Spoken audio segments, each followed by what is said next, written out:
What's up? Can you hear me, dude? Yeah, what's going on? Hey, what's up? Nothing. Are we live or no? Yeah, we're live. Okay. Uh, did we need to not be for a second? No, no, no, no. Okay, all right, cool.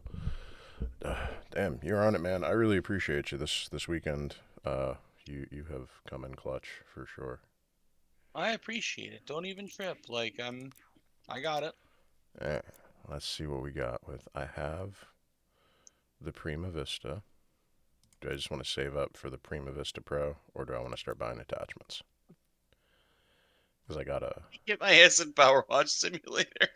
What's up? um, no, I was just saying that's so funny. Like you're already in there. So I'll pop in. Let me just get the Twitch and everything going so I can monitor everything. Um, the power washer is way more important than the attachments are important too, but like if you can afford a new power washer, like that's most important, and then grab the attachments. But to not to spoil the magic, but at a certain point, like you can't upgrade your power washer anymore. Mm-hmm. And at least as far as I can tell, there doesn't seem to be a reason to buy the attachments for the other ones So except when necessary. save up for the Yeah. Prima Vista Pro, Yeah. and then start buying attachments. Okay. Yeah. Let's see.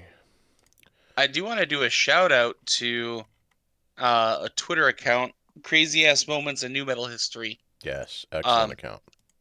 so good. I joined their Discord. I believe the person's name is Kirk who runs it, and immediately the first question that's asked is say trans rights. So I posted the fundraiser link in there, and Nice. everybody was super awesome and like very receptive. Hell So yeah. hopefully we'll get some people in here, but I just wanted to shout them out as a very supportive entity. Hell yeah. Uh, I think I think I might spend a little bit of money on some custom clothing though. You got to. Let's see. I think I'm all tricked out if I'm not mistaken. Yeah. Okay. So what do I? Is this our only options here? Just let's see. Yeah, nothing else gets unlocked. All right. Let So me what's there is what's there. do a black suit and pink octopus gloves. Let's go. All right. And let me.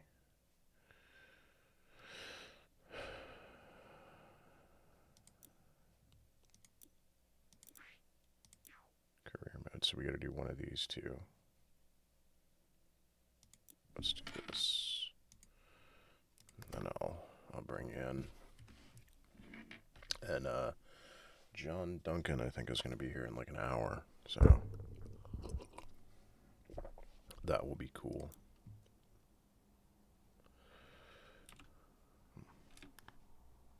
Yeah, John's awesome. All right. Oh, and I think today we have if that's still the plan, you got the Red Planet. Uh Yeah, yeah, actually forgot about that.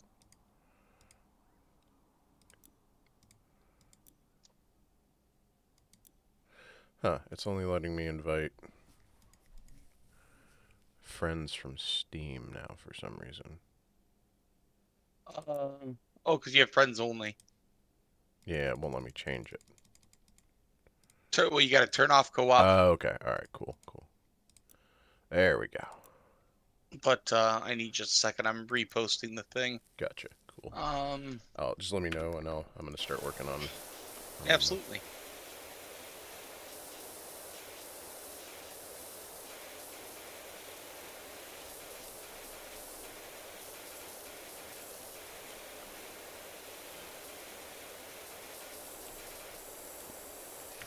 I did notice that the game was a little loud in the last one, so let me maybe adjust that a bit, teeny bit. Drop the master down like a tick or two.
And you know what? I'm gonna share it on my Facebook too.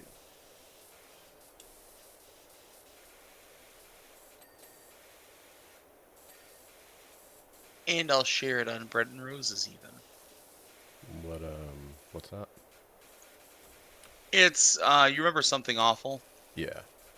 So I don't want to like rehash all that drama, but basically, a lot of people like divested from Something Awful, specifically like leftist folks, Mm-hmm. and they started a very similar forum where I think it's $10 to get an account. But it's like incredibly well moderated. Um, very, very deeply leftist and really supportive community, really. Sweet. I had no idea. I don't post much in there anymore, but yeah, it's a really good, really great community over there.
Gotta clean the exhaust.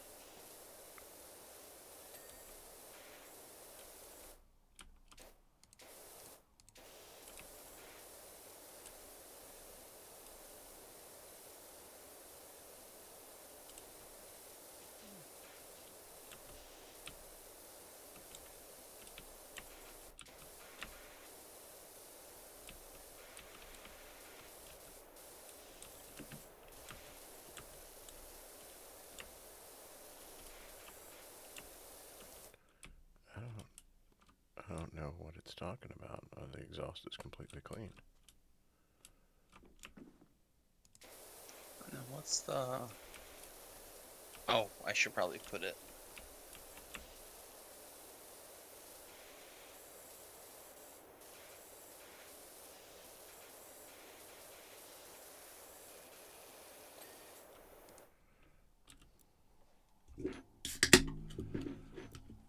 Let's do 180 minutes.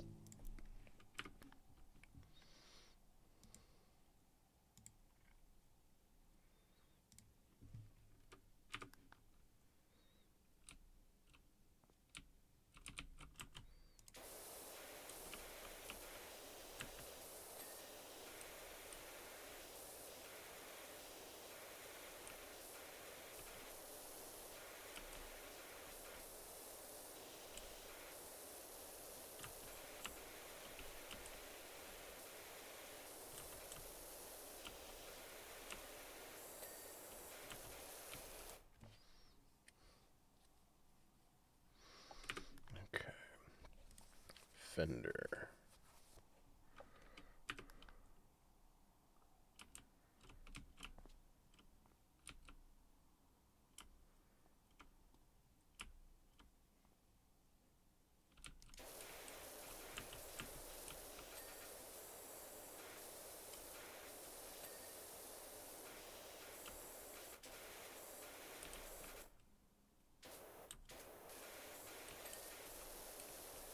Spokes.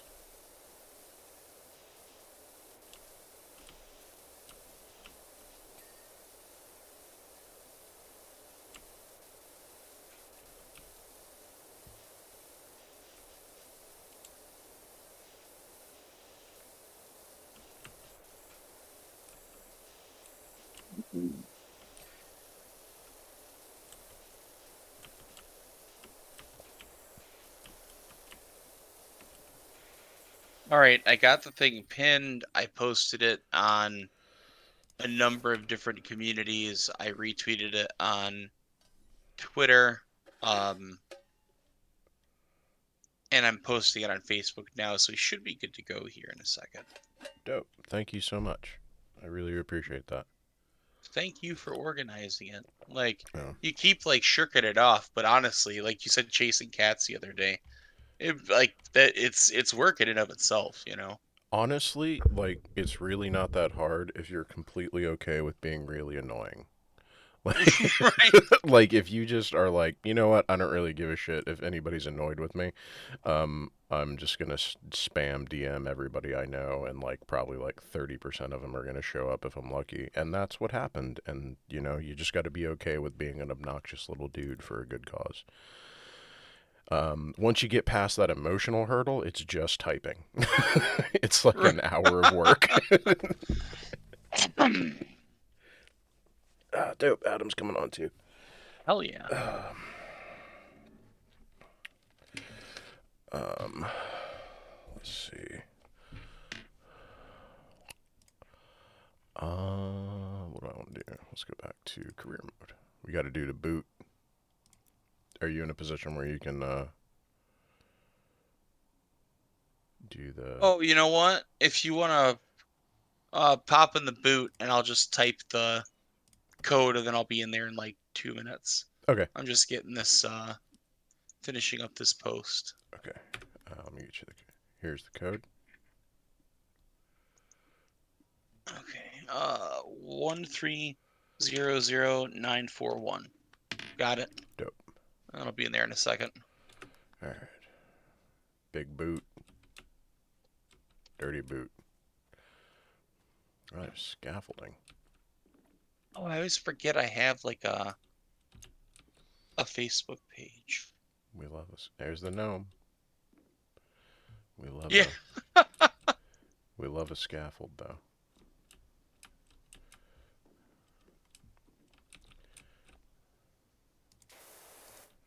Can I make this jump?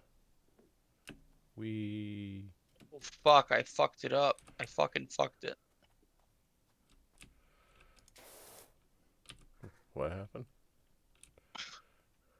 I put my Twitch because I'm so used to typing it.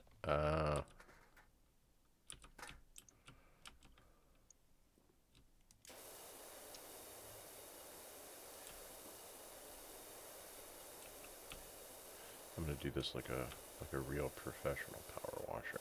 Where you start at the top and work your way down. There you go. That way you're not dirtying up stuff you washed.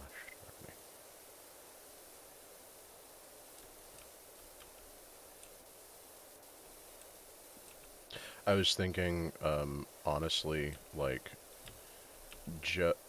like if I could figure out a way to stream this game while like putting lo-fi hip hop in the background, it would like body like all of YouTube. I do it constantly. There's lo-fi beats to study and relax to. That YouTube channel Mm-hmm. is win royalty free. Oh shit. Okay. Yeah. I So literally just like pull up a YouTube tab with desktop audio enabled. I lower the volume and I'll just play the game. and Twitch is fine with that. It seems that way. I've never had anything removed or questioned because of it. I think the only thing that the lo-fi channel asks, and I believe it's just a suggestion, is to credit them in the description or whatever. Damn, yeah, this I might become a power wash to study and relax to channel.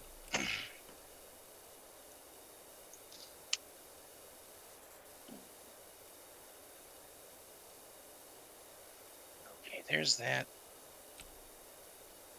My fucking phone. Oh, lordy, lordy, lordy.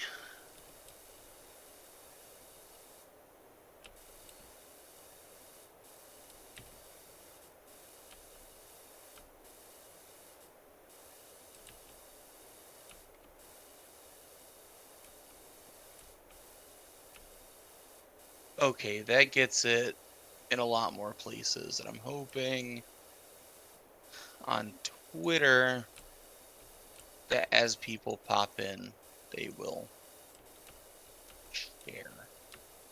So we'll see. Oh yeah, appreciate it. Thank you very much. Get Mm-hmm. down off this roof.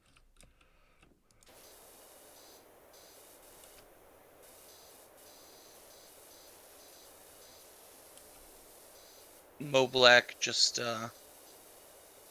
said I can be on soon if you'll have me. Just finished working out, so I got to shower and get brunch. So yeah. Oh yeah, yeah, yeah. Mo Black, the mo the merrier. All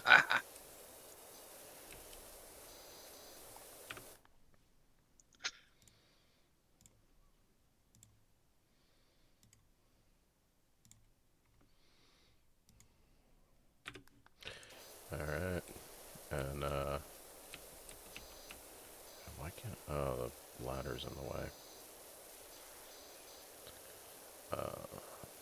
I forgot where I heard it, but like, Kid Rock with the whole Trump thing because I've lived around Detroit like my entire life and been there like a lot.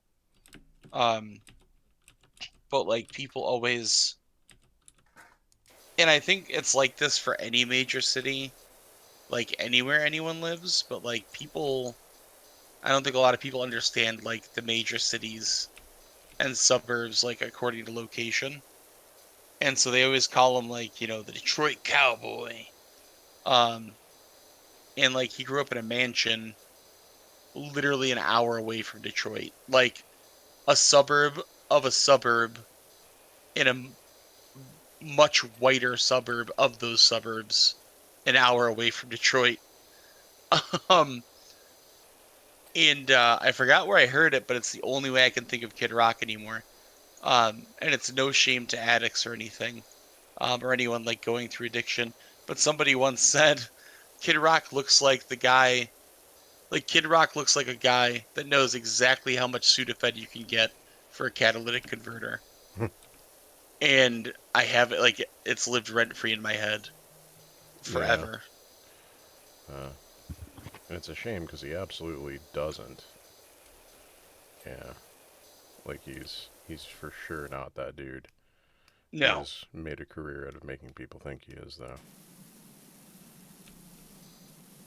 I've met him a number of times. The first he owns this bar restaurant, um, like maybe 10 minutes from where I grew up, which is about half an hour from where he grew up.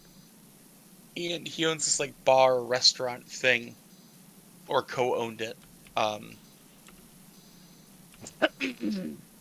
I'm popping in here now.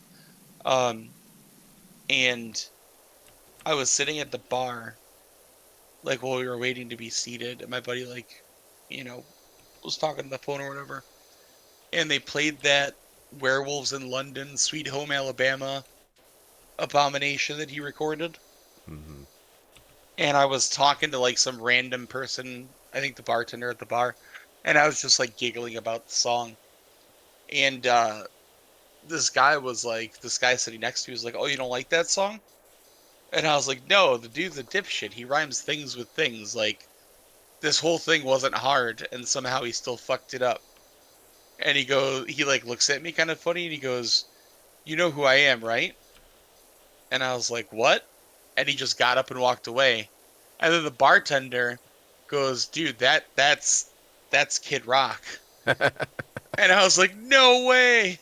And he's like, "You just insulted him to his face, and that's the funniest thing I've ever heard." Nice. Yeah, fuck that dude. You're right, man. This thing has a lot of nooks and crannies. Mm-hmm. Glope, I don't know if he owns it anymore or not. I mean, he wasn't the sole owner. Um, and I don't know if his business partners bought him out or if he bought, like, I don't know. But,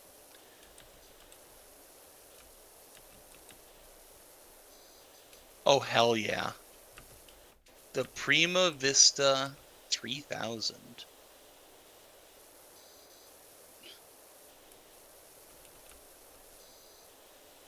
All right, I'm about to fuck this whole thing up. Mainly it's under the shoelaces are like the things to make sure of. This level is not too bad. You just have to make sure like this is a very tab heavy level. Mm.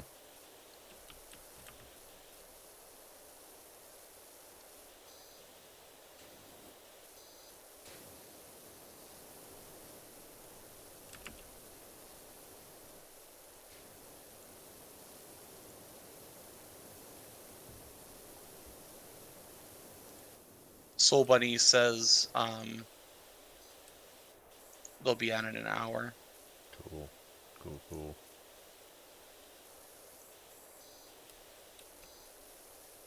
She's so much fun and like very knowledgeable. It's been really cool like just getting to like talk to folks and like hang out. Um because you watch videos and stuff and I really don't I don't know how to say this any different way. Um I guess it would be parasocial is like I don't believe because I watch videos and stuff that I have any connection to anybody, Mm. on any meaningful level. Um I just really enjoy the content, but it's been really cool to having watched some of that content and then just kind of hearing folks like talk about it is very not only is it inspiring, but it also gives you kind of like a deeper look into like the context. That's been really fascinating. Yeah, yeah. I mean, that was part of the motivation for the podcast initially was just to like chat with folk, like literally just an excuse to like tap people I found interesting on the shoulder and be like, hey, you wanna come on my podcast? Because like people will say yes to that, but they will not say yes to, hey, you want to just like talk to me for an hour? So that's that was essentially like my main motivation. Love that. I really liked it. Uh it's a shame how like time commitment heavy it is to like edit it and everything. Because I did one with do you remember Intellectual Dark Wave? Uh, Vaguely, yeah, I think. Yeah, he still makes music and like we're still pals, but I did a podcast with him and I think Phil was like our very first guest. Um and we had a bunch of other ones planned, but I don't want to like talk about their stuff, but they had some stuff going on, had to take a break. We just never got back to it, but he did all the editing and we had the same thing where he was just like I don't have time Yeah, to do this and I tried and I was like at the time I didn't have like the mental uh I didn't have the spoons for it. yeah, And so it just kind of tapered off, but that was a lot of fun. yeah. And like the thing, I don't. So the thing is like, I think for every hour of conversation that I put out, like, including the hour of talking itself, you're looking at like probably like 4 to 6 hours of like time investment. Um, and it's audio levels because you have to go through the whole thing and like make sure like all the like stuff that the noise gate didn't catch gets removed. And then like the other part of it is like kind of the way I ran things, for my own benefit and the benefit of my guests, is I was like, I always had the provision of like, if there's something that you say that you don't want to make into the final cut, like I'm not doing this live so that you can tell me, hey, I don't want that to go to air. Right. Which is really, I think that's a really good way to run a show. And a lot of people, like guests that I've had, really appreciated it. We caught a couple of like accidental like self-doxing things, and like a couple of, people would like occasionally put their foot in their mouth about something, and or me, right? I would say something that I was like, I don't really feel like I want that to go public. We Like, had a couple where I remember I just switched meds, ADHD meds when we did the episode that I was on, and I remember like getting frustrated with myself a few times, and I was like, wait, let's roll that back. yeah. So like that was, and I felt like if I took that away and I just started doing like live streams, it would really like change the tenor and character of the show, which like I may still do like live streams, right? I'm still like debating on like, you know, doing a full rebrand and just like maybe having people come on to a live stream Hmm. when I have time. But it'll be a fundamentally different show, right? Just because Right. of the fact that it's live and I don't have that level of control. And so I don't think, this may be me being like a prima donna or whatever, but like I just don't think that it's the same thing as what I was doing before. So if I Yeah. continue to do it, it warrants a complete rebranding. um, I'm just catching up on chat here. Oh yeah. Oh, EG, hell to pay. Hey, what's up? Great to see you. Oh, Husker. Hey, folks. We already got some great folks popping in. And we got, yeah, all my besties. We got Husker, we got EG, we got Gloaf. Hell Nice. yeah. Hello, You folks. love to see it. Yeah. So yeah, But yeah, I think if I keep making content, it'll just be something like this, where like I hop on once every month or so, and like maybe just be like, hey, who wants to come on while we raise money for like X thing, and just kind of, pick a weekend and just shoot the shit.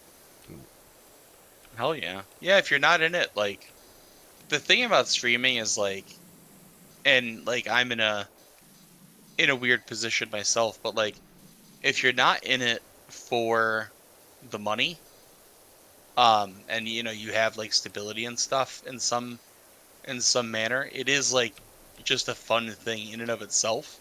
But more so than that, if you could, if that was the case at some point, like you could set like, you know, $100 goals, or two or three or $300 goals, like for one day, a month, Yeah. and just like start, lathering funding onto necessities,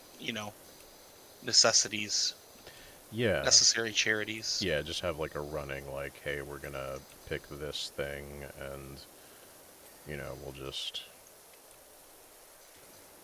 yeah, like however much we get for it, we get for it, kind of the deal. Um, I don't really, I haven't put too much thought into it, um, because I'm a long way off from being able to do that. Sure. I need to, like, for next week, or maybe the week after, soon, I start working for an urgent care, and like my schedule will be, like I'll be working like every other weekend. So until I can find like a 9 to 5 work from home job, I won't really be able to keep to a schedule. And I think Hmm. that's the big thing. Like,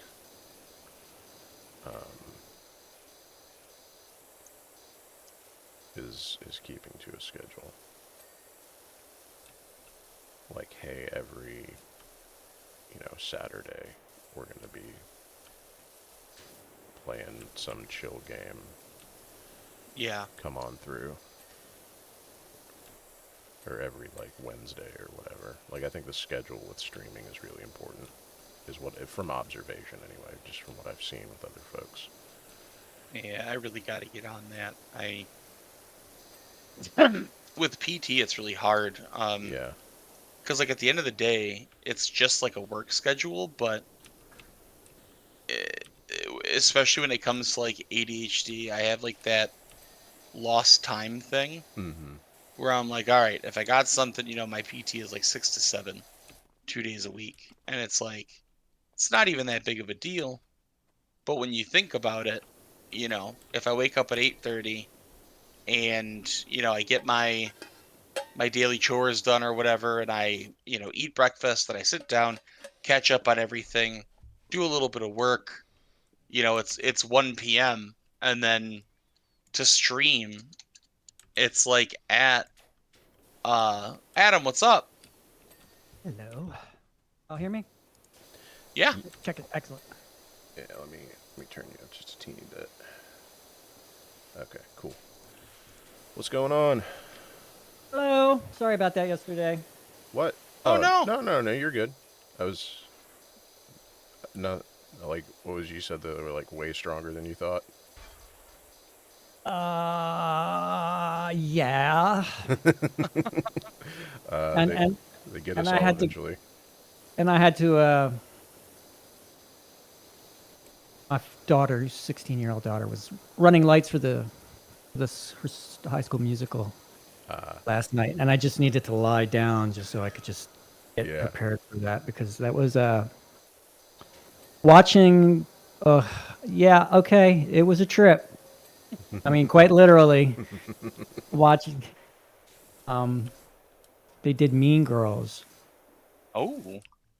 and it was as inappropriate as you could imagine. It was. Wow. I high school's different now. Yeah, we used to do West Side Story and Fiddler Ruth and South Pacific, and now they do Heathers and Mean Girls, Nice. and they don't cut. Heather's. Wow. And they had originally were going to do Heathers. Some parents complained, I have so they did Mean Girls. I have this head canon like in my head that the character that Winona Ryder plays in Beetlejuice, Ah, Heathers, and Girl Interrupted is the same the character. same person. Yeah, yeah, I could see that. Yeah. So like, because they go pretty well. Like you imagine after the events of Beetlejuice, you that would create the person who is in Heathers, and then after the events of Heathers, you can very much imagine. I just Oh, that's right. Yeah. yeah Holy shit, that actually works really well. yeah like they just flow. Yeah. Like I actually Yeah. wouldn't. I've done this before. Like a movie night marathon is just play all three of them like back to back. Beetlejuice, Uh-huh. the Heathers, and Girl Interrupted, and like it tracks completely. Yeah. I should do that. I have to turn my daughter on to Heathers. I think she's old enough. Well, after last night, she's definitely old enough for Heathers. Oh my God. And I had I my don't. 10-year-old son with us, and like it was hardcore. It was pretty hardcore. I mean, it was like you could feel the parents squirming in their I don't seats. remember Mean Girls being that inappropriate, is it? Well, just a lot of the jokes, the humor, Oh, yeah, the lyrics of the songs, very heavily innuendo based, and some not so much. It was, yeah, it was. You can move the scaffold. Holy shit! oh, you didn't know that? No, I climbed up and jumped off. Well, I just made the fire station a lot easier for you.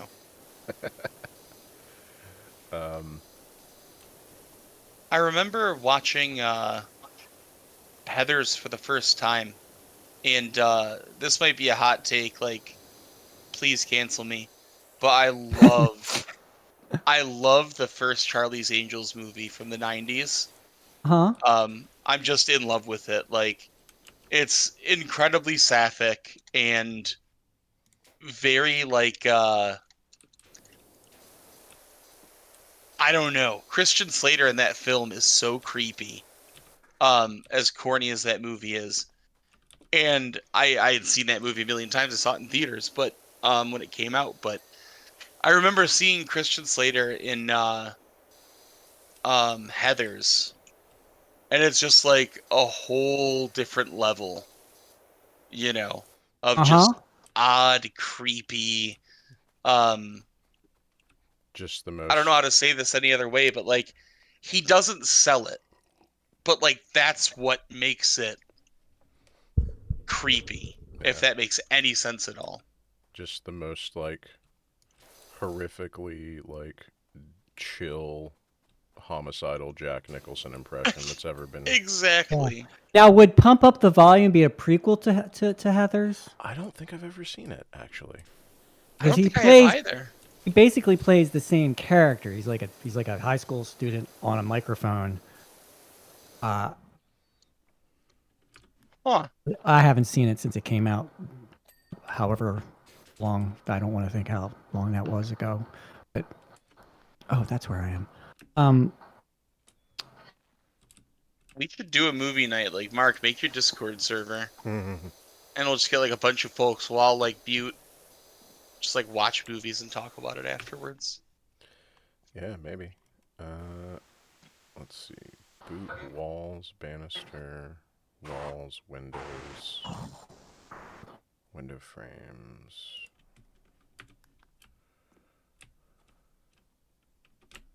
how did it go last night? Have to Pretty find out. good.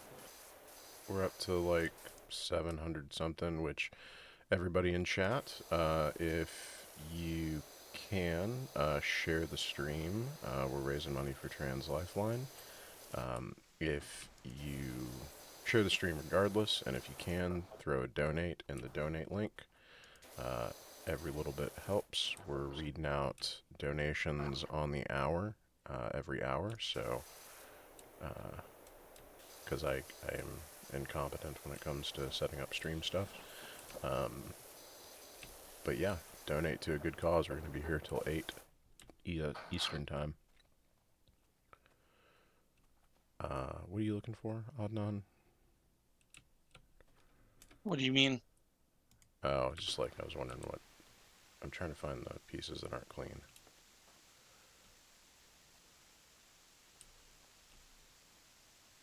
Boot wall. There we go, that one.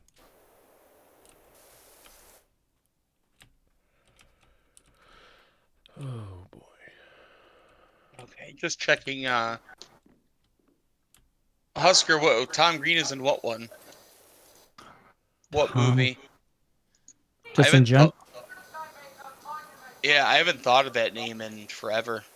Tom Green. As I take a long drag of my cigarette. I haven't heard that name in years. The last time I saw him, he was on the Drew Barrymore show not too long ago. Oh my god, I'm so in love with that show. I haven't watched an episode, but like I'll sit and like watch clips all day. I didn't. Because they were married for a short time. What? Oh wow. Tom Green and Drew Barrymore are married, Huh. and he came on the show like when it first came on, and they actually had like this beautiful conversation about their relationship and how they're still friends, and it was actually quite touching. It's like it's unusual to see Tom Green like that since he used to act such a fool, but his movie was Freddie Got Fingered. Yep. And he did in one more road trip. Road trip? I think so. Why do Yeah, I he got was in stupid he was the information in my college brain? campus Right. like coordinator or whatever. Hey, we're done. We got And yeah, he was in Charlie's Angels. I forgot. Mm-hmm. I remember when Freddy Got Fingered came out and all my friends were going to see it. I had to have been like 12, 11 or 12. And my mom was like, absolutely not. I don't think I ever But saw like, it. my mom bought me like the Eminem record where Eminem's talking about him humping a dead moose or whatever. Like that was fine, but like going to going to see Daddy, Would You Like Some Sausage was bad, but the same album that had Kim on it, that was totally fine. All right, vintage car time.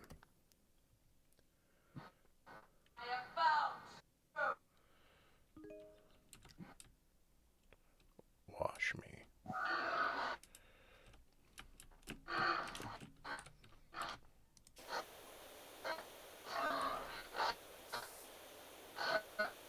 Jenny's live streaming the car restoration for the vlog.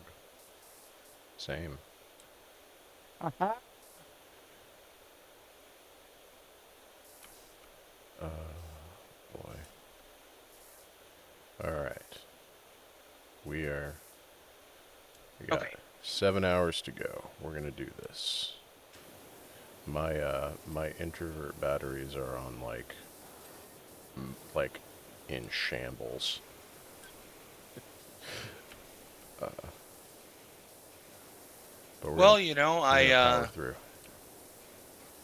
what I would say, if you ever want to like tip it off to me, like if you just need to go silent or whatever, like just shoot me a message on Discord and step away for as long as you need, because this has all been great, but you got to take care of yourself too. I appreciate that very much. I will keep that in mind. My my girlfriend said something last night after the stream. She was like, "Adnan is so nice, it made me want to cry." Why? Yeah. What did I do? What did I say? She was just like, he's just so nice. Try. I don't feel very nice all the time, but I try, so that's awesome.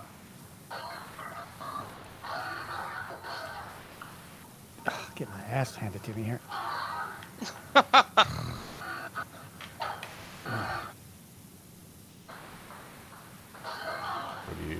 are you playing? I'm still doing Assassin's Creed. I'm still caught in that dream loop. I can't get out. Valhalla. I've never.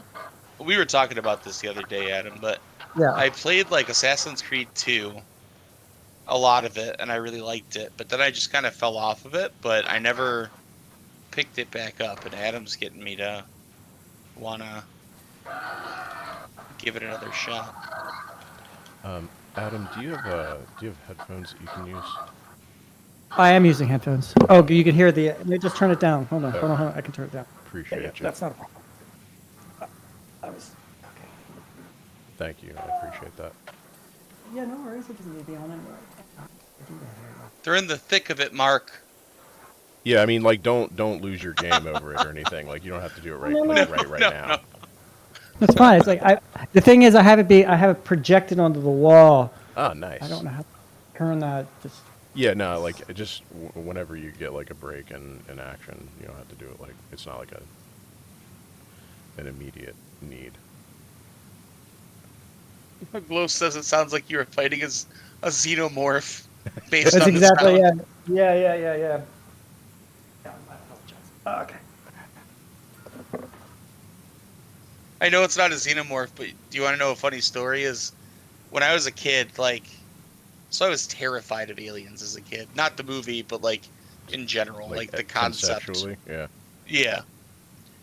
And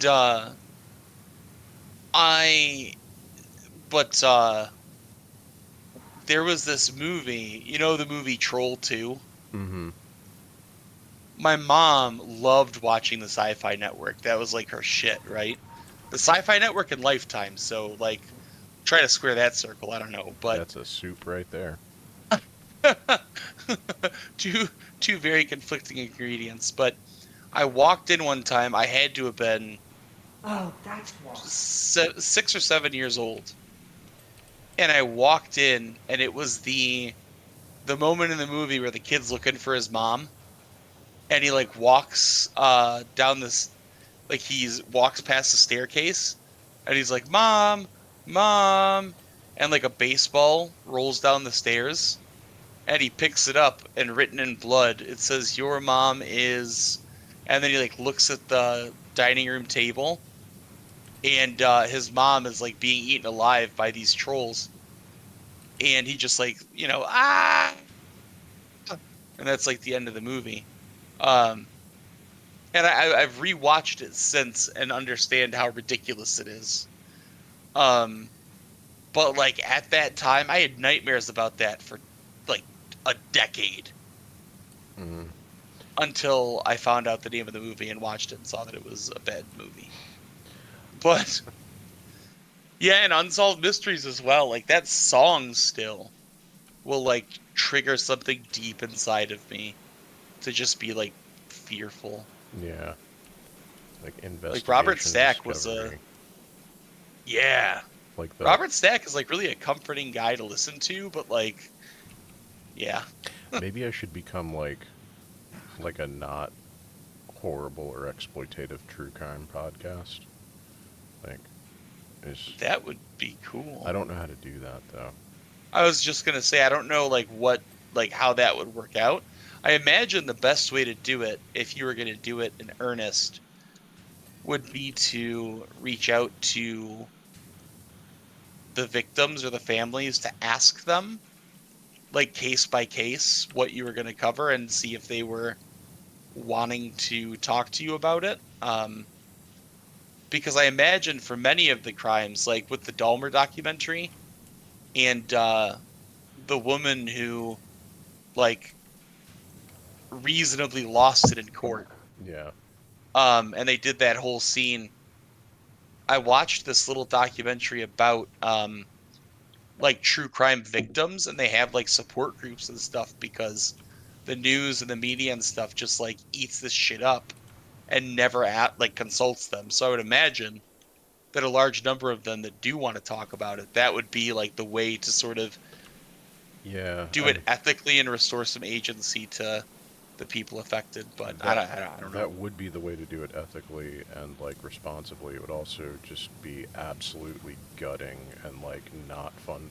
Like Yeah, I think I'd be just better served by like finding crimes that have no living like just everything had 100 years back or more. right. Yeah, I don't know if I could. I don't know if I could. I could do like a couple, but like after the first few, I don't know that I could keep doing that. Like that's yeah. Yeah, like I've listened to enough like absolutely like gutted family members talk about horrible things that have had. I couldn't do that. Yeah. You are correct though. That would probably be the way to go about it. That would just be like, yeah, come on down to like Mark Edwards cry for an hour show. Yeah. Just, Here, just come on my live stream and tell me about the the worst worst. moments of your life. Yeah. And how you've been exploited by the media and everyone, and just, like what that does to you. Like, come on down. Don't worry about it, victim person. We're doing it ethically. Yeah. This is fair trade true crime. Door hinges.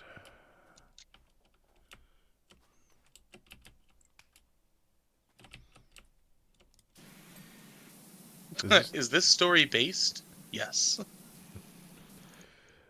Did I ever send you that video? It's do you remember when what's Riker's name from Star Trek? Oh, Jonathan Frakes, and yeah. he had that, Beyond Belief show. Yeah. Somebody did a super cut where they like I saw edited him a little bit, and it's like, is this story based? Yes. it. There's one towards the end where it's like he's like, is this story based? Not on your life. Headlights. Look at those. Yeah, the little, like, Beyond Belief shows or clip things. I am John says they could be on in 10 minutes. nice. Why aren't the headlights being... It's that back part there. Okay. We still got some This more. one probably too. Odd and On is just like really good with the nooks and crannies. That's what they all tell me. Mm-hmm. Got to get in there. Yep. With the power washer. It's really just about feeling around, you know? What I want you to imagine is this man on screen showing up dressed just like this with a power washer. Exactly like this. Just being like, I'm here to love. Shh. Oh my god, can you imagine how much that would hurt? Yeah, I've been hit with a power washer like on my thigh. I can't imagine it anywhere else. Yeah, Like, I got hit once across the chest, like total accident. And like it didn't kill me, but like it was red. It was red. yeah, my dad has a power washer, and I have used it before and been hit by it, and it is not fun. Do not recommend. Okay, there's that one. Got that. The horn. Okay, got the horn. Shelf? What the fuck is that? I think that's the back here.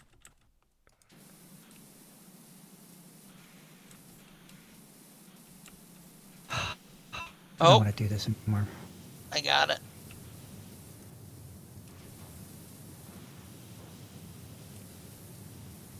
I'm giving up.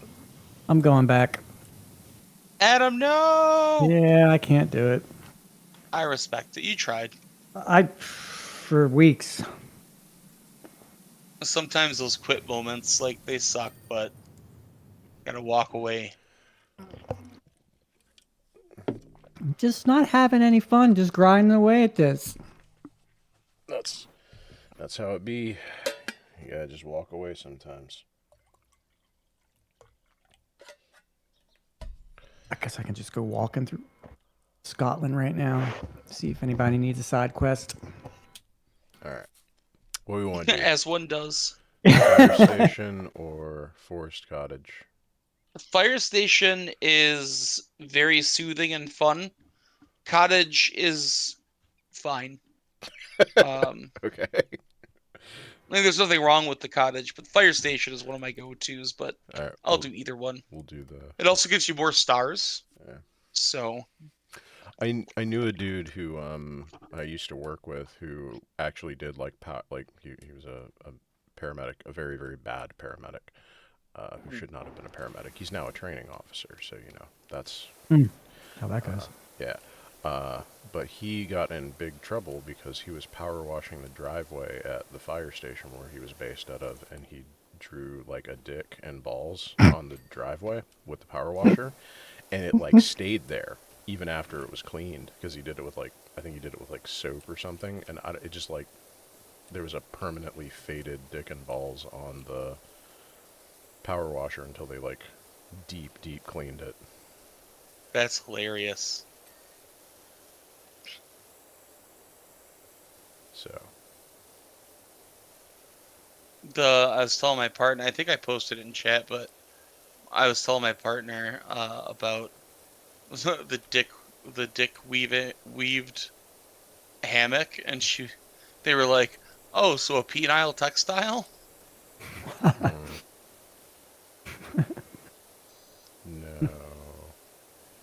No. Alright. We've got like the rust and corrosion is starting to pop up a lot. It takes some more effort. If you do the single stream spray, that should take care of it like most of the way, but do I have... For some reason, I can't equip cleaning liquid. I don't think I have any. Have you bought the attachment? I don't think so. If you can, that would probably be a smart one to get. Um, The cleaning spray attachment, I thought you said if you that can those afford it. weren't good investments. Well, not buying so. What I did, because I was wrong, is my first playthrough, I spent a ton of money on cleaning liquid. Hmm. So, it's good to have as a time saver, but what I more meant to say and did not elaborate is that when you get to rust and stuff like that, if you have the cleaning attachment, you just blast it one mouse click, one or two mouse clicks on a bad area, and then it'll clean up like normal. Okay. So more what I meant to say to clarify was do not heavily invest in cleaning liquids. However, have one of each is not a bad thing to have. Okay. But that's of course up to preference because the Prima Vista 3000 is pretty solid machine, Yeah. Do you have to buy the spray attachment for each power washer, or is it just like a one? Once you buy it, you have it for all of them.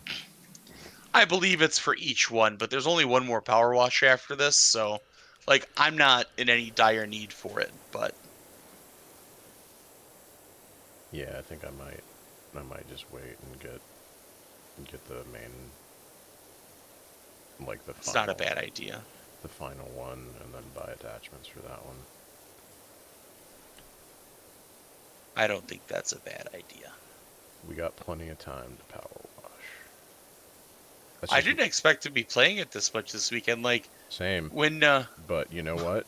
Honestly, for just talking, this is really where it's at. hell yeah, that's not gonna evangelize anymore. But yeah, I'm glad that nobody else seems to get it, and I'm glad that you caught my vibe on that because I feel like a lunatic sometimes. No, you don't understand. Yeah, but specifically for talking streams where you're chatting with folks, this is just absolutely I can turn off my the the part of my brain that needs to be fidgeting with stuff and just Yeah, talk to people. And exactly. it's very this is almost would this game almost qualifies as an ADHD aid. I feel like those TikToks that do like the clips or whatever they want you to watch, and then it has the Subway Surfers, and then it also has cutting a fruit or something, and they're all side by side. Yeah.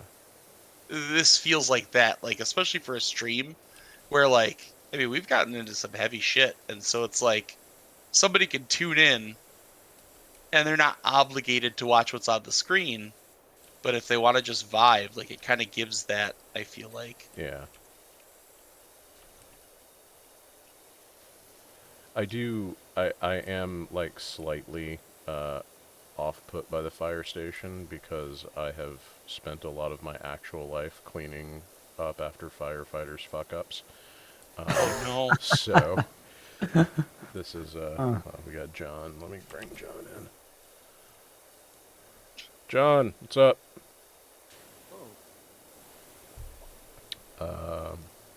Me. Can you turn your gain up a little bit? Yep, I can turn myself up.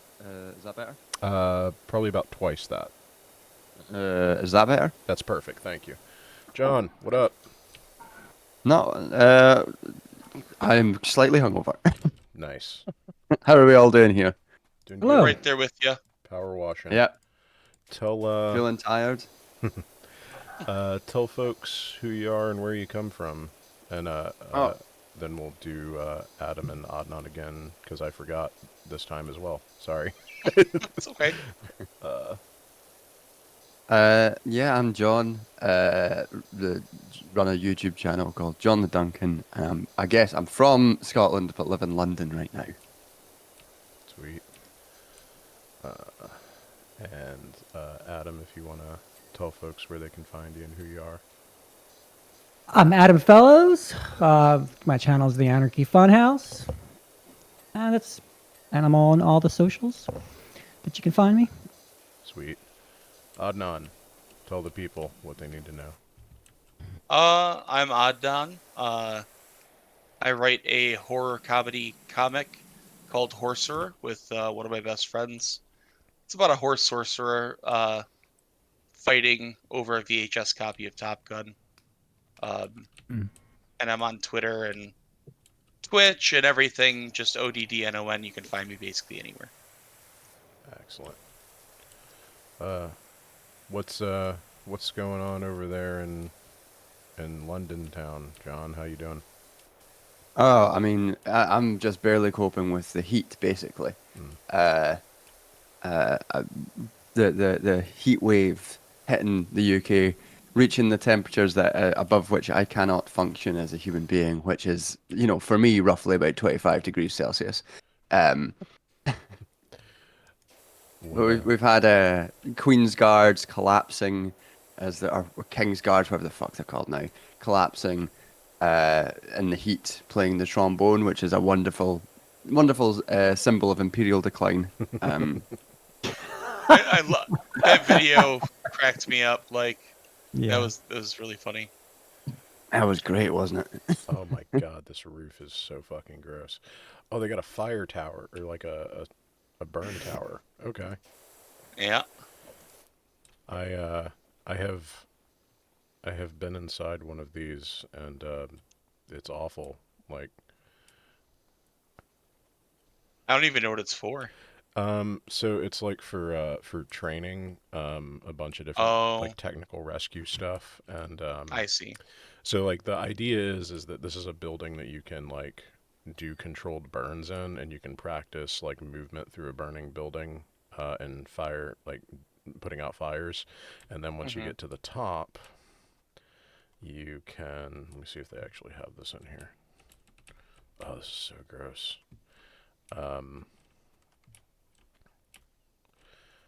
When you get to the top, there's like usually a lot of like poles and hooks and stuff, and you can practice like doing technical rescue stuff, like tying people to gurneys and like throwing them over the edge and shit.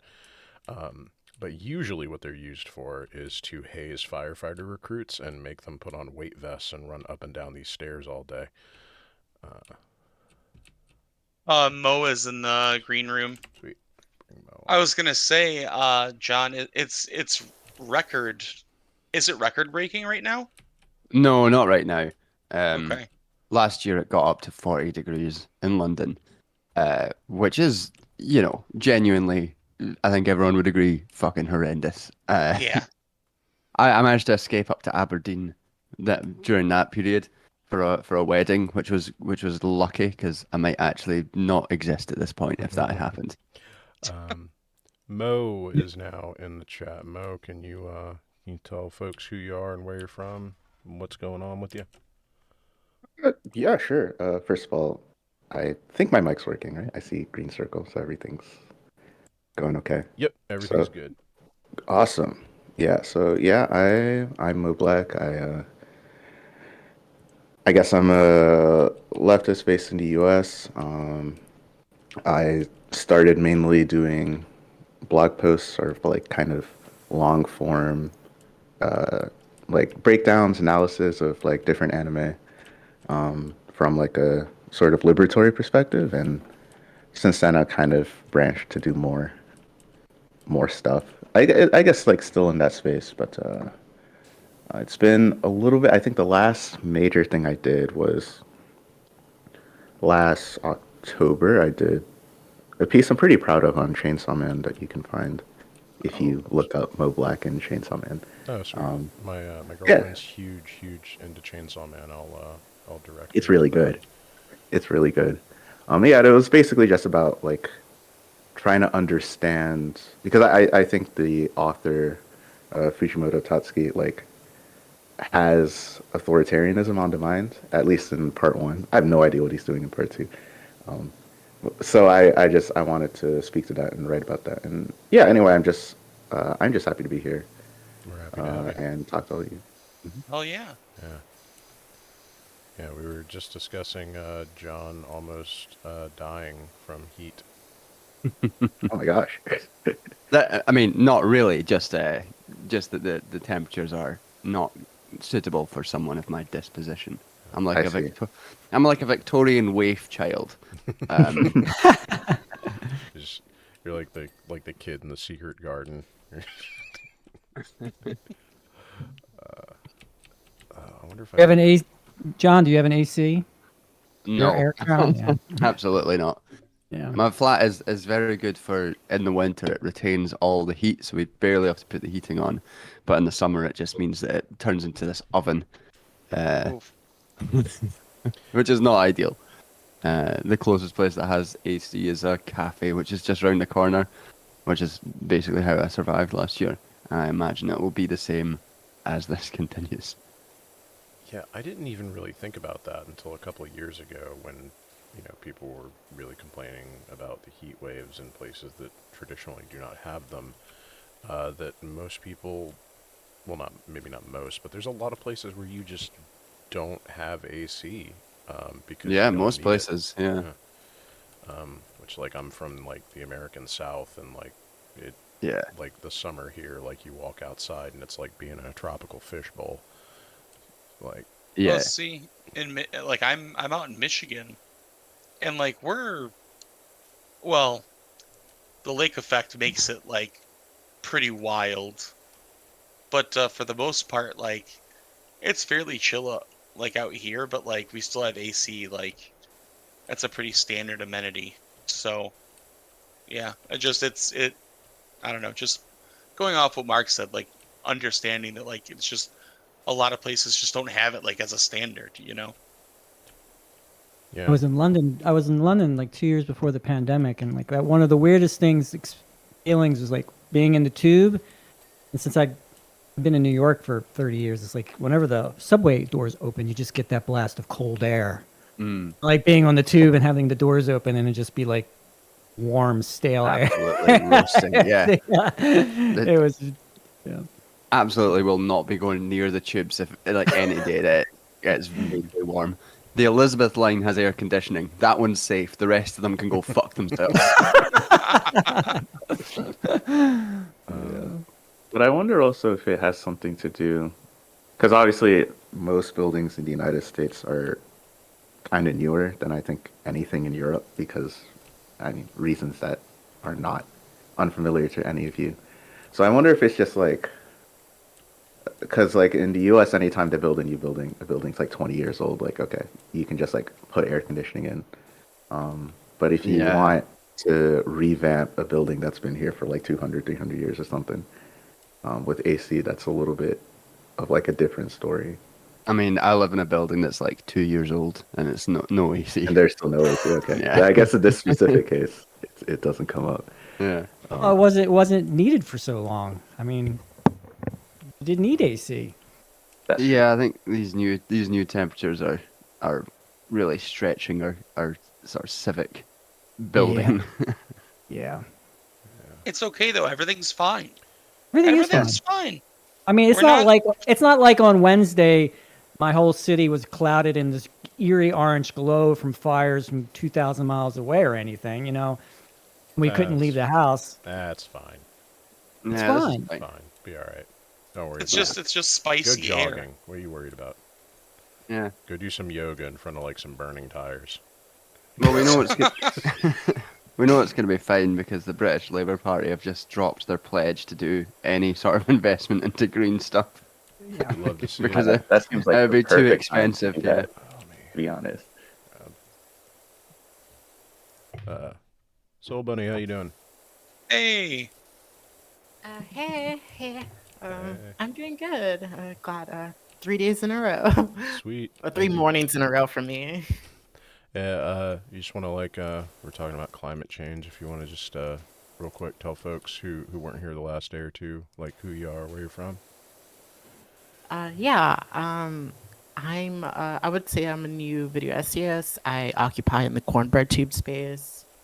Um, my videos, as far as my videos mostly as far as my style is I film my art instead of instead of the camera on me, and I really just cover intersectional content. I would say specifically for those that watch my previous videos, I'm making a massive pivot with the type of content I'm making. So I'm really focusing on just Black trans issues, just intersectional issues, just stuff that I feel is just more useful because my last video was very much a purging of a certain type of discourse. And yeah, so that's pretty much me. And yeah, Sweet. yeah. So, Question: you're in? I can't remember. You said you're in the Valley, right? Like Los Angeles area. I'm from SoCal, but no, I'm not from LA. I'm No, from Orange County. Orange County. That's right. Mhm. Do they? I don't. What's the like? Do they have AC out there as standard? Is that like a AC? like air conditioning? Is that a common? Yeah, yeah. I Okay. always assumed everyone had AC. Yeah, no, we were just Where I'm talking not. about it. Like, there's a lot of places that just don't have it standard, and like now it's a problem because of like rising temps. Like John is apparently suffering like a wilting orchid over in Jolly London. Yeah, Oh, pretty wow, much. but isn't like AC like pollution though too? Like, isn't that fuck up like the ozone layer? No, the No, AC itself no. doesn't, but it is a power drain. So like, you know, if you're getting your power from non-green sources, that's like it would be a problem anything, but they fixed the old issue with like using like pollutant chemicals like back in the day when we could actually like, you know, mobilize people for environmental problems. They actually got on top of that one. It's called the Montreal Protocol, Yep. I 1993. saw this tweet. It made me so okay. Well, first of all, I was on Twitter, so that's obviously already infuriating. But more specifically than just being on a dying website, um, I saw this one tweet that was just like, well, 10 years ago, they said the ozone layer was going to have a hole in it, and now there's no hole. Clearly, science is fake, and clearly, climate change is fake. Mm. And I was like, what kind of swears can I say on here? I don't want to ruin You your career. can swear all you like. Just Twitch guidelines are kind of smooshy. Okay. So just like no admitting to crimes, um, no talking about things that might be illegal where you're at or endorsing those things. No use of anything that anyone could potentially consider to be a swear word. Like even if you're black, you can't say the N word. You can't say the saltine word because we'll Good get to the know. channel Good to know. suspended. But Listen, other than I'll. that, what's that? I won't ruin this entire stream. I'll stick with my brother in Christ. Okay. But I was just like my brother in Christ. But you can swear all There's you like no though. there's no hole in the ozone layer because we fixed it, Yeah. right? This Well, is no, it, it pops up. It pops up every winter for a little bit. yeah, but like Not, it's not. it's not as bad as scientists were predicting because we like changed the chemicals that we use in things like AC and refrigerators and stuff like that, and we don't release those. They're illegal now. Right. Like we addressed the problem. That's why it's better. It got me thinking about like people were against like the vaccines. Like, well, you know, no one dies of polio, so why do we need to be vaccinated? It's Yeah. because we're vaccinated that no one dies of polio, right? I don't know. I Yeah. I mean, I like it's it's the old thing of like if you mhm. take action to address a problem, then people will say like, "Oh, it was never actually a problem," right? It's Hmm. Sorry, I don't want to like interrupt. I wanted to there's something I've been noticing I've been missing, and when I say like what helped me get in, what influenced me to do my first YouTube, because I know people were I remember yesterday I was asked like what led me to it, and Yeah, right. the person that massively influenced me is here right now, which is Don, the Duncan. I'm sorry. Did I say this? John the Duncan. I'm so sorry. Butchered your name. Oh. I can say I remember I watched your video, a video that the kind of discourse we avoid now, but and that I was freshly 23, all that, so I was fired up, but back then. But I remember you making me Lua, especially Lua, and just other folks feel really, really, really seen at that time. So yeah, I remember I never give you credit. Like I give you credit since like in that first cringy video, but as far as like credit is really what led me to, like, you were definitely that last piece that pushed me to get myself into this space. Oh, that's really lovely, and I'm very sorry.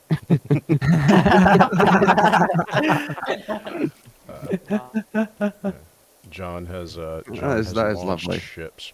You have launched ships with the amount of piss you've stirred. Oh my God. Just being a little bitch about things, sometimes it's helpful. Yeah. Which we love. We love to see it. We love you stirring piss. Your recent video is really, really good. Mhm. Like it hit me kind of hard because like I am like one of the people who like, for want of a few nails, would have been like prime effective altruism like bro, Mm. because like I'm like pretty much a hardcore consequentialist Mhm. in terms of like my ethical like approach to the world. And like I do tend to think in terms of like long term, like is this going to not just in the micro be an issue, but like we have to think like about the future of the species and the planet. And it, like if it weren't for the fact that all those dudes are just fundamentally unlikable dweebs, like Yeah. for want of a cringe, go I. Yeah, I mean, thank God that they're massive nerds. Well, one of the things that was touched on there on that video is like there is like such a, I don't know if you said this directly, but sort of like the implication of like the effective altruism is like it's easy to sell, Yeah. for especially for people that feel like powerless, or they say like, oh, the world's dying, what do we do? And then some, unlikable dipshit is like, oh, I stole this tech from somebody else and now we're gonna sell it. Yeah. It's an easy out. It's intuitive to be like, oh, we just need to send the money to the right places and then we'll fix things. And it means you don't actually have to do anything real that challenges any sort of position of power that you're in. Yeah, I mean, So like, that, so I think fucking like it sucks that they took like two what arguably are like the two best marketing terms for like an ethic that would actually like be address like serious global issues. Effective altruism is just a great brand name. Well, yeah, it's really interesting actually. Reading like some of the analysis of the movement and reading about the different marketing terms that they cycled through. It was all marketed. The whole thing was about marketing this movement as something that we can sell to people. So I can't remember what the original title was that McCaskill wanted for the movement, but they changed it because effective altruism felt much more marketable than something else. Yeah, and it's just like, I mean, you cover all this in your video, but just for those that haven't seen it, number one, how dare you? Number two, it fundamentally it is just a way to reify the way we've always done things with like a bit of like sleight of hand and misdirection. Like all it does is you know push you into using the status quo with like fancy graphs and shit, and Yeah, like statistics and stuff. You're not actually addressing any substantive issues. You're just just like being you said it Andrew before. Carnegie, but more annoying. Yeah. Yeah, and it's just it sucks. Like I really and I don't like it just fundamentally because it's such a brand washing of this. It's just fancy marketing, right? And Yeah. as leftists, there's one thing that we're really bad at. It's marketing. Like, we're really bad at doing that, I think. And, like, I think that's, like, one place where I don't want to say we can learn from them, but, like, I think we should probably observe some of the strategies that are implemented by the status quo to preserve itself, because, you know, that's what we're fighting, right? Mm. I mean, the reason that video happened in the first place wasn't for some sort of lofty like ideal about this this movement that I needed to bring down. It was because my dad had been talking about it, and I was like, "This sounds like bollocks," and it was really annoying me that my dad was talking about it. And then I read the books, and I was like, "This is bollocks." What?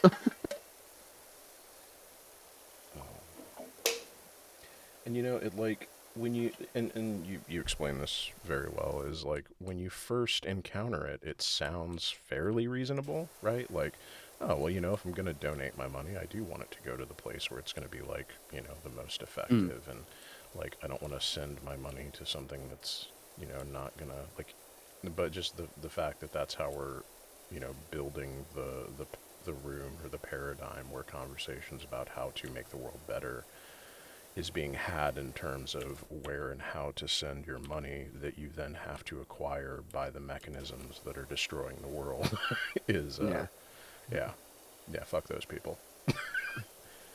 I think the first time I'd ever heard of it was like about a decade ago in a university class. Where his lecturer was like talking about how I think we were actually talking about utilitarianism, and he was talking about how well, some people really believe the best thing to do with your life is to become a banker, earn lots of money, and give to charity. And I remember thinking, yeah, that sounds like fucking nonsense, actually. Yeah, and like God, I have a whole rant that I'll spare everybody, but like the, you know, there's this thing where like certain people will take an idea like a normative ethical system, like, you know, utilitarianism, deontology, just or virtue ethics, whatever it is, and will like run that forward to its grimmest logical conclusions and then say, well, this is what we have to do because this is the ethical system that we think is correct. And it's like, no, none of this is real, right? Like, unless you're a moral realist, in which case, number one, how dare you? Please be serious. Number two, like, this is just a way that we've come up with to systematize our ethical intuitions. And if we get to a place that's just obviously not right, just be like, hey, maybe we take a break here and, like, figure out where we fucked up, right? If you're building, like, you know, utility machines and like, or if you're like, to like pick on the deontologists, if you're being honest about where the refugees are hidden in your basement to the person who is looking for them to murder them, because lying is a you know, morally repugnant in any situation. Like, if you're at that point, maybe just stop. Just stop. It's okay. You don't have to go through with that. Sorry, I did go on the rant. I apologize. I said I wouldn't. I remember getting I got like a bunch of academics really annoyed, like sort of hoity-toity academics really annoyed a while back because I tweeted out that you know, doing a PhD is just sort of thinking about things and making shit up at the end of the day. And all these people are like, it's not actually making shit up. You're discovering knowledge. It's a process of knowledge discovery. I'm like, yeah, sure, but also like, we're kind of just making shit up, aren't we? Yeah. Bob, what's up? I heard about you hiding refugees in your basement, so I hopped on. Okay. Yeah, no, we're not quite there yet. No. I mean, you know, God willing, we never get there. But like the way things are, fuck. I mean, I live in Florida, so like the entirety of my state is actually under ICE jurisdiction. So. Yeah. Well, you know, I have a crawl space that's quite temperate. So, you know, if you need to like come lay low or something. Before we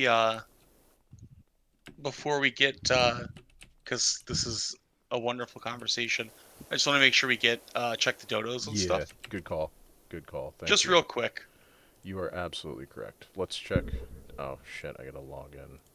That's all right. While you do that, I'll do the thing. So everybody in chat, all of us are aware there is a current, ongoing, and escalating genocide um, being hefted onto the trans community, and I say that not as hyperbole. It's by definition. Um, and so Trans Lifeline is a wonderful organization that provides like genuine material good to the trans community, both directly and indirectly through funding, help with name changes, mental health, coordinating transition, helping people find health care, just a lot of incredible stuff. So this is the last day, and we've raised a lot of money. It's been awesome, but we need like that really big push. If everybody can share it everywhere you feel comfortable sharing it, if you can donate, if you can't, or if you can, like, just if we can really get it out there, and see, what we can do today. Um, yeah, I'm sorry, I'm just passionate and like I get like my words mixed up, but I think I got my point across. So Yeah, no, very well said. And speaking of pushing things over the edge and donations, we have Anonymous with $5. Thank you again, Anonymous. You've been hell yeah. a real hero. But we have EG, who I think is Infernal Ramblings, hmm with $500. Jesus Holy shit! Christ. So thank you so much, Infernal Ramblings. I didn't see this. This came in 40 minutes ago. I'm sorry that like I didn't see it, but thank you so much. We are now up to $1,285, and in your honor, hold on, let me. I'm gonna do a big I'm gonna try to do a big thank you thread on Yeah. Twitter like afterwards, and I'm sorry that I haven't been posting people's stuff in YouTube or in Twitch this whole time, but like not that anyone else is undeserving, but I'm gonna post EG's Yeah, and YouTube channel in there. I'm gonna do something a little less like meaningful, but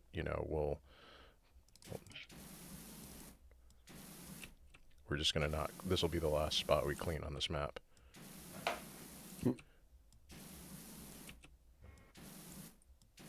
Now What the does that pressure's put us on. at total? 1285. Hell yeah. That's awesome, man. I just put my gin budget in for like the month, and I feel bad now. Well, hey man, anything that'll stop you from drinking that like pine scented sewer water, I appreciate. Oh no, And it gets worse. I mix it with Campari. Jesus Christ, bro. Yeah.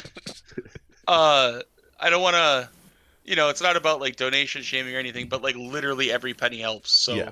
Yeah. everybody, thank you so much. I will read out like any donation that you make because it really does matter. So don't feel like you can't. If you have $1 to give, that is absolutely great. Or if you have 500, or if you want to split the difference and not buy awful liquor and send us that money. Sorry, I hate gin so much. There's no middle ground, man. It's either you like it or you don't. Yeah.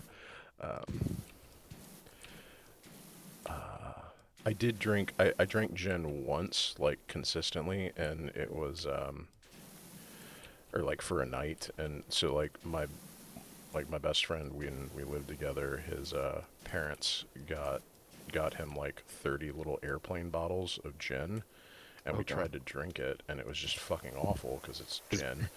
His parents did that to him? That's mean, man. Yeah, so like we just and this is when I was like in my like I'm drinking a fifth of liquor a night. Like he used to joke, I can't have a liquor cabinet because I'll wake up and it'll be gone.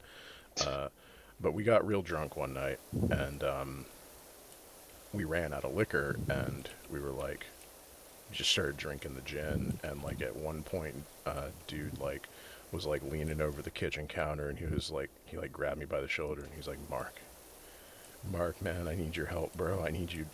We gotta hide the gin, because we can't stop drinking it, but we gotta get rid of it. And so like I hid it in like a neighbor's like HVAC unit.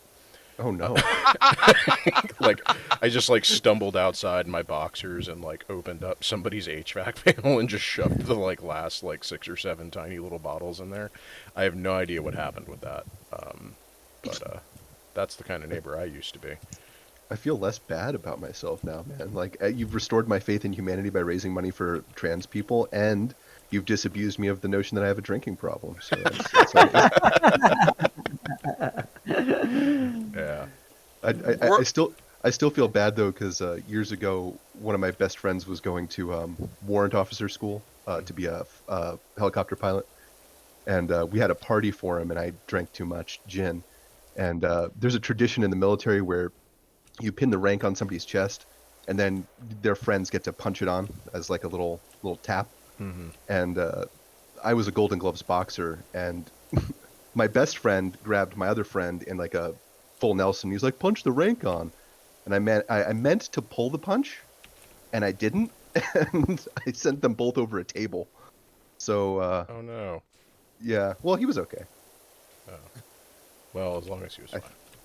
Yeah, But- I mean, he was pissed, but what are you gonna do? Yeah.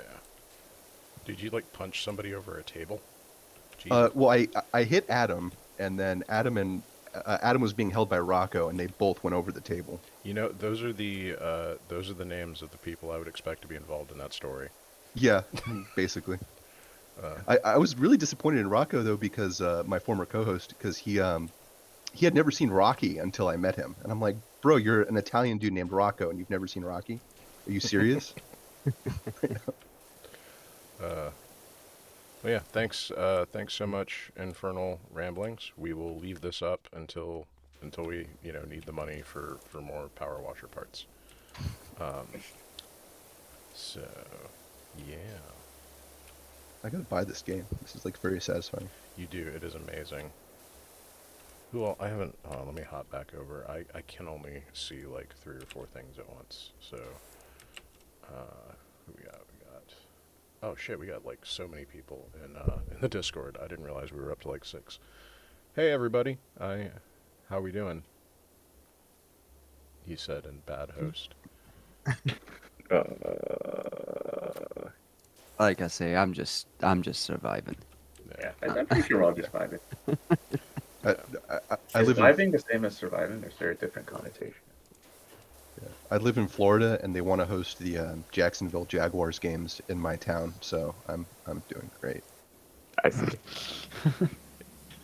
at the NASCAR track. So, Oh, which is like right near where all the important things are that I have to go do. yeah, I did live. I never lived directly near a NASCAR track, but I lived. I've driven through. I used to regularly drive through Rockingham, North Carolina. Where, Oh, there you go. yeah, which is like, it's basically like.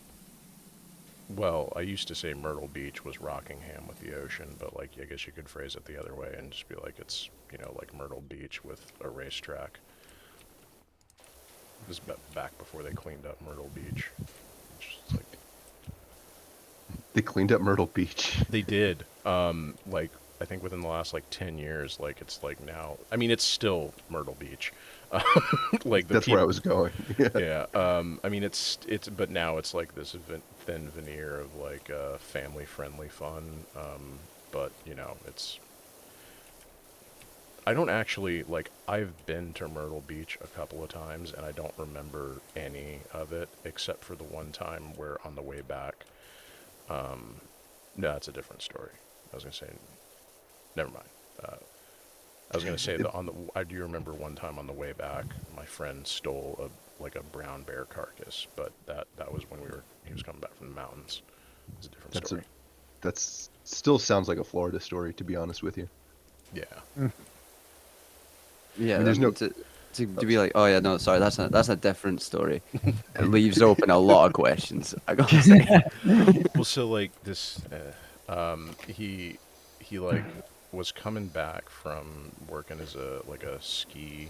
I don't know what he was doing. I think he was just working at a ski lodge, and on the way back from like the work, he passed by, I guess, like a hunting lodge on the road, and there was like a strung up like brown bear carcass, Oh, and Jesus. he just took it, and, and then like on the way back he was like on a whole bunch of drugs, and like he got like really paranoid that like Fish and Wildlife was going to come after him or something. And so, like, we all got phone calls at, like, 2 in the morning, and he was like, man, I got to get rid of this fucking body. And we're like, what? And he was like, no, it's No, it's a bear. I So we, should've like, opened with drove that. out into the middle of the woods in the middle Somehow of the night. that makes it like way more strange than a human body. Yeah. Like- and this dude, he's like, tweaking out of his mind, and we're like, just digging. We just buried it in the woods. Oh my god. This is the start of like some eco horror film. Yeah. Yeah. I actually had a friend get caught down here by Fish and Wildlife a few years ago, because I own a really high caliber rifle. It's a 45-70. If you've played Fallout New Vegas, you've probably seen one. And he wanted to buy the same rifle that I had, and he's like, "Oh, I want to go shoot something with it, Bob." And I was like, "Dude, we have deer and deer here, and if you shoot a deer with this, it's gonna do a backflip and explode." But he insisted, so we went out, and I walked off by myself, and all of a sudden I hear like a really loud gunshot, and I'm like, oh, I guess he shot something. And I hear 4 more go off, and at the time, one of those bullets was like $2.50. So I'm like, he's spending some money. I should go find out where he is. So I go and find him, and I'm like, Bill, what happened? And he's like, Bob, you won't believe what happened. A gator popped out of that hole over there, so I shot it. And I'm like, dude, it is a $10,000 fine to shoot a gator without a tag, and we ain't got no tags. And he's like, no, it kept popping back up, so I kept shooting it. And I'm like, I have to get out of here. But first I need to see what a gator looks like with 5 45-70 rounds in it. So I go over to this hole, and he didn't cap one gator 5 times. He shot 5 gators one time each. Jesus. Yeah. Oh my god. So I guess those gators were like, what happened to Jim? What happened to Barry? What happened to, So Harrowing stuff. Yeah, that actually, like, my brother did a similar thing when he was younger. Him and his friend took like a little John boat out into the Everglades, and they just decided to go gator hunting. And this is like, my brother's much older than me. This is like in the early 80s. And they just like started shooting alligators with like a 22, and like they were taking their tails and like throwing the rest of them back. They were also like on a lot of stuff. And they like threw the bodies back in the river. And, this is aggressively American. Yeah. I was gonna say, like, the casualty and like the casual nature of just like and like I'm not, but we just went out and I just started plugging gators. Yeah, and like Fish and Wildlife found them by following the trail of gator bodies to their boat, and they like they got hit with like I don't know how many tens of thousands of dollars in fines. Like my brother was paying them off into like his 30s. Yeah, Wow. they'll come after you, bro. Yeah. Anyway, that is like, I feel like that's my lineage. That's like where I get my white trash black belt from. It did give me a good lesson though, because when I was in Africa, we were going down the Congo River, and they gave us like this safety brief about the river, and they're like, oh, there's this 20-foot croc named Gustav that lives on this river that's eaten like 300 people over the years. So we're going down the river on this like flat barge boat, and I'm sitting on top of a truck on the middle of the barge, and all of my friends are like, don't you want to see the river? I'm like, bro, I can see the river from right here. I ain't getting eaten by no crocodile named Gustav. I don't know if that guy was telling the truth, but there was this dead-eyed boat captain that goes down the Congo River telling me there's a crocodile that's eaten 300 people, and I'm not messing around. I'd be like, aren't hippos like the most dangerous thing out there? They are. I'm also not getting killed by a hippo, dude. Fair enough. Yeah. Whereas in Crocodile World, that Gustav just thinks he's eaten one guy 300 times. 300 times. Yeah, He's like, he just keeps popping up. yeah, all the other crocodiles are like, what are you doing, Gustav? Like, And he's like, this one guy won't die. Yeah. Poor Gustav. You know what? I'm They on actually Team made a Gustav now. They actually made a movie about Gustav, I found out, like, after I got back to America, called, I think it's called Primeval or something. Yeah. But they made like a horror movie about him, and I'm like, oh, cool. I could have been lunch for a movie star. One of And my he saw favorite- no scent of that. Yeah. I love like these horror movies that like paint like animals as like specifically like ontologically No. evil, where Yeah. they'll be like, there's like Gustav, and you're like, that dude's just trying to get his bag. Like there's no motivation behind it. He sees the food, he eats it. Like Yeah, it's why not are his fault. Yeah. why are we trying to put some facsimile of morality on this crocodile that's just trying to eat? Yeah, Well, he's what just trying to about get what by. about these orcas? As these orcas, Oh, yeah. is this stuff true that they've been attacking boats? Yeah, and like I'm fully on Team Orca. Yeah. I'm like Yeah. ride or die with orcas. No, Yeah. not right on. But especially they're attacking yachts, so like if you have a yacht, you're not getting much sympathy. Yeah. Yeah, but Comrades. I heard there's some evidence that like the adult orcas are also like training the next generation of orcas to also That's- attack boats. There's like was- generational knowledge that's being yeah, it's passed one. down It's to one target the particular young. orca that's been doing it. It's this older matriarch. This younger pod saw her taking on this yacht, and they were like, "Oh, I guess we're supposed to do that now." Yeah. It's, And it's fascinating.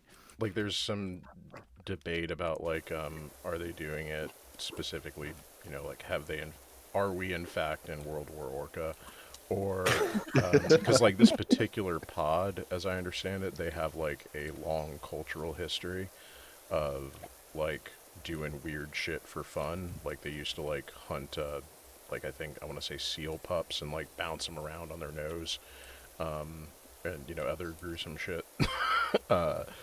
And like there's and they used to or like wear them as a hat was what it was, and like now they're doing the same Jesus. thing with the rudders. So it's like, are they intentionally like targeting these boats because they're just fed up with our bullshit, or are they just like, ooh, that's a better hat?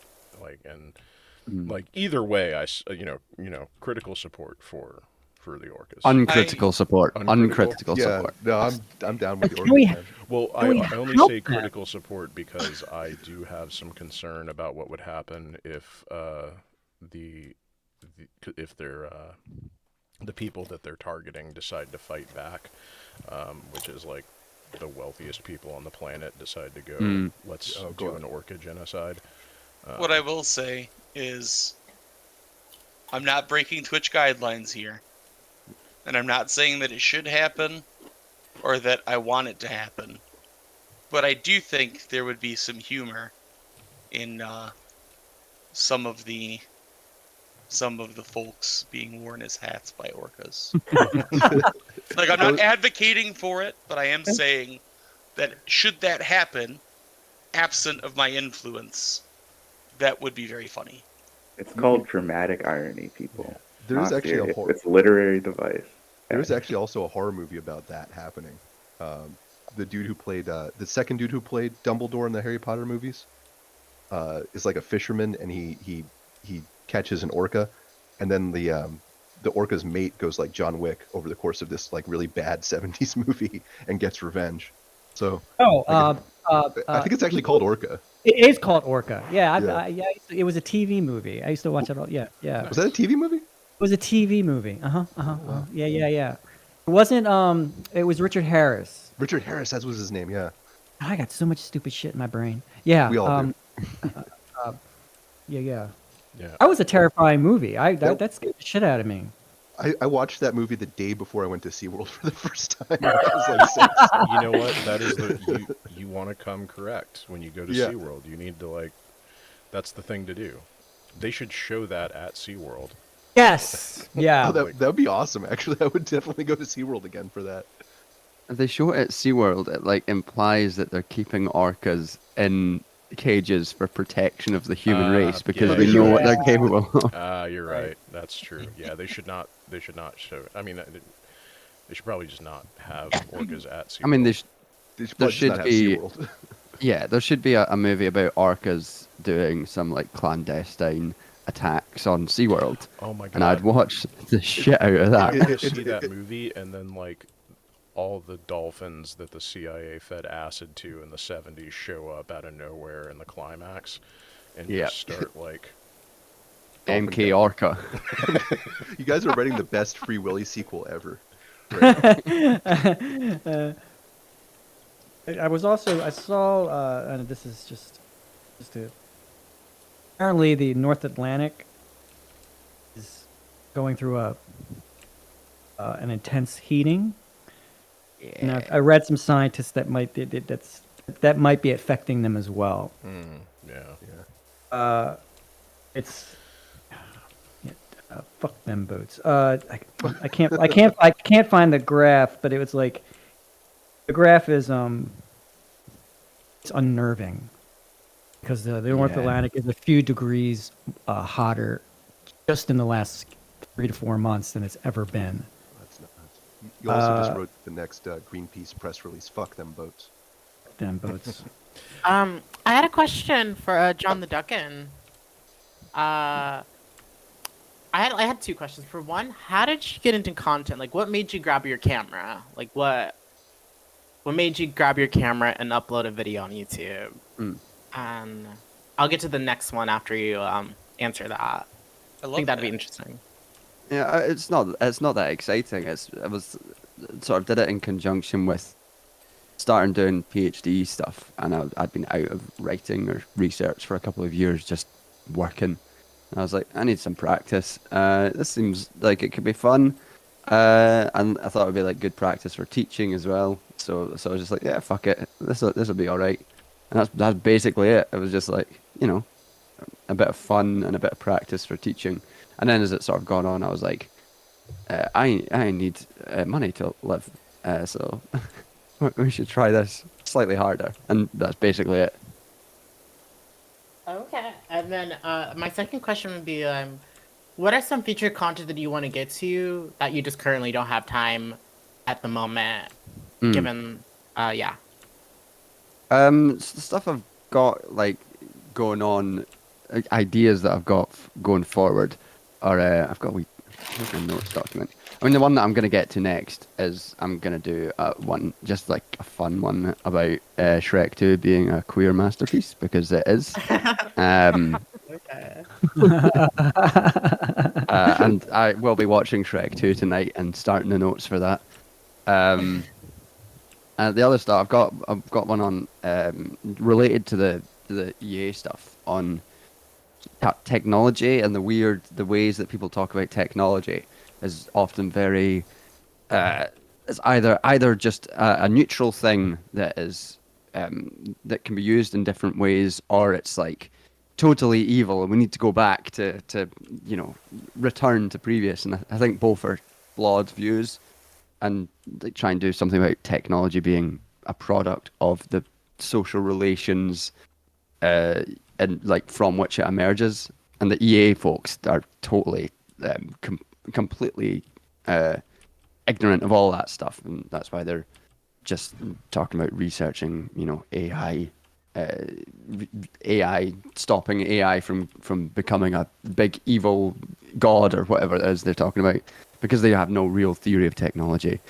And then people like Aaron Bastani, whose idea of technology is that technology is the driver of change of society rather than a product of the change which emerges. And then I've got another thing I'm sort of trying to work on, maybe like the role of like public intellectualism as a thing, and how weird it is to be mediated through these algorithmic like pressures. But they're all like baby ideas right now that haven't been fleshed out at all. I will say just quickly, because you mentioned like all the talk about like AI like becoming too powerful and destroying the world or whatever people are saying. I will say that a lot of that is misdirection from companies, right? Yeah, Because absolutely. Yeah. there are problems with AI like right now. They're basically just big black boxes that are unexplainable, and you can't put, for example, an unexplainable, potentially biased algorithm in charge of saying, for example, like the prototypical example is like an AI that decides if you should let someone out on bail or not, being biased, which is actually something that's happened, right? So like we have these like current problems, or like AI that like just reproduce a lot of the biases uh, that are found, like AI art, for example. If you try to generate try to generate images of people, you will find that they conform to like certain beauty standards and so on and so forth, right? So all these things are actual problems. And when you ask like Google or OpenAI or Microsoft or any of these labs making AI, like what's the risk of AI, they will like ignore all of those problems and they'll say, well, in the future, it'll basically be like Data from Star Trek, but evil. It'll basically be like Skynet coming to destroy John Connor or something, right?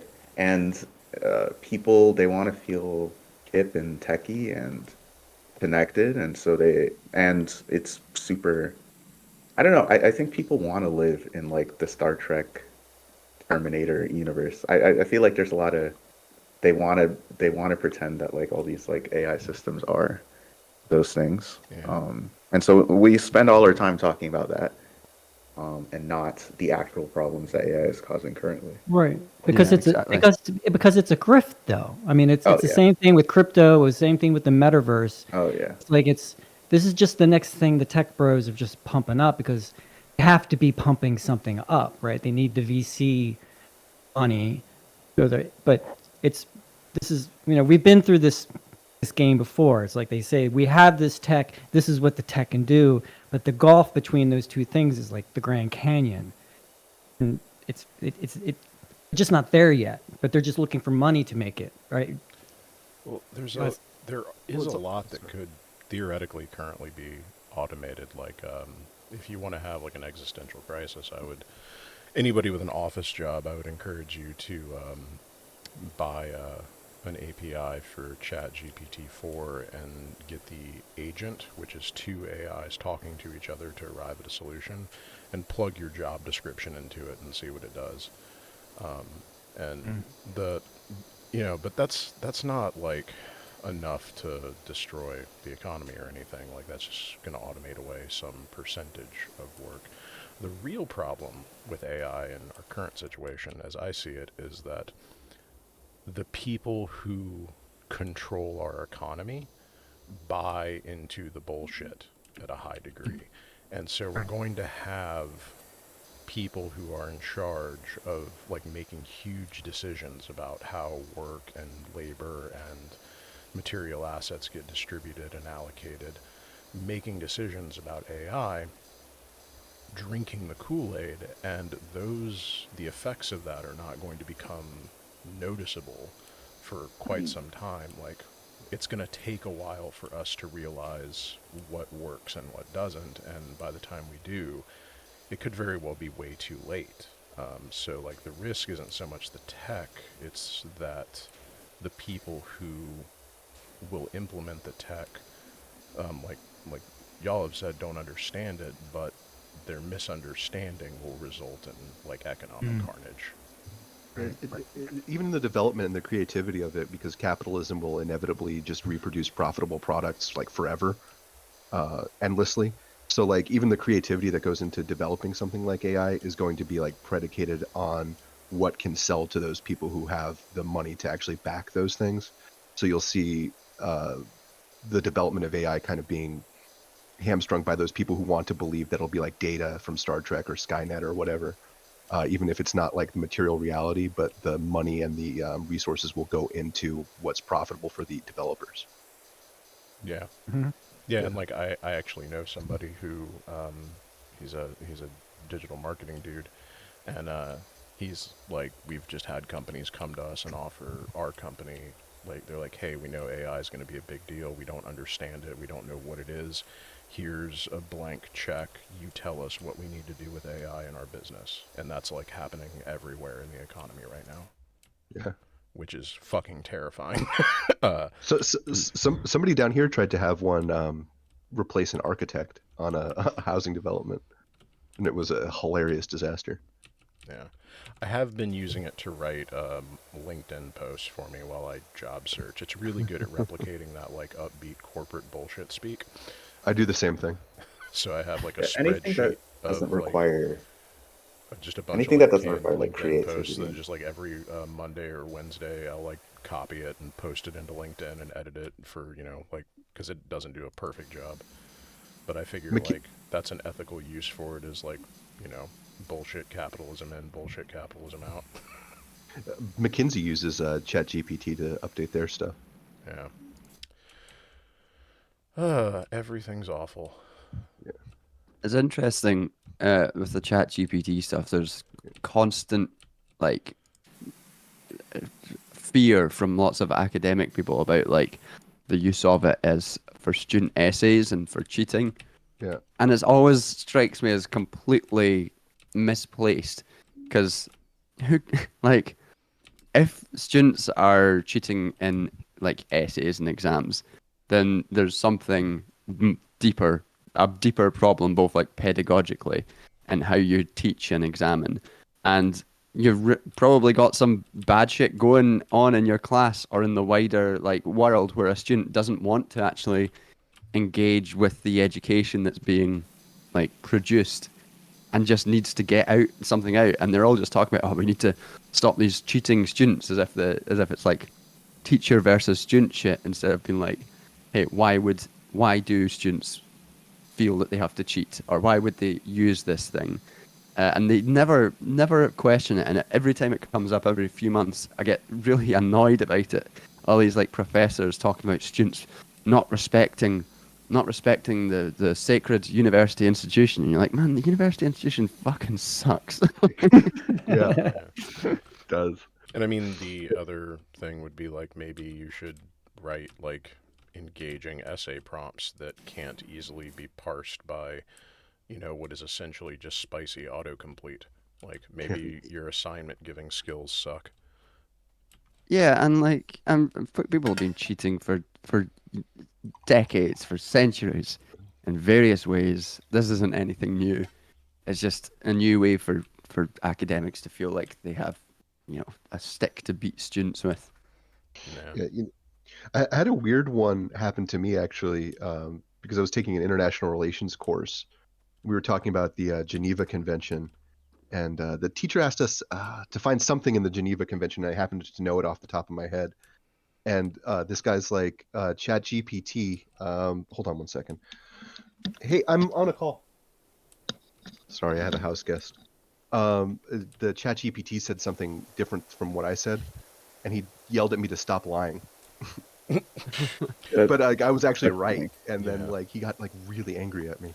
That's that's a big problem with it, is that it replicates bullshit, or it produces bullshit, but it produces bullshit that unless you are like an expert in the field, you can't identify as bullshit.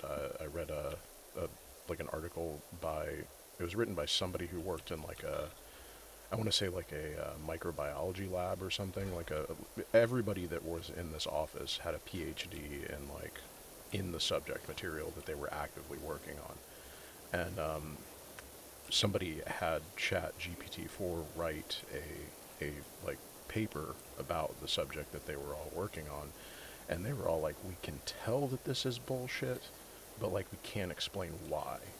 And they had to go to the person in their lab who was literally like the world expert in that niche subfield of study, for her to be like, oh, well, these two papers that it cited aren't real, and the arguments that it's making in paragraph 3 like don't track with the actual research. And like, but that's kind of where it's at, is it produces bullshit, but it's very difficult to detect. And that's what scares the shit out of me. There was one very funny example of someone doing something like that.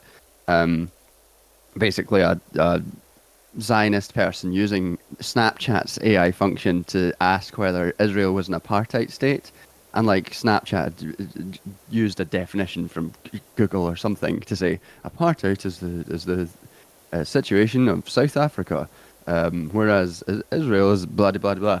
And he was like, "See, even Snapchat knows the truth about how Israel is great." And it's like, what the fuck are you talking about? that's Snapchat. This is not where you're basing your thoughts on, surely. Oh, it's kind of like what I'm worried about with, especially in academics. I definitely think it's true that like a big part of the problem is schools are not getting kids like engaged in like learning. And if you have a mass epidemic of people who like don't want to study or do any of the assignments or read anything or take the test, uh, then that's probably not any one individual student's fault. That's probably like the system that's failing. I get kind of worried because if you compare ChatGPT or whatever other LLM is basically like Google, right? It's sort of like it, except worse in a couple ways. First of all, you can't like compare sources. Like if you Google something and it's bullshit, you kind of know it's bullshit because it's up against all of the other Google searches, which may tell you something different, right? You don't have the context of who's speaking or where it's coming from. Like if you ask something about like if you ask like ChatGPT like an economics question, it could just like cite the Heritage Foundation and like not tell you, right? Um, Whereas if you were doing the research on your own, you would say, okay, this is coming from like this point of view, which may or may not be biased. And then even if you get an answer, since I happen to be a computer scientist, sometimes for fun, what I'll do is I'll ask it like difficult computer science questions and like see if I can catch it like being wrong. And it's impressive. It's impressive how right it can be, No. but it's also like wrong a fair amount of the time. And it's because I know what I'm doing since I like work in this field that I can like point out, oh, hey, that's actually wrong. But like people who are just like using it like it just like knows everything, that really concerns me, especially for academics where it's like pretty much just like copying the work from people that are impossible to cite because the machine cannot tell you where it got this specific pattern of words or information or stuff like that. Um, I think part of that problem with the education system is that, especially in America, we've kind of like started to view education as like an industrial process where you put person A through process B to add capability C, rather than like a personal development process where you're supposed to like develop a student into like a more rounded individual.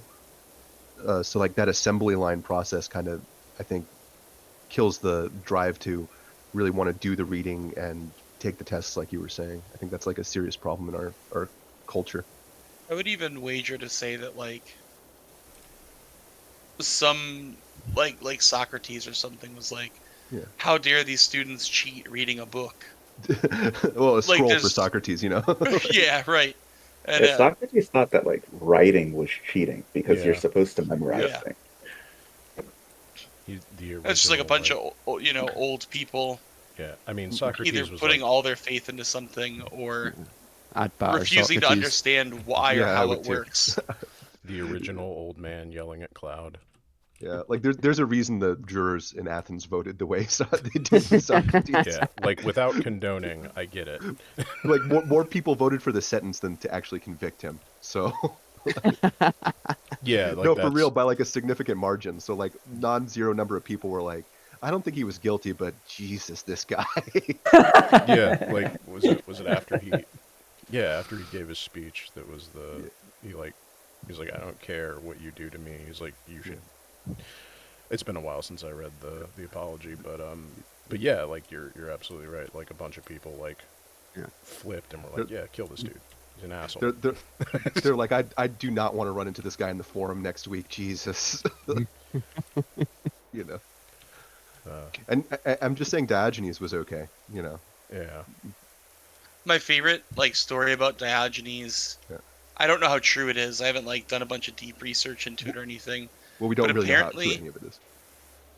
I'm sorry. Oh, we don't know how true any of it is, to be fair. Right, but apparently there's like this idea that Alexander the Great like Yes. just loved the shit out of Diogenes, and Diogenes was just trolling him the whole time. Yeah, because the story, as I understand it, is that Alexander looks at Diogenes and he says, "Were I not Alexander, I would wish to be a Diogenes." And Diogenes looks up at him and he goes, "Were I not Diogenes, I too would wish to be Diogenes." Yeah. Thou'st old school burneth. Yeah. Yeah. He also is supposed to have bit Plato, which is just great. No, I love that. Yeah. Like I am on record as saying ACAB includes Plato. Yeah. So I am in favor. I'd fight Plato. Yeah. Oh, he was like isn't his name like literally like a pun for him being, doesn't Plato mean like broad in Greek or something? Yeah, I read that, but I don't speak any Greek, so Yeah, like he's like, supposedly he was like a beast. that'd be a good fight, but I'd still fight him. Yeah. Nothing more scary than a swole nerd. Yeah, right. I mean, like, I'd say I'd fight Hume, but I don't think that'd be much of a fight, you know. That's true. Yeah. Definitely Heidegger. Like, Heidegger would definitely be on the list, but again, not much of a fight. Yeah. I had to read what is it, Being in Time. So like, if there is an afterlife, I owe him one. Okay, so I got to head out, but just real quick before I do, first of all, I wanted to thank everyone for putting this together. I think it's really important. I think trans people need a lot of support right now. So I'm in contact with a couple of organizers that are helping like support people who live in. So basically, for people who don't know like the situation in the United States, like there are some states that are normal, and then there are some states that are basically descending into form of some form of fascism or another, that are pretty dangerous to be in. And we're trying to get together some people that can help support those who are in those states and maybe move to states that are better. And so if you are either trans and you want to help with that, or you know someone who that could be useful to, please, you can DM me. What's the best way to find me? Okay. If you go to moblock.xyz and you'll find like all the links. You can DM me on one of the platforms that's listed on the links there. Without getting like too We should keep it OPSEC-y, general here. Yeah. Is that a group that like accepts public donations, or does it have to go through an intermediary? For right now, we're trying to grow things slowly. Okay. So it would need an intermediary for the Okay. time being. Dope. I'm my long-term plan, I don't want to take up too much of your time. I know you got to go, but like my long-term plan is to like maybe do something like this every couple of months after I get the first aid manual done, which I'm hoping to have done in like 6 months. So that sounds like a really good thing to do, like another stream for, if we could figure out a way to do it. So Yeah, maybe by then we'll be more open, and Yeah. then it would be a little bit easier. yeah, to, I will for sure get Yeah. up with you about that in Yeah, a please couple do. months. Yeah. And thanks for being on, man. I appreciate it. And Yeah, of course. Oh yeah, I was gonna say. I had something on the tip of my tongue. Oh yeah. John. That's your first name, right, John? Yeah. So I won't lie, low key, I've been trying to be recognized by you on Twitter, but like it's Oh, really? kind of I'm sorry. hard because I don't try to like be overt. I just like naturally engage. But I was like, is it too much to ask to follow me back? No, yeah. Sam, let me try and find you. What was your at? Soul Bunny. Bunny with an I instead of a Y. That was on the tip of my tongue, but I was gonna go on my other thing. Oh, yeah. What's it called? I would say like because I've been watching your content a lot more lately, along with like the Cavernacle. If you know that person. I don't know that person, I'm afraid. I think you should check them out. You'd like their content. I'm so bad for not looking at, not catching up with lots of like good stuff that lots of people are putting out. But yeah, just I think you would enjoy them, like you specifically.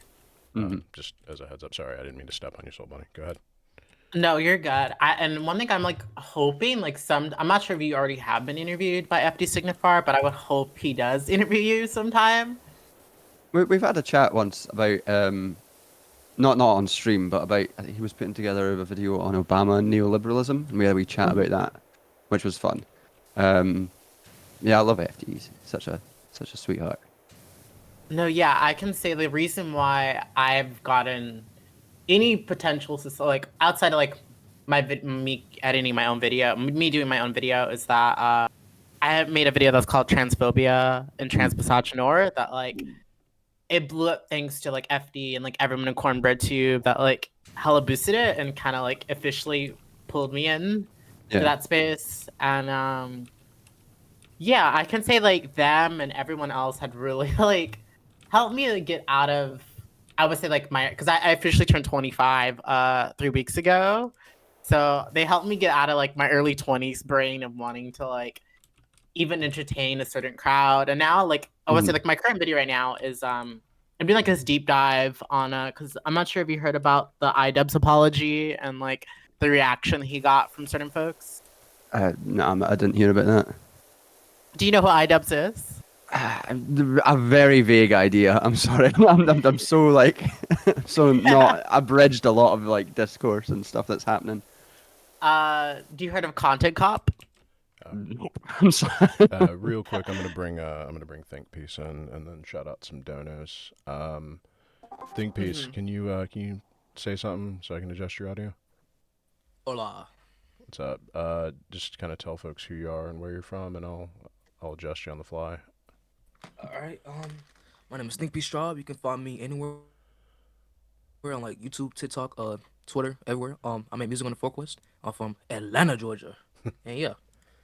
All right, and thank you for coming on, and let me take a look at some donos here. I'm sorry, just real quick. Soul Bunny and John, I posted both of your Twitters in the chat so people can follow both of you and find your content and everything. Dope. Nice. Awesome. Thank you. And then we've got $5 from Anonymous. Once again, Anonymous, you're carrying the day. All right, yeah, and folks who are new to the chat, who are just coming on, we're doing a Trans Lifeline charity stream. It is a really good charity that's run by and for trans folks, and we're just hanging out and making some money. And sorry, I just wanted to get that out because we're at the top of the hour. Okay.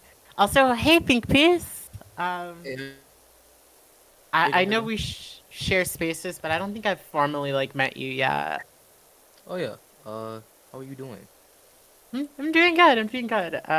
Very interesting. I would say been an interesting month. Interesting Pride Month for sure. Yeah. And Juneteenth is next week, so or the week next Monday, not this upcoming Monday, but the Monday after next. So, is there anything you're doing for Juneteenth, or that you want to do? I'm actually going to Tulsa, Oklahoma, because my grandma lives there, and then we're gonna visit the Greenwood district actually. Oh, yeah. Okay. Nice.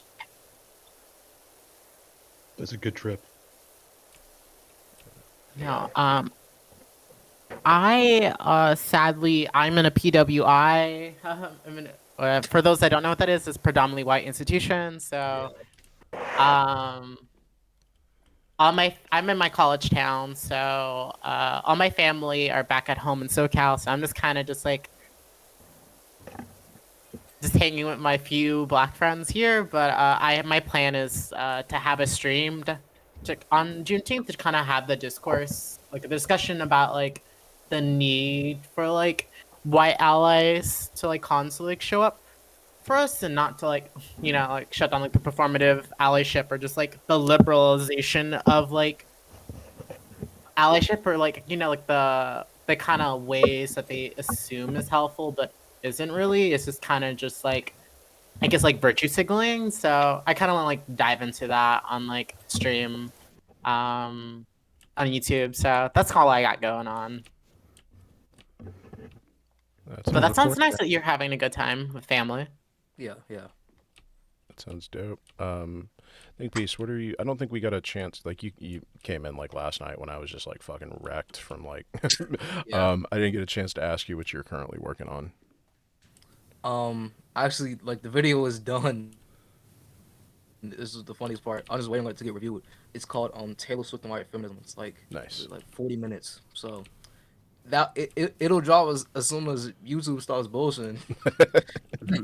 Literally, like it's all ready to go. I have it like up. It's all done. So Nice. So like okay. So it's just uploading, waiting on YouTube to stop being a fuck.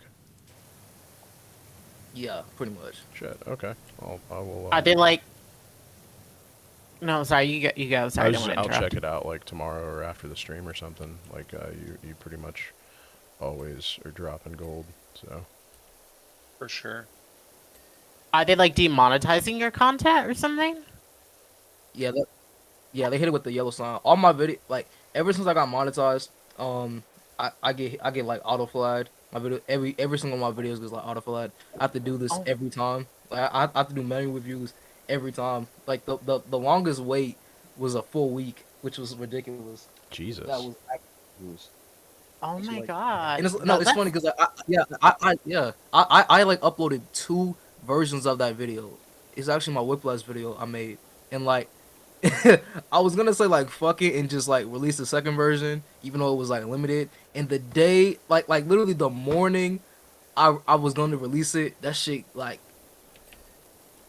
got like green. So I was like, oh shit, like it was the weirdest thing. I was like, what? Like the day I said fuck it, I'm just gonna drop this. I don't care if it's like yellow sign or not.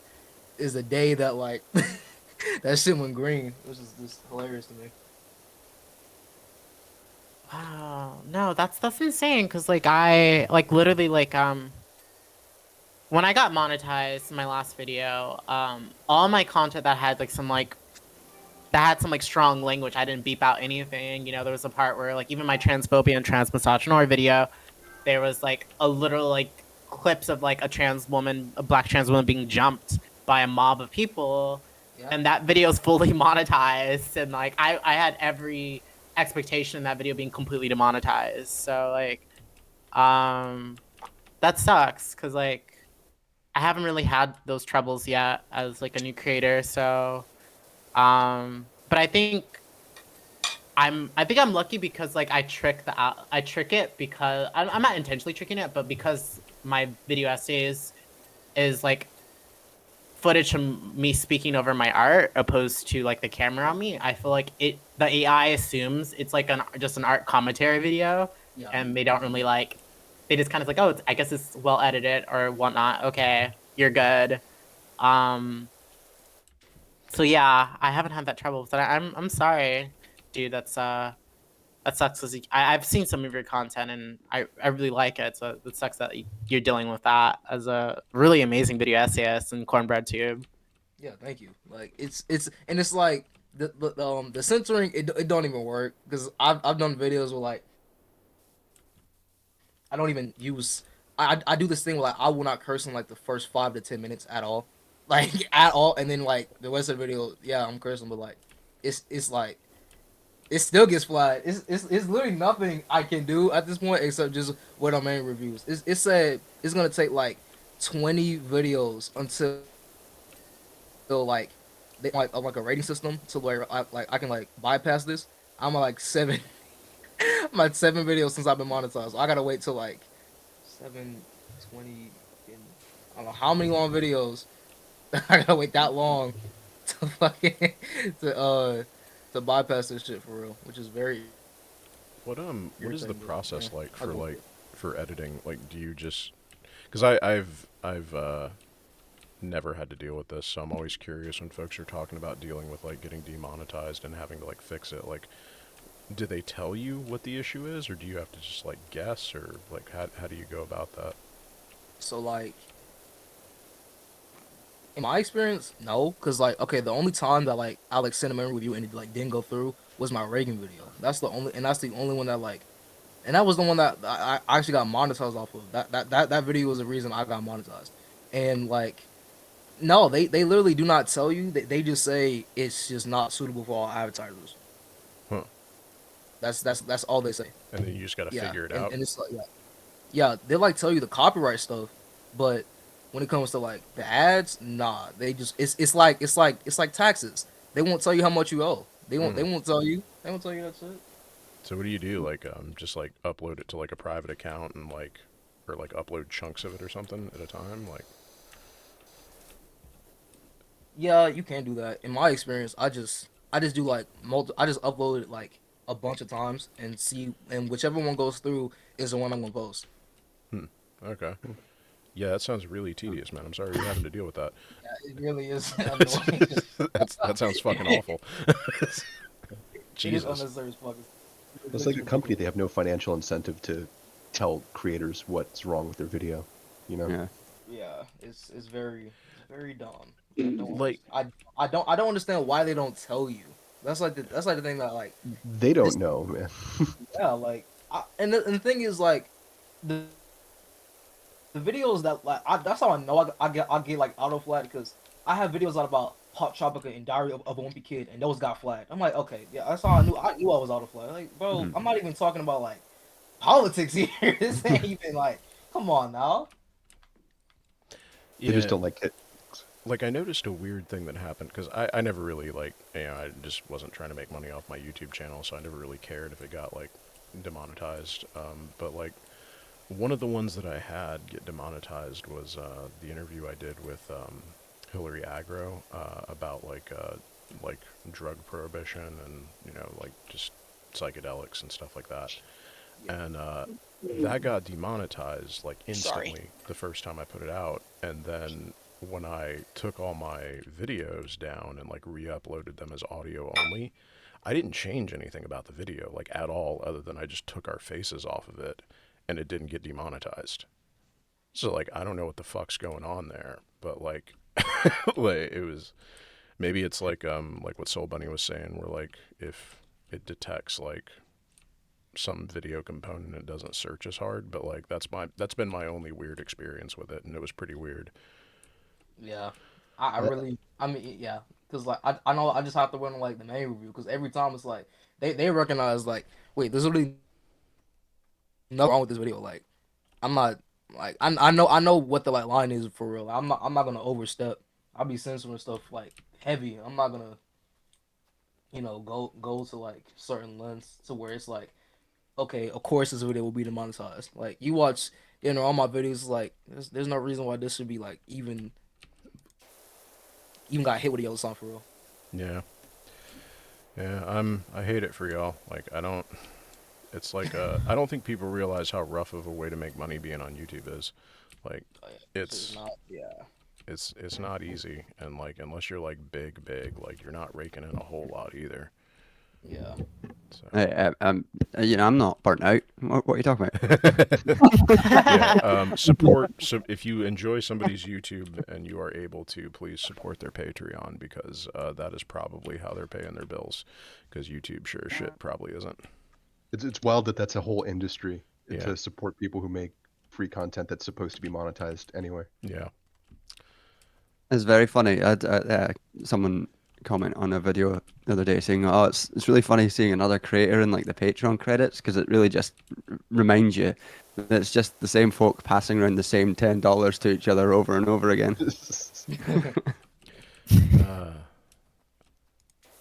Adam Smith Yay. wrote about that, right? Yeah.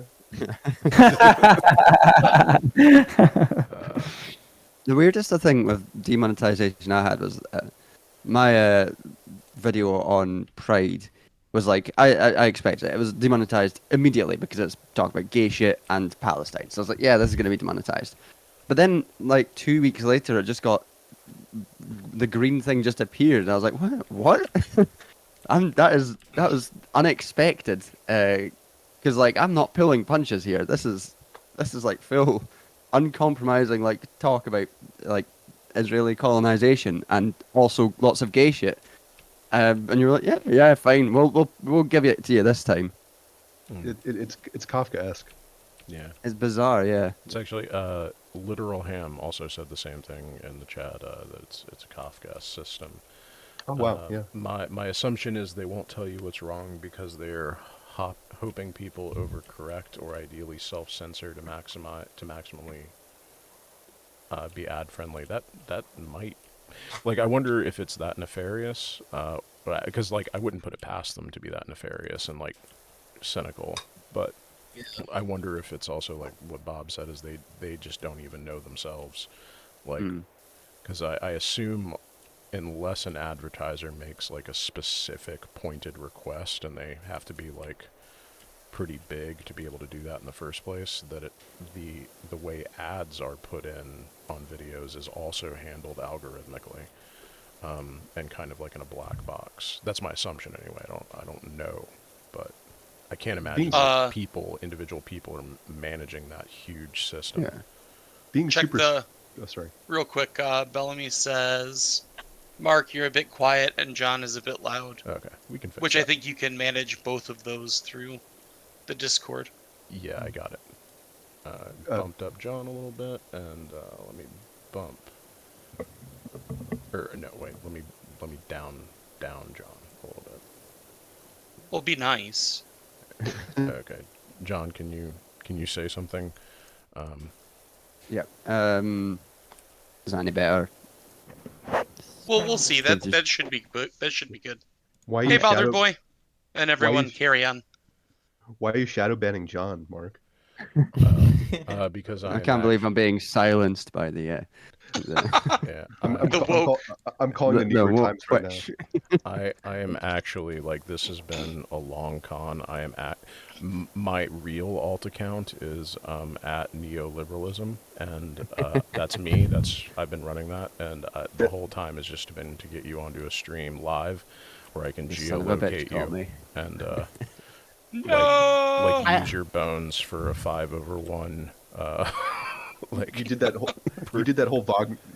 You did that group stream with me so you could get in contact with Provosin. Yep, I am the deep state,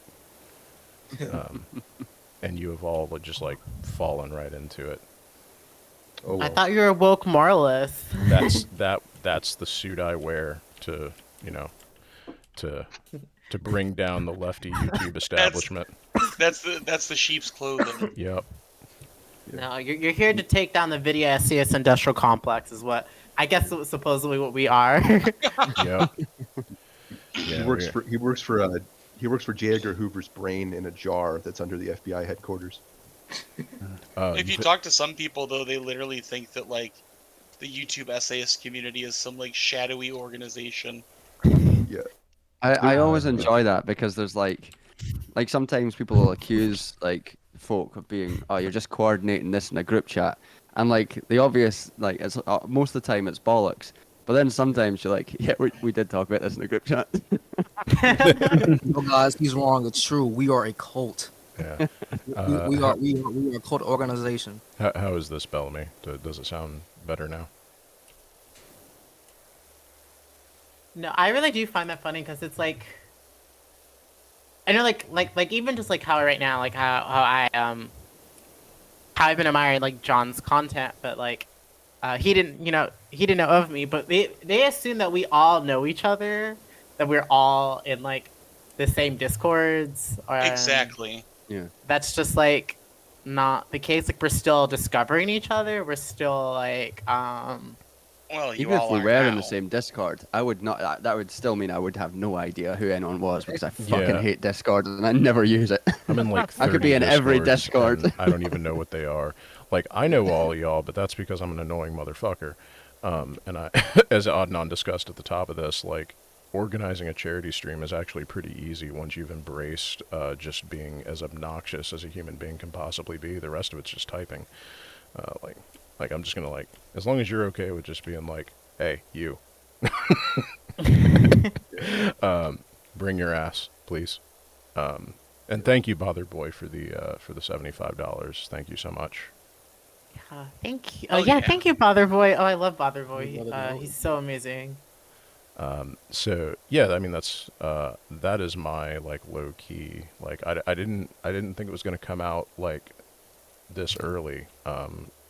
I thought we were gonna make it to the end of the stream before we figured out I was just deep undercover. But here we are, and I'm not sorry. I'll see you at the Masonic meeting next Tuesday. Oh, okay, you gonna See, that's the thing. I was gonna say, like, I feel people talk about video essays like we're some like cabal or something. Like, no, like I don't even believe in the cabal, but It's just the whole aspect of like, I don't know, we're just people that enjoy this style of content that we make, and because of that, and also because like the space has changed a lot. For example, like the video I'm working on right now, because I was asking John, like, does he know iDubbbz? Think Piece, you know iDubbbz, right? You heard about iDubbbz apology, right? Yes, I did.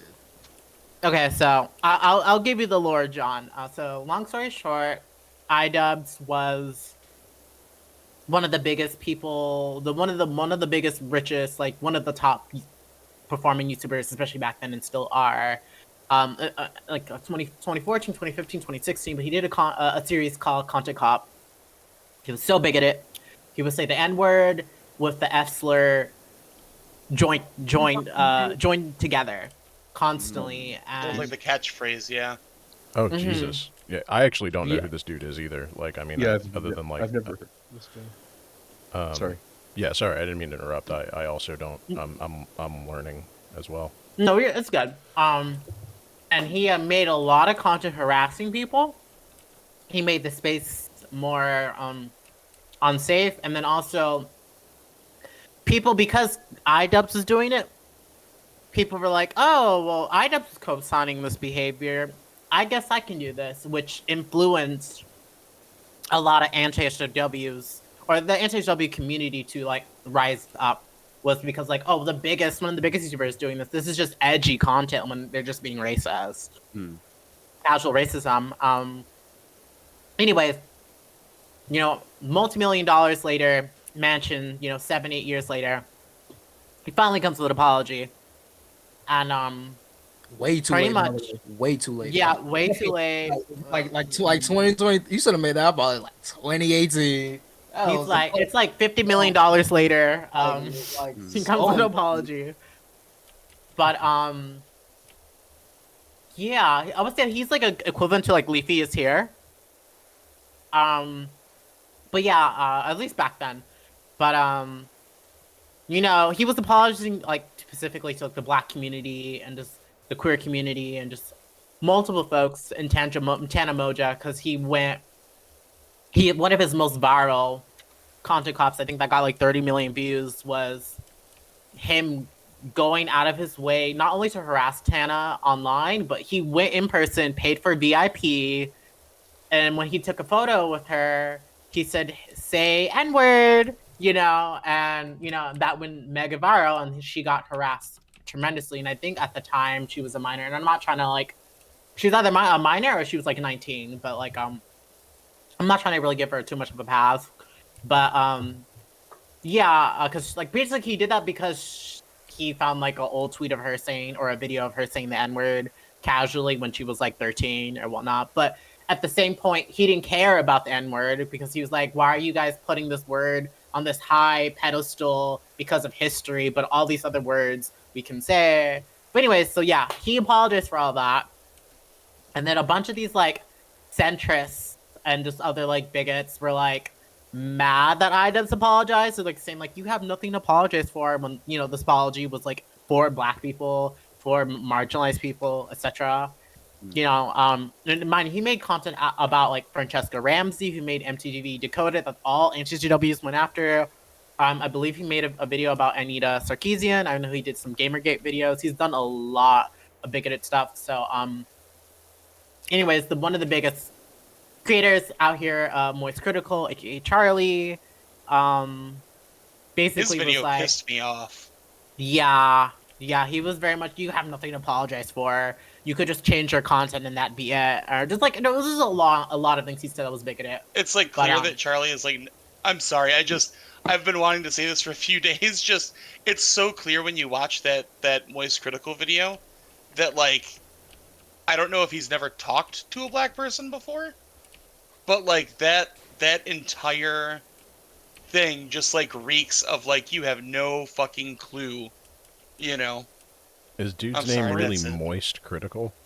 Yes. As in like MOIST? Mm-hmm. Okay. Mhm. Yeah. Okay. I guess. What is it with these names, man? Like, I know. I mean, I'm a Mustache Bob on Twitter, and I host a show called the Mustache Mafia. So I don't know if I have that much room to talk. But like, what is it with these people and their names, man? They all have the worst names. I think it's like an outgrowth of like early like WoW like gamer culture. I think like people just like using gamer tags. And like, yeah. I don't want to be like this, but let's let Soul Bunny. Oh yeah, you're good. Because I was the original interrupter, and I appreciate you allowing me to get that out, but I just want to make sure that we're, you know. Yeah, good call. Go ahead. Sorry, Soul Bunny. No, Go ahead. no, it's good. I'm gonna like finish it up really fast. But yeah, you know, the Moist Critical had his bad take. Everyone checked him, and then he basically just like, everyone on Twitter is toxic, and everyone's being, you know, just like being bigoted. But anyways, he's being big-headed, you know, Tampa, Florida type. And also it makes sense. He's in Tampa, Florida. Like, he's having white boy summer right now. He's not engaging with black folks. That's not in his community. He's, but anyways, yeah, that inspired a lot. Also, because like, recently, I think it's like not 5 or 6 days ago now, people, some anti-SJWs, either ex-anti-SJWs or current, there was like basically saying like, I have nothing to apologize for. None of my content, like basically, like I'm not gonna go out like iDubbbz. Like you want us groveling at our feet. Like they think an apology for making bigoted content that influenced the alt-right pipeline, and also they were denying the alt-right pipeline and not just existing. Like they denied that, but they denied that their videos had any effect. Like basically, because like what some of these people, because they were like, well, I wasn't as bad, or I'm not, or like I was, you know, leftist, or my content fell within leftism, and it's like. No, it didn't. Like you were anti-Black Lives Matter. You were pushing All Lives Matter. You were pushing Blue Lives Matter. You were fighting. You were like making videos about Francesca Ramsey. It was pushing. It was making anti-racist content, feminist content. You were punching down on feminists that were right. That were just right. Those people just they were fighting a lot of things that were just like basic common sense leftism today. They were like shutting down and like making like, you know, coddling white people, like using the terms anti-white, you know. They were doing it all for shits and giggles and think like, oh, I'm just, you know, I'm a comedian. So like, they were hiding behind that, you know, like people that hide behind the word edgy.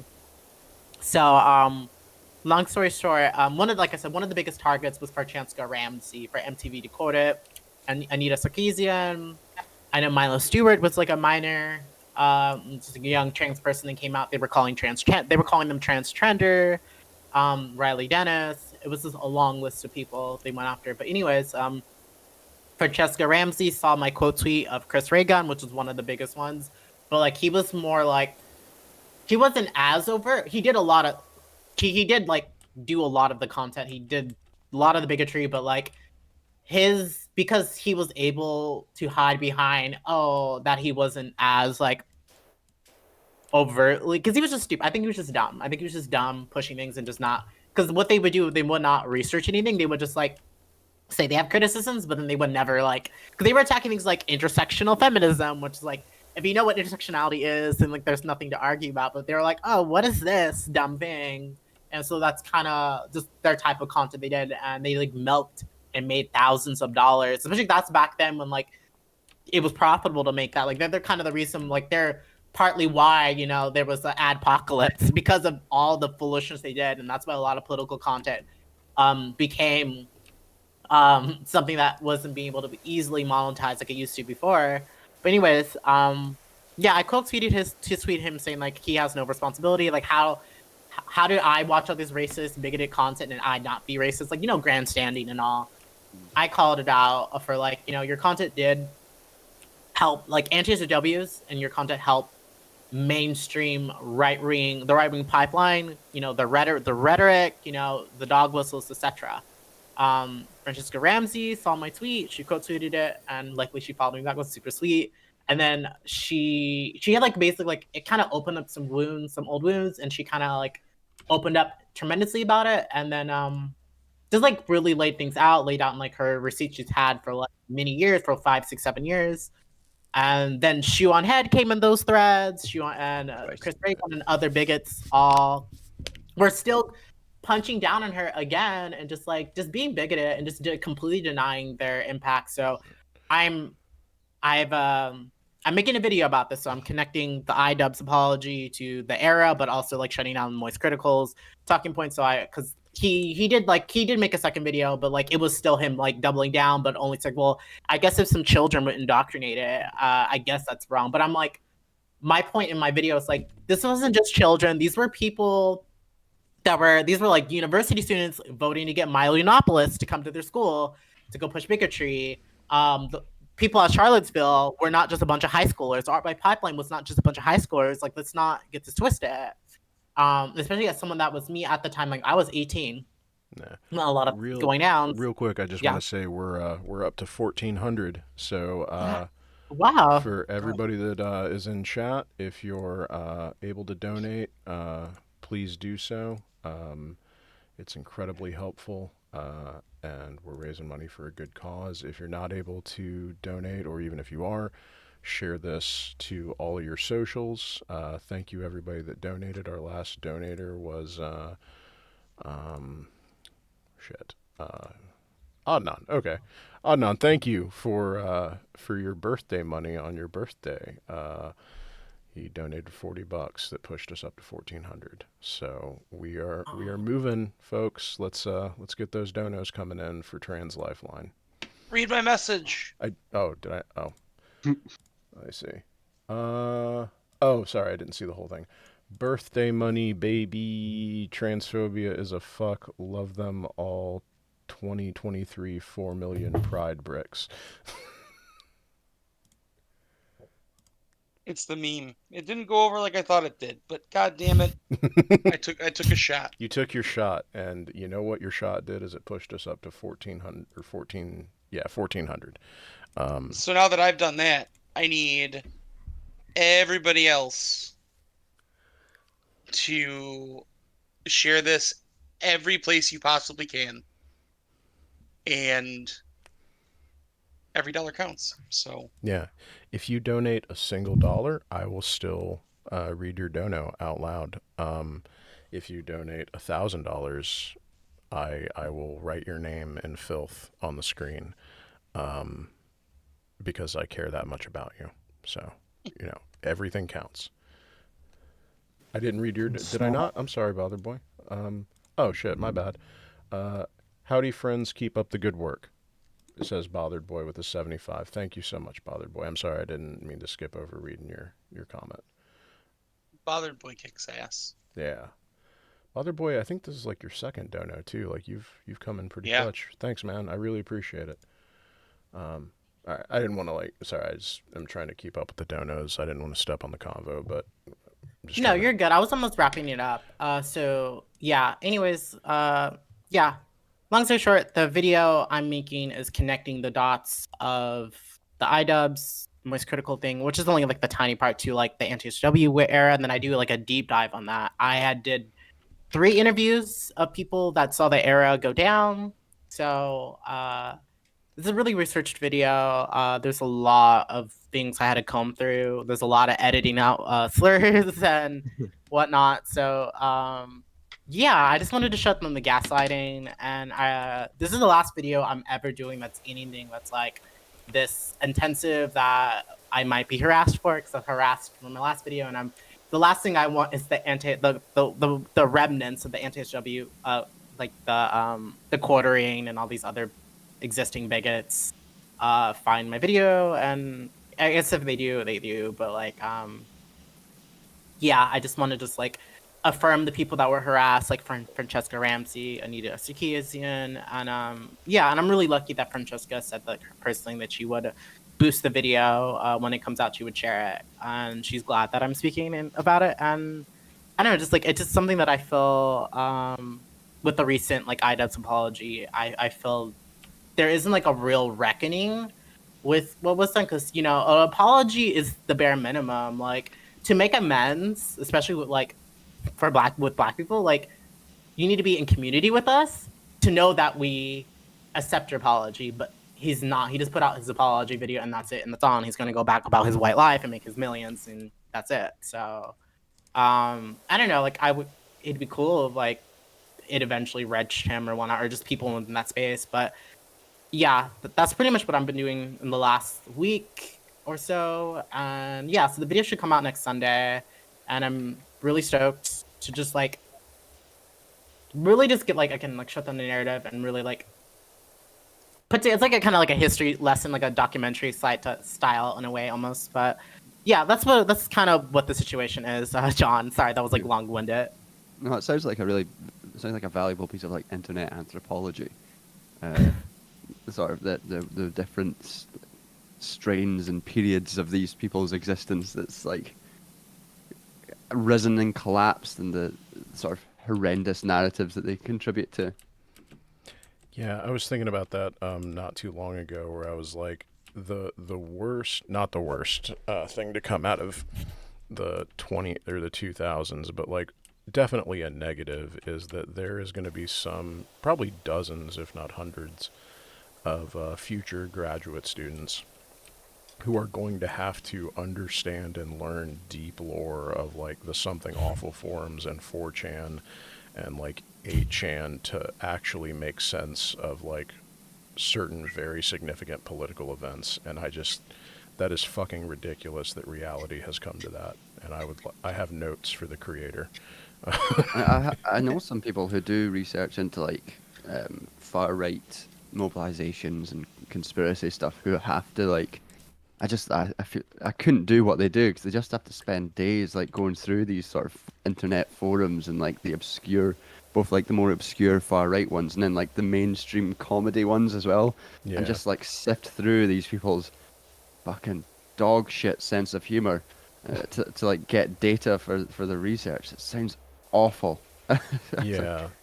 Like actually some folks that were supposed to, or they were, they had a scheduling conflict. I don't think they could come on, but the I don't speak German dudes, Jack and I'm spacing on fuck, Jack and Daniel from I Don't Speak German couldn't be here, but that's basically all they do. And like I don't know how, like, not just like alt-right stuff, but like just straight up neo-Nazi, like they go into like their forums and stuff and like log all of that, and like, because fuck those people is kind of the premise. It's I don't know how they do that. Like I could not.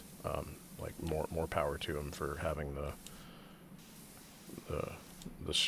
just the fortitude to sift through all that bullshit. There's people in the... Oh, sorry, go ahead. No, go for it. Yeah, I had nothing. We just got raided by Frezzo. Frezzo says trans rights are human rights. Hell yeah. Thank you, Frezzo. I did not know when I... Sorry, go ahead. No, go ahead. Go ahead, yeah. I was just going to say, when I first started streaming, I did not know what raiding was, and I thought I was being, like, assaulted the first time it happened, and I was like, it was, like, very, like, this might date me for how old I am, but it was very, like, back in the day in, like, AOL chat, and the first time somebody asked me, like, ASL, and I was a teenager, and I was like, oh, no, it's real, all that stuff my parents said. Oh, man, AOL chat. You got to get on the Yahoo chat, man. That was where it was at. Yeah. No, he just got one of those back in the before time, in the long ago. How you would get on the internet is AOL, this company that doesn't exist anymore, would send you. They exist, dude. Do they? Yeah. So Verizon bought them out in, I want to say 2015. Oh. And they still have. I have to check my shareholder statement, but they still have like 2 or 3 million people in the interior of this country that are on the AOL dial-up because there's no fiber. Oh, okay. Shit, Yeah. I did not know that. Yeah, like back in the day, they would just like send you a CD, and you would install it on your computer. That you had to start like a lawnmower, and then you would get not on the internet. You would get on like this little small section of the internet that was America Online. And you had to like, send your bits uphill both ways in the snow. Had a wall of the CDs decorated with those CDs. They would just send them in the mail. Like you would get it every week. There would be an AOL CD in the mail waiting for you. I had free internet for like 6 months because of those CDs. Yeah. Back when Yahoo was actually an ISP for a little while in the late 90s. Yeah. Right. That was back when the internet was good. Back when it was like, not just 3 corporate social media sites. And I'm not gonna get too much on my like old man internet rant, but Back in my days. I don't think it's an old man rant until you start talking about Usenet. that's true. Yeah, you're right. Yeah.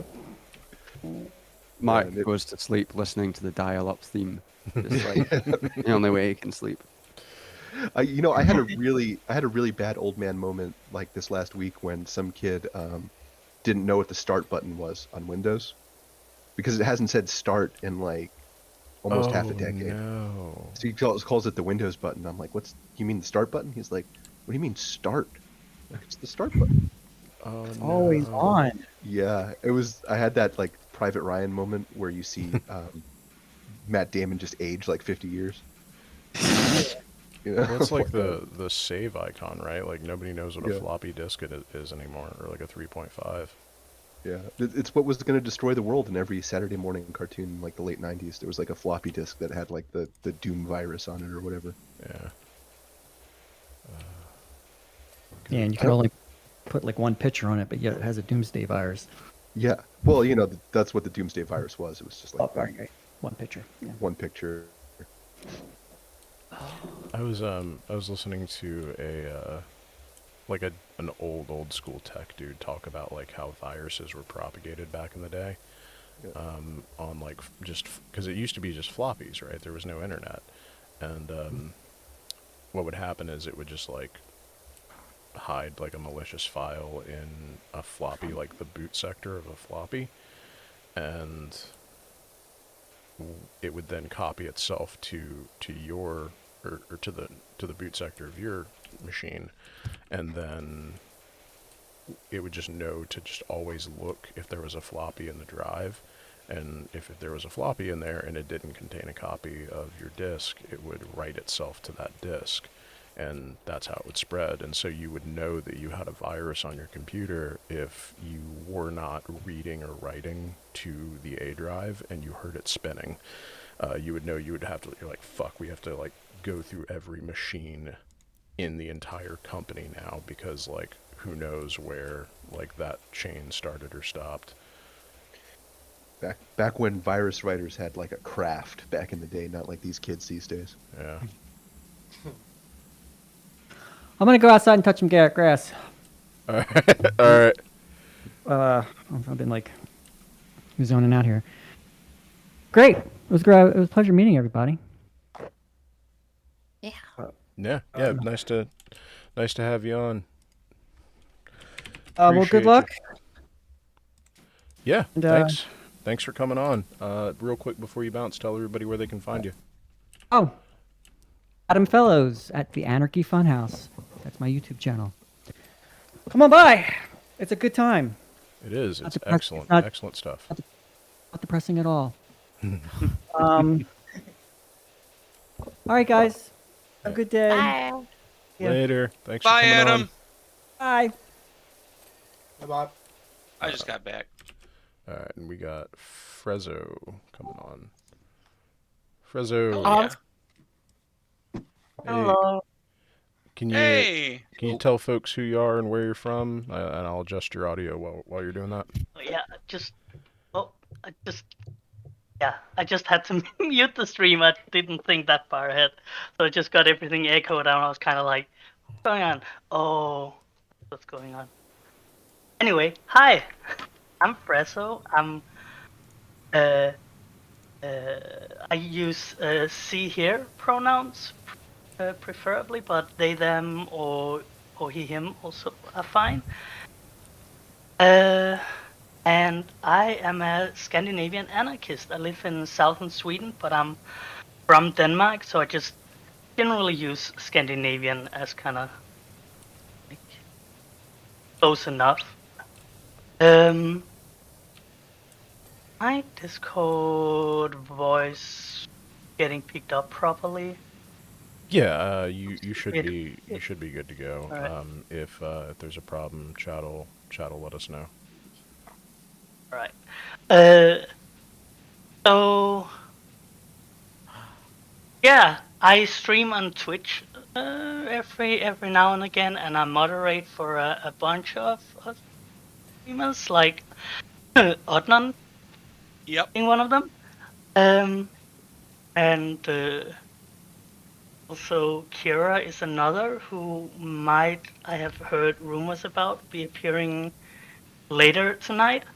Yeah, Uh, she's. I think the plan is for Red Planet to raid into us, and Yeah. I don't know if Kira's gonna join or not, but that may happen. I think that's her plan anyway. Okay, cool. We will be Yeah. hyped for that.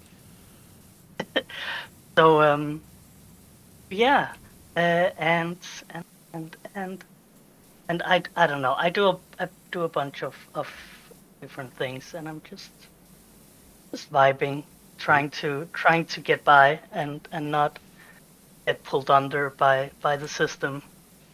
Yeah. That is what we're. This is a vibe station. Yeah. Here.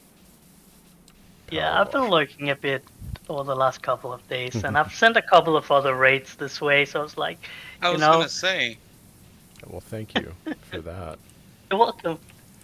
Alright. Oh, the top of this is just filthy. Alright. How can I get up here? Does this work? Should we do Jackbox again tonight? Maybe. We'll see. I'm just gonna play it by ear. If it depends on kind of where things go. I am not in a set automatic let's get rid of that. I am not in a let's have concrete plans kind of a mood, because that never, when you're like, it just never works out. So we'll right, just play it by ear. Concrete plans are better anyway. Yeah. No plan survives first contact with the stream, bro. Yep. I think Clausewitz might actually like hit me in the face if he heard me quoting him in relation to an internet stream. But what are you gonna do? Yeah. I did before I had to get up and walk away. I just wanted to say, Soul Buddy, I'm really looking forward to that video. Thank you. Because I have thoughts, and I know that you're gonna really dive into it. Thanks. No, as someone that was susceptible to that content at 18, because I grew up in an area where I was the only black everything in my classrooms. Mm-hmm. So from kindergarten and up, constantly. So yeah, I feel this content would be very therapeutic for me and like emerging and like kind of like a look back on like my own past, because like I'm not sure. Do you all know Blair White? Like you, John, do you know Blair White? Yeah, I know of Blair White. Let's just put it this way. I can't. Condolences, rather. Yeah. Let me put it this way. Yeah. I'll put it this way. I was an OG Blair White fan. Like, I came across her content. When I came across her content, her first ever upload was only 3 months old. So, like, I was at the start of things. And, you know, I was, because of the environment I was in, I just wanted to be accepted. And thankfully, I was just in the audience. I didn't leave no comments. I don't have a digital footprint on that. It's literally, I'm so glad I didn't grab a damn camera. Oh my God, I'm so glad. There was some points where I thought about it, and I'm just so glad, like, nope. And now I just had like a full 180, full-on communist. You know, I'm an anti-SJW. I guess I fit the stereotype. I have the purple hair. All that stuff. I'm a black trans purple hair woman, and I don't know. It's very interesting, but I can definitely say because I know in the future I'm gonna be doing a video that's just on the Blair White deep dive of like kind of like reflecting on like looking at Blair White's old content as an ex Blair White fan. Like that, like that's like the title I'm gonna give it. But yeah. But I was gonna ask you, John, how much to the extent do you know about the anti-SW era of YouTube? I'm not like hugely abridged of it, partly because I didn't really get into watching or doing YouTube until I actually just started making the videos. So I wasn't like aware of a lot of stuff going on YouTube until after I started doing it. and that was kind of after that SGW anti-SGW thing had peaked slightly, and they were moving on, mainly because of like the sort of emergence of the bigger sort of figures like H Bomber Guy and stuff, who spent their time talking about them and making fun of them, and sort of declined a bit. So I wasn't really, not like a huge familiarity with lots of it beyond just like the second-hand discussions of them via those people. Okay. Okay. Yeah, I didn't catch that either. I was like, oddly enough, like modding like a feminist subreddit when Gamergate went down, and I somehow was not exposed to any of it. I don't know how I dodged that bullet, but like, yeah. Probably the only good thing about me being in Afghanistan was missing that whole like thing blowing up. Yeah. Yeah, it is weird how like that like is such a consequential event, like time period, and just there are huge sectors, like swaths of people who just like don't know anything about it or like didn't experience it directly. For it to be like the like the ripples and reverberations of it throughout our culture, like I mean you can draw like a straight line from Gamergate to like the like MAGA movement, really. Like it's Yeah, or like even look at like Ron DeSantis, like woke. Yeah. He's woke like crazy, and this is all because of the Gamergate anti-SJWs that destroyed woke. Because woke is African American vernacular English. Like woke is something that comes from Black people, and it was particularly just for Black folks. And then white liberals co-opted it, and then the anti-SJWs hella just destroyed it and co-opted it into this new term. And now we have Ron DeSantis, who's making bills about anti-woke shit. And yeah.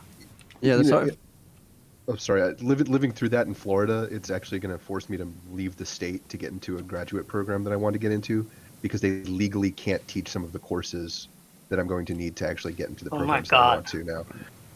And the weird thing, though, is that being on the ground here is that hearing DeSantis talk the way he does, it's really like internet poisoned the way he talks. I'm sure everyone who's heard him speak in the last like 4 or 5 months has noticed it.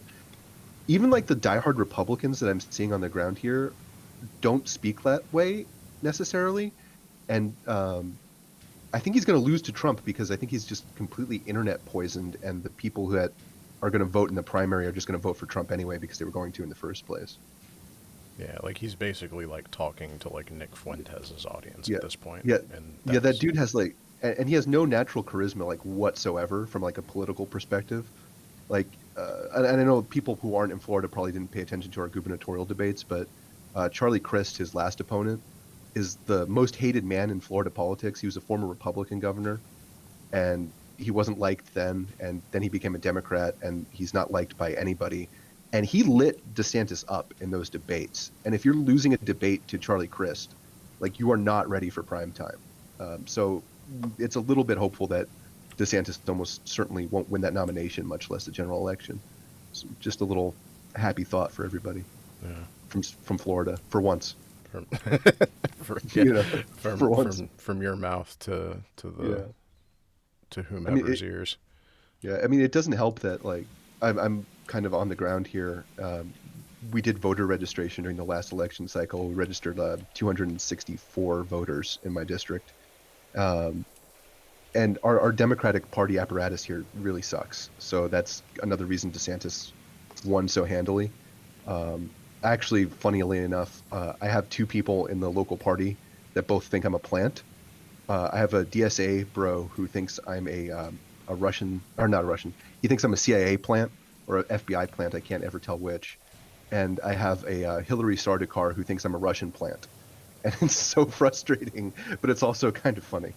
Yeah, I mean, I simultaneously at one point I was on a Twitter list called like anarchist CIA assets, and like it was, and the other one was like empty-headed communists or something like that. And it was I just want to know when I just want to know when the checks are coming, man. Yeah. I was gonna say, John, were you gonna say something? Yeah, I was like, a lot of the in the UK, a lot of the sort of the woke stuff, the way it's used in the UK is filtered through the older use of things like political correctness gone mad, which is like an older thing in the UK that there was in the 90s particularly. It was just what all the right wing or like liberal older people would say anytime. At that time, Section 23 was still in order and like still enacted, which stopped teachers from mentioning like being gay or like teaching about sexuality in schools. And like people trying to bring that back would have people saying, "Oh, it's political correctness gone mad." That carried on until 2003, by the way. Damn. And they're trying to bring it back, basically, with a lot of the anti-trans legislation that comes through, and worse. And that sort of political correctness has been merged into... it went through the social justice warrior filter and then into woke stuff now. But it's got like that slightly different, like English liberal, it's really annoying middle classness that a lot of people, especially like transphobes, use in the UK when they use the word woke. They use it in that sort of upper class liberal way, which gives it a slightly different flavour, and it's just really annoying. It's so annoying. Yeah, I don't. I'm actually like fairly ignorant of UK like politics. Like, shocker, American doesn't know politics outside of his country. But which like that's a failure of me or a failure of mine. But like, I'm always in. I guess I shouldn't be because we have the Democrats. But it is just wild to me like the degree to which like liberals in the UK seem to just like essentially just be like openly conservative. I don't know. Y'all, I'm about to go soon. I gotta take my sister to her dance company, whatever. So I'm gonna bounce out of here. All right, man. I really appreciate you stopping by. Do you want to like tell folks where you can where they can find you and like where your content is and who you are and all that stuff? You can find me Think Peace Tribe, YouTube, Twitter, TikTok. You probably see me on TikTok. If you seen the TikTok with the nana fucking purple bonnet, it was me. Yeah, I make video essays like about media analysis, art critique, just political videos from my lens as a young black leftist. And yeah, I make music on the FourQuest, and I will be dropping a new song and video as soon as YouTube stops bullshitting me. So yeah, that's pretty much it. All right, man. Thanks for coming on, and I really appreciate it. And everybody, if you can't see his new stuff, go watch that Ronald Reagan video. That shit was dope. Yeah, thank you. Yep. All right, man. Appreciate you being on. Yeah, appreciate it. Peace. Yep. Take care. You could pull in Phil. Phil's here. Phil, what's up? How you doing? Hello. Howdy. What it do? For folks that haven't caught the last couple, you want to just tell folks who you are, where you're from, what you do? Yeah, this is That Dang Dad. You might know me from YouTube. My name's Phil. I live out in Louisville, Kentucky, jewel of the Ohio River. And my claim to fame is I used to be a cop, and now I'm a police and prison abolitionist, and I talk about fun stuff like that. Dope. Hey, actually, I had someone. Where was that? I don't remember where it was, but I had someone that was like, "Oh, I watched this video of someone who used to be a cop who was like against cops," and I was like, "Are you talking about that thing? That yeah, that was the one. All right, yeah." It's me. There's very few of us. It's hard to get us mixed up. That was what I was thinking. Like, wait, is there another one or no? No, that was you. Check the donos here while we watch our beautiful work fixing this. We're getting close to 1,500. Yeah, except chat. We have not had a donation in 45 minutes. Oh my god. And I'm gonna need you to step that up. You remember the threat still is the same. It hasn't changed. Do you remember the threat, chat? Do you remember what me and Adnan are gonna do? I missed the threat, actually. Yeah, me too. The threat is that we're going to get them addicted to Power Wash Simulator and have them fall in love with it and complete the game, and then we're going to break into their save no. file and make everything dirty again. Oh no. Yeah, so unless you want that, you should donate.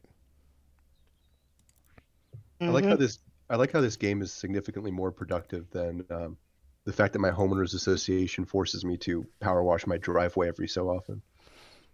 Mm. Okay. It's like the biggest waste of gas and water. I was just about the. I don't think it's that much the case for the UK, but there's a lot of like generally with European countries and also for Canada, with Canada for that matter, and Australia and New Zealand, a lot of that kind of like we seem progressive and like we have this really, someone used a really good term for it not long ago, but how it's kind of, we have this, we seem like we are progressive, but when you actually dig a bit and you look at the laws and what's actually going on, we're not that much better than the US, if at all. Just like in some regards, sure, but in other regards, not so much. And I would think that this is also possibly the case with the UK. Oh yeah, we're shite. Things are Yeah. bad. Yeah, that's what I say about Sweden and Denmark as well. It's like it's pretty shit, but it's right, Bothered Boy? Yeah. Like I'm Danish. I absolutely do not think Denmark is progressive. And I live in Sweden now, and I absolutely do not think Sweden is progressive. I have a friend from Sweden that came here recently that was explaining it to me. Yeah? Just like how it's not nearly what people make it out to be. Yeah, I think it was 2013, speaking of trans lives. I think it was 2013, so like 10 years ago, that the law that if you wanted to medically transition, you had to get castrated. Jesus. Yeah, that's yay, Sweden. Ooh, progressive. It's finally changed that law. And that was like a new law in 2013 that they passed, or? In 2013, they made it so that's no longer the case. Oh, they fixed it. Okay. Yeah. But it's like it took up until then. To... God damn. That sounds like some medieval like nonsense. Yeah. Right? And it's just like Sweden, yeah, and it's also Sweden also has a lot of like, Sweden doesn't have any of the traditional colonial history, but there were a lot of Swedish people that were on the ships being used for colonialism. There were a lot of Swedish iron being used for colonialist efforts. Right? It's not like Sweden just at completely on the sidelines. Sweden also tried to do straight up colonialism, but they didn't have much success with that. But like, they were very successful with the standing in the byline, standing on the sidelines, and kind of just providing personnel, providing timber, providing iron. To... And a lot of that was because they just lacked the capacity after the Great Northern War, because the Russians kind of crushed them as an imperial power, not because of like ideology. Oh yeah. Yeah. So. Oh yeah. No. Sweden would have loved. Yeah. Like Denmark had the West Indies, what's now the U.S. Virgin Islands, used to be the Danish West Indies, and the U.S. bought it off Denmark, and we still have like Greenland and the Faroe Isles as present-day colonies. So Denmark was a straight-up colonial power. Not the biggest colonial power, but like still a straight-up colonial power, complete with the triangle trade and everything. Oh. And the U.S. can't have colonies because we call them territories, so that makes it Right. totally okay. Yeah. Yeah. Yeah, yeah. Hawaii was totally not just Yeah. Or Puerto overthrown, Rico. like, yeah. Which But yeah, that is a very magnificent current donation number. We have both funny numbers in the donation total right now. We do. Hold on. Just as an aside. Let me take a look at what we're working with here.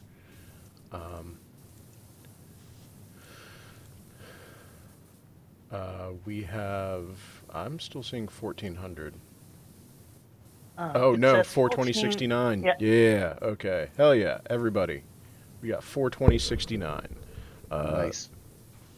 Thank you to Nice. That Dang Dad for the 1069. Oh yeah. And then Anonymous 1 and 2.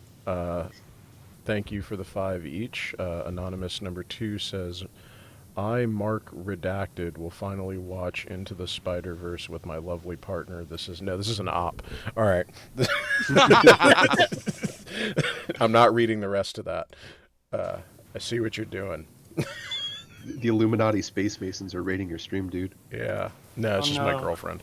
But she's been trying to get me to watch Into the Spider-Verse, and it's not. I want to, but I just don't. You know, there's an Adderall shortage.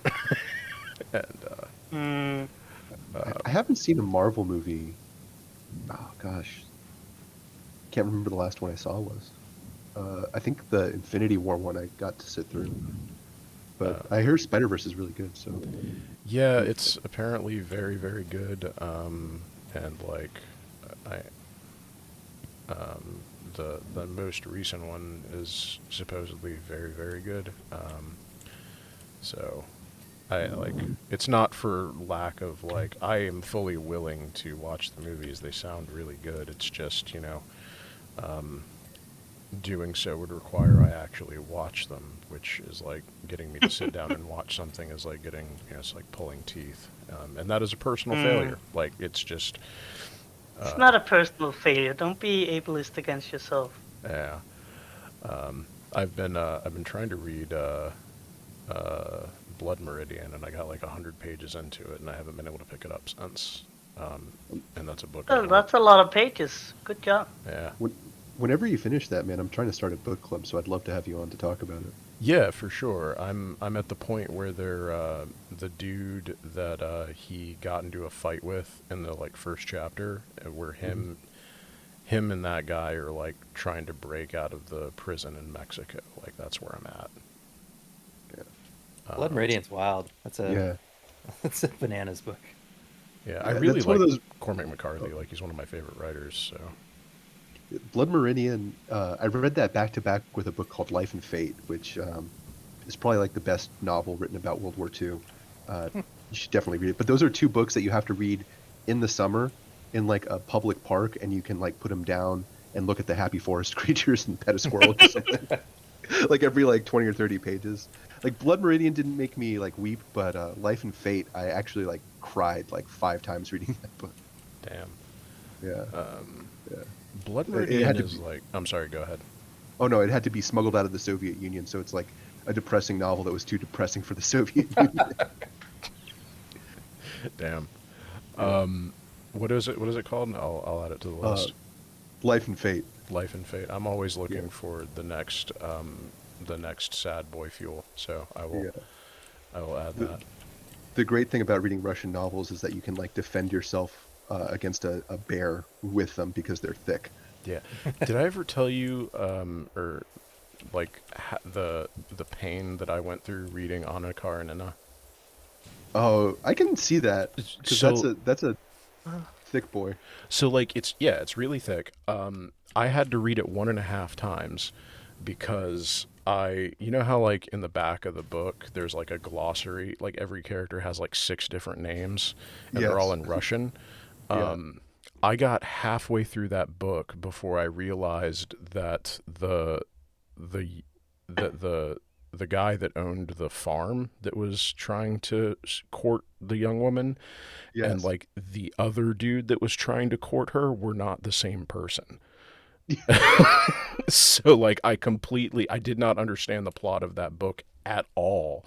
So I literally had to start it over.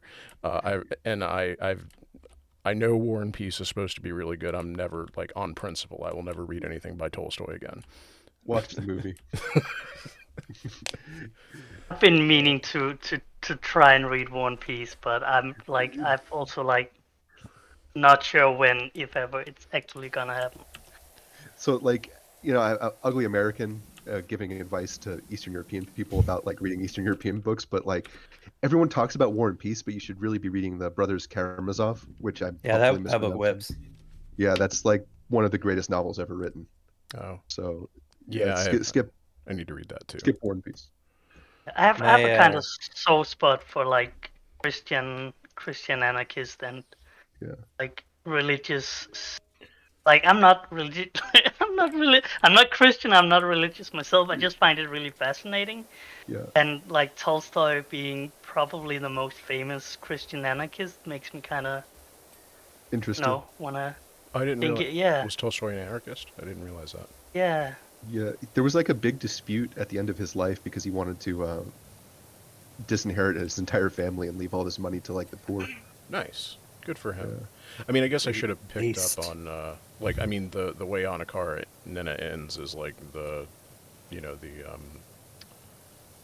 it's basically like right before the Russian Revolution, and it is very pro-farmer, if I recall correctly. So, but I also read it like before I really got into like politics, so that was kind of lost on me at the time, I think.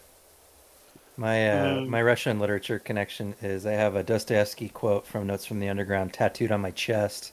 Oh, the first line in Russian. I am a sick man. I am a spiteful man. That's good, man. Because I read that story at a time in my life where I was a huge prick, and I was reading it and just reading this main character was like a huge douchebag, and I was like, oh my god, I'm a huge douchebag. So it really like convicted me to like think about my life in a new way, and so when I got the chance, I got it tattooed on my chest just as a little reminder that I am capable of great spite and pettiness. What book is that? That's a good origin story. Notes from the Underground. You just got to be careful if you go to Brighton Beach with a Cyrillic tattoo on you.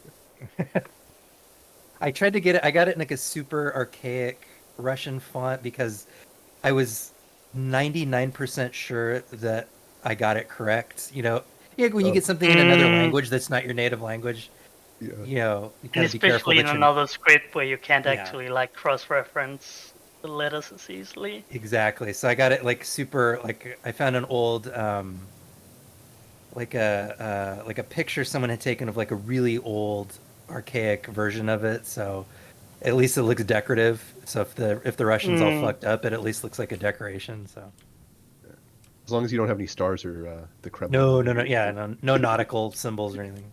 Yeah. Because I accidentally made friends with one of those guys in a bar in Brighton Beach.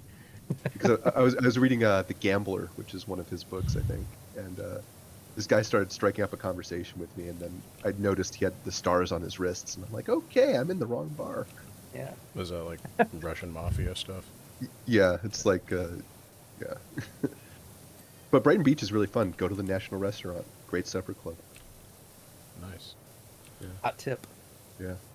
Well, I don't know if it's still on there, but the Yelp review after the last time I went there, I checked their Yelp reviews, and it was like a proper Russian supper club. So they would do like music and dancing, and everybody's having like a party.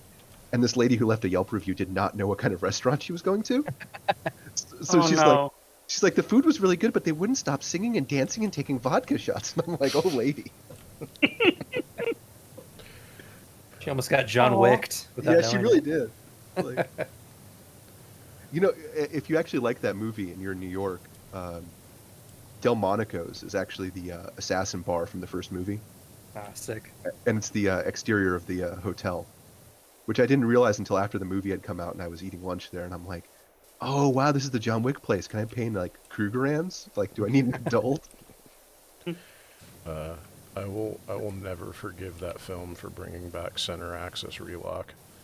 You know what? It's not as bad as it could have been. Yeah. I mean, and I say that as somebody, I compete in 3-gun down here, so I see a lot of really bad stuff. I think I said it on Twitter the other day, but like, I almost shuffled off this Mortal Coil because the indoor range that's near my house here is connected to a bar, and they give you free range time That's with not purchases. good. That's a No. really bad idea. So I was sitting up against the wall at the far end of the range, and some dude was reloading, pointed his gun down the range, and fired a round off and like hit right next to me. Jesus. So I'll forgive the center axis relock. Fair. Yeah. All right. If it's like I'm not getting rounds coming downrange at me, you know. Yeah, fair. Okay. Yeah. Counterpoint I'm like all noted. all those years in the army. If I died in a Florida gun range, I would be furious in the afterlife. Hey, I mean, if you got to go, like, that it honestly, like, getting capped at like a Florida gun range by somebody who's like cleaning their gun improperly is like, that is like the, I mean, that's probably how I'm gonna go out. Like, like, It's more likely than you think. Is all I'm saying. yeah. I kind of pretty much stopped going to commercial ranges, like, just because of, you know, the walking safety violations that are now. Oh, it's so bad. Never mind, you know, the politics of all the people, and like, it's just. When I was oh, sorry. When I was a cop, we got tasers issued midway through my career, and it took one day for an officer to shoot their taser into the ceiling of the briefing room, goofing off, just to really instill some confidence in the thin blue line out there. Jeez. Yeah. So, I actually have one that you'd like. Is that when I was in Afghanistan, we switched out from being under the 101st to being under the 82nd, and the 101st had 0 negligent discharges the whole time they were there, and in the first like 2 months the 82nd was there, they had like 15. So this guy who was a sergeant first class, which is a pretty decently high-ranking NCO, was going to teach these kids across from my office how not to negligently discharge their M4s, their AR-15s, basically. So he's like, first you drop your magazine, but he didn't drop the magazine, right? He's like, now I'm going to pull my charging handle back and see if the chamber's empty, and he lets it go forward, and it chambers around. And he's like, now I can move my selector switch from safe to semi and pull the trigger. Before anyone could stop him, it goes off. And what he didn't realize is that the office he was in was under our colonel's office.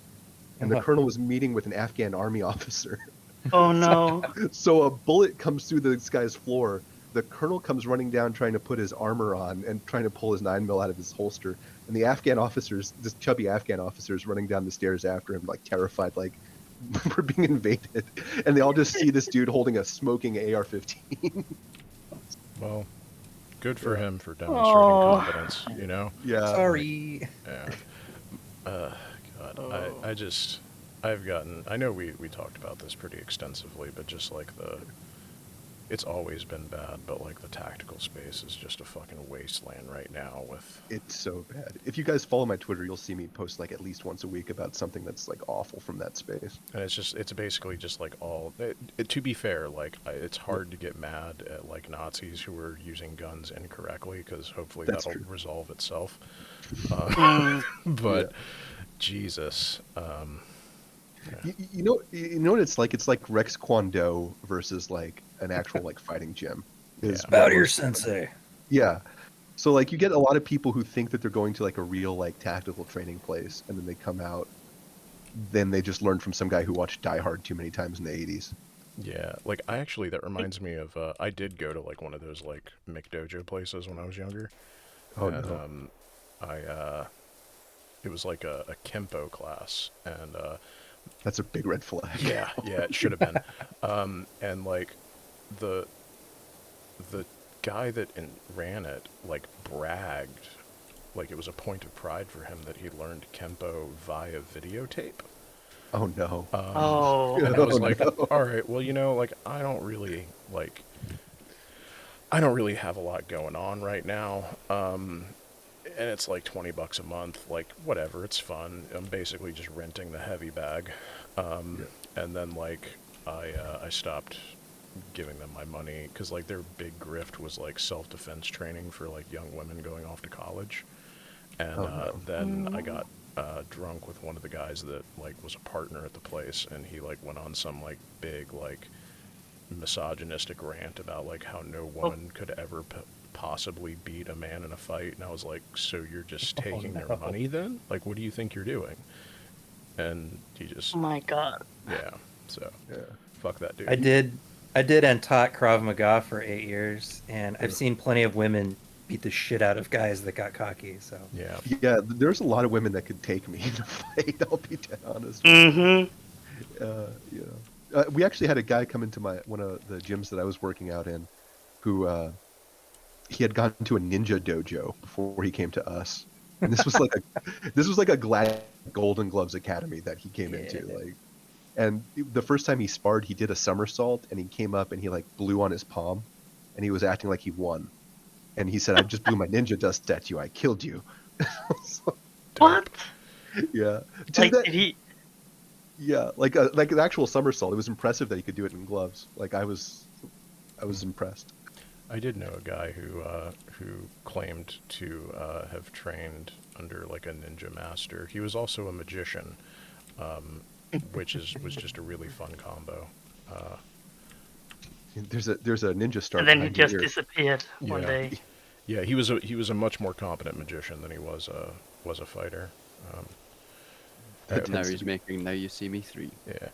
Let's maybe we've been talking about violence for a while. Let's I was gonna say, can we? I want to check in with Soul Bunny and John. Yeah, let's get some less violent stuff on the stream. Let's seed the floor for a little bit. Yeah. All I was gonna say is that I need to go and make my dinner now because my stomach's rumbling.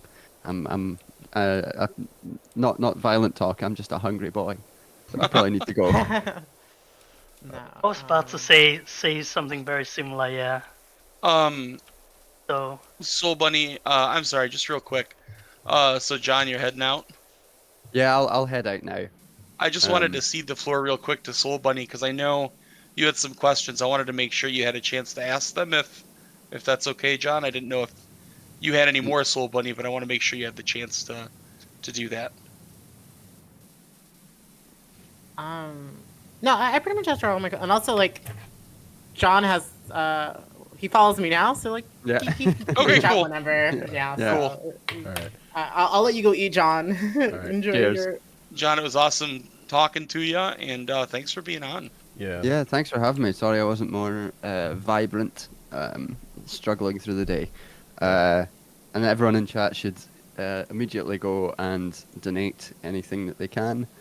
And I'll see you all later. Thanks for doing this. It's a good thing. All right. Thanks, John. Thanks for being here. I really appreciate it, man. John. Have a good day. You too. All right. Catch you later. We're still at the 2 funny numbers, so let's get those donos coming in. And and I'm also gonna head out and try and get some food sorted. Okay. Well, thank you for coming on. I really appreciate it. And thanks for all the raids. Welcome. You're welcome. You're so welcome. Thank you for doing this and getting this running. And I was like, I've been meaning to pop into the Discord and like note down availability and stuff. And I've just been like, I can't deal with it right now. But yeah, hi, here I am. I appreciate you coming on. Thank you so much. You're so welcome. And yeah, I'm around. I'm at Fresso or something very similar on most platforms. So yeah. Bye. See ya. And but yeah, so what's going on with what's going on with Soul Bunny right now? I'm sorry, I didn't mean to put you on the spot. I just wanted to make sure you had part of the floor. No, I want to say hi to is it Phil? Is it your name properly? That is my proper name. Okay. I know you've been following me for a little bit, maybe like a month or two. I don't know when, but I have noticed your support, and I believe you left a really nice comment on my last video. But I just wanted to properly, I didn't want to like interrupt anyone's conversation, but I wanted to properly say hi. It's like our first time formally meeting. Yeah, I'm glad. It's nice to meet you. I'm glad to finally chat with you real time. Thank you. I guess I don't mind like catching Phil up to what I'm up to right now. So like I have, first of all, I have to ask these questions. Do you know who iDubbbz is, Phil? I've seen that like apology thing, and he's somebody that I've seen online, but I don't follow. It's not my not quite my tempo, but I'm aware of who you're talking about. Okay, perfect. That saves me a lot of time. So yeah, I am doing a video, that's dissecting, so like first and foremost, we all saw the a lot of people saw the reaction that iDubbbz got. So like I'm not sure if you know of Moist Critical, who like was very critical about him making an apology to Black people and queer people, etc., for his bigoted content. But yeah, I'm pretty much doing like a deep dive on like the whole anti-SJW era that they keep writing off as like edgy. Like Moist Critical was like, it was just the 2016 was just edgy, and pretty much like connecting the how they mainstream the alt-right pipeline, and they also destroyed the word woke to the point where now we have Ron DeSantis and Trump, who hella just play out woke, but especially Ron DeSantis right now, who's making these anti-woke bills. And just I just want to kind of like shut down the gaslighting, because there was a couple creators that were the pivotal in that anti-SW movement that are denying, like pretty much gaslighting us of the any potential effect of like their content encouraging bigotry. So I'm doing like a massive deep dive. I had to just 3 interviews of people that witnessed what went down, and yeah, so that's pretty much what I've been up to as far as content wise, and it's hopefully coming up by next Sunday. But it's a lot of work, and I'm excited to see people feeling affirmed with this content that I'm making. But yeah, that's me right now. Dope. Fun. Dope. Yeah. What? I don't think did we ask Phil what you're working on right now? I talked about it a little bit yesterday. Okay. I'm lost in the power washing sauce. Yeah, I'm doing my next script is going to be about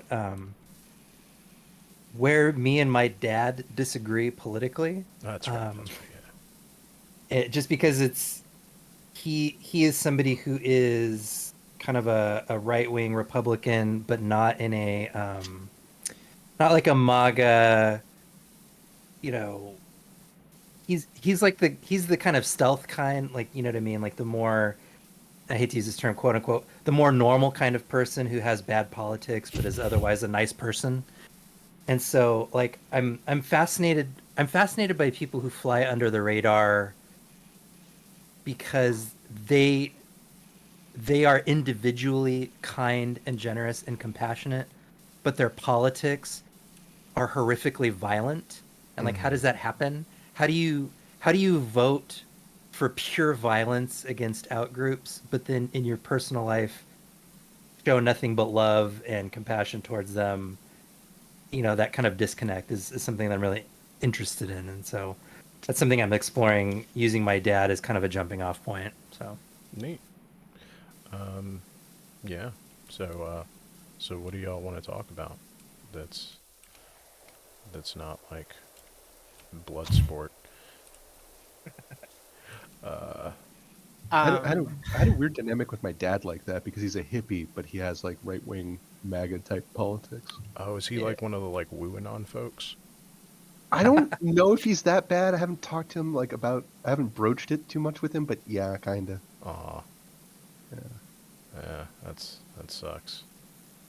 Have you does everybody know, like, that's kind of like a weird term that I just use, like, do y'all know what I'm talking about? Yeah, I listen to the QAnon Anonymous podcast, so I'm quite familiar with. Yeah. What? Oh my god, is that brain rot? Is that actually brain rot? No, like there's this comedy podcast that goes through like the QAnon community, and like they analyze it from like a rational perspective. Oh, okay. I thought you were like doing like a deep dive or something. I'm like, what? What? No, Oh no, my God, god. no. No. Yeah, there's and then there's the other podcast I would recommend for folks on that is the Conspirituality podcast, which like focuses on like the like the intersection of like the right wing ecosphere or ecosystem with like the more like hippy dippy like crystal anti-vax kind of stuff, and how they like actually overlap pretty, like the granola folks at the more toxic end can kind of overlap with like the MAGA stuff. Yeah, one of the interesting things that's come out of, following the QAnon movement and tracking what they're doing is that it's such an umbrella cult that has like subsumed all these other, if you're into homeopathy or, ancient aliens or any of these other kind of fringe ideas, there's like a spot for you in the QAnon movement, which is really concerning. Yeah. That it's so many people are getting brought together under this fringe, violent, anti-Semitic, um, just dangerous cult behavior. Yeah. We had Dave from Echoplex on here the first day, and that's like kind of his beat is he follows like high control groups and like high demand groups, and has been following like QAnon for a long time, and how it's basically just literally just the satanic panic. Yeah. So, do you I like LA or like the West Coast? I know is pretty like kind of an epicenter for that stuff. Have you run into any of that out there, Soul Bunny? LA. So like, there's like this tribalism with like Orange County people and LA people, where we like, Orange County people write off LA as ghetto, and then like LA people write off Orange County people as bougie because we are. So I haven't really been in LA too much. I think the last time I was there, I was like 19. Outside of that, I was in like the airport and then just like straight to where I need to be. But I don't really. Last time I went to like that type of area, like Venice Beach or anything, I was probably like 7 or 8 years old. So I haven't really explored LA because I guess the way I describe it, it's like LA's pretty patchy. It's not. It's like nice, shitty, nice, shitty. It's not like a consistent until like you get to like the actual like fully on like rich area. So I guess I still have some of like Orange County, Orange County bias within me. I But grew up in Orange County. I know what you're talking about. yeah. I lived in Orange County too. That's amazing that there's 3 of us in here. Wild. Yeah. I'm born and raised, so I left at 19 and never really looked back as far as like I have family still there, but I feel so out of place when I go there because it's like you guys are still the same shitheads. You're in your there because it's like they're in their bubble, their Republican bubble. They're very like behind, like they're very out of touch. It's the best way. They're very out of touch, and I feel like I stick out there. Like I don't feel like I belong. Like, and I'm kind of glad I don't because it's like I grew up being the only black person my entire life there, and especially in class, like in every single classroom. So, I don't know, like they think like they're little, like, oh, I don't say the N-word anymore. It's like them being progressive. I'm like, get the fuck out of here. Like we are so much further than that. There was like a whole on White Lives Matter protest in Huntington Beach. Like a feature video I'm working on. Oh yeah, this is like in 2021. I think April Huntington Beach is super racist. That's where my first racist boyfriend was from, so I'm not shocked. But what's it called? I'm working on a video in the future. I think this summer when I fly down there on like it was supposed to be like a full just solely documentary in Orange County, but because I don't think anyone would give a fuck if I just put the racism in Orange County, I just want to like talk about the racism in SoCal to kind of like really embody it because the people think it's like this like progressive haven, but it's fucking not at all. It's like when I lived there, I'm sorry to interrupt you, but when I lived there as a little kid, I thought California was like a Republican state because we lived in Orange County. Yeah. Like, and I didn't understand that like Orange County was not really reflective of the broader politics. Isn't that like or the fucking rest of America? Yeah, I mean, there's a reason Nixon's library is there. Yeah, isn't that like where Ben Shapiro's from too? I thought he was from New York. Yeah, I thought he was from New York. Maybe I'm thinking I of think he Sam went- Harris. No, because he went to California to try to be a screenwriter. Okay, I might be thinking of Sam Harris. And as a native New Yorker, like originally, like I have to like apologize for giving you all Ben Shapiro. Oh, well, we'll think about it. Yeah, You have nothing to apologize for. He's choosing to be a pick me. yeah. It's rough, like seeing his takes, man. It's bad. Yeah, I mean, he's at this point, like, he's. Yeah.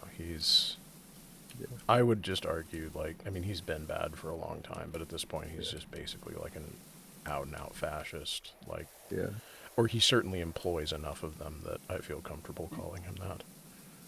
I'll do it if you guys want. Yeah. I think he's just pissed that he didn't make it as a Hollywood writer. So he's like, okay, now I'm just gonna be an asshole and just like grift to the highest degree. Because I don't even think he believes half of the shit he says. I think he just sees the money. I think he likes the fame that he's getting because he's getting this fame in a different way than what he originally wanted. And honestly, like, I don't know, like it sucks that him as a Jewish man is being a willful idiot, and not just that, but it's like what he's doing. But at the end of the day, like, I am glad that at least, like, because again, like thinking about the video I'm working on, like the era of anti-SJWs, like 2014 to 2018. I think that was the end when they like kind of fell off. Ben Shapiro felt like he was untouchable. He felt like, you couldn't nothing. But now people we all know who straw man's like. So I do feel like to a certain degree, like even normies I know of Ben Shapiro, like they don't fall victim to his shit anymore. So I don't think he has as much power as he used to, but he's still a very powerful man that's influencing ignorance. He had that ad blitz. He spent like I think it was like $2 or $3 million on Facebook ads in like 2015 when they were starting the Daily Wire up with his seed money that he got from billionaires probably, and I think that kind of led him to become as big as he is because you couldn't go on Facebook without seeing like 4 people reposting like Ben Shapiro destroys woke SJW or whatever with facts and logic, and he's really not even addressing the argument that some like college freshman is presenting to him, but he markets it as if he's like destroying these ideas that his audience doesn't understand in the first place. So if they think he's destroying them, then he's this great guy that I should listen to. And I think he's kind of riding on that. Yeah, I mean, that, like he's wave. basically Back, by the way. Yeah, he's just like a creature. He's like a self-made focus group. Yeah. Golem. There's like two things. Sorry, I want to before I release this up. There's 2 things that showed me how much he's full of shit. When people were talking about climate change and like the raise of seawater, he's like, "Oh, people just sell their homes," and I'm like, "Oh yeah, who are you gonna sell them to when they're under the fucking water?" Yeah. And then it was this one where he was like trying to refute like systemic racism in like the education system. He's like, well, you could just go move away and go to these schools that have funding. And I'm like, yeah, so everyone in the hood is gonna move away from their school that's underfunded because of Ronald Reagan and a whole multitude of people, and I'll move to like it. Just no, this is not feasible, and it's just like he's just full of shit. So this is like those are the 2 examples that like really showed me like he's really. Also, because like I'm kind of low key glad he's pushing for Ron DeSantis, not in the sense of that like I like Ron DeSantis, but it's like he's already alienating himself with like the anti-Trump, with the Trump base. So they're having like a civil war. Like right now, like there's a big civil war within the Republican Party. So I want to see them clawing each other's eyes out. In Michigan, we had. It's so funny that you say that. It's because in Michigan is especially like hostile, even though we don't have like a DeSantis or anything right now. The Michigan GOP is all over Facebook. There are like these little like cells of GOP members who were all like aligned together up until the FBI started knocking with Jan 6th. And now they're all just doing the Spider-Man pointing at Spider-Man thing, like basically all accusing each other, like they're just fed jacketing each other and like calling each other all these names, and like it's what used to be truthfully a really scary unified force in Michigan is now like this fractured network of dipshits desperately trying to claw their way to the table, and they just can't do it. Couldn't all. happen to nicer people. Yeah. But that's that observation. I'm glad that's really smart. Yeah, I do. So like the doomer in me is very afraid that we're going to that the debates are just going to basically be like two fascists trying to out-fascist each other, and no matter who wins, we're all going to lose because the most extreme variant is just going to set the tenor for the party for the rest of the the next 4 years. Not I'd to be like argue that- super cheery or anything, but I'd argue that like really, they're just being more brazen about what they've been advocating for like my whole life. oh yeah, for sure. And the thing about the debates is, I think what's going to happen is, I think I said it earlier, but DeSantis is going to get up there with Trump. Trump's going to call him Rob and like make fun of him, and DeSantis is going to tank in the polls after that. And I don't think that Trump will win a general election because, I mean, pretty much everyone who voted for him before is probably going to vote for him again. But I think he'll animate enough people who are liberals or on the left, ideally, to vote against having him back in, because we remember 2016 to 2020 as not being really great. That I don't think he'll win a national election. But I think trying to copy Trump is going to be an albatross around the GOP's neck for the next probably 10 or 15 years until they get another charismatic leader that they can all start copying again. So it's good and bad. I mean, it's bad because he's going to incite violence and hatred, and that's always awful. But I don't think he's going to be back in the White House. I mean, hopefully not. I mean, just I don't, and then that gives we're kind of like in our best case scenario is we're stuck with liberals who are capitulating to the situation, which is not ideal. Not ideal. I have a question. Okay, so I know the answer to this, but I want to like hear what you guys say, because in regards to like my video, do y'all consider liberals leftists? Are liberals leftists? No, not at all. Like definitionally, no. Okay, thank you so much. Okay, because one of the anti-CWs, he keeps saying he's a left. His stuff falls into leftist, but when you look at his content, when he would say like, I'm a liberal. I'm just like, that's not leftist. Like, and then people were telling me that I'm gatekeeping leftists, and I'm like, but there's so many racist white liberals that like, as soon as you talk about reparations for black people, they're like, oh hell no, like Yeah. and just many things. So I just like, I feel like okay, thank you, because I that was something I just kept. I keep asking a bunch of people about that, and you don't know the answer for it. But I just feel like just with the recent Twitter gaslighting I've been getting, because of like I just had like a little wave of like of their fans come and call me a man and whatnot. But I was like, oh, I'm sorry. You know, You had to deal with for that. me, it's fine. I'm gonna take my trans mother's advice is like, you can keep saying that, but who you trying to convince? Because you're not convincing me. I'm a man. So, yeah, and I mean, Well, like, yeah. I think like the one thing that is worth bearing in mind in general is that just I'm sorry, real quick. Does anybody mind if because I don't want to spam anybody's feed, I want to repost the fundraiser on Twitter. Does anybody here mind if I tag them? Just that I don't mind. we're all on here, so it maybe draws more people. Please tag me. Go for it. Yeah, All tag right. me. Yeah. Thank you. Sorry, continue. Yeah, I think one thing that's like worth, depending on where you travel, like what circles you're traveling in, you can hear words like liberal used as a pejorative, and rightly so, I think. But the thing is that there are leftists who are shitty people with shitty politics, right? Like the real thing that differentiates you is whether or not you support capitalism, like fundamentally, right? And you can be a communist and be a shitty person with shitty like reactionary politics too. That's kind of my view, like, and that might be a controversial view for some people who want to parse leftism more discreetly, but I'm okay with saying that person is a leftist and they're also shitty because X, Y, and Z. There are other people who might feel more strongly and say, no, you're not a leftist if you are X, Y, and Z. And I think that's where the difference, and I think that's where the arguments come from. Yeah, for me, anti-capitalism is kind of the big dividing line for me in determining left versus liberal, because every liberal I know is like, hey, I just want a more compassionate capitalism. You know what I mean? It's which, thanks, I guess, but but yeah, if you're not working against capitalism, to me that's not left wing. And then yeah, from there you can work against capitalism and be an absolute nightmare and be racist and all these other things. But I would agree with you, Mark.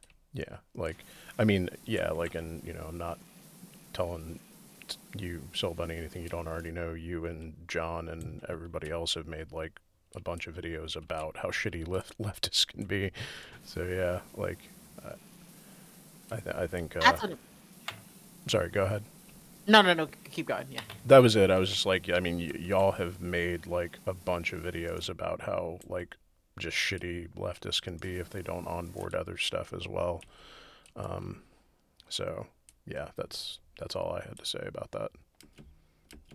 Which wasn't I was much. going to ask another question that's within the same realm. It's like, okay, so Shu and I keep saying she's leftist. She's for Medicare for all, etc.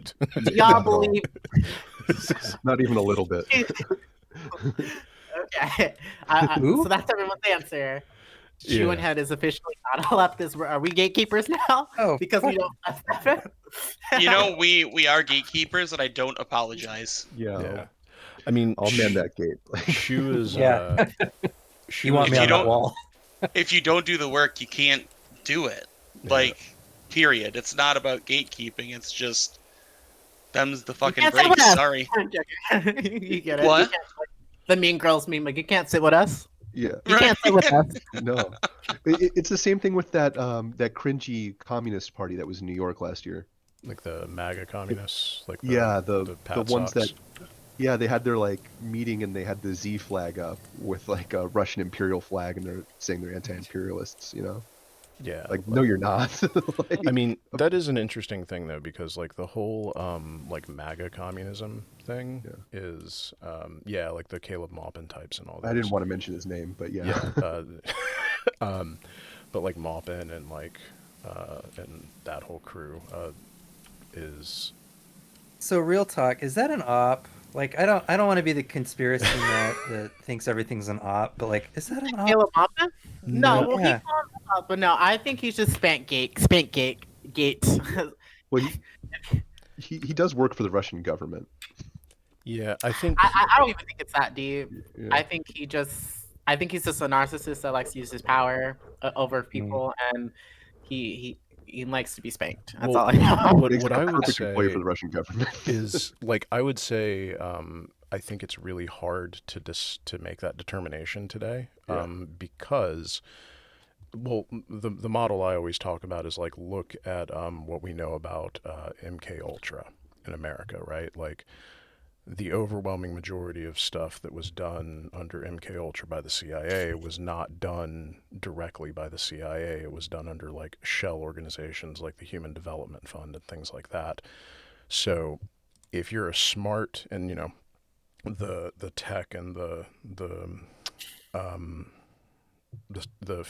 craft has progressed from there. So if you're an intelligent government, and you want assets, the smart thing to do in today's economy is not to go out and be like, hey, Caleb Maupin, do you want to work for me? It's, oh, this guy Caleb Maupin's doing stuff we like. Let's just create a dozen or 5 or 6 or 7,000 dummy accounts and send him crypto and just pay him as long as he's doing stuff we like. And then when he stops doing stuff we like, we withdraw our support and he never knows he was working for us. That's how I would do it if I worked for an agency. So like, I don't think that like, is somebody an op is like, I don't know that that's even like a question that can be answered anymore because I don't think people that are ops know that they are. It's interesting. Thanks for the new nightmare. Yeah, you're welcome. But like, I mean, if you have a Patreon or a Cash App account and you're a public figure, there's always a chance that however many of those are bot accounts that you're getting paid for by some government because they like what you're saying or some billionaire, and then when you stop, like Sam Harris. Yeah, well, maybe not Sam Harris because like I think He does. He's a useful idiot. Yeah, but yeah, I think that's kind of that is like the propaganda model now. So like, I think Caleb Maupin is probably heavily funded by the Russian government. I don't know if he's like working for them. No, he works for Russia Today. That's why I said that. Oh, okay, all right. I didn't know that. Yeah, that wasn't like a speculative thing. But Oh. I see it's a great point. But yeah, he explicitly works for the Russian government. So. Oh, okay. I didn't know that. So he actually like straight up works for Russia Today. Yeah, or Oh. I think they canceled their English language ops here, so I don't know if he's still getting paid for them, but he was an employee for the Russian government.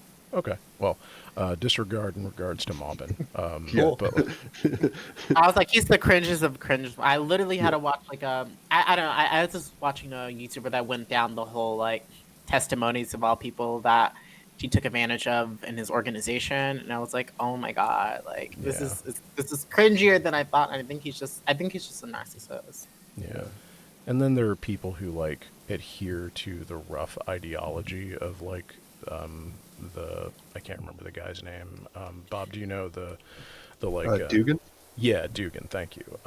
There's a bunch of people who just kind of adhere to that ideology. Like I would put Jimmy Dore on that list, even if he doesn't know Dugan's name. He's he would has a common bedfellow and friends with a lot of people who actively are.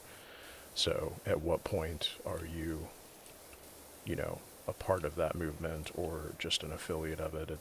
Things just get really murky in the like information ecosystem that we have today. And so I try not to think about it in those terms so much as like, is this person working for X, Y, and Z, but are they advancing the interests of X, Y, and Z? And that is a more useful like cipher for me when I'm looking at people. Yeah, I try to be one of those like never attribute to malice what is more accurately attributed to ignorance or incompetence or whatever. But I just never know. Yeah, but yeah, like with regard to like the National Socialists, like PATSOC people, like I mean, they're whether they're an op or not, they're just fucking like shovel heads. Like I don't fuck those people. Like I have no patience for them. I've yet to talk to one of them that's actually read Marx. That's all I'll say. Yeah, yeah, right. My favorite thing was when they all joined Rumbler, or maybe it might not have been Rumbler. It was one of those like the hardcore right wing like. I think you got it right. Yeah. And they were like, "Hey, MAGA brothers, we are here to join you in MAGA communism." And they're like, "We want to throw you out of a Chilean helicopter. What the fuck are you talking about?" And it was great. And I'm just saying, as we're talking about this, you're cleaning a Russian-made helicopter.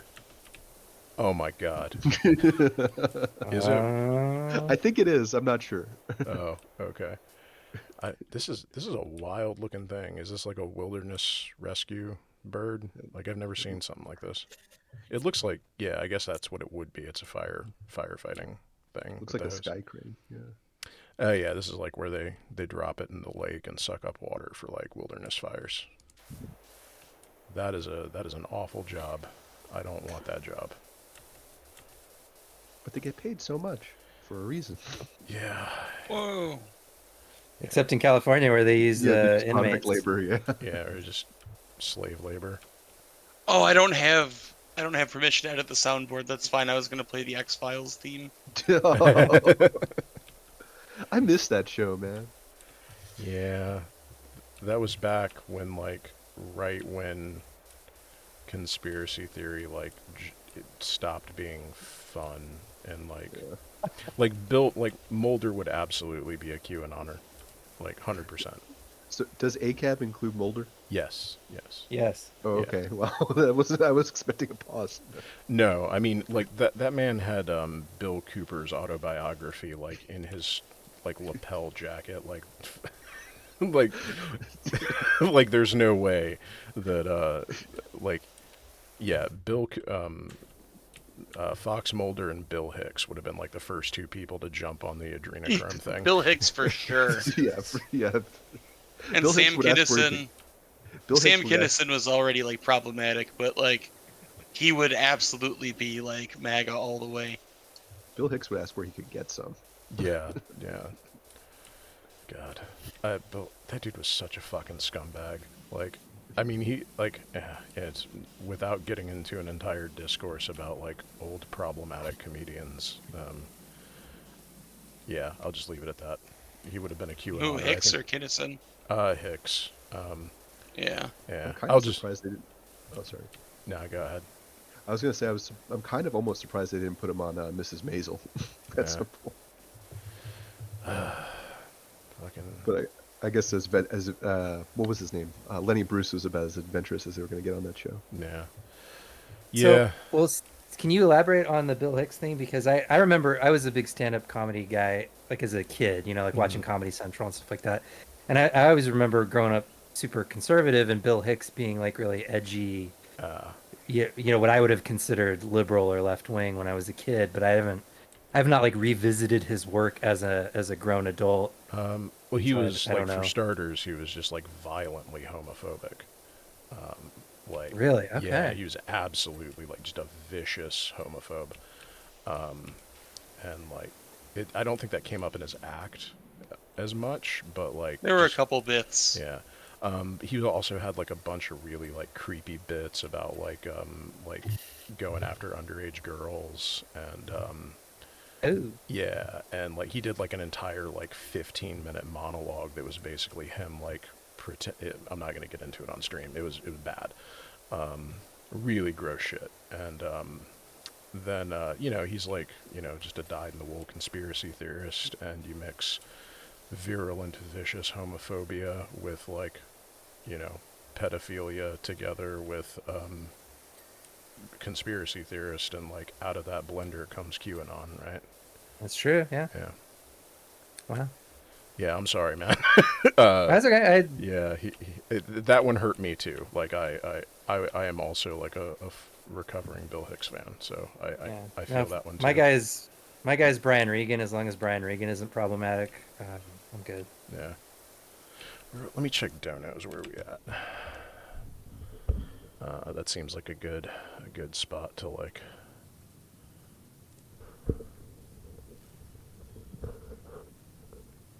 Okay, we haven't had a dono in like an hour, y'all. We got 4 hours left. We need to get this to at least 1,500. Come on, let's donate. And Red Planet's on right now too, so, and they've been on for a minute, so that'll be a really big influx. Yeah. All right. That might be a I don't know if that's a good stream topic. I was like, who's like somebody that you used to like that is absolutely awful now, that you now realize is terrible, but that actually might not be a great thing. I was gonna say, what video games do we all play? That's an excellent. Thank you, Soul Bunny. That is awesome. Yeah. Thank you, coming in clutch. Saved it in the 0 hour. Well, I am partial to Power Wash Simulator. But yeah, I'll throw that to somebody else who has not been playing a single game for 16 hours running. So that puts me out for now. Oh. I really liked Cyberpunk 2077, but I don't know if I'm in a minority on that. But I liked it. I liked it because of the story, because I like being depressed by like horrific visions of like future hypercapitalism. And I play a lot of strategy games, but it's annoying me because people who make strategy games typically get history really wrong. And so there's like a threshold of like how much time I'll put in. And I just played Red Dead Redemption 2 again for like the 3rd time because I'm basic. Phil, what are you doing? I know you just went on like a Tears of the Kingdom binge. Yeah, I went hog wild on that. But actually, the most recent game I played, one of my goatees last year was called Citizen Sleeper. It's a so good. It's a really great. It's a sci-fi. Visual novel would be underselling it because there's gameplay. It uses kind of dice mechanics to influence the outcomes of certain things, and you get to allocate your time. But essentially, you are an automaton that a regular human being has their mind cloned out and put into an automaton that becomes company property, and you have escaped from the company for which you were the property, and you are holed up on a space station.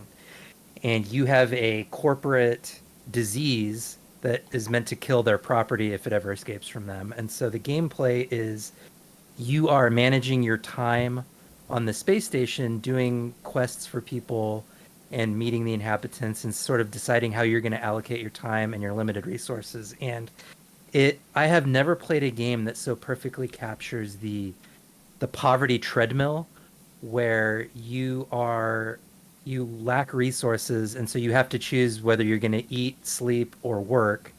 And because you've cut back on these things, you don't have enough energy for the other things, and you sort of get caught in this cycle of just being stuck in poverty.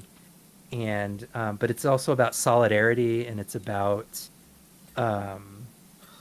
sort of breaking free of corporate control. But anyway, I've been playing it because they released 3 different free DLC expansions to it over this past year. And so it's just a really excellent game. It's a lot of reading. If you don't like reading, you're probably not going to have a fun time with it. But it's really excellent. It's got one of the best sort of gameplay as theme combinations that I've ever seen done. Excellent writing, excellent music, just a really beautiful story, and I can't recommend it enough. Citizen Sleeper. Kind of like Papers, Please in space. It almost sounds like. Yeah, a little bit, a little bit.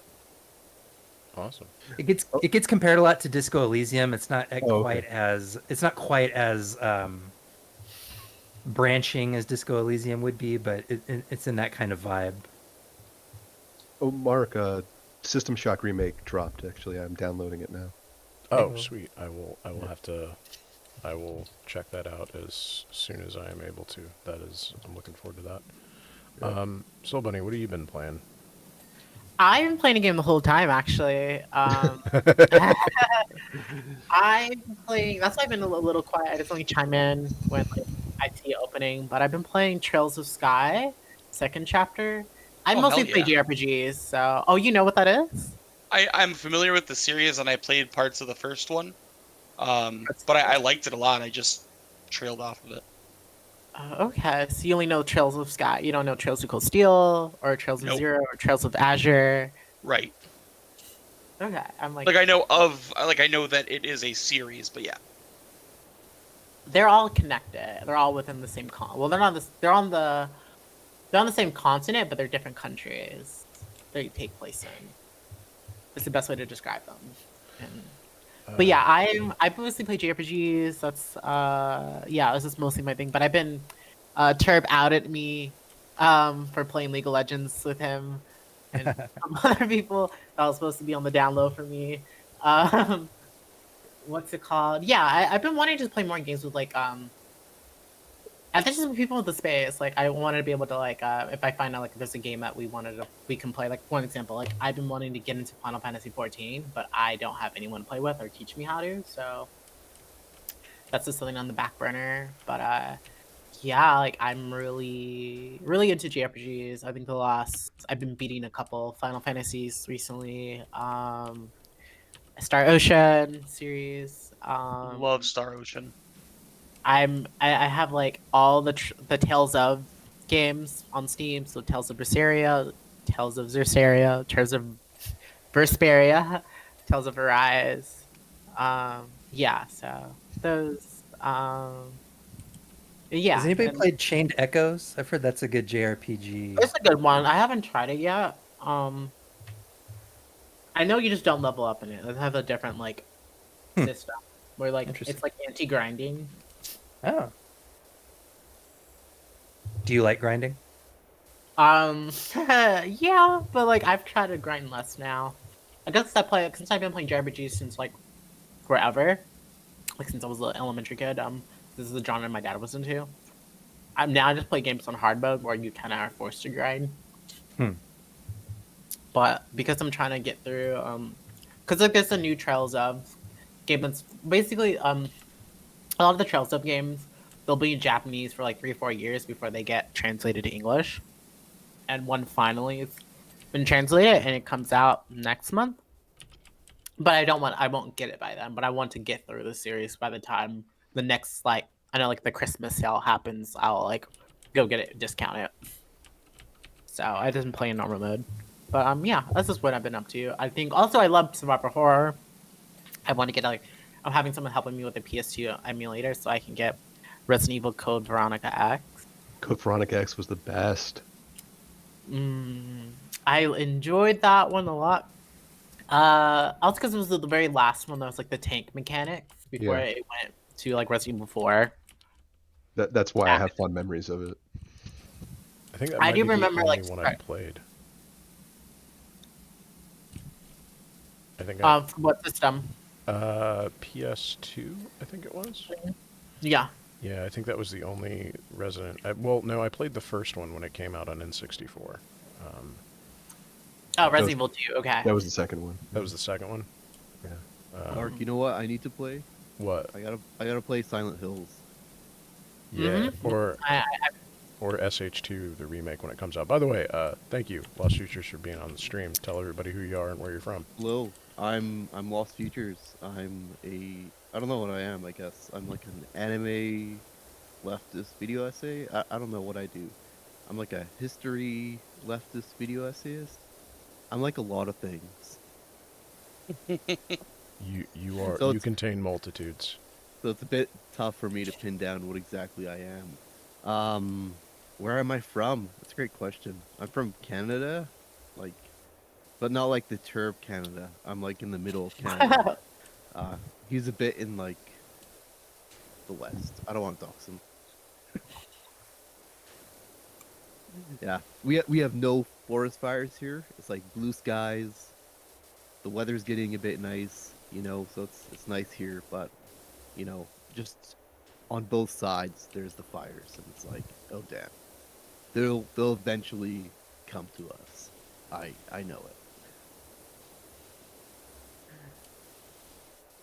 All right. What's your favorite video game? Oh, that's a great question. I grew up with Metal Gear Solid. Oh, yeah. So I have to say MGS. But I don't know, people call me a fake fan because I've never beaten MGS 4. And I've told people this. I've never had a PS3 growing up. So how was I ever able to finish MGS 4? Just watch it on YouTube. It's mostly a movie anyway. That's what I did. That's exactly what I did, actually. I was you know what? It's 10 hours or even more. I feel like I'm just going to sit down, watch it all, and just experience it. But I'm actually playing it right now because I beat MGS 1 last week. Yeah. I mean, that's how I got through The Last of Us. I got halfway through the game and just got pissed off at the poorly implemented cover and movement system. And just was fuck this, and just watched somebody play it on YouTube. The show was really good though. I have yet to see it. I think that's probably one of the things I will get forced to watch in a positive way shortly. Kojima got a little weird with the Metal Gear games though, with the writing. Oh yeah, I would say the lizard, the girl that doesn't eat, but she just needs water. Yeah, I forgot what it was. Yeah, I checked out on that one. That's where I checked out. No, I said that's pretty much where I checked out too. I never really played it. I saw my dad play the older ones. Yeah. The last time I saw was I just remember I think it was the second one where the white hair guy's running naked trying to hide his crotch. Yeah, that's number two. I remember. I was 5 when I saw that. Yes, the first one, I feel the studio kind of reined him in on the writing a little bit. His weird general weirdness, and then it made so much money that he could have leverage. And number 2 is where it started going off the rails a little bit. By the time number 4 came out, I don't think there was anybody left telling him that certain things weren't good ideas. I mean, to an extent, yeah, but it's I think the crutch of 4 was that it was way too long. The cutscenes were the dude basically made a movie. Yeah. He was you guys want to You guys want me to finish the series? Okay, here's like a 30-minute cutscene. Just sit through it and watch the story play through. Whenever I think of like Kojima or like specifically the Metal Gear series, I think of like Lady Gaga, where like those first two albums are incredible and like incredible pieces of like pop music, and but the studio, she didn't have like the free reign to do whatever, so like that little bit of constraint is probably what contributed to how great it was, because everything after that like wildly varies in quality. And that always makes me think of like Metal Gear and that comparison, because as soon as the money was made and he got to do it, he just went fuck it, wee. If you play what was it, the Death Stranding? If you play that game and you I have listen, not. if you I play played it, if you play it and you listen really closely to the audio, you Yeah. can hear in the background Kojima going, "Ask me what it means" the whole time. I find that really annoying. Man, I didn't ask you about that, man. I just vibed with it, man. I was like, Oh. yo, okay, we gotta climb up this mountain. How do I do that? How do I go up this mountain carrying a dead body? Because like, it's Death Stranding, Yeah. and it's like, That's okay, one. how do I do this? Hey, Adnan, do you think that Death Stranding is anything like Power Wash Simulator? Not even a little bit. In fact, this entire, I don't know if you're referencing it directly. I am. Okay, yeah. No, not even a little bit. It's not to Death Stranding's detriment, but the aggrieved party is in the chat, and I do not wish to rehash it. Okay. I love you, Gloaf. Are you okay if I summarize the events? Yeah, because I don't really remember. It was weeks ago. Is it the argument that Death Stranding is like a walking simulator or something? Yeah, and like Oh, okay. basically somebody was like, "Oh, they're kind of similar," and like you can just like check out and vibe, and that is what prompted Adnan to go on his like evangelism for Power Wash Simulator, and I was like, "Okay, like you sold me, I'll download it." So like, we actually owe the bulk of this stream to the comparison between the two. Or complete lack of comparison, I should say. To Oh, that's hilarious! I forgot about that. Death Stranding's one of those ones where I was like, oh, a new Kojima game, and he's all by himself. This is gonna be great. And then when I saw it, I was like, that's not for me. I watched that. I watched an LP of it. It was like a really great 20-hour movie. But didn't. It's not my flavor. But No, I'm glad other people like You it. made a good choice. You made a good choice. Did it actually win awards? I think he did. Did he? I don't know. I didn't fully look into it. On a bunch of remember- people's Goaty lists and stuff. I remember because I think people were mad that it won over Persona 5. Wasn't this like the game? Do people take those game awards like seriously? I think he won. Oh, I think. If Gamergate happened, what you think these nerds is doing? Okay, touche, you got me. You got me there. Yeah, I think you're right. he won the award because his best friend is like part of the awards system. It's like his name is like Jeff or something, and he's like a huge Kojima fan. Jeff Keighley. Yeah, he's like his best fan, like his top fan. Huh. Well, that seems like I don't know. that seems unethical. It seems maybe he's just the dude that gives the awards. I don't know the system of the award systems. I just like what I like. But No, I guess I'm just like into I don't know. Kojima has nothing to do with Silent Hill, right? No. he was going to make a Silent Hill game, but I think he left the Konami like right before it was going to come out or something. Oh, thank I Christ. do remember there was like a big thing about it because he had the demo. Yeah, that demo. Because somebody I know had a PlayStation 3 with the demo on it, and then they delisted that demo. Oh, and he sold the. That was Kojima? I think that was Kojima. You might be wrong, but like It was. Yeah, Kojima made that. Yeah. Okay. I will. With Silent Hills. Yeah, because he sold that PlayStation. My friend did for like $500 or $600 to some like Kojima super fan. Oh, Man, I am going to take Man. back some of my criticism of Kojima then. Kojima fans are so weird.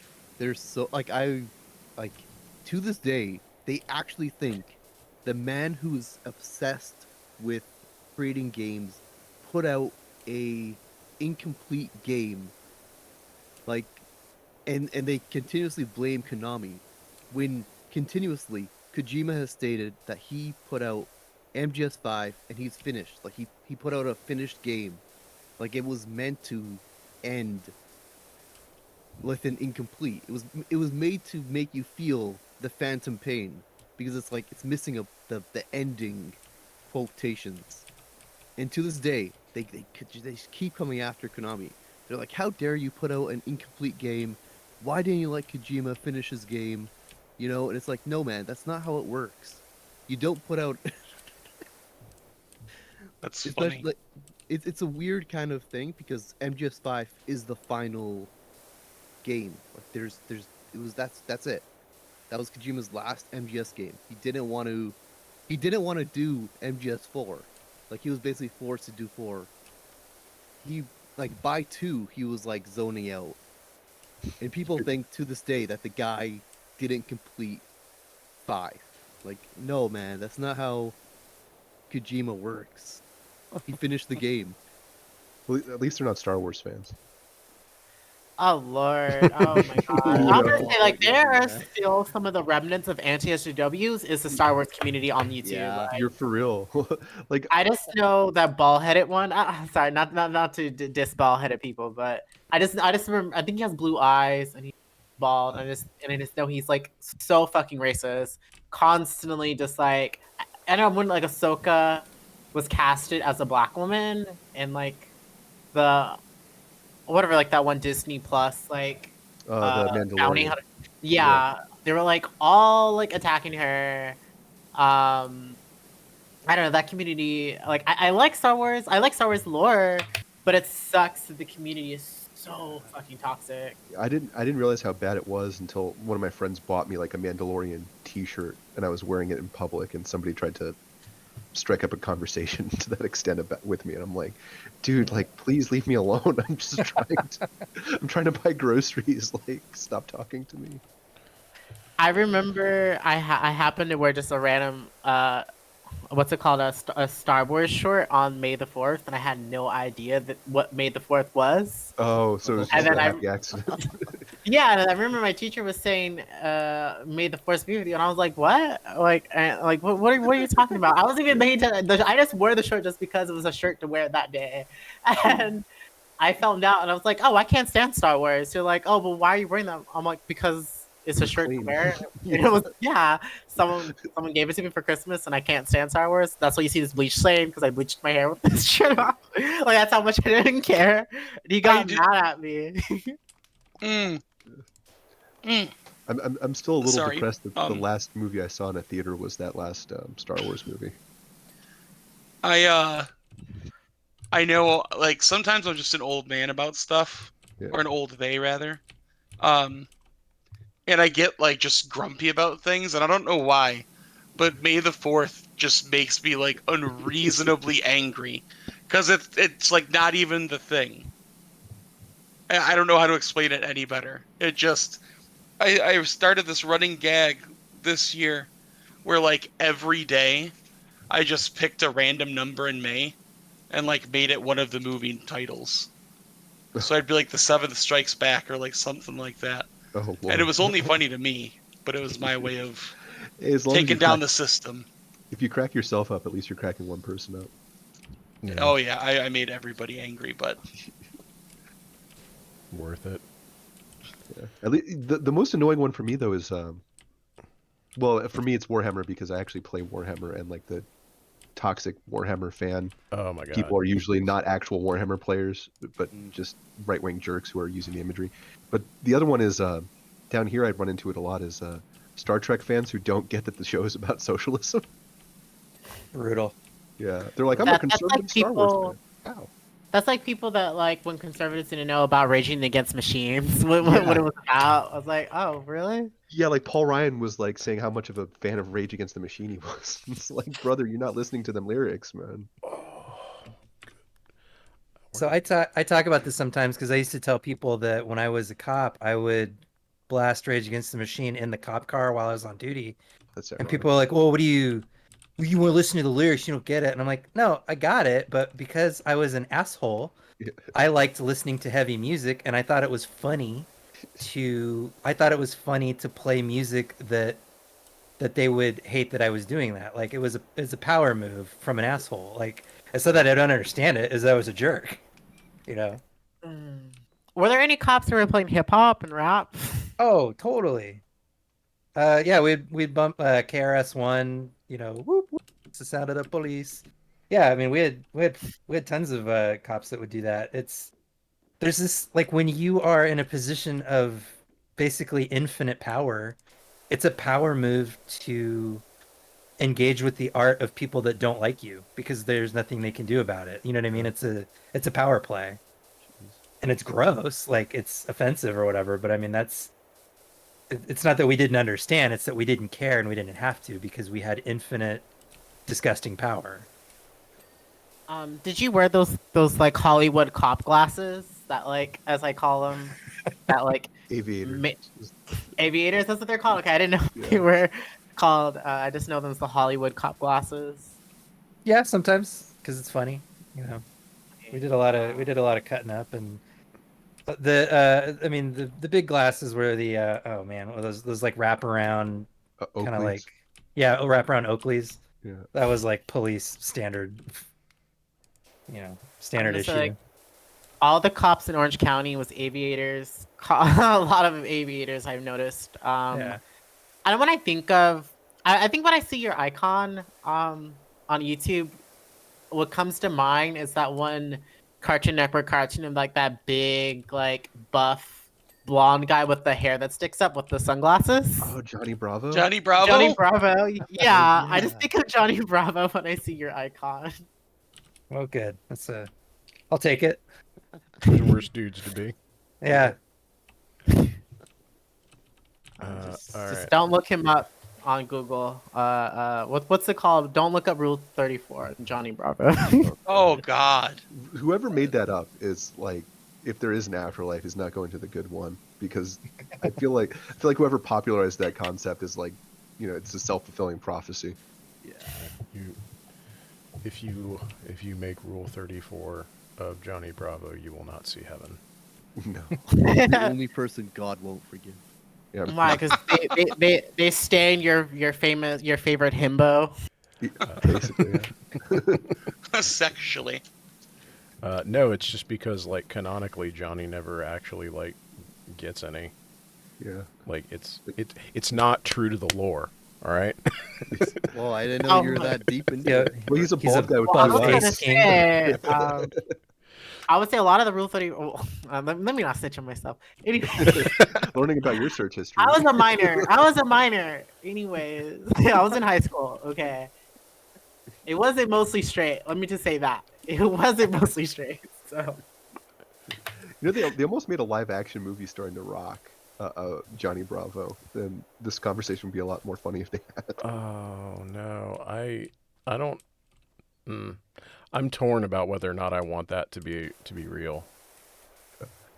oh yeah, speaking of live actions, but I'll let you guys finish that off before I pick this up. That's it. I just like don't know if like I would be willing to accept live action Johnny Bravo for the comedy value, like, or if they would have just made it really bad. Probably would have been just really bad. Yeah. I think that would be made for millennials and Gen Z, like older Gen Z, like me, who's 98. So like I'm 25. I just turned 25 3 weeks ago. I keep saying that because I'm like, yeah, my early 20s are officially over. I'm God, not. I feel so old. They probably do that Winnie the Pooh thing where they make it all dark. That's the No, keep going.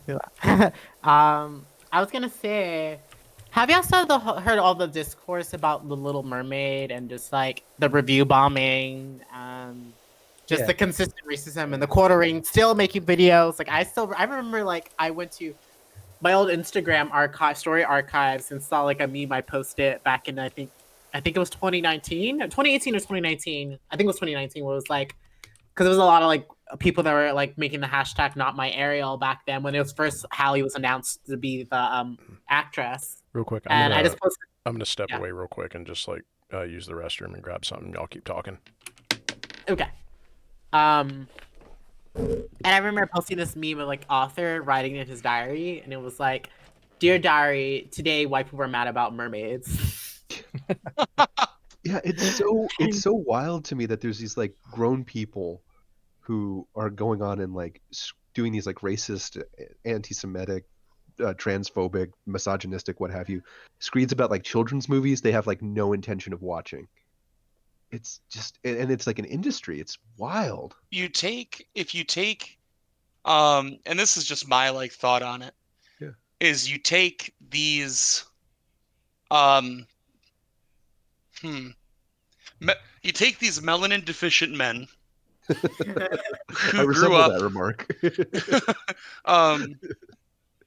so you take these melanin deficient men that have lived in relative comfort or privilege, in regards to their station in life, and have a society living through like one of the single most prosperous modern times in American history.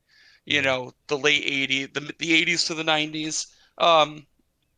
And the only thing, the thing that all of these men have in common is that their entire personalities are molded around consumption. Yeah. And when you're seeing a time in the world where, I mean, it's not going so hot, but when you see a time in the world where things like gay rights, abortion access, women could only have bank accounts in like the 80s, like Yeah. that's how short that was ago. And they start to see all this stuff and they think that the checks and balances of life aren't adding up. And that whole phrase of, what appears to some as progress to others seems like oppression, like when you're a privileged person. Yeah. And so because this is the only avenue they have to express themselves, they have to like just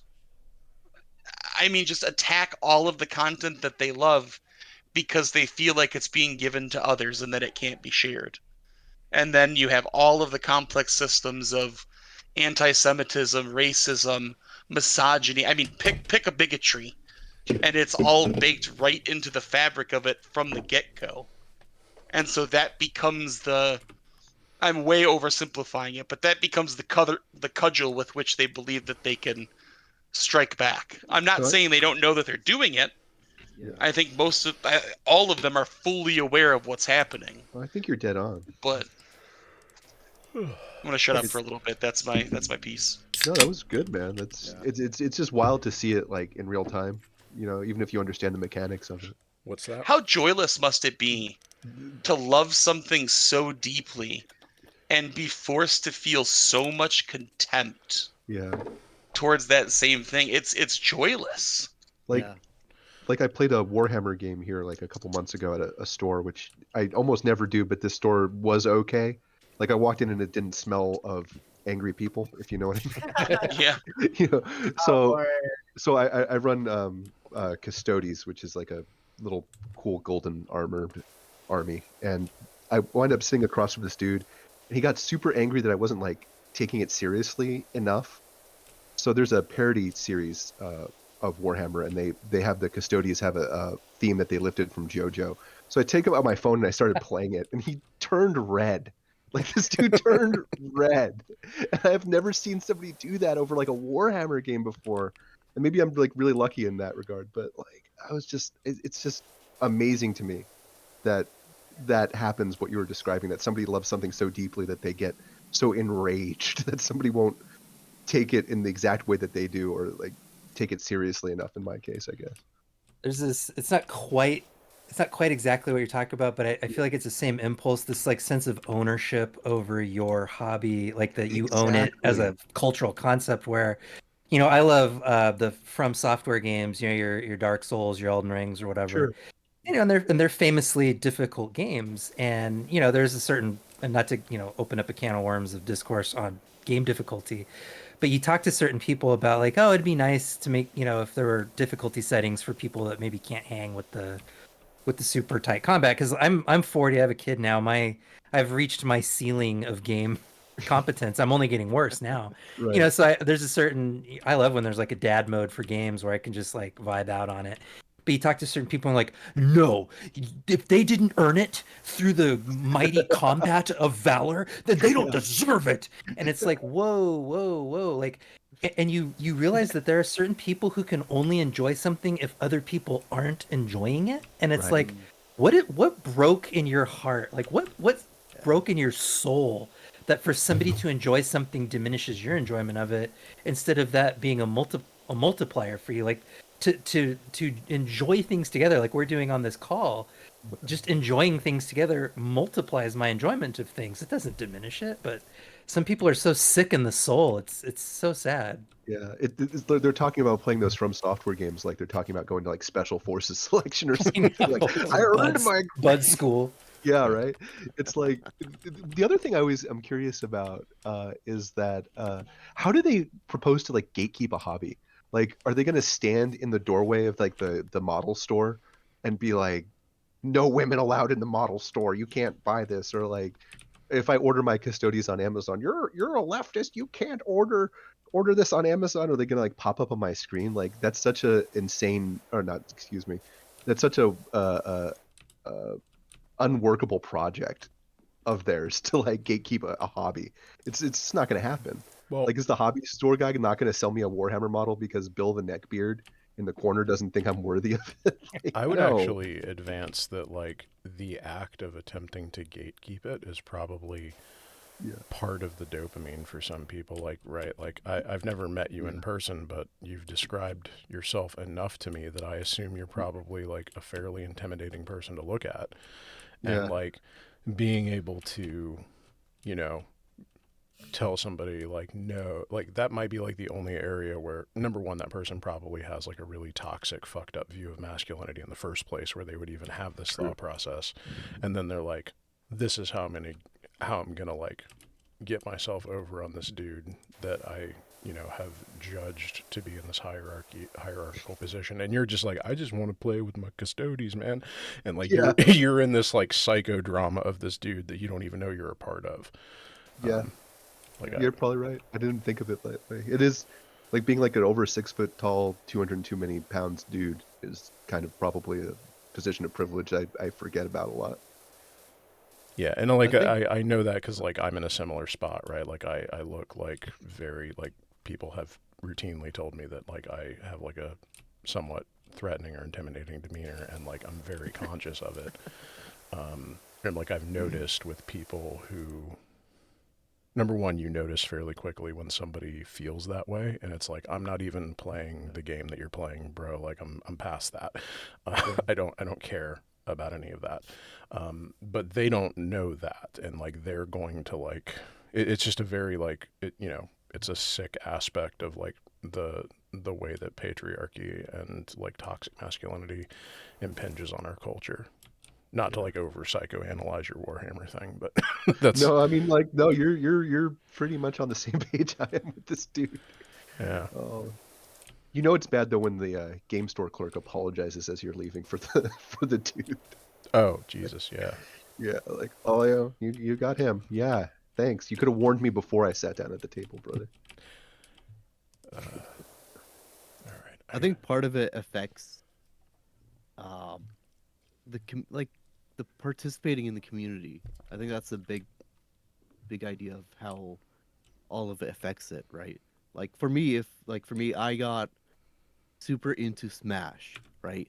Smash Ultimate, and I would try my very hardest to become the best of the best. And then I started like getting into the community, and I found out that these guys are just, or these people are just terrible. Hold on. We were talking about toxic masculinity, and we summoned Swolesome. Oh yeah. Hey Swolesome. We were just talking about toxic masculinity, so I assumed we summoned you. Look, We saw the bat signal. Him running. How you doing? Oh, I'm doing well. Thanks for dragging me in. Yeah. Let me, if you want to tell folks, you know, who you are, where you're from, and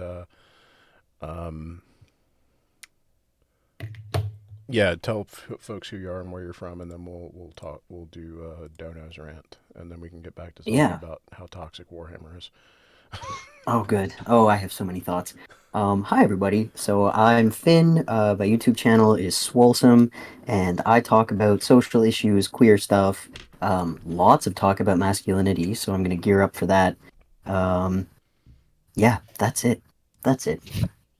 All right. Well, not to be toxically masculine, but I am going to have to like put everybody in chat in a locker because we have still not had another donation in like 2 hours, and we are raising money for Trans Lifeline, which is an amazing charity that is run by and for trans people to help trans people, and I might have to just go through everybody's pockets in like a non-toxic way. I just made the locker too. It's pretty big. Okay, there. Hey, look, you're playing with fire right now. A locker big enough for all of the chatters. Yep. Yeah, actually, I'm looking at the numbers. Oh. Womp womp. Doing the math. You cut me to the quick, Robert. Oh, I apologize. I'll use my full name. That's how it's serious. I apologize. I did not mean for that to be a conversation. No, you're good. That was more of a me being happy I built a really big locker. Oh, well, yeah, no, we're very that is a legitimately good accomplishment.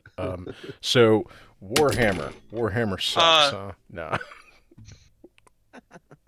Warhammer's great. I just wish people realized it was like satire. Yeah. God, yeah. Adnan, you were gonna say something? Oh, No, sorry. I'm back, and hey, Finn. Hey, Adnan. When I was like, Yeah. Hey, oh, Finn. hi, Soul Bunny.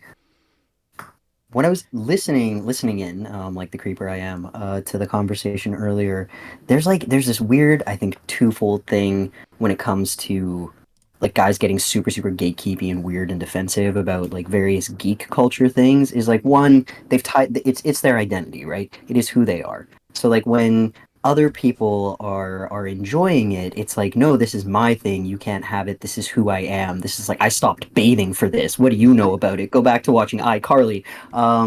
So they get like weirdly defensive for that reason, but I also think that how did you put it, Adnan? You said the melanin deficient gentleman in particular. Yeah, I was made aware. Just to be fair, I've been alerted to the fact that that's an actual condition, and so I just wanted to say that I don't want to. I think everybody knows what I was going for. Yes. But I just wanted to make it clear that if you do suffer from that condition, I do apologize if that came across as ableist, healthist. But yeah. That's fair point. Okay, you know what? I'm gonna say it like it is. The white guys. Part of their identity Oh my is God, you're lording over canceling other me. people. Sorry. It's that Take those gloves like off. when they get challenged on that just popped out. I'm actually smoking a cigar as we're talking too. So. He said the Steady your W top word. hats, gentlemen. I'm Finn kidding. said the W word. All right. Sorry. White. I'm not trying to Finn, step on how you. could you? Go ahead, Finn. I'm just coming in here with the really controversial takes. But yeah, I think that like without realizing a lot of the time they've been fed this idea of being in positions of power, and if they can't, this is gonna sound really ridiculous, but I'm gonna do my best. If they can't exact that power, if they can't practice that narrative, they channel it into something else. So they claim a thing, and then if people that they feel they need to be powerful over, particularly like women and anyone femme-coded, then start to enjoy that thing, they get really defensive because that was their only outlet for having that sort of power fantasy that they've been told makes them a real man. Maybe I've overthought this, but I think this is a thing. No, you're definitely onto something. Yeah, you are, because it's almost universally people that like haven't done anything to like actualize themselves. Yes. Just outside of their niche hobbies, and that's not like a crack because some people just aren't afforded those opportunities. But I just noticed that about the examples of what we're talking about that I've run into. Just for the natural lull here, if there was one. Mark, I've been alerted in chat that Finn is a smidge loud. If you just want to adjust that through Discord. Yup. I'm on it. And also, Oh, you see can how do many that? stars you have and get a power washer, if you can. I don't have enough. Okay. All right. Finn has been. We have silenced Finn. Oh my god, shadow. Silencing Oh trans no, people on Dan. trans charity You keep Dan, just Mark, how can shadow you do that? banning people left, right, and sideways, Mark. It's, Yeah. He dared to speak out against white people, and now look. Yeah. the woke moral was Whoa! With the hard Whoa. W. Dan, saying it with the with the. You gotta go with the H. You put like a little stank on it. White people. Yeah. Was it Bellamy? Bellamy said white with a hard H. Yeah. Oh, is White that people. a thing? that's Oh, that was our a Bellamy. word. That was a Bellamy. No, Bother Boy, unfortunately you can't. It's silly, but as I understand it, that's... Oh, yeah, I just don't want to play with, like, getting... Especially if we've got, like, people who might, like, co-host or raid or whatever. I don't want to risk anything to their accounts, because ultimately, like, I don't really care about my account, but there are people who, like, their livelihoods are based on this, and I don't like fucking with people's money. Yep, and they'll ban people by association too. Yeah. Okay. So if it were just me and my stream and I didn't have to worry about that, you absolutely could say that. But unfortunately, Twitch is, as they say, a fuck. So no. Which is a fuck. Stream them all 2023. Yeah. Yeah. I may actually, like, if I do, I'm still up in the air about, like, streaming to, like, maybe YouTube instead, just because of that. And also, but then, like, Twitch has functionality for, like, directly donating to charities, so I'm still thinking They don't about have a fucking community page on Twitch. Like, that drives me absolutely up a wall, but it's a different You'd rant. think Amazon would do that, wouldn't you? You'd think. Wait, is Twitch owned by Amazon? It is in fact owned by Amazon. Huh. Bezos is watching us right now. Yeah. Hi, Jeff. Hey. Oh, Jeffrey. Just sitting there furiously masturbating with $1 million bills. Oh my god, don't say that on stream. Don't say that on stream. God, no. Bro. Come on. What, can you not say that? No, you gotta read the terms of service. What did I Neil do? made me read it. The Amazon customer support Black Ops team is on its way to your house right now, dude. Oh my god, I'm so sorry. Cut that. I definitely heard masticating, like just chewing really He's hard. you know, that is Hey, exactly what I we're said. not gonna rat you out. No, Wow. that's why I was confused. I said he was like chewing on money, like it's Yeah. worthless to him. Yeah. Okay. I didn't think that was the time for me to go. But All right. Well, hey, I'm Soul Bunny. sorry. I'm so sorry. No, Soul Bunny, real quick, tell number one, thank you so much for being here. I really appreciate it. And if you could tell everybody in chat and who's watching in posterity where they can find you and like all plug your pluggables and such. thank you. I'm Soul Bunny, a bunny with an I instead of a Y. You can find me on YouTube, Twitter, and Instagram. Yeah, this was fun. Yeah, I'm just a video SCS. I'm new in space, and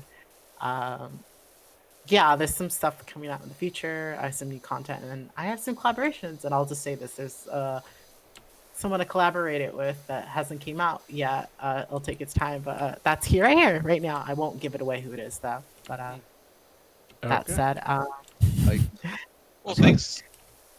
Thanks for being here, and I'm really sorry if I chased you away. That wasn't my intention. no, I was ready to go sooner, but I just kind of just stayed a little bit longer, and I kind of wanted to say hi to Finn because yeah, but yeah, let's just see. I'll reach out to you, Finn. I'm so sorry. I've been kind of No, oh, God, don't apologize. Don't apologize. I'm glad we got like a little bit of overlap. Yeah, that said, I gotta go. Ready? Bye. Later. Bye. Take care. Bye. All right, and then we will assemble a team to defend Adnan's undisclosed location from Jeff Bezos's dollar store. Customer I support do, Black Ops if I team. may, just real quick, I do want to apologize if I made anybody uncomfortable. Yeah, that's all. And then I'll leave it at that because now I'm really embarrassed. It's We got you. TOS we got you, is a fuck.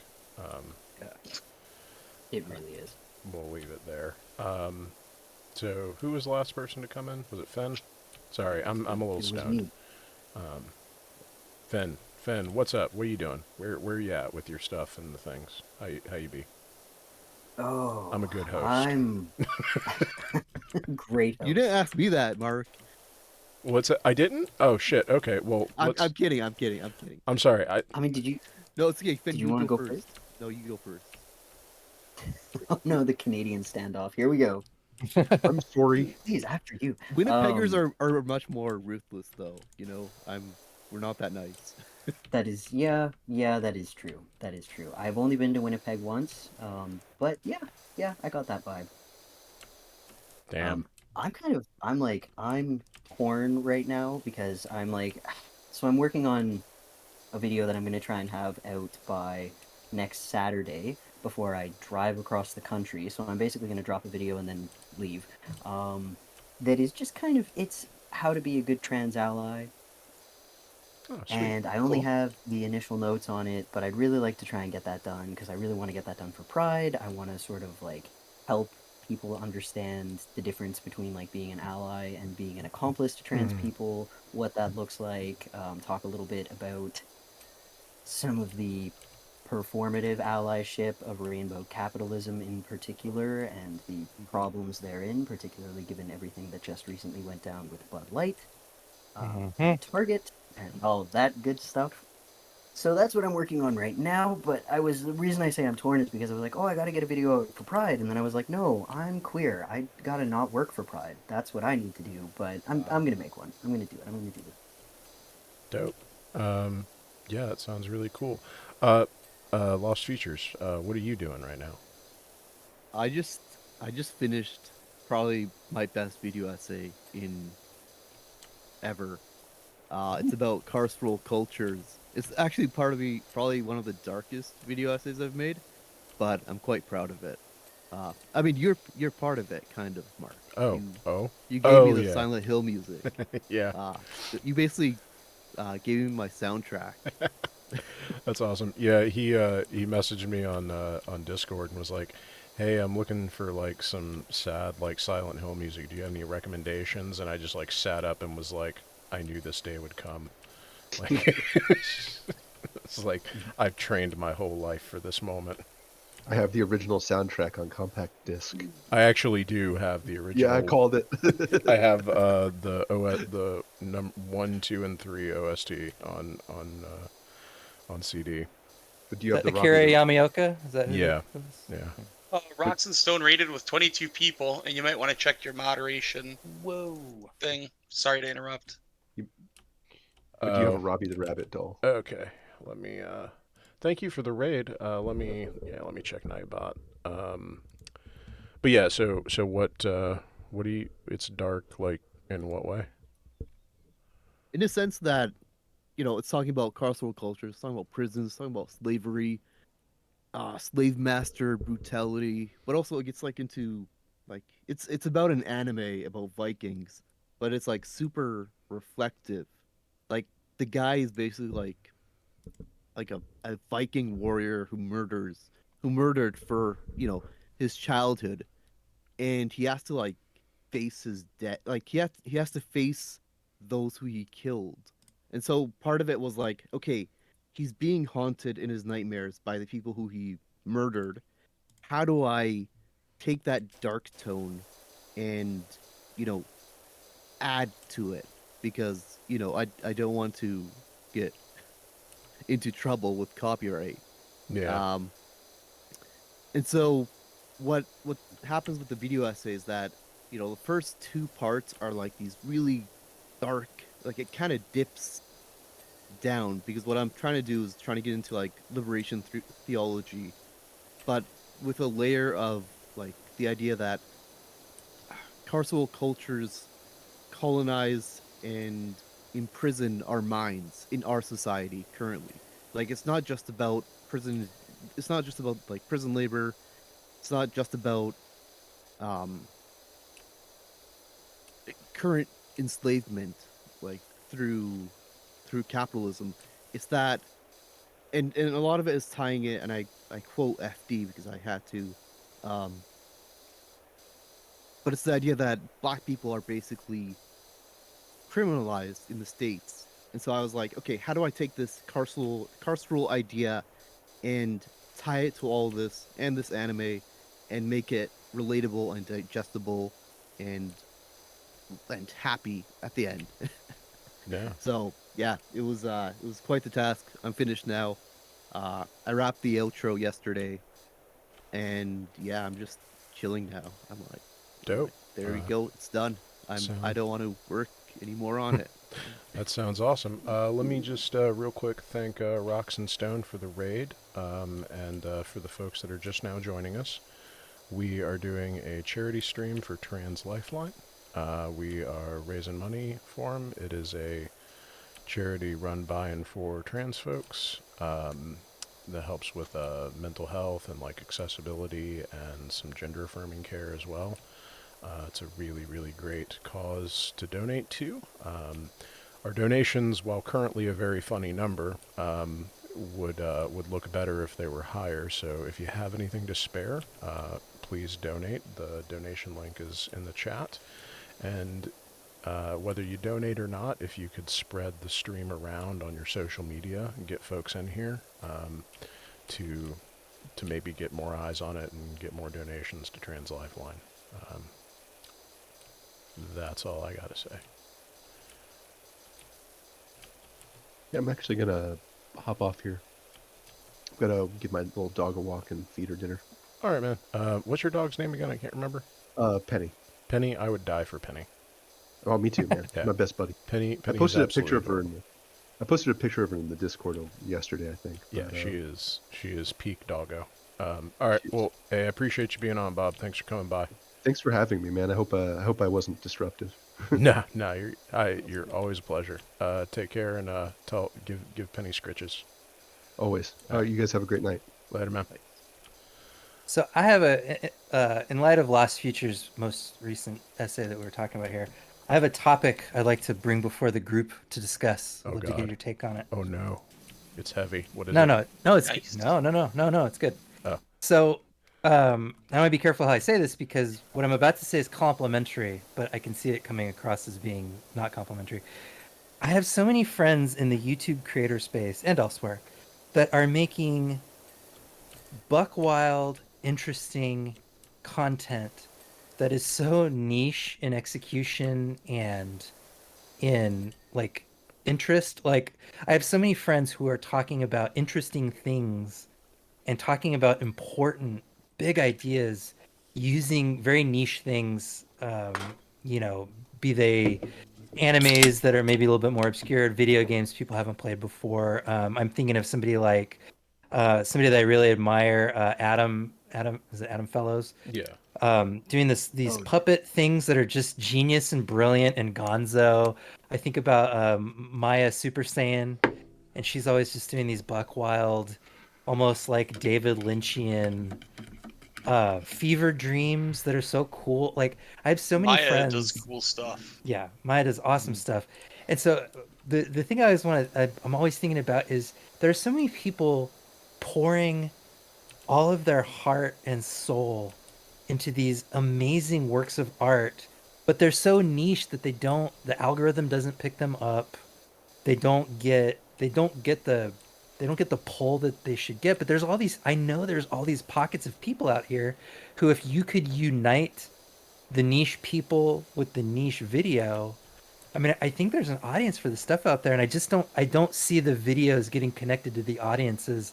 And it's something that I think a lot about is like, there's just so much soul that I want people to get in contact with each other. And I don't know how to do it, but I obsess over it in the wee hours of the morning when I'm thinking about it, Yeah. Really get that. Yeah. That's kind of why I've been a bit pushed to cover like more popular animes. Like I'd love to do the niche weird stuff, but like in order to grow, I have to cover the Attack on Titans, the Death Notes. What is popular? I'm also like a boomer with anime, so like I'm not fully caught up with like what's hip. So whenever I do these videos, I'm like, okay, I'm probably gonna get swarmed by all these younger folks, and they're gonna come at me. Well, we gotta build pita tube, so you'll be a pioneer. Is that what we're calling it? I thought it was Habibi tube. Oh no, you're right, Habibi tube. That's right. Except that might be a bit too like gendered. Yeah, I What wonder if about there's a weird way to say that. what's the Arabic word? Khubs? Khubs for bread? Khibz? Depends on where Khubz you're tube? from, but I always do it as khibz. I learned I took a semester of Arabic just for fun, and the teacher was Egyptian, so all the Arabic I know is Egypt adjacent. Hmm. I think that's like, isn't that like the?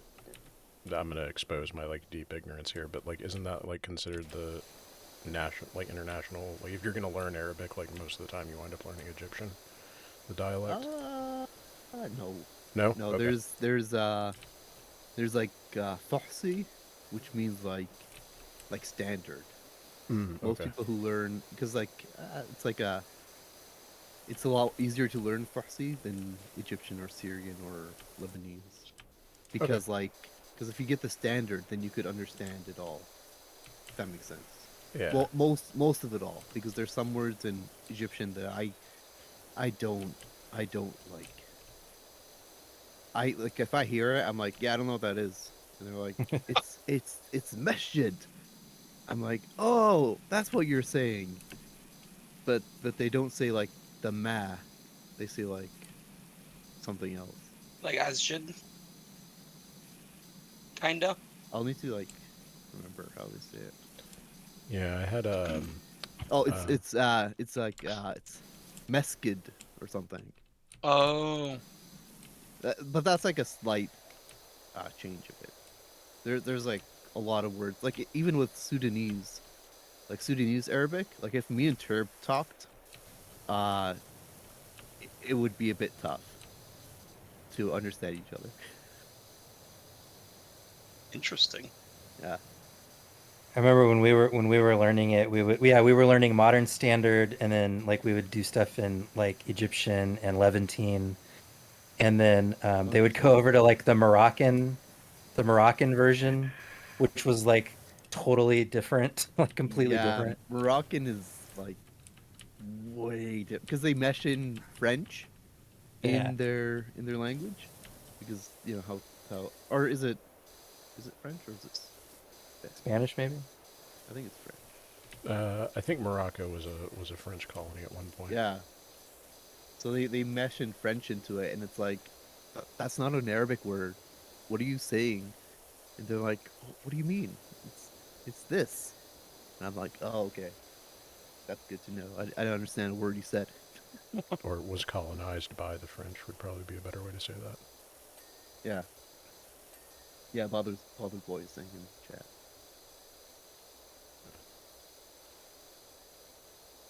Yeah, I don't know. I mean, I could teach you all Arabic, but I'm not the best teacher. I'm not the best Arabic.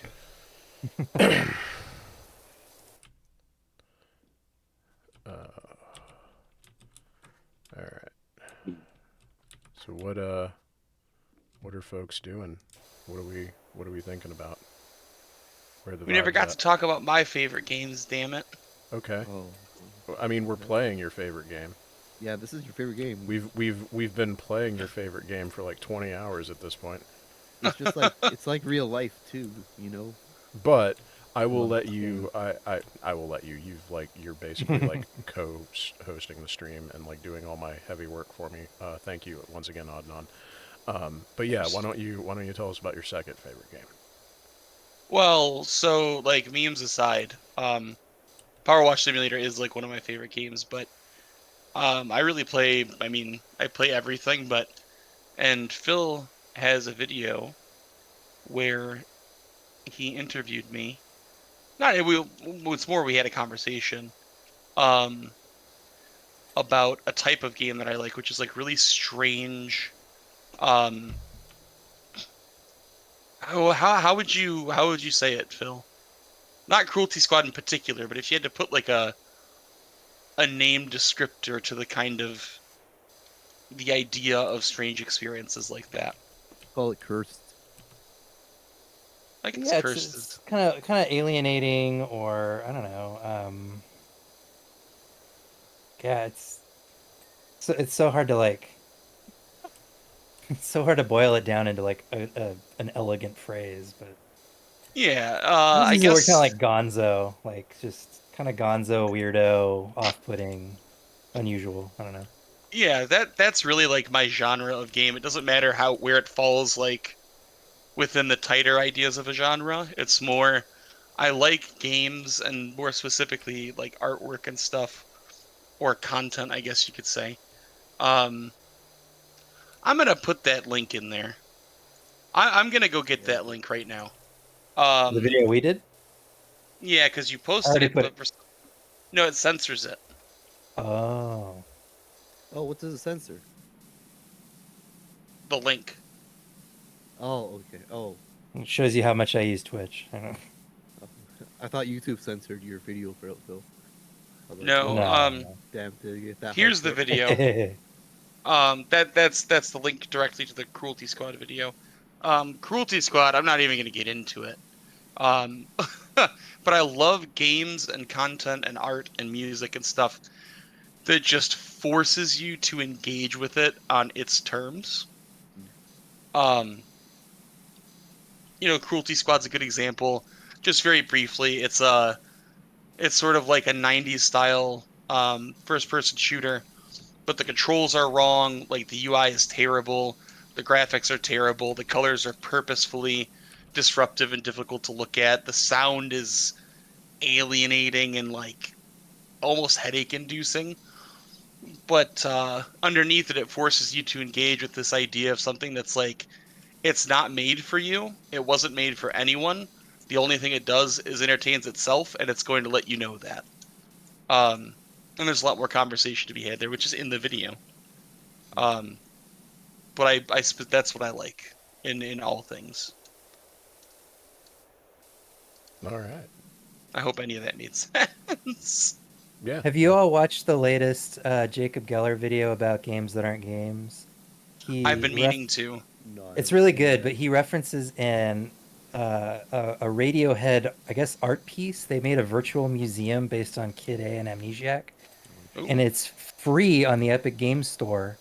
And I played it last night, and it is, if you like, I like the electronica Radiohead Me too. duology there. I think that's probably my favorite Radiohead. But if you're into that at all, or if you're just into electronic music and weird spaces, it's a really cool, like, kind of artistic experience, and it's free on Epic Games. So Oh it's called yeah. Kid Amnesiac or Kid Amnesia. It's really good. If you, I highly recommend. That sounds cool enough to make me use the Epic Games Store. Oh yeah. Yeah, so desperate times. Right. It's not that I hate having so many apps, that's all. Yeah. No, I feel you. But no, I'm gonna do that probably tonight because that sounds wild. And I love Kid A was I'm pretty basic, but Kid A was my favorite one of my favorites. My I totally lost my train of thought. I'm sorry. Games, yeah. Wow. Games, they do so much. I need to reinstall my like the good old games client. Because for want of a few nails, this might have turned into a Arcanum stream, which I'm sure everyone is thankful that it didn't. But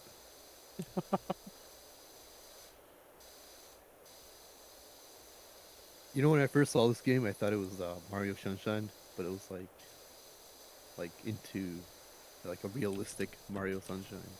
What, Cruelty Squad? No, the game Mark is playing right now. This the Power Wash Simulator. yeah. Oh, Yeah, I was like, hey, is that Mario? Is that Mario Sunshine? This is I'm fully invested in Power Wash Simulator now. it's gonna be I'm probably gonna not play it for a week after this, but I really need to get it. I'm not much of a gamer, hence my quiet. Because I'm a loser who doesn't play video games. But this is my shit. This looks amazing. Yeah. I mean, I really don't Gaming, play. no. Power washing, yes. Yeah. I mean, I really don't play games anymore all that much either, but I was like, it's like you're just using WSAD to move around, and then like I'm not even holding a button down right now. Like you right click and it, you can do it, like with left click, but if you just press right click, all you got to do is move the mouse. It's just very like, no thoughts, head empty, just clean. Perfection. Yeah, I think I played the last game I really gamed with was Tears of the Kingdom, and then after I beat it, I was like, okay, it's time to chill out and play some Metal Gear Solid 4 for me, which is like it's like a super chill game. Like I just jump into it.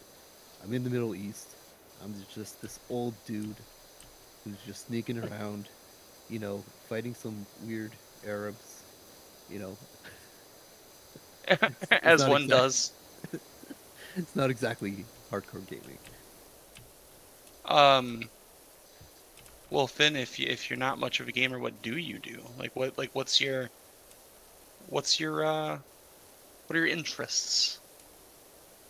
That's a really good question. One of the things that always blows my mind, and never in like a never a judgmental way, never in that way of like, you spend how much time on video games, but every time someone's like, "Oh, I love gaming," I'm like, "Where do you find the time?" Like it actually blows my mind that people like I don't know if I'm just like not good at setting aside time for myself to do that kind of thing because like I look at someone who's like working and putting out videos and doing stuff and they also play games and I'm like, "How? How do you do that? What witchcraft is this?" I basically Because like, sacrificed my sleep, okay, which was yeah, not a okay, great that makes idea. sense. Like That makes sense. If you I, forego I, sleep, I was up till 5 a.m. playing that game, and I was like, okay, I gotta work in 2 hours. What do I do? I always feel like such a wiener when I answer that question because I do sleep. Yeah, Like, what do you do? yeah. I'm like, well, I sleep. I sleep. I get a full like 8 to 9 hours every night. Which is the best And choice. That's the better choice. Trust me. but it goes with the other thing that I spend a lot of my time doing, and it just feels like such a douchey answer. A lot of my free time, if I have free time, I'm working out. That's what's happening. Like I'm in the gym if I have free time is mostly what I'm doing. And oh, speaking of chat, I think some of you might remember from last time if you were part of the I think Kira was running a charity stream last time to raise money for Trans Lifeline. But I will do tricks when we meet certain marks. I'm just Oh, saying. Oh, let's what go. Oh yeah, tricks? no, I'll do tricks. I will do handstands for chat. I'm on a program right now that has like forbid me from doing certain tricks, but I will do crocodile, I will do meat hooks, I will do handstands. There are certain things that I am allowed to do, and I will do tricks, but only if you guys donate. Oh, what Well, Why are there you are it not is. allowed to Not do free. tricks? what Why are are you not allowed meat to do those hooks? tricks? That was a lot of questions all at once. Sorry, What? Mark, you go first. What are meat hooks? That sounds intimidating. A meat hook is the best way I could think to describe it is a lever, like a front lever or a back lever. Like, is that also something you do with your body? Yes. Okay, then no. Oh, okay. It's like you go. I don't even know how to describe it. You basically fold yourself in half and hang from one arm upside down, Oh, ish. Yeah. Oh my God. What? It's like it's not fold yourself in half like in any like wild way. You just like hinge at the hips and just kind of Right. fold in on yourself, and you just like hang from one arm off to the side with your hip kind of hooked up over your elbow. and you will do Yeah. this for chat if they hit a goal. I will do this for chat if they hit a goal. I don't have Twitter anymore, so I can't really post it. But like I don't know, y'all can follow me on Instagram or something.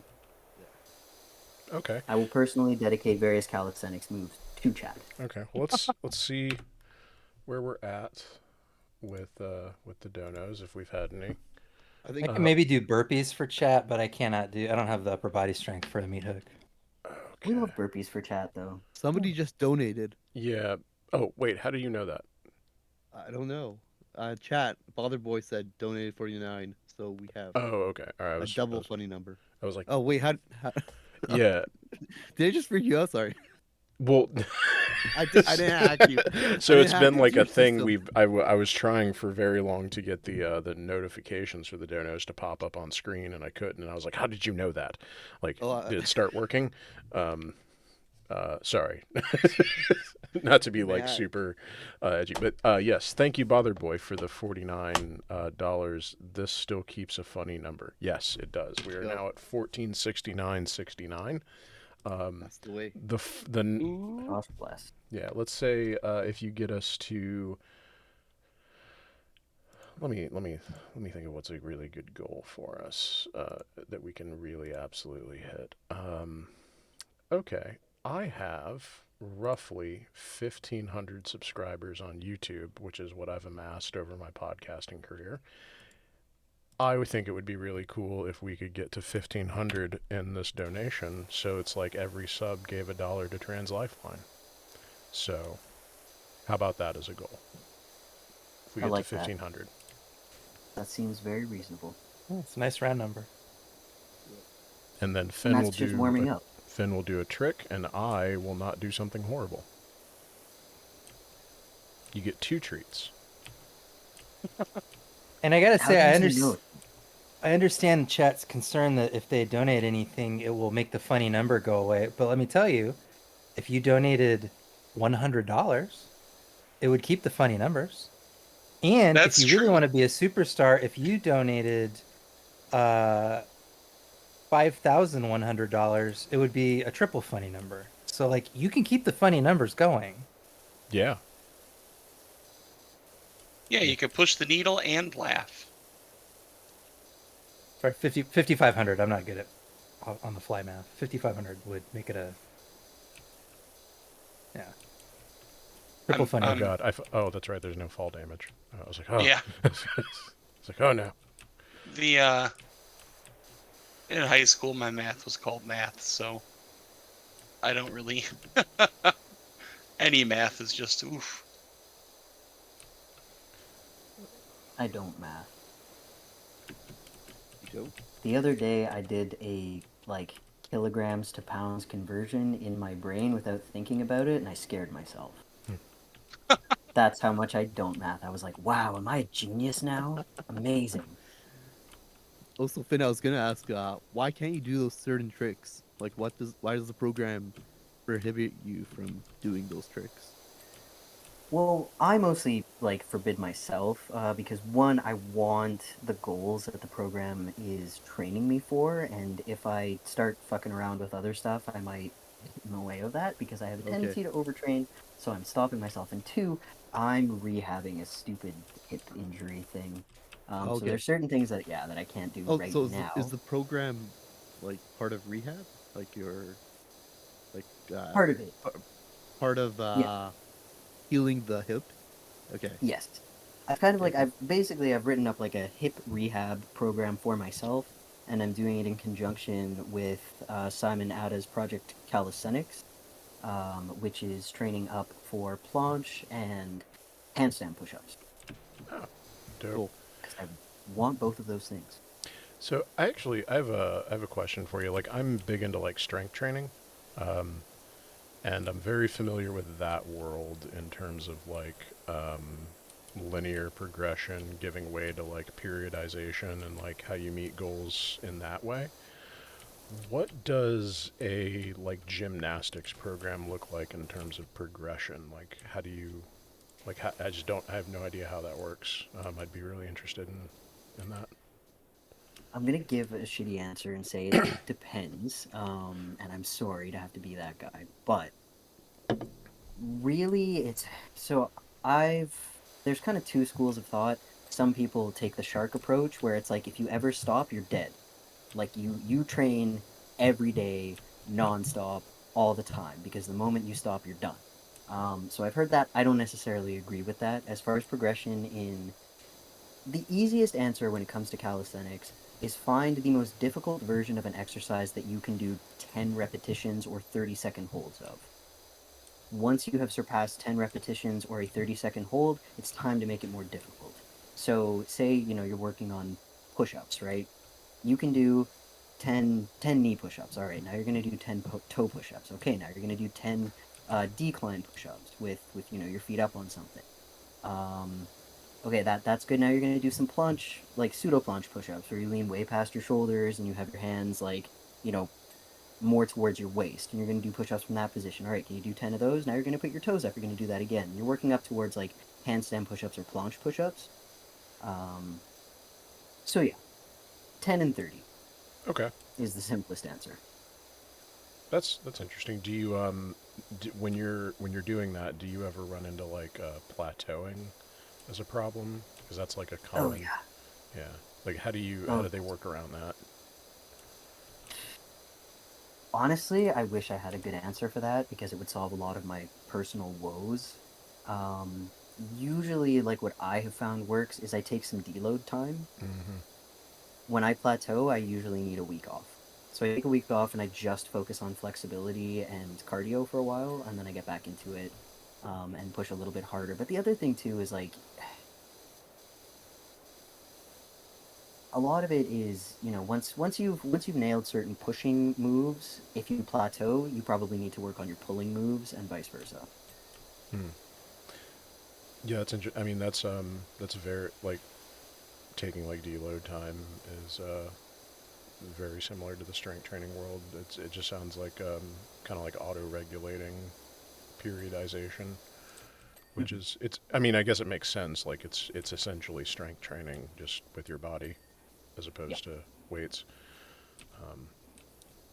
My actual my current fitness goal is to get back to the point where I can do weighted dips, which I used to be able to do like like throw 90 pounds on there and bang them out, but like I can't quite do that anymore, and I'm trying to work back up to that. Mm-hmm. What were you gonna say? How many sorry. Oh, sorry.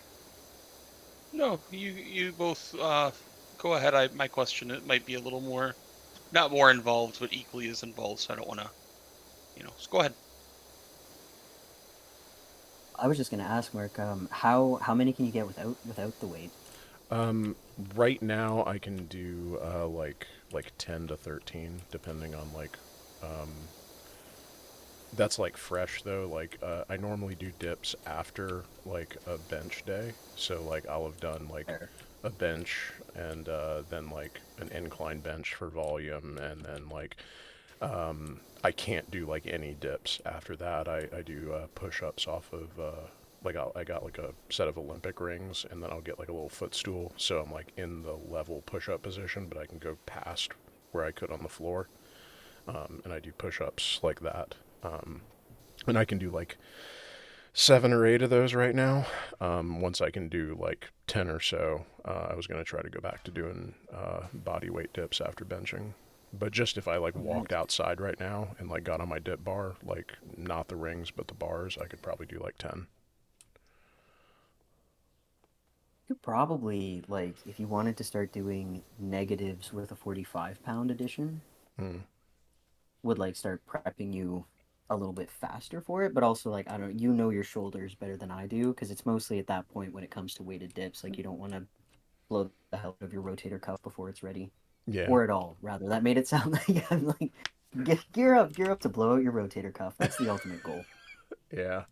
But yeah, I mean I think I'm without being aware of it, I'm keeping to the like 10-ish rule that you laid out. So good to know that I'm not like doing something wildly inappropriate.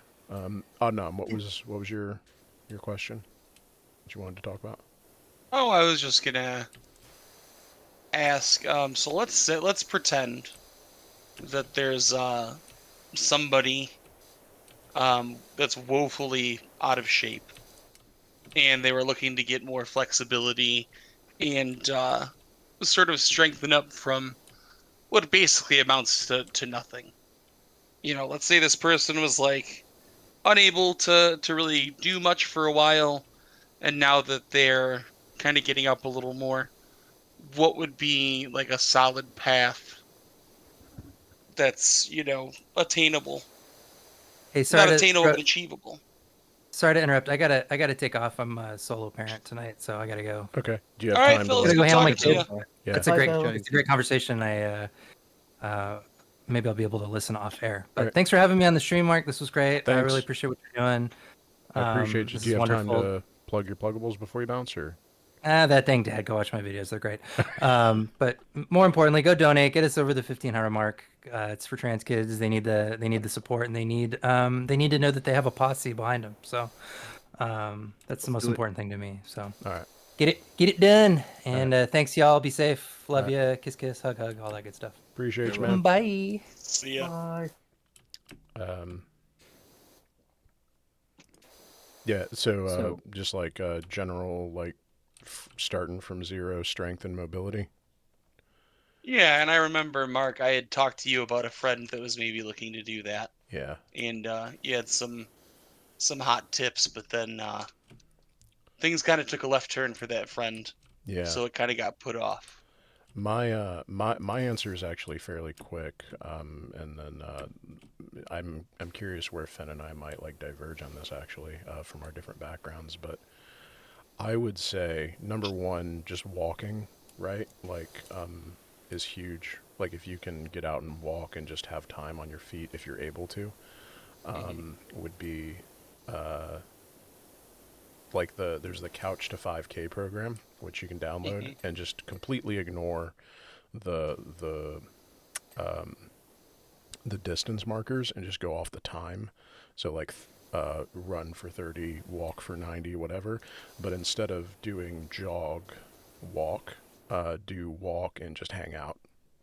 So you'll like until you get up to where you can walk the whole time, and then then at that point you can think about maybe starting to like jog if that's what you're into. But just being on your feet and like getting your body used to just walking at a good pace is like a good spot from zero. If you have that ability to do that. And then strength wise, I would say just getting a set of like $20 or $30 bands off Amazon, and then following a basic linear progression strength program like Grayskull or something, but subbing out the movements for a band movement instead of a barbell movement. And I would do that like Monday, Wednesday, Friday, do the bands, and then Tuesday, Thursday, Saturday, just take a short little walk and just work your way up to walking more. And then for mobility, just like 10 or 15 minutes of mobility, like basic mobility stuff, which, there's a litany of it, but like 10 or 15 minutes before you do any of the other stuff. That would be my like very bare bones, not addressing any specific needs, but just, if you have no equipment, you're starting from zero, that would be my like baseline prescription. Of course, changing it based on variables in play versus like ability or disabilities that may be present and things like that. What's your go-to, Fen? That was actually like 100% it. Like exactly same camp. I always start people off with if walking is an option, then definitely walking. Lots and lots of that. Bands are a really great thing. That's like another thing that's on the list. The only thing that I would stress, and Mark already mentioned this, is the mobility side of things. The most important thing I think for starting is like just flexibility focused stuff. And I really love Movement by David for that, because he teaches a lot about loaded mobility and that kind of thing. He's on YouTube, he's on Instagram, and he's great. And he does a lot of like calisthenics training specifically, but he talks a lot about flexibility, the benefits of flexibility, basic stretching, that kind of thing. And another good resource is Fitness Blender, mostly because people can kind of select what works for them, kind of work within their limits. They can just sort of customize their own workouts, but then have all of the exercises demonstrated for them. Yeah. Cool. So I think they're still a thing. Let me check. The one thing that I would say is, and this is coming from somebody who has been there, got the T-shirt, and gotten severely injured in the process of getting the T-shirt. The temptation is always, maybe not for everybody, but for me and a lot of other people, the temptation is always to to do the hard stuff, to push your body further than you feel like you can go. And I would say that, so like for instance, especially when you have like a time crunch, like let's say, you know, an average workout's going to take you like 45 minutes with your bands, and then like you got 10 minutes of mobility work. So you got like 10 minutes of mobility first, and then like your 15-minute warm up, and then you've got like 30 minutes of actual work with the bands. And then like your last couple sets with the bands are going to be like the most intense. People, when they're in like a time crunch, they tend to prioritize those last couple sets. So they're like, well, I don't need to do my mobility today. I'll just skip that. Or like, I'm really crushed for time. I'm going to skip my mobility and my warm up and just do my working sets. Or I'm going to skip all that and just do like my hard sets. And I would say that you should do it the exact opposite way. If you are crushed for time, cut off the end of your workout.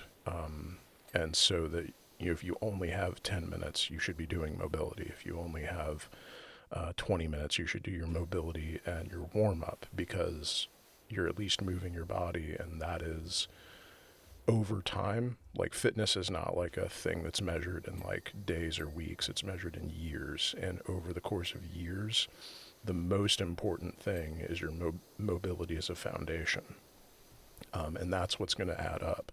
So as somebody who has been like injured because of not paying attention to mobility and trying to rush stuff, just cut off. If you're pressed for time, start the workout like normal, and then whenever you got to stop, just stop. But make sure you get those mobility and warm up sets in, because that's just teaching your body how to do the stuff, and that's what's really important. Cool. Yeah. Just to jump in, I'm not a physical professional like Finn and Mark here, but what I find that gets me going, especially like, you know, I'm a teacher by day, so like it's a super active job some days. But what helps me is that you need like good music to motivate you, right? Like you need that kind of music that just like kicks you into that gear to get going. Like trust me, there are some mornings where I wake up and I'm like, dude, I'm gonna have one of those intense days of my life teaching. How do I do it? And then I throw on one of the best songs ever, and I just get going. It's like it's not the best advice because, you know, it doesn't always work, but No, I feel Hyping that. yourself up is good though. Like hyping yourself up is definitely good, and I mean, with the caveat that like whatever hypes you up, you know, if you really, I mean, if you want to work out to something really really intense, something like high energy, that's awesome. If you find that you put on Enya and you're like, you know what, this is it, this is gonna get me moving, go for it. Use that. Get pumped on Enya. Like do what feels right for you. Yeah, like my go-to workout stuff is like either audiobooks or like podcasts, or like recently I've been like watching all y'all's YouTube videos, because I've been working out in my office until I can get my deck fixed. But like I like informational stuff. But yeah, I mean it's really like if you're a music dude, work for music. If you're not, it's whatever. Pretty much, I think for me, and like just to be clear, like I'm not a professional fitness dude. I've just been working out for a long time, and made a bunch of mistakes and seen others make mistakes. I think the biggest and most important thing is just doing what works for you. And the thing that you're going to do 3 days a week or every day in a week, is whatever that is, that's the most important thing to do, because the goal is to gain habits that will be helpful. So the hardcore cool thing that you're only going to do once and never do it again is way less useful than the easy thing that you're going to do every day. That's just kind of where I would start with it. yeah. Also, to dial back just the... Oh, sorry, go on. No, you go, Finn. I was just gonna go back to what Mark was saying before, that as someone who like is a fitness professional, that is absolutely the correct advice. Like if there's anything that you have to cut out the bigger stuff. If I'm working with clients who are really, really, really strapped for time, what I will set them up with is a warm up and stretching, like warm up dynamic stretching, because your muscles move your joints. Your joints are the foundation. They need to be healthy. They need to be strong and well supported for the muscles to actually do anything with them. So that is the most important. Yeah. I was just gonna add that like throwing on reachable goals is something that I find, especially when you're starting. You know, you don't want to go over the top and get bummed out, right? You want to start with something that you can do and just start working from there. Um, Yeah. 100%.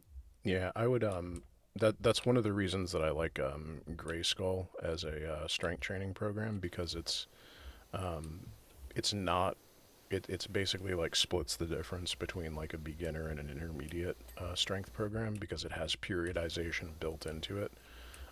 If you can't do, like if you can't set your PR on it, it will force you to do a deload week if you follow the program exactly. So that's why I really like recommending it, because it's just kind of like it's very short as written, like the program.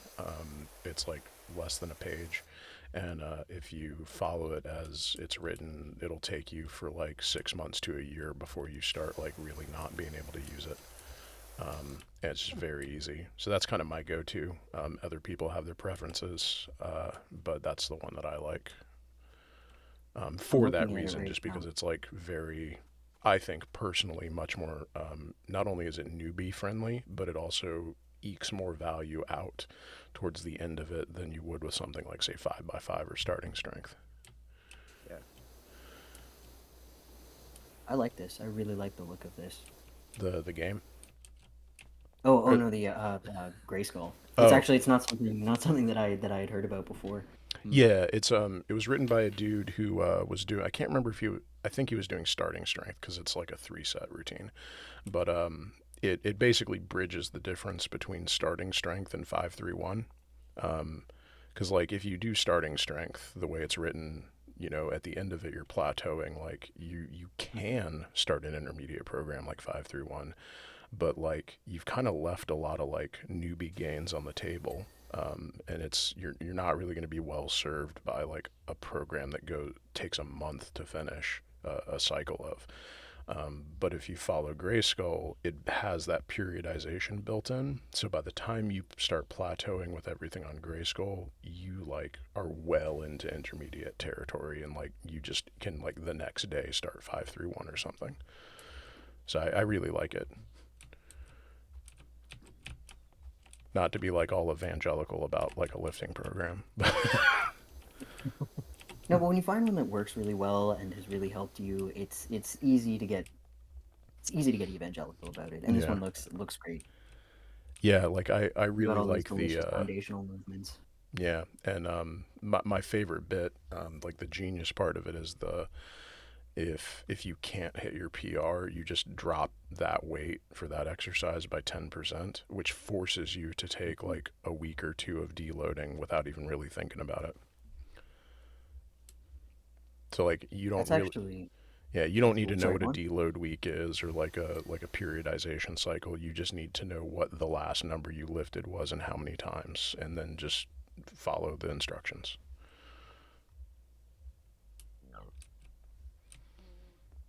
So I need to go work out because I haven't yet today, and now I'm like, oh, I gotta go do stuff. But I am going to try and jump back in. Okay. And hopefully I'm hoping to just like even just be in the chat and partaking and fly on the wall when Kira arrives to bully everyone. So Well, I appreciate it. Do you want to tell everybody who you are again, and plug your pluggables and all that good stuff? sure, yeah. So I'm Swolesome on YouTube. Um, I make videos and stuff and talk about things and that's it. I hope to see you there. All Come hang right. out and listen to me talk about stuff. But yeah, no, I'll try and jump back in and join. Unless there's other folks who want to come in and party when I'm back because I don't wanna monopolize. All right. Hell yeah. Well, thank you for coming on, Finn. It was a pleasure. Always Yeah, a pleasure. thank you. It's nice talking to you. I'm gonna use the restroom and like get water and that fun stuff. So I'm just gonna take a quick 10 Okay. before it like goes down for real. Okay. So you two be nice. All right. Yeah, me and Mark are mortal enemies. You know, It true. I am we have honor to, bound to. we have to square it off in MGS Online. Yeah. Oh, they have like an online version of that. I don't know. Oh. Yeah. What have you been up to, man? How you been? Been good, been good. I'm actually starting. I'm making my to-do list because I've been on like a good like 5 day break from making YouTube stuff. Like I finished the video a few days ago, and I'm like, should I do the outro? I don't want to do the outro. I, I did the outro yesterday because I was like, okay, it's coming out in a week. It's coming out in like 7 days. I need to finish this thing and just like not do anything else. But yeah, so I'm getting back into it, doing some research. Well, I'm doing my to-do list for the research, which is like Japanese war crimes. Oh, light stuff then, huh? Light stuff. Yeah, you gotta go. I don't think I'm ever gonna have like a happy video until I'm. Yeah. Later, Bother Boy. Thanks for stopping in and thanks for all Yeah, the Bother Boy, donations. We I really know. appreciate it. Thank you. Yeah, thanks so much, brother boy. You've done great. So you're doing some really like light, not heavy stuff, is what you were Not heavy saying. stuff. Yeah. You know, some. Oh man, the thing I want to focus because a year ago I made an Attack on Titan video, and Yeah, I it was don't know if dope. you've seen it. Everybody go check that out, by the way, if you haven't seen it. I don't know if it's that good. Well, we'll part let of the them reason be the why judge of it. part of the reason why I want to make this Japanese war crime video was because like like that stuff was so haunting when I made that video that I didn't know how to deal with it. You know, like I went through the research and it was my first time recording stuff on war crimes. So like after every single like there's like the mid part where I do cover the war crimes, and after I finish it, I kind of like laugh, but it's not like a happy laugh. It's more like holy shit, I just recorded like 2 minutes talking about one of the darkest things of my ever, right? And it was the kind of laugh that was kind of like how the hell did this happen, right? Like it wasn't to disrespect the victims of the war crimes, but like I watched the video back a few days ago, and I'm like, I didn't do that right, you know? Like I fucked up, basically, because like imagine being affected by these war crimes and watching a video about this Canadian dude who's covering them, and at the end of each crime, I laugh. You know, it's like a slap on the face. So, so I was debating remaking it, but I threw it to my community, and they were like, "Nah, dude, just make a separate video about the war crimes, and do it right." You know. Yeah. So, so here I am going back into it. Yeah, I totally, I mean, I absolutely understand why you'd want to do that, and like it's probably the right thing to do. I'm one of those people who like I laugh at horrible things just because I don't know what else to do, and like it, yeah, I've been in a situation where that came off very poorly, and it's a bad feeling. Yeah, yeah, and it was my first time making like I made videos in the past, but it was my first time actually tying in this really dark stuff to it, and I didn't know how to handle it or how to cover it properly with the right etiquette. And to be honest, I didn't actually think it would ever blow up. You know, Yeah. like it's different when you make a video when you have 12 subscribers and you think, oh, okay, you know, whatever. I'm just gonna make this video. Nobody's gonna see it. Whatever, right? And then that video becomes like What you're known for. Yeah. what I'm known for, but it also has like 35,000 views, and I'm like, yeah, it's wild, and it's like each week, like I don't want to brag or anything, but like each week, probably like hundreds of people watch it, and like in the back of my mind, I'm thinking, like, damn it, if only I did that right, if only I took it seriously, and didn't fuck up like that, because Hey, well, like, what's important is that you But- like recognize that you may have done something inappropriate, and you're like, yeah, you're like, hey, I'm gonna take this on and deal with it, and like, yeah, you know, yeah.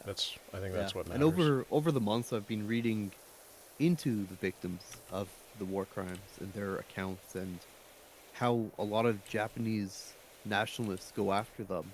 Yeah, And once you get into that and you start reading what's happening with that, it becomes a lot more serious, right? Like like it becomes real almost. yeah, it's If you it's know what I some mean. rough stuff too. Yeah. And part of it is like part of it is I need to be super careful because a lot of Americans still see the Japanese as the enemy, right? Like they see themselves as the good guys in that fight in the Pacific War, where it's like, nah, dude. Americans were probably one of the brutalest people in the Pacific War. Like there are some things that the Americans did that are so fucked up. Like people focus on the bombs and everything, but there are so many things that America committed in that Pacific War because it was backed by racism, right? Yeah, Like there's like a racist idea pushing them to like dehumanize the Japanese and just commit war crimes on them. And so when covering this video, this next one where I'm planning it, I kind of also want to be like yeah, the Japanese did these war crimes, but Americans who are gonna watch my video because like I know like the majority of my viewers are American. Like you guys can't jump into my comments and tell me how you guys are the good guys in this fight when you've done all this shit to the Japanese. So yeah, it's a bit of a complex. Next video. hey Sarah, sorry, I didn't mean to mispronounce your name. How you doing?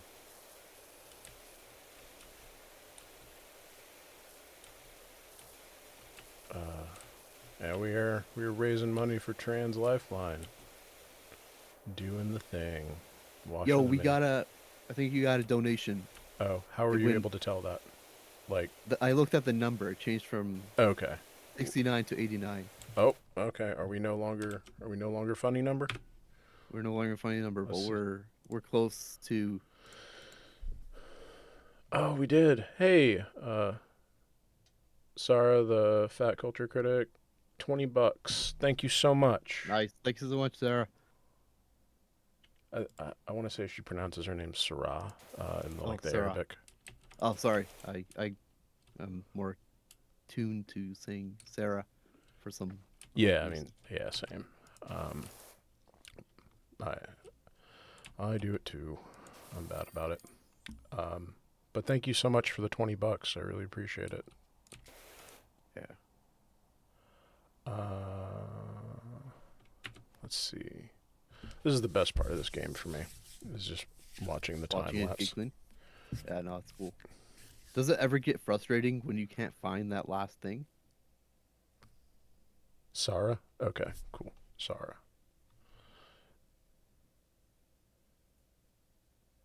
S-A-R rhymes with car. Sarah. Okay. Cool. Okay. Thank you. I appreciate that. Cool. Let's see.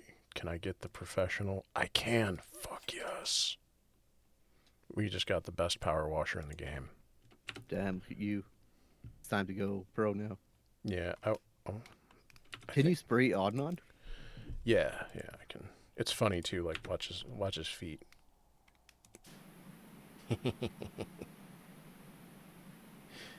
He do a little dance.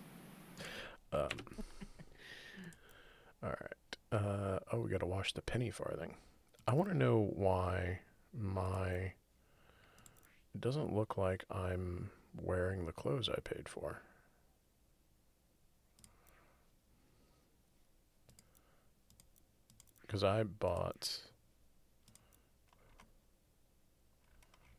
Because Because I have these. Yeah. And this. So do you make money by cleaning stuff? Yeah. Okay, that's good. Do they pay you good wages? No. Damn, No. okay. No, we are incredibly lowballed for this guy, for this game, but you know, it's yes, we got the Yeah. How's your medikit going? What are you writing? I Ooh, have also things. yeah, I've kind of put that on hold. We are it will only let me use. I'll figure it out. I'll ask God now when he comes back. So I'm currently like working on trying to get a work from home office job, and and I'm gonna start working at an urgent care shortly, just to kind of like make ends meet until I can find something else. So I've kind of put that on hold while I'm looking for a job. Like most of my stuff has been geared towards that. But once I'm wrapping up the podcast is kind of a motivator for me to. Yeah. That's one less thing I have to do. So my goal is to have that done by the end of the year, and just basically as soon as I'm in a position where all I have to do is like go to work and like apply for jobs and I don't have anything else on my plate, I will start working on that full time again. I got probably like maybe 10% of it done. I've got the site architecture built out, and all the pages are made. I just got to write, and like a good chunk of content. I just got to finish writing all the content and like copy and stuff. You know, I have to actually write the textbook is, the hard part. Yeah. No, I get that. No, it should be good. Yeah, I'm hoping it's useful, and it's the cool thing about it is like it's not like basic first aid, the basic first aid stuff changes all that frequently. So like it's kind of a fire and forget thing, and there aren't a lot of ways you can materially contribute to the cause that are fire and forget. So that's a big plus for me. And then after that, like, my goal is to get to the point where I have like a work from home gig. I've got the thing published, and then like all I have to do is like work on creative projects that interest me in my free time, and like maybe do some streams like this for various orgs, like bail funds or stuff, or just whatever is most appropriate at the time. That's what I'm thinking anyway. That sounds good. Yeah. Yeah. I don't know. This thing was like black underneath all this rust. Jesus. Yeah. No, I feel like with that, it gets a lot more accessible and useful to people. Like, I want to one day pivot, right? Like, my goal is to pivot away from anime, because the comments I get are not fun. but at the same time, it's like, even if I pivot, no matter what I do or talk about, like, the comments are not going to be fun, but it's mostly about like what I enjoy, talking about. Yeah. Because it's hard sometimes to tie history with anime, like, Yeah, I mean, you have staked out a very difficult niche. I respect you for like sticking to it, because it is a really dope vehicle for like reaching a lot of people. And like there's a lot of utility there. And I do have a lot of respect for your commitment to that. Why I'm swimming in a sea of committing weebs. to keep going with it, right? To get bigger, but at the same time, it's like sure, I'm aiming to get bigger, but like I want to talk about Middle Eastern stuff and the Cold War. Like that's what my master's was going to be about. Like it was going to be about like how the Middle East changed through the Cold War, and I'm like, okay, I got to get big enough through this anime stuff in order to talk about the Middle East and Middle Eastern studies, which kind of sucks, but I don't know. You got to do what you got to do. Well, I wouldn't necessarily like sell yourself short on that. Like, I think, and take this for like, you know, with a huge dose of salt, because like Go ahead. I don't know shit about shit when it comes to like making video essays, let alone selling them. But like I feel like a lot of the big folks and like people who've been successful have kind of gotten that way just by like putting out something that is solid that they are really proud of, and like, you know, that's like the thing that No, they like. I get that 100%. Yeah. So No, I know, but I don't. A part of me kind of looks at it and thinks, is there an Islamophobia in the left that's going to prevent me from reaching people? You know, like that's part of that's something that I want to tackle later on and look into, but I don't know. You know, like I feel like people who do see, like people who saw my Rami video were, and to that video, and maybe I gave up too soon because that video is like 2 hours long, and you know it's tough for people to watch videos that long. Um, but yeah, I don't know. yeah, I mean, like, A part of me gets the feeling that there's just- there's, and I don't know, I don't have any concrete evidence for this to say this like with full claim, but like a part of me fears that there's an Islamophobia on the left, and if I do pivot and put my heart into a video like that, it's not gonna make it, you know? yeah. And maybe I'm playing it too safe, but I don't know. Yeah. Oh, what do you think? Am I going off a limb here or?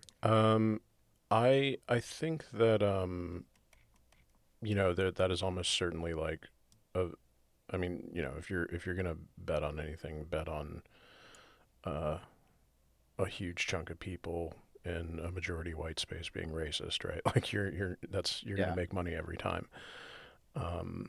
So I think that's certainly a valid concern. I think it might, you know, just make what you want to make. You know, don't let that hold you back, because Yeah. it's better to put out into the world.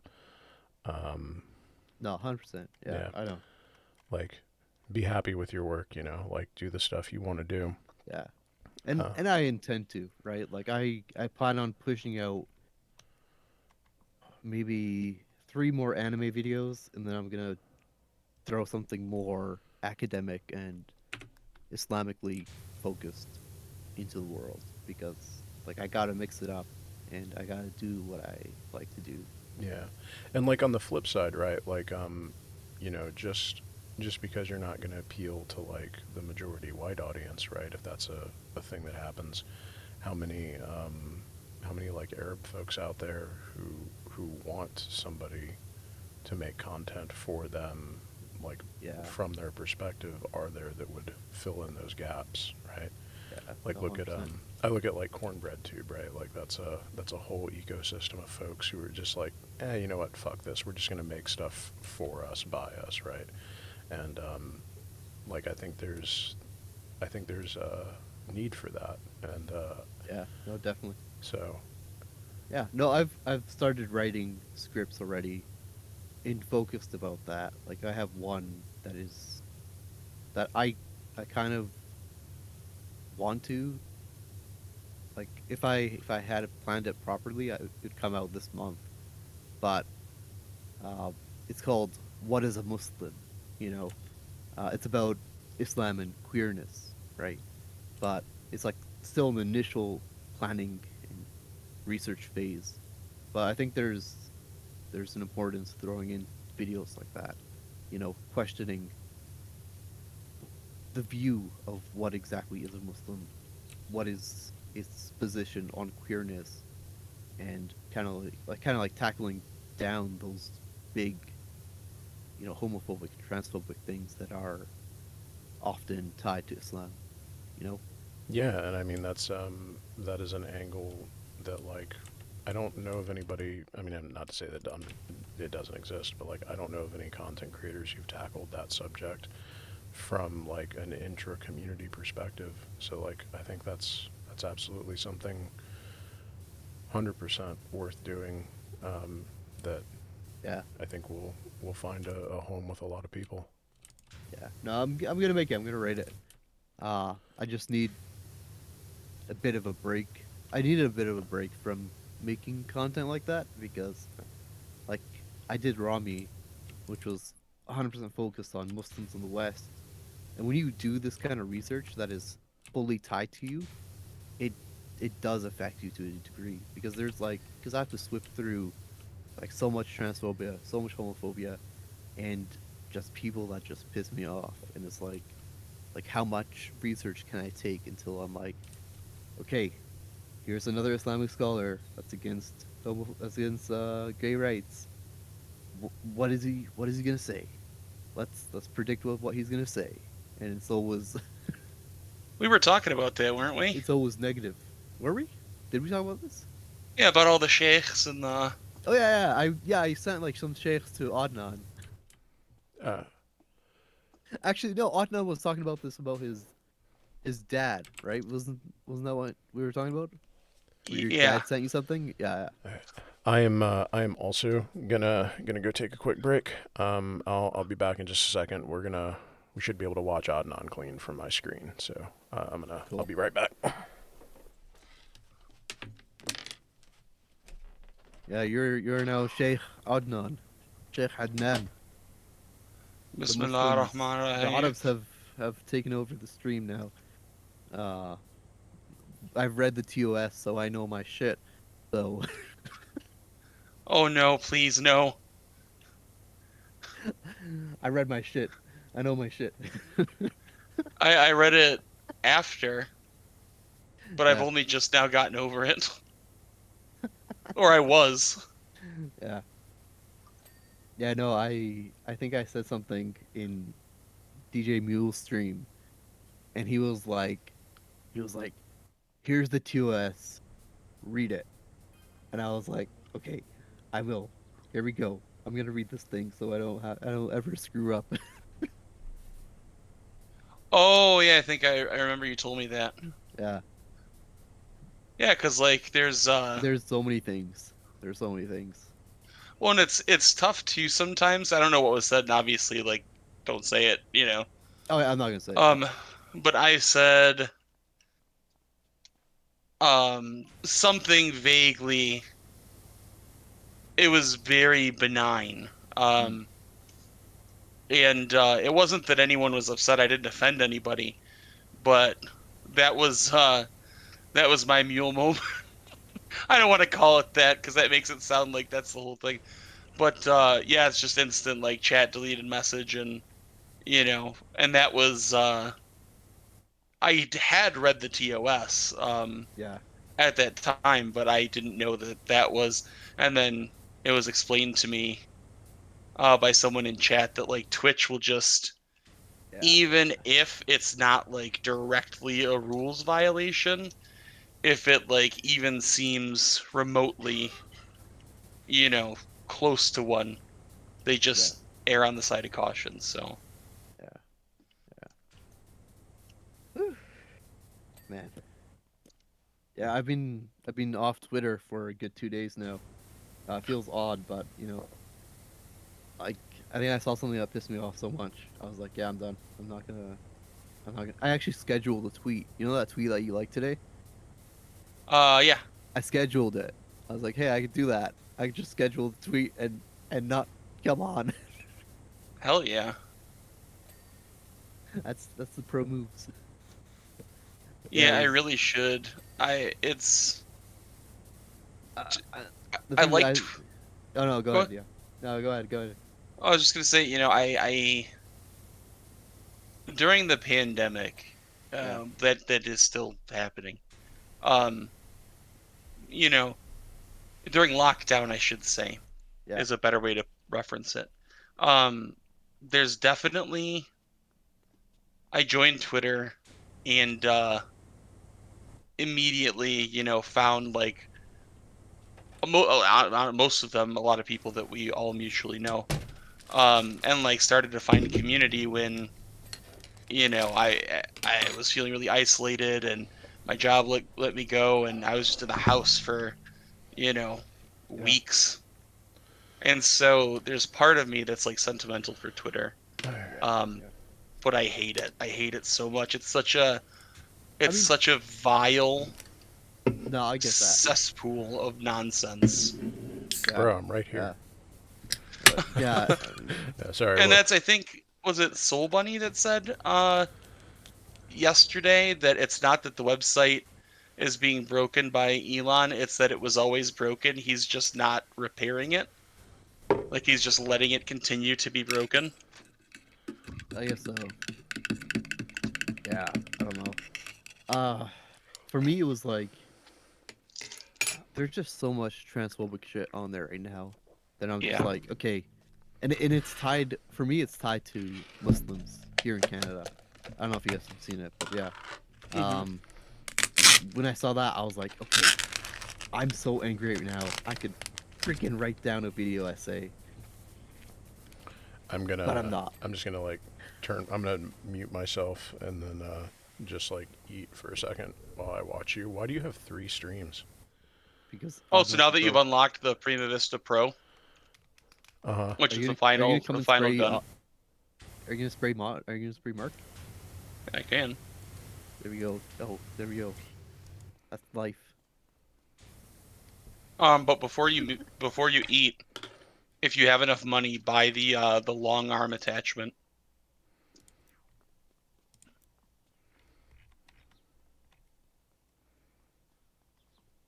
I And don't. make sure it's for the Prima Vista Pro.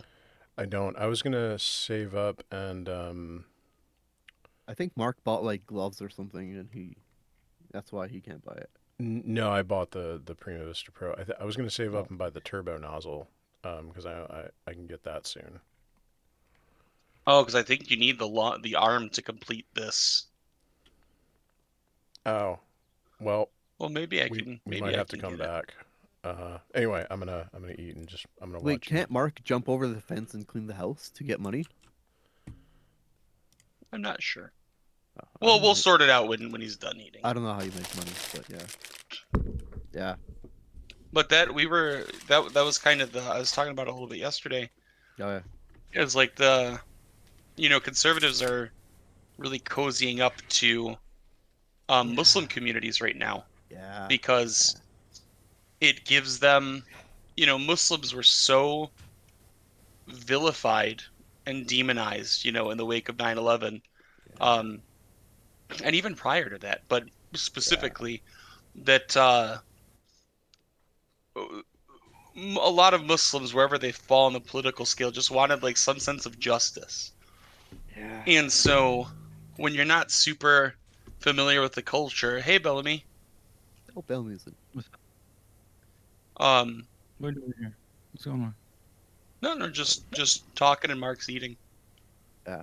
Mark's eating away from the screen, the stream, or He's muted. I'm here. I just No, he's I'm there, eating but I'm eating hummus and naan bread, and it sounds really gross on the mic. So naan bread. Yep. Not non bread. Mm-hmm. Like chai tea. What? I guess yeah. Is that what naan mean? Oh, did I do the thing? Okay. I've never heard of non-bread before. Isn't it basically just pita bread? Yeah. Yeah. Call it pita bread. Yeah. I think what I'm noticing is that here in Canada, Muslims are becoming a useful tool in spreading conservative propaganda, and I don't want. And I want. Oh, Red Planet is raiding. Oh, the Red Planet raid. Oh. Hey, welcome in. Mark's eating. Mark's eating, but I'm now tea. Mark. I'm Mark God Edward, and I welcome you in. I will take a break from stuffing my face to say thank you, Red Planet folks, for raiding in. Welcome. We are doing a charity stream for Trans Lifeline. So if you have anything to give or you want to spread the stream around, it would be really appreciated. And we will love you forever. We will. Hello. Hello. Hi. Hey. Sorry. Kira. Am I interrupting anything? I wanted to pop on like right now to say hi to everyone. Yeah, we were all breathing. Yeah. Oh, okay. I can breathe too with you. We need your expertise. Oh, I am an expert. We got a bully chat. Yeah. Specifically your breathing expertise. Oh, okay. Chat- Mark has been too nice, I think. Some chatters have been good, as evidenced by the bar on the screen, but I think there's some more than a few bad seeds out there. So we need a pro streamer to help us out. I see. Please. Huh. Okay, well. Let's you know what we can do? We can get chat chatting. Chat, press 1 if you enjoy ice cream. This is a controversial question. Not everyone likes it. Yeah. I'm interested to see which chatters like ice cream. But what do you press if you don't like ice cream? Oh yeah, press 0 if you don't like ice cream. Me. Cause I want to take any opportunity to rile you up. It's fun. Fuck you. You put 10. Yeah. What's the problem? Oh, we got a free thinker here, everyone. Got a free thinker. Wow, what kind of ice cream do you like? Chat. Rory, what the fuck is? Why is there 5 in the chat, Rory? Because another free thinker. This is what you look like when you're a free thinker. Oh, true. Okay. This is how cool you look. Rory's thinking outside the box. Got it. Wait, are you trying to wash this house through a gate? Yeah. What on earth? This can't be right. Are you like illegally, illicitly washing a house? Just like walking around randomly washing houses for people.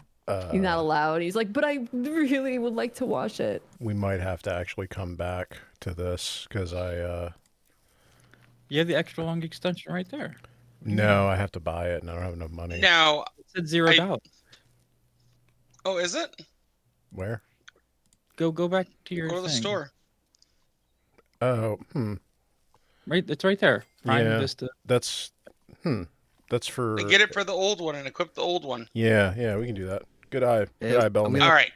I'm gonna pop out to go eat dinner. I just want to say that Finn said he'll do tricks if chat donates. So if you want to see Finn do some tricks, donate. The cis woman shows up and you're gonna leave. Misogynist. Oh man, I'm sorry. I'm so sorry. I'll be back. I promise. I promise I'll be back. Cis phobia. I promise I'll be back. You hate to see it. Yeah. Okay. I'll be right back. I swear. Swear to God, or whoever. Be more uncomfortable. To Allah, okay. I too was once a bad chatter. I was. I'll admit that. There's a path forward for bad chatters. Just like there's a path forward for this chat. If they donate money. Hey, chat. Well, they did. They did just donate money. They did? Did they? The alerts aren't working. Oh. Mark, do you have a link to wherever the fucking I got it. Names are populating? Or Adnan, you do? For some reason, it didn't pop up. It should have. Can you drop it somewhere for us to see it? It's in chat. Where? No. The names of people who donated. Oh yeah, no, that is behind like a wall that you can only get with my email address. The fuck, Mark. Like I said, I suck at this, and I reached out and nobody came, and so I went to Tiltify, and these are the results. Did you? I didn't even see that. I'm sorry. I would have told you. No worries. Oh, organizing, these types of things can be frustrating. Can they be like overly complicated? Is this your first charity stream? Yeah, this is the first one of these I've done. Yeah, like yeah, these are overwhelming. Do you normally stream? No, this is literally the first time I've like done anything other than hop on here and Yeah, play that Stardew that Valley for 5 people. yeah, that was my impression. You're doing extremely well, especially considering like you've already raised like $1,500, and that's pretty amazing.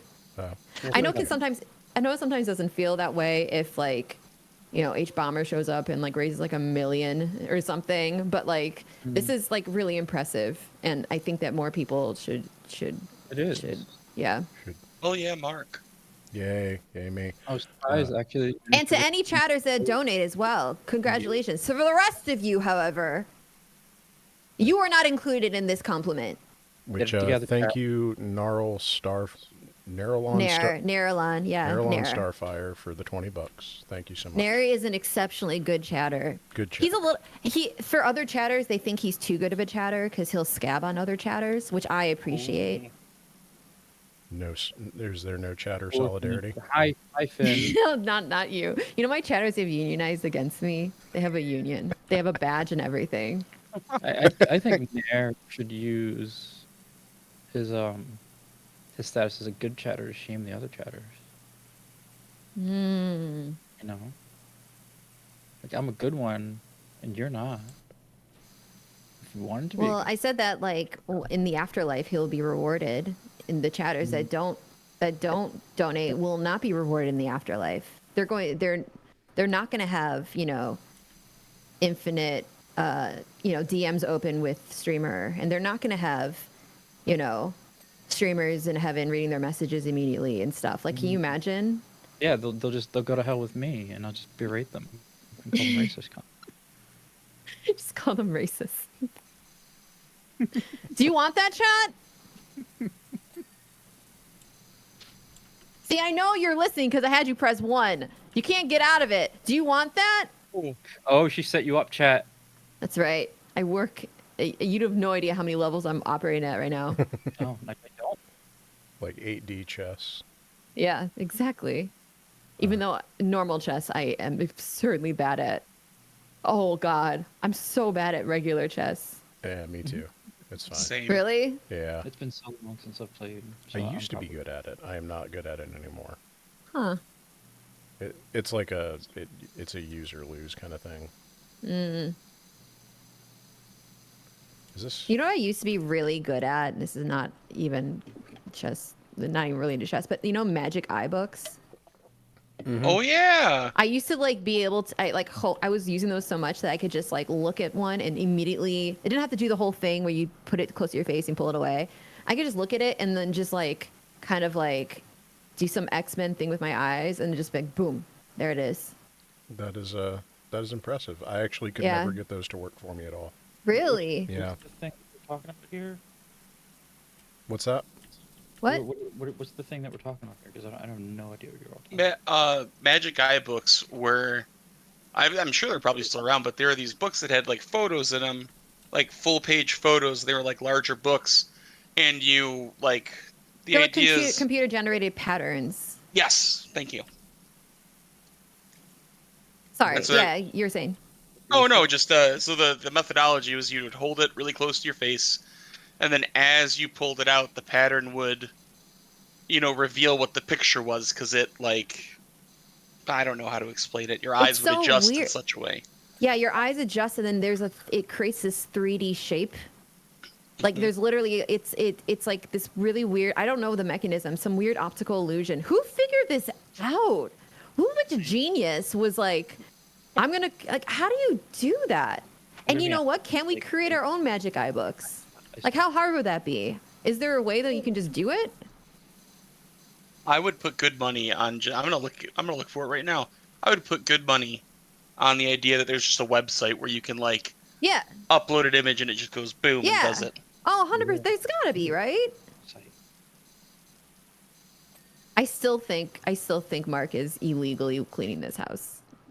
Mark is definitely illegally cleaning this house. No. We got the text messages from the mayor. Why are they letting you in the property? I am running a legitimate business. But why aren't you allowed to be in the property? Because look at this house. Look at this house. Who do you think owns this house? They have their initials on the gate. You think somebody with their initials on the gate is going to let a guy dressed like this into their gate. No, we are plebs. Mm. This is You're the what I am peasants. right now is a victim of classism. Oh, I see. God. I'm so sorry. I didn't realize. I'm sorry. I didn't mean to come at you so Yeah. hard. Like, I No, apologize. I deserved it. No, I'm very sorry. Like, it's just like I couldn't. I've been bottling this up this whole game. You see, and you're like, this is like a little like pen, and you're like at a distance, just trying to etch like a tattoo gun, and you're trying to like, it's so. Yeah. This is just. The rest of the game is like actually much more engaging. This is just like this is frustrating, and I think intentionally so. Well, somebody wanted to get creative about a level, I think, is basically what Yeah, they were like, we're gonna make you do this thing that we designed. But that yeah, you the haven't- other one, big ones like the what was that? Was it the fountain or the playground? I love that one. Yeah, most of the levels are like that that I've played so far. Adnan's the power wash expert. Oh wow! What a title.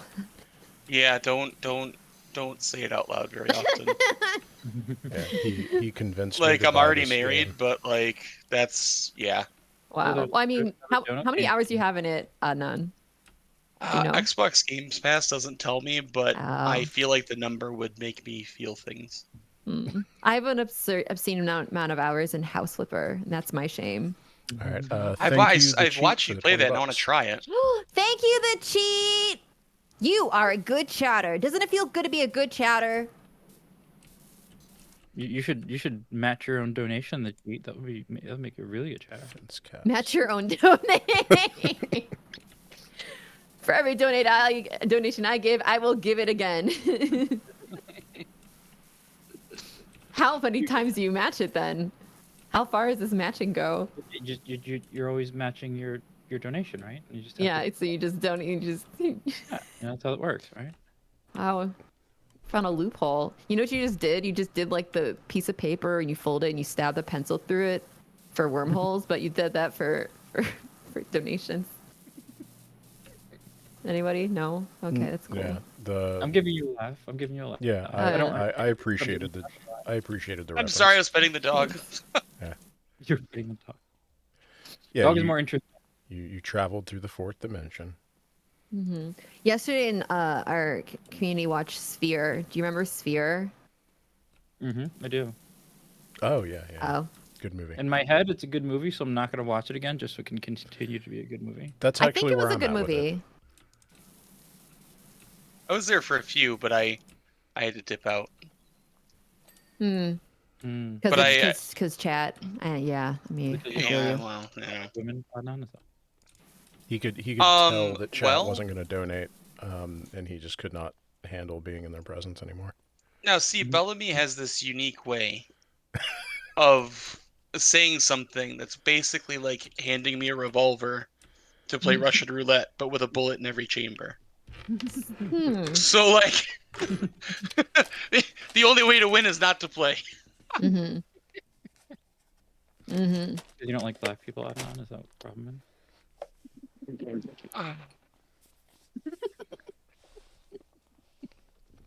is? My God. Oh, I love doing this. This is so funny. I can't even like weaponize my Arabness because number one, they're not comparable, and number two, I'm too white. Oh no! Poor Adnan. Let's see. Oh, I don't think I actually meant to load this up just in case. Oh, hi, Finn. We went like. Sorry, go ahead. Yeah, in case we have to like go nuclear. Speaking of like. What do you mean? If we don't get enough donations here shortly, I will turn this into the whitest stream that's ever existed, and I will play Wonderwall by Oasis the entire stream. Are you trying to murder me? If you don't, if we don't get enough donations, this is going to be the rest of the stream on repeat. Do we understand the stakes, chat? Today and meh. They're never back. Yep. Yeah. That is right here on standby. I know. We'll sing it badly. We'll all sing it horribly. Well, you could just sing it regular, and At this it's point- comparable.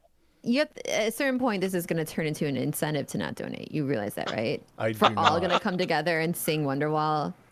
We'll sing it off key and in round, so then you won't actually be able to hear it. I have such a deep hatred for Oasis, so. Do you really? I do. I really do. There's only two bands that I really like, have it out for, and it's through two. All right. Thank you, Zatzman, for 15. Yeah. Chat Thank doesn't you, let me Zatzman. swear with the dono, Hell but yeah. F yeah. Thank you. Zach, you should match your donation now. Shut up! So annoying. I am extremely annoying. That's true. Are you, Yes. Kira, are you co-streaming or are you just in mine? I was just doing Red Planet and I just Okay. ended that. We Gotcha. we did raid into you, correct? Yes. Okay, good. That's It right. succeeded. Yeah. Okay. Sorry, I don't No, understand don't how pause. Twitch works. I'm not responsible for the raids because I don't run the channel directly. So Gotcha. I was actually asking because I want to make sure it was successful. Yeah, it went through. Yeah. Awesome, good. And thank you for that. That's amazing. Oh, of course. Yeah. Hopefully we will live up to, we got to find the 1% that we're missing so we can go to like a level that's not just us cleaning up after rich people. It's the fence walls. Hang on, let's get serious Yeah, about it. let's find some high There it caliber is.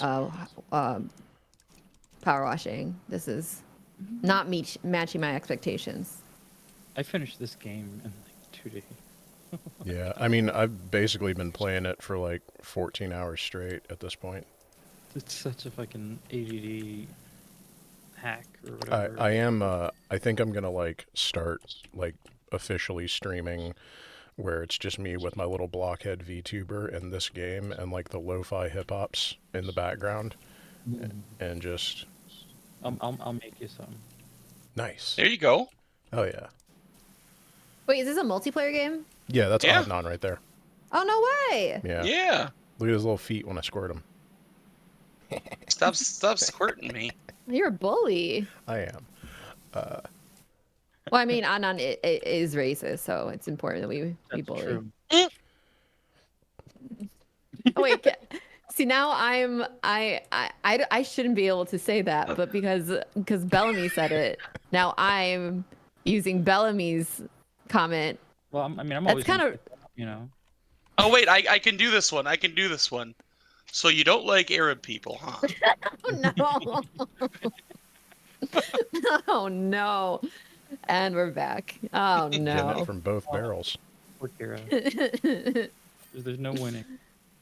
Nope. The woes of being white. Oh no. This is the whatever. best part. It's really hard for me. Except this one wasn't that fun. So The camera zooms out to like the Twilight Zone man, and it's just like, this is why racism is bad. all right. I feel like I'm like right on the edge of actually being able to mimic the Twilight Zone host, but I can't remember how he would talk for some reason. Today is gonna be the day. That they're gonna throw it back to you. Yeah. I'm very sorry that I did this. Yeah. It's like those toys from the 80s and 90s with the ball and the stick, and you turn it upside down and it goes, yeah, and then you turn it back around. Now we're getting some good power washing in. Look at this. Look at that. Look at this. Oh, you're doing the. Oh, look at that. I have a story about this level that's not interesting, but a cautionary tale. You could turn the carousel on and off, How? and as the horses go up and down, it reveals more dirt. Oh.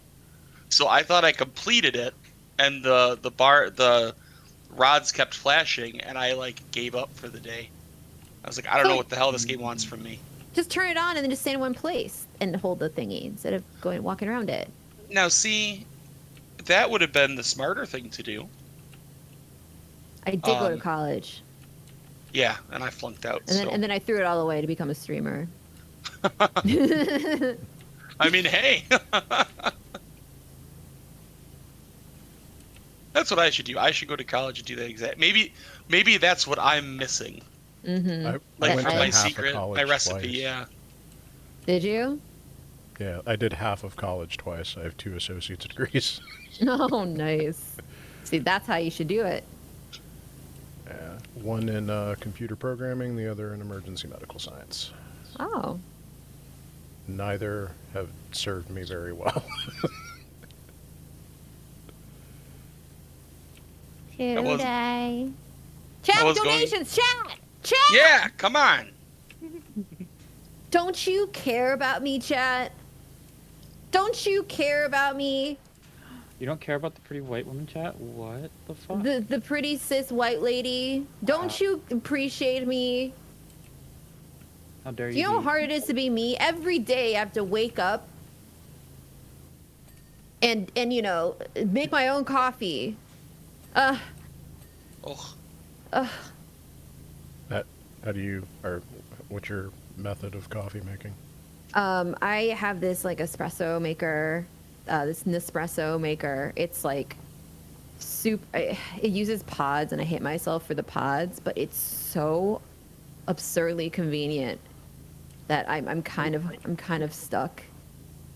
I don't even have someone hand make me espresso so I can avoid pods. Can you imagine, chat? So the least you could do is donate. I agree. We also have another threat in our back pocket, but it's pretty bad. I don't. Do we have any incentives, or is it just threats? I mean, what is an incentive but a threat not acted upon? That's not. I don't. That's. Wow.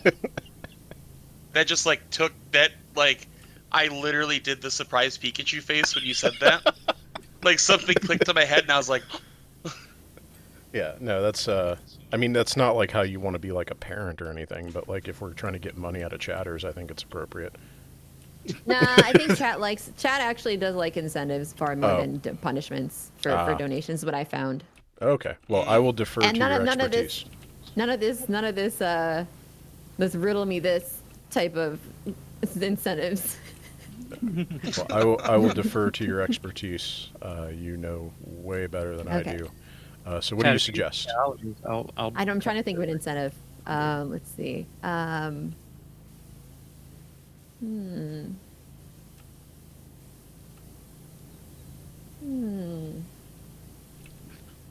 thinking noises are killing me. Yeah. They're so unnecessary. Shut. All right. Bellamy.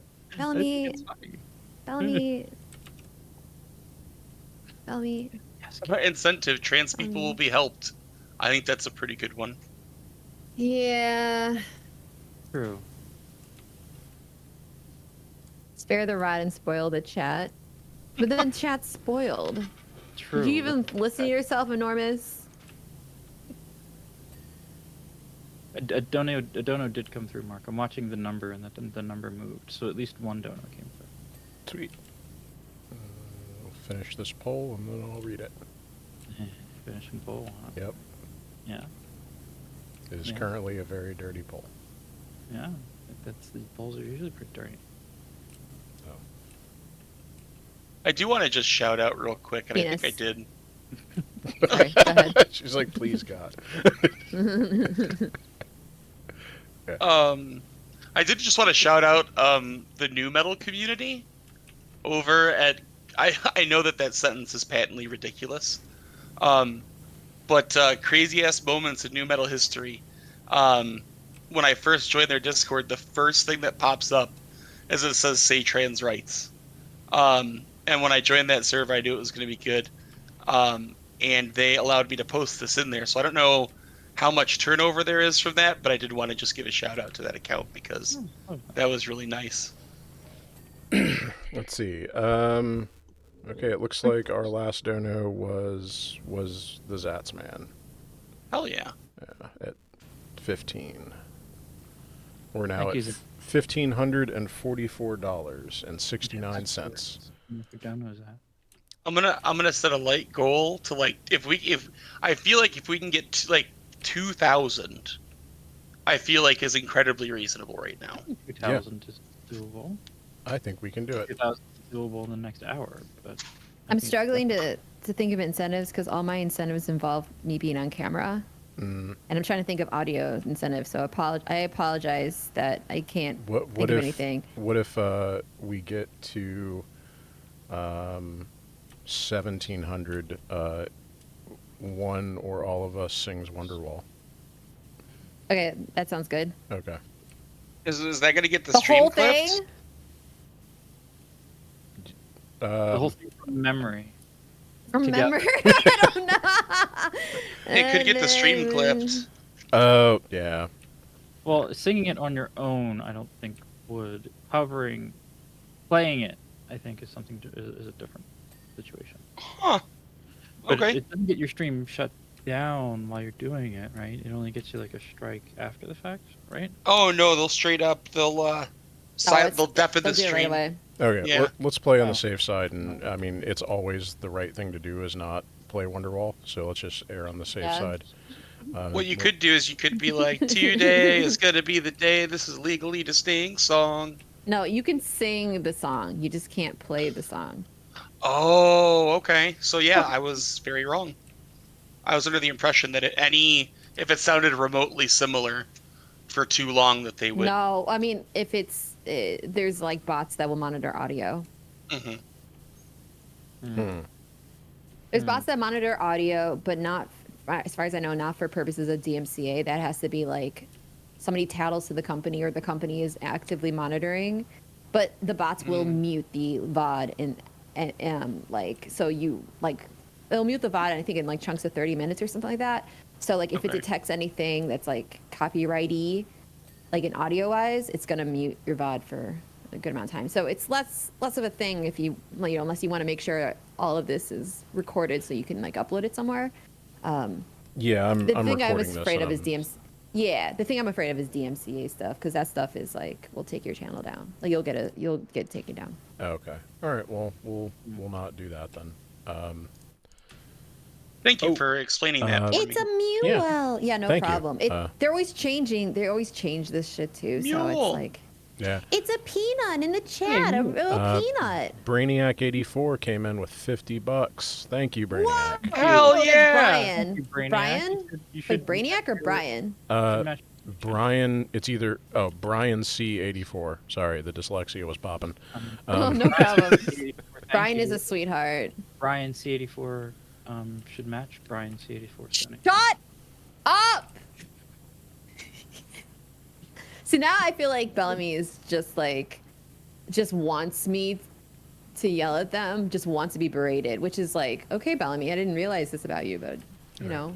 When we do you want to Adnan, do you want to finish up this carousel, and then like Bellamy, would you be down for, or would anybody who's in on the voice chat be down for Jackbox again? I would be down to play. I think many of us are in here. I don't know. Well, Mule looks like they're gonna step in. I think that Jackbox should be a Donegal, actually. That's a good idea, Kier. Thank you. This is why we have you around. Expert streamer. Yep. I mean, unironically. Yeah, no, like, we are grateful for your expertise.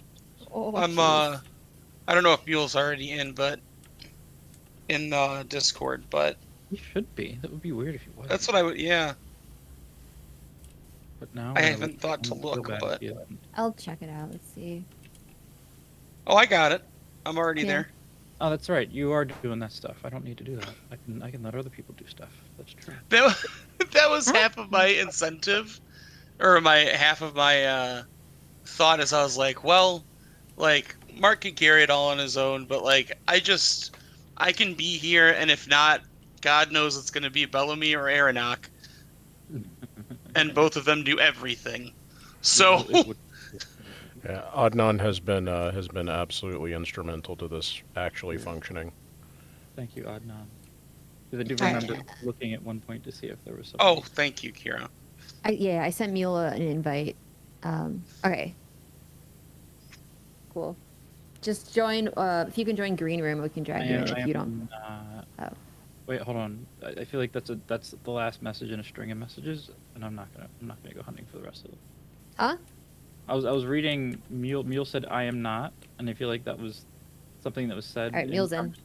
I'm in. Hey, what's up? Hey. There he What's is. going on, gang? What He's up? the only British man that I actually like. Thanks. Hi, my little peanut. I missed you. I missed you too. I can't Yeah. believe we were apart for more than What, 10 like minutes. 10 minutes? Yeah. It's so Mule good and to see you. It's great to see you, Adnan. It's great to see everyone in the call. I love you all. You're all amazing. Hello. How are you? It's good. late, right? Yeah, it's late, but you know me. I'm just a little guy, you know. Yeah. Mule was kind of naughty today on Red Planet. What'd you do? Because okay, so we have this tier in Red Planet called Sicko, which is like we have different It's our tiers, but this is the Patreon tier. Oh, sorry. Yeah, our Patreon tiers. And it's like the highest one, and it's like $100 a month. And we're like, this is a sicko mode.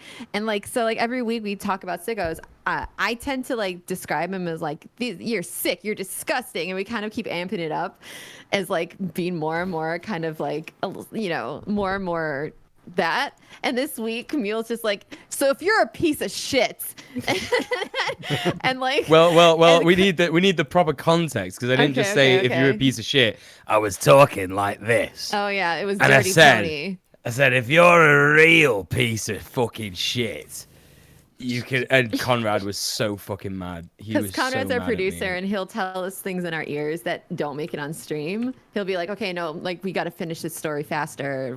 Our guest just can't showed up, and like stuff like that." But he was like, "No." He just said in our ears, "What the hell?" What the hell? And then Mule did it again at the end of the stream. And we're like, and then Well- Conrad was like, I will end the stream right now. Well, no, I didn't do it at the end of the stream again. I just referenced that I did it, but I didn't know he was different. I Legally didn't distinct know difference. Yes. Yeah, Of course. no, I didn't know he was gonna cut it out of the show, so I thought, well, I'll just say I'll Such a apologize. little stinker. You're a stinker. I was a little naughty boy today. Yeah. Little cheeky boy. Anyways, what time is it chat. over there, dude? Oh, sorry. Go ahead. I was gonna say, chat. I'm intervening really quickly. Chat. If we hit $1,700, can we hit $1,700? We're gonna play a round of Jackbox. Jackbox. Yeah, right? you better donate. You better donate, chat. $1,700. Can we do it, chat? You better It's donate. not that far. Oh, It's $100 and change, and it's for supporting trans people. Exactly. Hey, and Harker. If you don't, I'll call you a real piece of shit. Hey, Arker. What's up? Okay, one. What? Listen, What's you have wrong to with you have to deprive. This is the trick that I figured out. You got to deprive chatters of attention, and then when they reach goals, then you give them the attention. If Dirty Tony shows up and starts giving chat attention, yeah, they that's the love thing it. they like. They love love that. it. You know how chat likes to be degraded. I'm keeping Dirty Tony where he belongs, in the closet. Yeah, right Dirty now. Tony will come out at $2,000. Do you want Dirty Tony to tell you how disgusting and shitty you are? Chatters were loving it, weren't they? $2,000, chat, and all this money is going to support a really fantastic, extremely base organization that supports trans people. Chatters were loving it. I don't know why. It's like a horrible, creepy, disgusting voice. Yeah, and that's what I'm saying. Just they don't work well with these punishments. They work better No. with like they're hungry for attention. They're chatters. Can I That's a very good point. I pop in spent here the for like 1 entire- second? I don't know.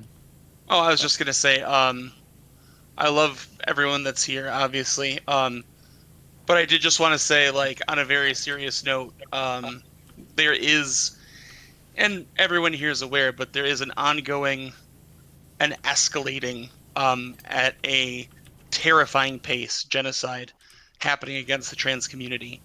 And this is an organization that provides so much in the face of such abject horror. We've And had it's run people, by trans people, right? it is run entirely by trans people.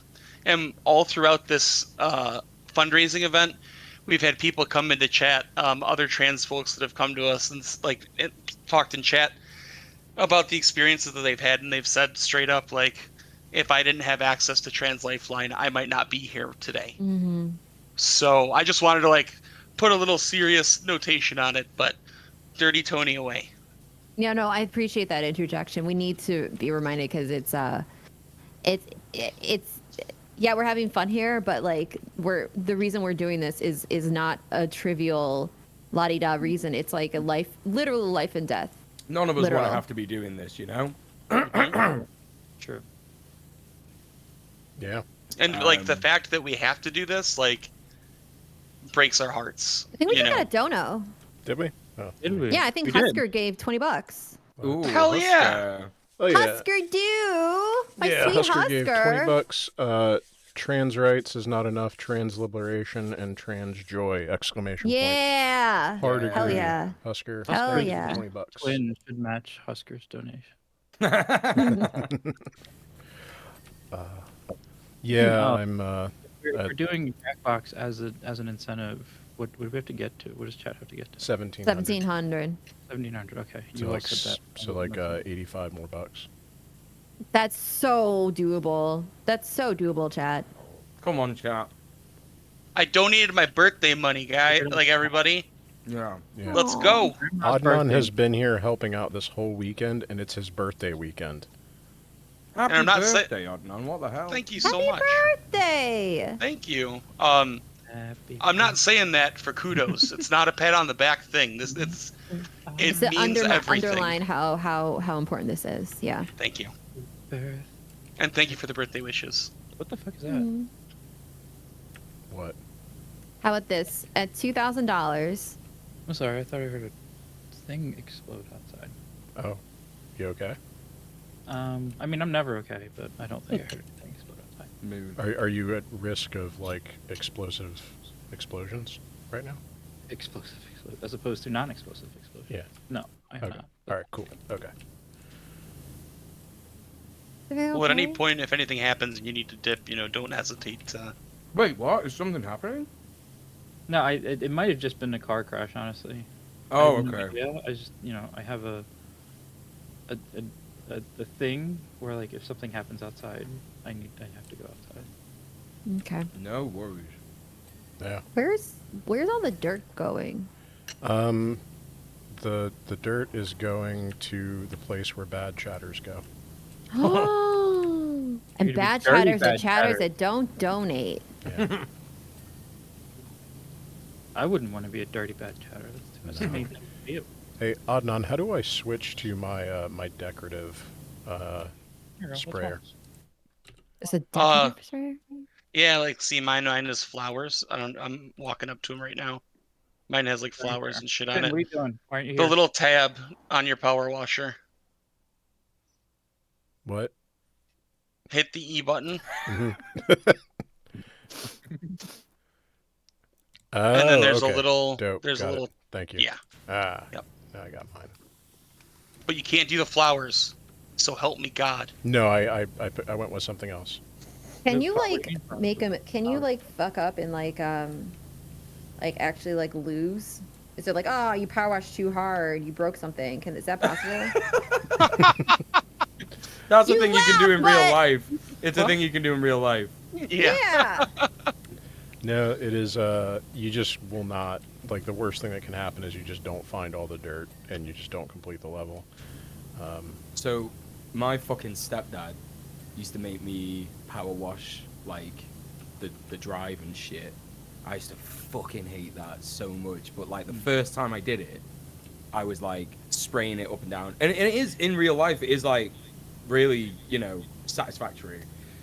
But obviously it's a lot more hard work. And I remember like one of the first things that started happening is that like little flecks were like hitting me in the face, and it was painful. I didn't know what was going on. Yeah. But it's like 'cause it has to pieces go of fucking somewhere. flagstone. Yeah, pieces of flagstone were like flying into my fucking face, and I got a cut on my face. It was mad. Oh no, Peanut. It's fine. It's Are you literally like 20. okay? It's literally 20 years ago. I'm fine. But are you okay? Well, mentally, those days will No. never be. they'll never be removed from my psyche. Not to make it like that, but I empathize. My grandpa used to make me do the same thing, and it was Yeah. Yeah. Yeah, it is a pain in the ass. And also, it's such a waste of water as well. Like, that was Yeah. the thing that used to really fuck me up. I was like, this is using so much water. I hate this. Did you put your hand in front of it just to be like, how strong is it? Always, every time. And it like hurts, right? It does hurt, and I didn't care. You're a little I'm used to badass, weren't pain. you? I'm used to pain. Yeah. Yeah. Dirty. Little alpha. Yeah. Let me ask some pro streamers. So Just before you start that, you might want to check the donations because it may be behind. Okay. Let's see. I don't know. Chat's making me think something happened. Yeah, Infernal Ramblings just got us to just $80. We are $5 and 33 cents away from $5.33 away. Infernal says your move, chat. Yeah, thank you so much. That was Get it. amazing. Hell yeah! Oh, did we love Infernal Ramblings. Infernal, were you here when we dedicated the roof of the fire station to you? And thanks for your previous donation. Yeah, they peed on it. Wait, this person's given more? Oh, that's so cool. I don't know if it's appropriate to say, so I just won't. But unreasonable amounts, yes. Yeah. I don't mean unreasonable, like because the cost. You know what I mean. Hell to pay, aka Infernal Ramblings, is a very generous person, and yeah, we wrote thank you Infernal Ramblings heart in the filth on top of the fire station. And it was the last thing that we cleaned on that level.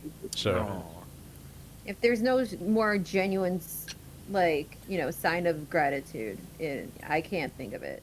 Mm-hmm. All right. So we are like $6 away from Jackbox, chat. Your move. And I guarantee you, it's going to be a gas. Follow through. Only one way to find out. So like pro chatter folks or streamer folks, I feel like the time window that I picked was just like wildly inappropriate. Not a great thing for this. What's the best time to stream weekends for a charity stream? Right. There is no correct time Yeah, I was to gonna do say anything on this fucking platform. It is. You will get people who exploit streamers, saying things like, new streamers, like brand new streamers saying things like, oh, you got to go live at this time because that's when the algorithm will put you in people's recommendations, blah, blah, blah. But it's all bullshit. Twitch doesn't have any of that. It doesn't have any of that. And, it doesn't matter. Sometimes, even if you have, a big audience crossover with, for example, Kira will raid me. And Kira will have this with, other people that, raid her as well. And everyone will experience this. You might get, a huge raid from one of your friends.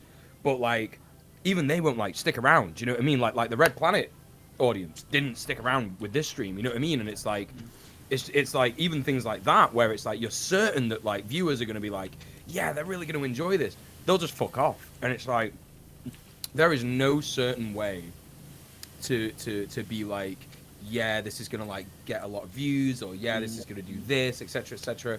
The most I think is when you do get raid, because obviously the raids that you get, even though maybe 3/4 of people will go somewhere else, you'll get the majority of people staying, and that's great. You know what I mean? You'll get the minority staying, but it's being some people. Yeah. Sorry, I completely got that wrong. So it's so getting a lot of raids is really, really good. But I guess what my point in that was that even if you get the what do they call it? When people think it's a biblical event, when you get the massive raid from the big streamer, the big Twitch streamer, even that, it won't be a certain thing, a sure thing kind of thing. So don't worry, don't beat yourself up. I think you're doing great. My first ever charity stream where I did a 24-hour charity stream, and I raised money for Mind, which is a mental health charity in the UK. Excuse me, I'm just a yoon.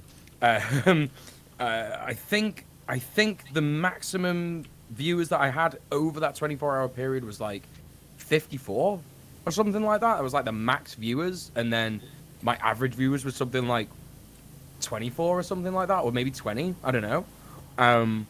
So yeah, it really like doesn't matter because I still managed to raise like, I think it was £1,000 or something on that charity stream, and I was like, yeah, that is amazing. So Nice. you've already done better than me, on my first charity stream. So sweet. Yeah, no, I appreciate all the advice. I think what I'm probably going to do, like, long term, once I finish this, like, first aid manual I'm working on, I want to do, like, a big charity stream to promote that and throw money at, like, some, pick a bail fund or, like, an org on the ground doing stuff. So, like, double dip, like, hey, here's everything you need to know to build, like, a first aid kit, and, like, here is a cause that you can throw money to where people might fucking need them, and then like maybe like every month or two just kind of do something like this where we pick like an org to throw money at is what I'm thinking I'll keep doing if I keep doing anything. So yeah, all advice is helpful, much appreciated. I think that sounds really cool. Hey, Aranok. Hey, loves. I didn't want to interrupt. How are you doing? Hey, Aranok. Just really briefly, I think we got another dono. We have to keep our eyes on donos if we don't have alerts. That's one thing we got to do because people want to. Yeah, so I think we got a dono. The Zats man came in. The $5 bill I threw at the screen went to the charity. For 6.9 dono. That puts us at 1711. So we have hit our goal. Yeah. Congratulations. Well done. Now. Nice. So we are now gonna, I guess, play Jackbox. I nuked the Jackbox servers. They don't exist anymore. Oh, womp womp. For the record, I hate Jackbox. So I don't know. It really like upsets me for some reason. I'm gonna play something I hate, chat, for you. No. This is not to be Chat loves when I do things I hate. That's why we have the marbles goal for my stream. They love seeing me miserable. I know, Kira, but you forget that just like I am nice, I'm the one that's nice to your chat. I'm also the one that's nice to you. Being nice to Kira, I could never. And this is why you're lesser. What a waste of time. Damn. Sorry, I had to make the joke. I'm so sorry. That was me. I can't believe you'd say this to me. So what nice. the hell? Ben, why? I'd be like, I'm so sorry. I'm just kidding. I'm here for. I'm gonna make a tweet thread about Aranok. She is the worst. Canceled. Already on it. Already on it. I'm gonna retweet that shit. She's going I'll down. share it. It's time for good. Friendship ended. Friendship with Aranok ended. So you know those meme images? I can't remember the names of the people, but it's like friendship with so and so ended. Yeah. Whoever is now my best friend, and then later on they all became best friends. It's the cutest little thread of memes. I love it. Yeah, it rocks. I love that one. I fucking love that because not only is it, you get the funniness of that meme bit, but then you also get the lovely story of three people reconciling their differences and becoming good friends. It's cute. Hell yeah. Hell good, yeah. Good for people. Good for people. All right. So okay. What Jackbox is down, or? Oh yeah. I found it. It's friendship ended with Mudisir. Now Salman is my best friend, and he has photos of his old best friend on the bottom left and right sides with X's through it. So good. Yeah. And then there was an update that was now Mudasir and Salman both are my best friends. Lost Futures is back. Nice. I will. Just for leaving when Kira got here. I said I would come back. Okay. You are officially not cisphobic. You're fine. Cisphobic. Cisphobic. Mm-hmm. That's right. Oh, are you gonna be upset at me when I'm cisphobic? That's I'm always cisphobic. Oh my god. I am on the thread, the takedown Aranok thread has just gotten longer. The problems with Aranok. Mm-hmm. She apologizes if she even tries to make a mean joke, and is cisphobic. I took it to all heart. over. How are you doing, Lost Futures? Doing well. Doing well. Yeah. Been on and off here, but it's okay. I'm good. I shared the Jackbox thing into Discord. Okay. Oh, we're ready. Yeah. Let's. Okey doke. All right. Let me get out of this. Not the goal, so I started doing stuff. Yeah. All right. Let me get out of this. See, that's why I say this side of the internet literally would not function without Aronach and Bellamy. Oh, Alki, did we? Here, I'm gonna DM. I'll DM you an invite. Oh yeah, Alki for sure. Hell yeah. Let's see. You don't have to, Alki. This isn't a you need to join right the fuck now. This is a if you would like to. Here is the invite. Why can't I fucking right click in Discord? Damn, a day where I try to do a mean joke and Bellamy's being nice. It must be. We got Anonymous with 1312. Nice number. Nice. Trans My people favorite are number. generally pretty cool. Yeah. I mean, look, I do want more people. How do we? 1, 2. Literally, where is the link? Oh, Did somebody else donate right now? And It just went then up we to had 793. another donation for 69. Heck yeah, let's go. From Oh, Anonymous. yeah. Anonymous, Thank you, nice. Thank you, Anonymous. Anonymous. So what's that put us at total? We are at 1793. Hell yeah, that's a hell of a needle push. Let's keep that energy. Especially since yesterday, when I was here, we were at like 500. So you really gave a good push today, Mark. Yeah, Proud of you. yeah. Hell yeah. We had a bunch of very good chatters. So, thank you. Who's playing Yakbach? I am. I'm where's just the doing a link? tweet. There's no link. You How just do go we to jackbox.tv on your phone. I'm No, sorry, I'm it's just okay. making a tweet. I go to on my phone, then what happens? I'm just gonna watch because I don't know what this game is. Okay, so you go. Jackbox to is your fun as phone, shit. and I will It's give you. fun as I will fuck. give you a code. I don't have the code yet, but once I do have the code, I will give it to everyone except you. Can I do it on my browser? Do I have to go on my phone? I actually don't think you. I think you have could to do go on your browser. phone. I think you can do browser. Yeah. Let me see. I'm gonna try it right now. That's a good question.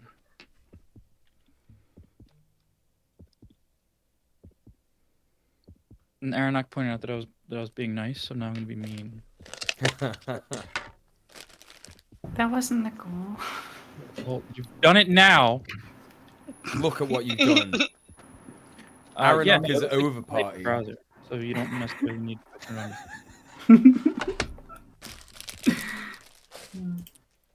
And this turns out to be wrong, then I will. This may come as a surprise, but animating hard actually. Whoa! I've lot never of heard work. any animators say that. So who else playing? You know what? I'll play it. I'll play. I wasn't gonna play, but I'll play. We would love to have him. Alki, are you I'm jumping in? attempting to do work. I'm doing my best to secure donations while we wait. That's beautiful, Mark. I love it. Why are you in this call, Finn?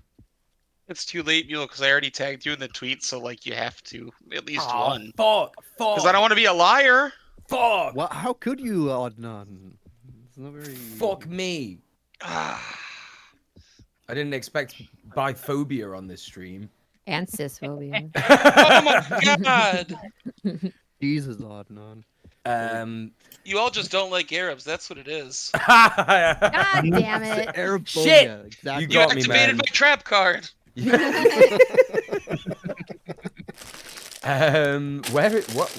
am I doing? What's the link? Jackbox.tv. You Oh, you activated my trap card. I feel like And Adnan has been holding on for that all day. Let's get Kira onboarded here. So Jackbox.tv, Okay. and then it should say like room code and name. Yeah. So you just type in what name you want to use in the game. There's no login. And then Yeah. Bellamy is going to type the 4-letter room code in voice text. Correct. Thank you. Ooh. Yep. Waiting to see if Alki is gonna play. Hell yeah. If he Oh, yeah. wants to, we can.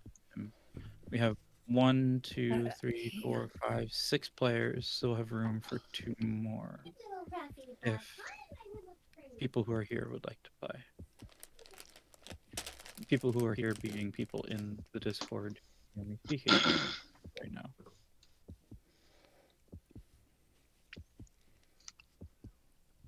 Alky's in. Alky's in the green room. Oh, Alky's in the green room? We should leave him there. Oh, fuck. Who moved him? Me. Wow, Mark. Alky, it's good to see you. Yeah, okay. Hey, what's up, y'all? What's up? Hey. I was gonna leave you in there to rot alone, but Lol. where's my water? Hold on, I'll be right Yeah, I'm really happy to be here. Y'all been doing work today. Yeah, thanks for coming. Yeah. I don't think did Kira and DJ and Aronok and you, Alki, just kind of tell chat who y'all are and what you do and plug yourself. Give me 1 sec. I'm gonna pop this thing in the oven, All right. and I will introduce myself. So everybody else go first. All right. Kira.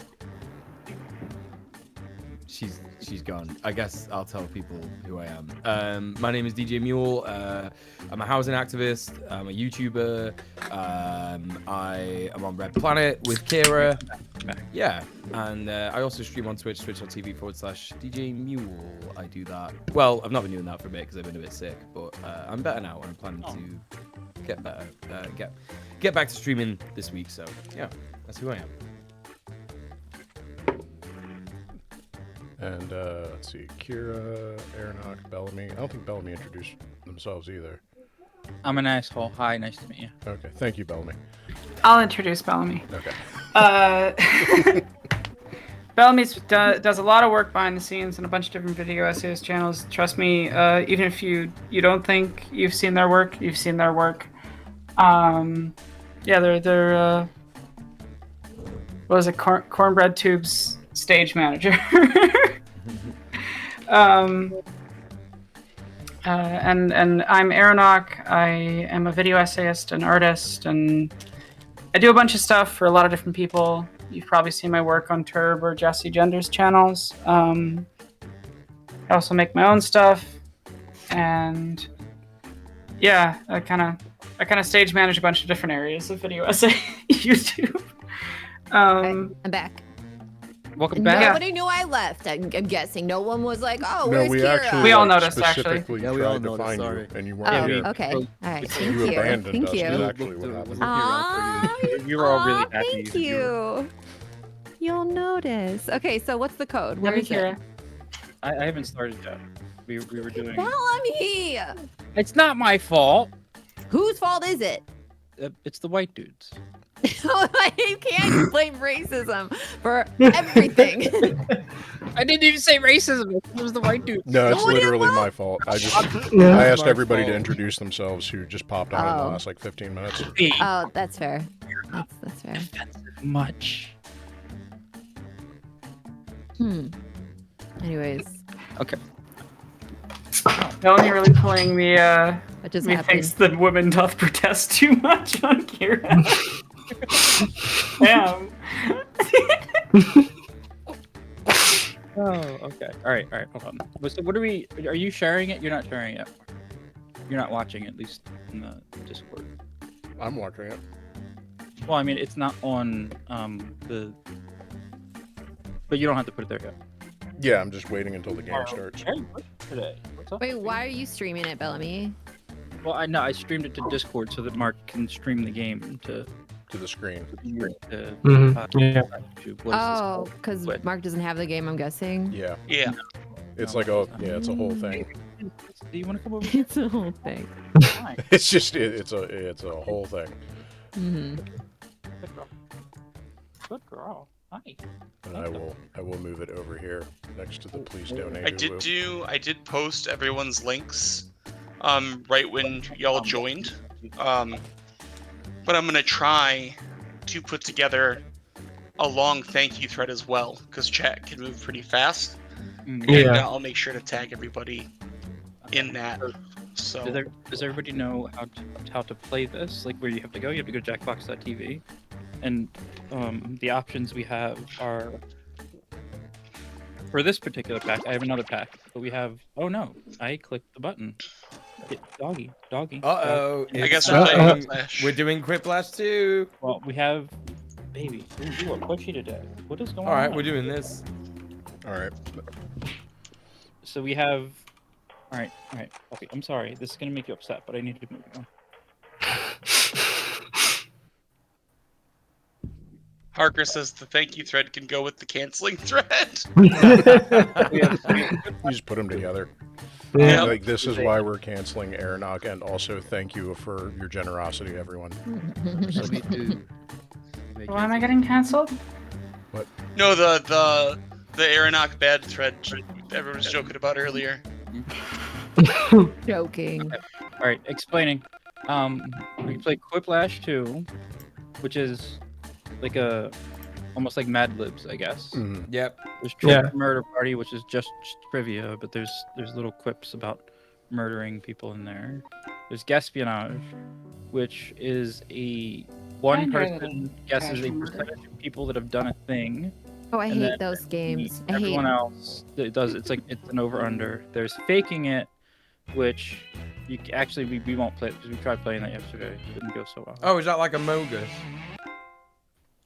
Kind of, but you have to be able to Mogus? people to play it like well enough, and right.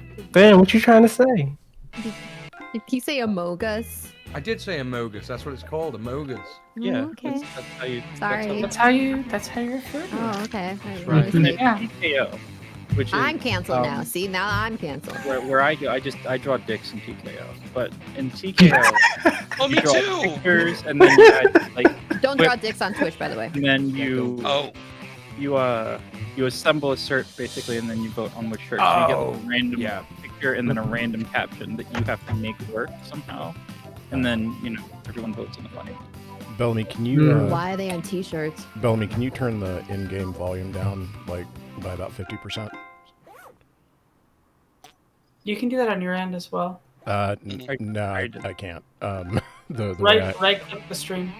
You can right got click the video. but then I won't be able to hear Bellamy. I don't think, right? No, You it can has a change the separate stream function. volume in Right click. Discord. Oh, Right okay. click the, All right, cool. the video. Cool. It should be Sorry, I thought you were talking about something else. Yeah, you're right. canceled. Babe, you are so pushy. Can you please stop?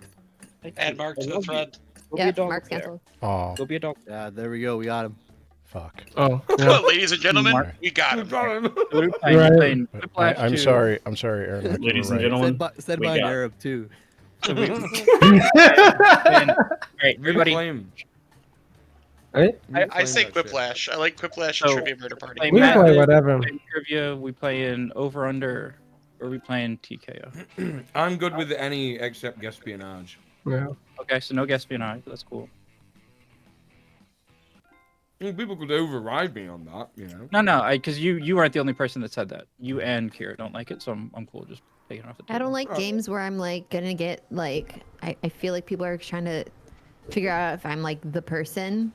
I don't know. It gets me panicked. Yeah, And I know what you I'm mean, really yeah. bad at. I'm not even just bad at lying. I'm bad at being in a position where people think I might be lying, because then I start acting like a liar, and everyone accuses me of being a liar and being the person, and it's like it just makes me feel bad that I just feel like everyone hates me, is just trying to hurt me. Yeah, I feel you. Oh, babe, no one hates you. I don't No need one more of it in my life. All right, how are we feeling about TKO? Kara, you know Bellamy and I are here for you. We love you. It's okay. Cool. All right, Mark, move the thing off the screen for the code stuff thing. Done. Hide it. Okay, and I'm gonna type it into Discord. Don't say it out loud. Yeah, that would be a bad idea. I almost did that the last time.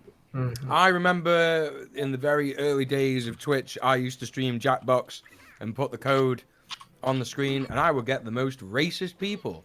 Oh yeah, that'll. Yeah, that's bad. What? You would? Voice text. Yeah. Because like people would just like, you know, Oh, search for people who are playing Jackbox and just use it as an opportunity to like Why am I looking at sit back and relax victory quote? What does this mean? What? What the hell am I looking at? Can I customize this? Yes, I can. Oh! Okay. Yes, I've done the thing. Wait, no. Yes. Haha. Nice. What the hell? Mm.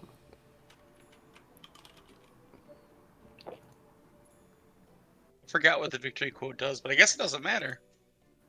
I think when you win. Yeah. Excuse me. Baby, what's wrong? Are you Oh, okay? wait. Okay. All right. I think everybody's in, right? I think so. Kira, Adnan, Alki.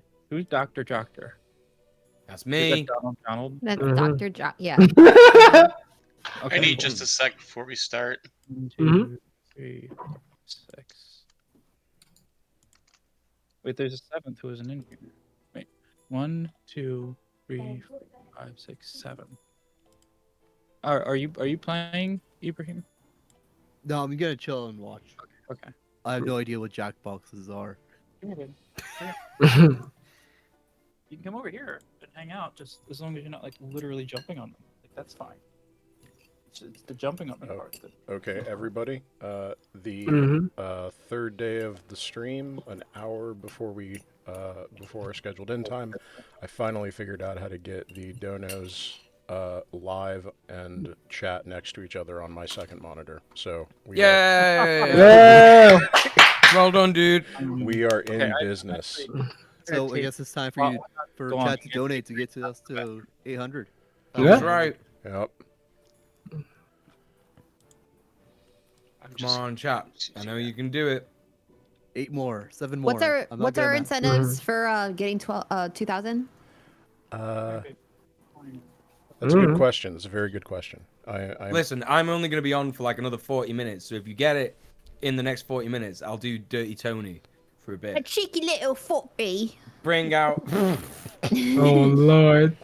Bring out Dirty Tony for a bit. Listen, Mule loves and respects my British accent. I do. I genuinely do. I want to. If I visit you in England, I walk around with that accent. Do you think I would totally fit in? Oh, you should really do that. You should definitely do that. I It'll have- be really good. Good dodge. I have a really silly so I typed something in like a very exaggerated British accent. Something about the Queen. I don't want to break anything on Twitch. And it was like this like kind of normie Discord. And I just thought it was like a silly joke. It wasn't even anything offensive. And or able to be perceived as offensive. And like the moderator of that Discord or the admin DM'd me and was like, "Hey, that's really offensive. You know, I'm from I'm from the southern UK, and that really, upset me. So watch your P's and Q's."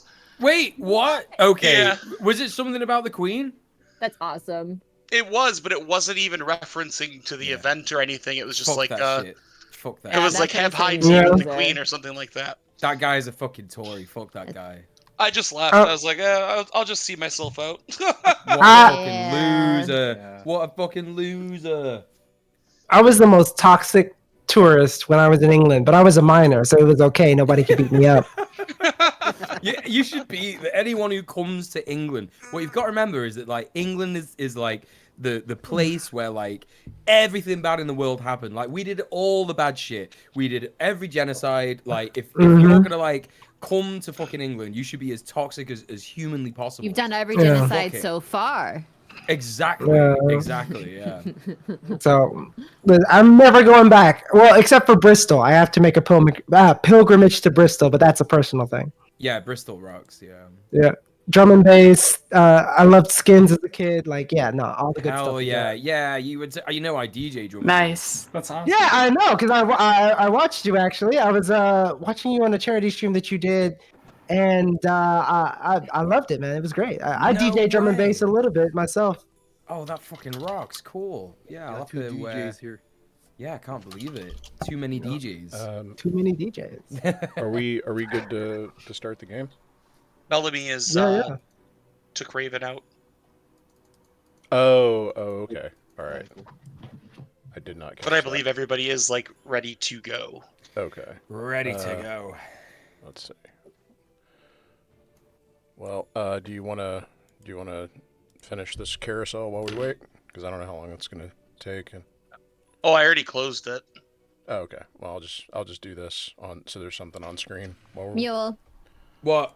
do you have any ideas for incentives for reaching donos? Because we're audio only, and that's the thing that's throwing me. I can't think of audio only incentives. Well, you could do your little cheeky English accent.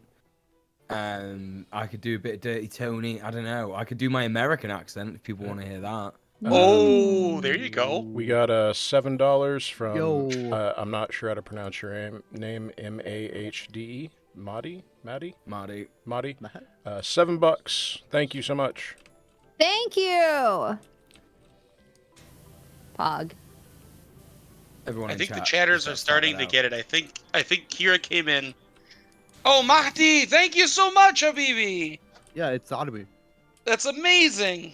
Hell yeah. Mahdi is like one of my like ride or dies Nice. on my channel. That's what's up. Hey, thanks so much. Thank Dude that will literally like, they work a lot and will literally like just pop in and like subscribe and be like, hey, thanks for streaming. I'll come back if I can. So like, and also just a really kind person. So thank you. Thank you. Shukran, Ammo. I don't know if you can call me Amu, but Shuck on what I want. Do not police. Hey man, my hey, Arabness. Man. We're not gonna get into the Amu discourse with these people here. Did you stop yourself from saying white people? No. It just gets heated. Arabs are famous for their tempers flaring, you know. Yeah. Well, actually, that's mostly me. I can't put that on Arabs. But that's one hell of a temper then. But hell yeah, thank you so much. And yeah, look, it sounds like the chatters are starting now. I don't want to give them too much, but it seems like maybe Kira got in here and started to really whip them into shape. So maybe there's some redemption arcs. I'm not sure. Maybe. I'm not the authority. Maybe you can. Chat, you should start a $5 donation train and tell us all what your least favorite thing about Britain is. Oh yeah. And we'll read those out, or Mark or someone will read those out. Yeah. Which, by the way, do Tiltify we- obviously sucks. What is the best app for running one of these in the future? The donation. Tiltify's not actually that bad. Tiltify for is this. one of the best out of all of them. Oh, well then I guess I can't figure out how to get it on screen then. It's not very user friendly. Yeah. But if you wanna, if you want to do something like this on Tiltify again, I'd be happy to sit with you and stuff. Because I have like the alert box in I have it set up through the browser URL thing, and I've got the overlay, but for whatever reason the alert one just isn't working. You put the. Okay, interesting. Yeah. Well, it's. I did a Tiltify. That happened with us on the stream, the Red Planet stream for Trans Power. Do you remember? Did it? Kira? Did it? Yeah. For the first day, like some of us didn't have any alerts for donos. Yeah, and the box is on there. Like when I look at the overlay, it's in the bottom right corner. It's just not. You working. can test it and shit. Yeah. Go check that it's not disabled in the Streamlabs thingamajiggy, because sometimes it just appears like it's fine, but then if you go check that, it'll find it's actually disabled. I'm not sure what you're referencing. So if you go to the source and you go to properties, is that right, Aranok? I'm not sure about slobs. Yeah, but you should also check on the website. Oh, of course, yeah. The Tiltify website. Yeah, it's enabled on there. Okay. Yeah. Yeah. Sometimes it's literally it will be a case of if you go to the source and you untick something enable hardware acceleration in the settings, or if you go to like the source and like go to properties and turn off like refresh or something like that. It might be OBS, it might be Tiltify, it might be a combination of the both. Yeah. But it is ridiculous that Tiltify is one of the best and there are still these issues with it. Like, they know that every streamer fucking uses OBS, you know? Like no one is really running XSplit or anything like that. Yeah. So I'm gonna look at it again though, just to be on the safe side. Yeah, take a look. Because every time Aranaka said something tonight, she's been right. So I will follow through. And that's why she's canceled. It's just her power level. Yeah, I'm just usually right. No, I can't handle that. So be wrong sometimes, all right? Would it kill you? Sorry, Aranok, I can't even be fake mean. This feels Aranok wrong. is so sweet. So Such a sweet. I'm glad I give off that energy. Huge sweetheart energy. Little do you know. And Aranok be spitting. She do be spitting. She be on that shit. I try my best to be kind of nice. Hey, Ducky. All right, are Because we? I very much have the capacity to not be. So. Are we ready? Should I start? Not just yet. Hold on. Oh wait, no. Okay. Yeah, let me just like. Hey, Chad, at $2,000, we'll start. Yeah, we didn't say that we were going to start the game. That's true. Hold on. Let me. Okay. I don't have Cancel for being too OP. Finn, why the fuck aren't you here? Yeah, Finn, join in. You said you'd come back. I've asked you a couple of times now. You haven't answered me. Getting kind of ornery here. Agitated. Okay, we're good to go. We good? Yeah. Everybody ready? I'm eating applesauce. That's not a fucking excuse. All right, And working out. While eating applesauce? Well, that's some goals. Yeah. Cool. You can I definitely love do Finn. All right, here we go. I love I Finn do too. love Finn. I do love it. What a legend. Finn's lovely. I also love being mean to Finn. Oh yeah, we all know that. It's your favorite pastime. I pulled exploding t-shirt technique, depending. For some of you, T-shirt Island. I still really like this arsenal. Rise to eternal greatness. Hey Artemis, good to see you. Don't get this game. Continental breakfast count. You seem bothered, Kira. Yeah, I don't like it. No. You're winding past What to What victory. don't you like about it? It doesn't bring me any joy. Mm. It just makes me mad for some reason. There is like it's Mary Kondo time, bitch, and I'm getting rid of anything that doesn't spark joy. This game does not spark joy. What am I supposed to do right now? Draw literally anything. Okay, let's do it. What? Literally anything? How is this a game? Don't draw a penis though. I know. No willies, no pussies. Like literally anything? What does You that can hit mean? suggestion, and it'll give you a prompt if you want something that you need to be able to. Oh wait. I don't. Draw me, Kira. Why you?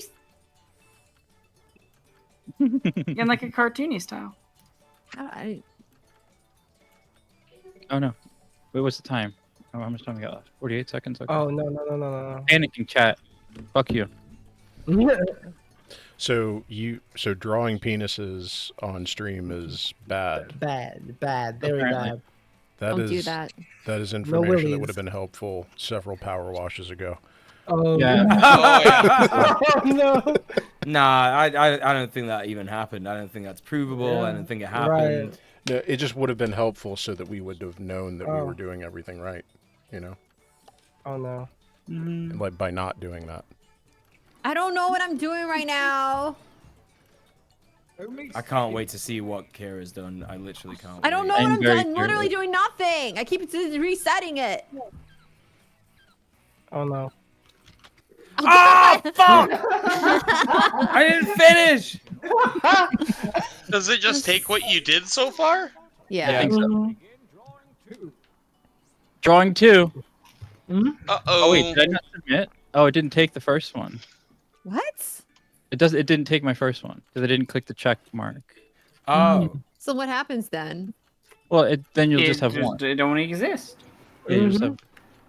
Wait, I It clicked the only check picks mark a and now limited it's saying number. waiting for other players to finish. Yeah. It only picks a limited number of the drawings in the first place, so I think it's fine. Why am I supposed to draw anything? What's the point? It's fun. Do it, For Kira. no, that's not the game. That's not a game where you draw and then it's fun. That's not a game. You don't know what happens yet. Next, you This get is a not game. a game. You do a drawing. You draw and then things and then you combine them to make a T-shirt, and then people vote on the best T-shirt. Yeah. Correct. You draw things and then you put random captions without drawings, and then they pull from a pool of drawings and captions and give you 3 to choose from. You have to assemble it. This is not a Kira, game. have you ever played Gartic Phone? Yeah. It's like that. It is actually kind of like that. That's a good explanation. There, I did something. Yay. Doctor, thank you for that. She hates it, chat. She hates it. I wish you could see her face right now. Upset. I can see Donate a $5 donation train telling us why you think it's funny that Kira hates this game. That's I way would too much draw flavor. another Chatters can't follow that. They can. I don't believe it. I have to do another one? You do. What? How is this a game? We're just drawing. Is this like some sort of tricking us to do like labor? Is someone benefiting from this? Who's benefiting from all this free labor? Are we making NFTs? Maybe. Yeah, why not? Making NFT. Baby, you need to chill. I love you. You need to calm down. Yeah, that's the opposite of what you're doing, right? It's still the opposite. Yeah. If you want to, I'm bad at drawing too. So, like, if you want to fudge the drawing and just focus on the making good prompts, that's a. Yeah. As a viable. How do you make a prompt? It's the next. We do it Yes, after the this. Mm-hmm.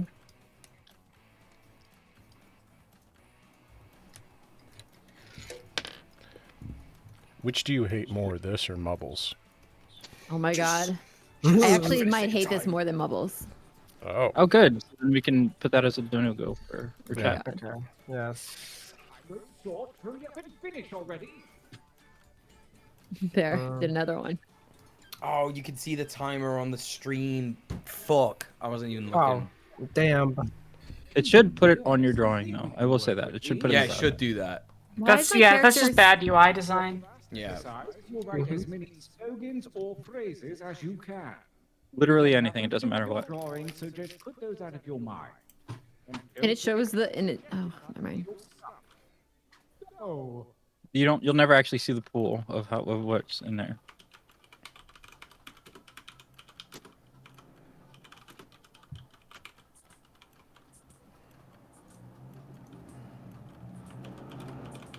How many times are we writing this stuff? Whatever you think of. As many as you can. Why?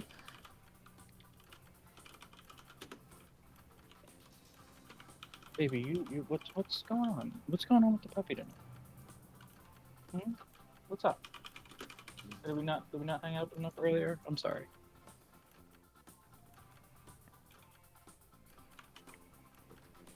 Oh, Finn is in the green room. I'm gonna drag. Or I can't drag actually. You should be able to. You should be an ad. Oh, I am actually. It didn't let me. Hey, Finn. Hi, Finn. Ooh. Took fucking Finn. forever. Hey, Han. No, I took my. How you doing? I'm doing well. I think one of my captions was just P. Is at an end. Is that a you draw a brick? Wait, you can write words? Create the perfect Mhm. t-shirt combination, and I do mean perfect. I don't understand. I've got. Who's these? This is so good. I didn't know that. While you're figuring that out, I need to tell you about this incredible tweet I just saw. It was like shared in a meme channel in a Discord. I'm not on Twitter anymore because fuck Twitter. But The person tweeted, I had an incredible interaction at a bar where a man started hitting on me, noticed a woman behind me and started hitting on her instead, and then pivoted back to me when she rejected him. The most astounding example of having no game that I have ever seen. Oh, man, be What a better place challenge. plant. Face plant. That was a face plant of a sentence for me. Now we vote. In chat, if you go to jackbox.tv and put in the code, you can also vote. Yeah. Fuck those ugly shoes. Oh my god. I don't think Fish Monster likes cops very much. I really want that shirt. I want that Fish shirt. frog. I want it. That's so good.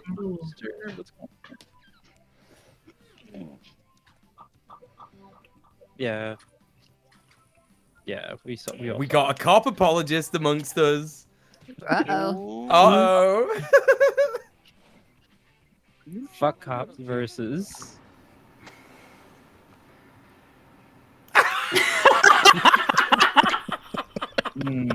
This is hard. This is Oh my god, the horse is like blurred out. Yeah. It looks like it's being It's censored. a sexy horse, is what it is. Censored horse. I want the Oh, shirt just like that, though. Like with the blurry horse. Yes, my horse picture. Yay! Well done, Kira. Well done. Why does it say Bellamy? One of the worst realizations I've ever had was Lady Night the Brave pointing out that I was technically after I transitioned. I was technically a horse girl when I was a kid, and I was like, "Fuck, damn it!" All right, we have to vote. Hello, everyone. We are voting. We are voting. Focus. I like the bisexual bear a lot. We gotta go bi bear. Yeah. Bye, bear. Let's fucking go. That's my caption. Too. That's my bisexual bear. Great teamwork. Look at us. Yeah. Then I that's put it right. together. Well, that's whatever. I was. That's a beautiful bear. I gotta go. Bear. Happy bi bear. That's my drawing, by the way.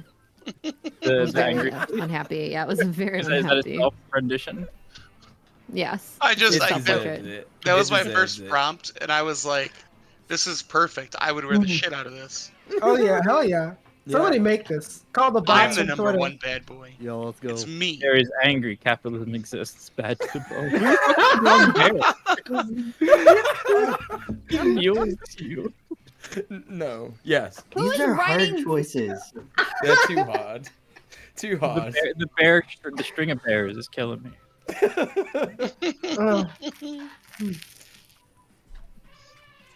It's a good one. The number one bad boy is too good. I voted for There that you as go, well. Carrie. You got the winning half of the Wow. Wow. Go. Training break. Wow. Okay, but like bear shirts win? We do need Please them. and thank you. Yeah. Now we We just, never really loved yeah. bear. She wasn't a bear. Think outside the box. To be fair, I think I only voted for my shirt. You mean once. to be bear? Get it? Yeah, to be fair. Yeah. Are we? That Is was- anyone that was paying attention to genuinely good. donos? No, we haven't I'm gotten not. one in a while. All right. Well, we should I remind am chat that we're drawing. here raising money for Trans Lifeline. Yeah. This is a fantastic organization, trans-led organization that provides life-saving care for trans people, like a multitude of services they provide. Has literally saved the lives of many of our comrades. So please, even if it's a few bucks, make sure you donate. And also makes us feel like we're actually doing something, because it's good to make people feel like when they go out there and ask that people are stepping up, you know? Oh, we just got one from Husker for $5. Oh, Husker, thank you. Aw, Thank you, Husker. Husker. Husker's lovely. Thank you. Husker We love says, Husker. right He's now, all right. my least favorite, see how I spelled it, thing about Britain is Russell Brand, who is allying with transphobic media figures to promote his own show. Yes. He's a fucking piece of shit. I Big fucking time. hate Russell Brand. I've always hated him, to be honest. I've always hated him. like between him and like the British East India Company, like it's pretty close. Like, Yeah. like I'm honestly not sure who wins that. Yeah. Oh it's my true. god. I don't like to judge a book by its cover, but he does have that intensely mediocre white guy energy. Like even before he started saying shit and doing shit that was highly, highly questionable, like he just comes out of the gates with it. I hate the way he talks like all fast. He's like, so I'm just saying, there's obviously something going on with these people over here are saying one thing, but to these other people are saying another thing, and there's no way to pass through it. I just don't know how to make a decision between different standpoints. So I'm just gonna sit on the fence in the middle and pretend like that's the position. That's exactly No he coherent ideology, just random shit. He made his career, so people might not know this about Russell Brand, but he made his career as like a mediocre comedian who would be like basically quite misogynistic, but it was okay because he wasn't an alpha male kind of guy. Yeah, it's kind of like It's the adorkable misogynist, but instead of it being a character in a TV show, it's a comedy stage act. Like, if people don't know what the adorkable misogynist trope is, it was really common in the 2000s, but it was this, and a little bit in the 90s as well, of writing a character there where their misogyny is treated as harmless, right? Like they're not a Harmless, big silly buff. fun, They're like, it's silly. It's like, haha, they're like a little silly. They're a little misogynistic. But it's like silly. It's just silly, and it's not. Like, yeah. Yeah, Russell Brand has always sucked. He needs to be put in a gulag. What the fuck is this? Gulags for bad comedians. Russell You know what?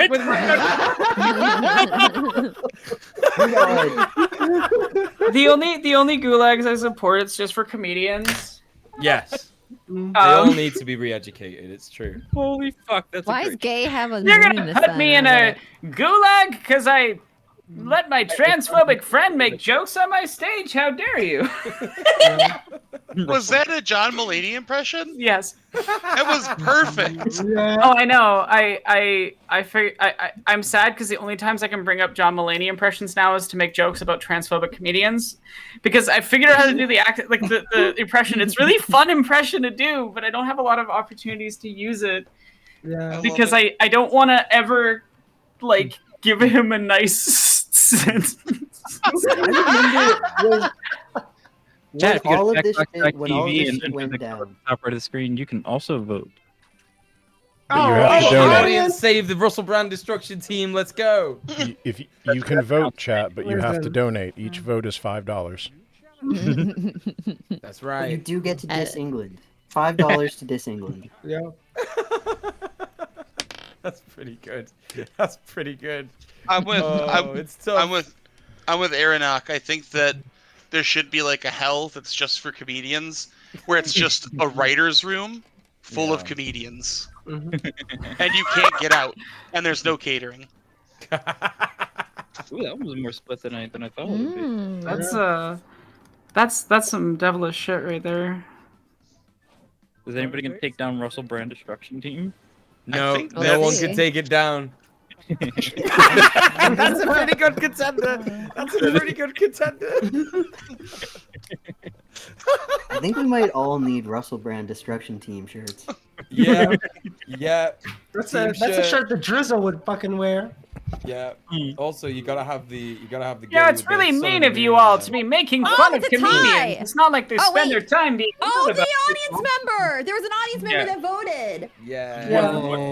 And broke the tie. And Harker the storyteller is right. We are doing libertarianism here. You pay for your votes. So Today is gonna be Shut the up! day. Shut up! Today is Oasis. gonna be the day. Oh, Hey, Manchester it's so back to loud. I don't think.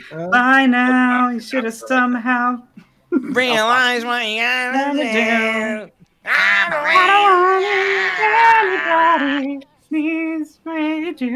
I'd like to end that like. Yeah, but hell you for sing comedians. it so much better.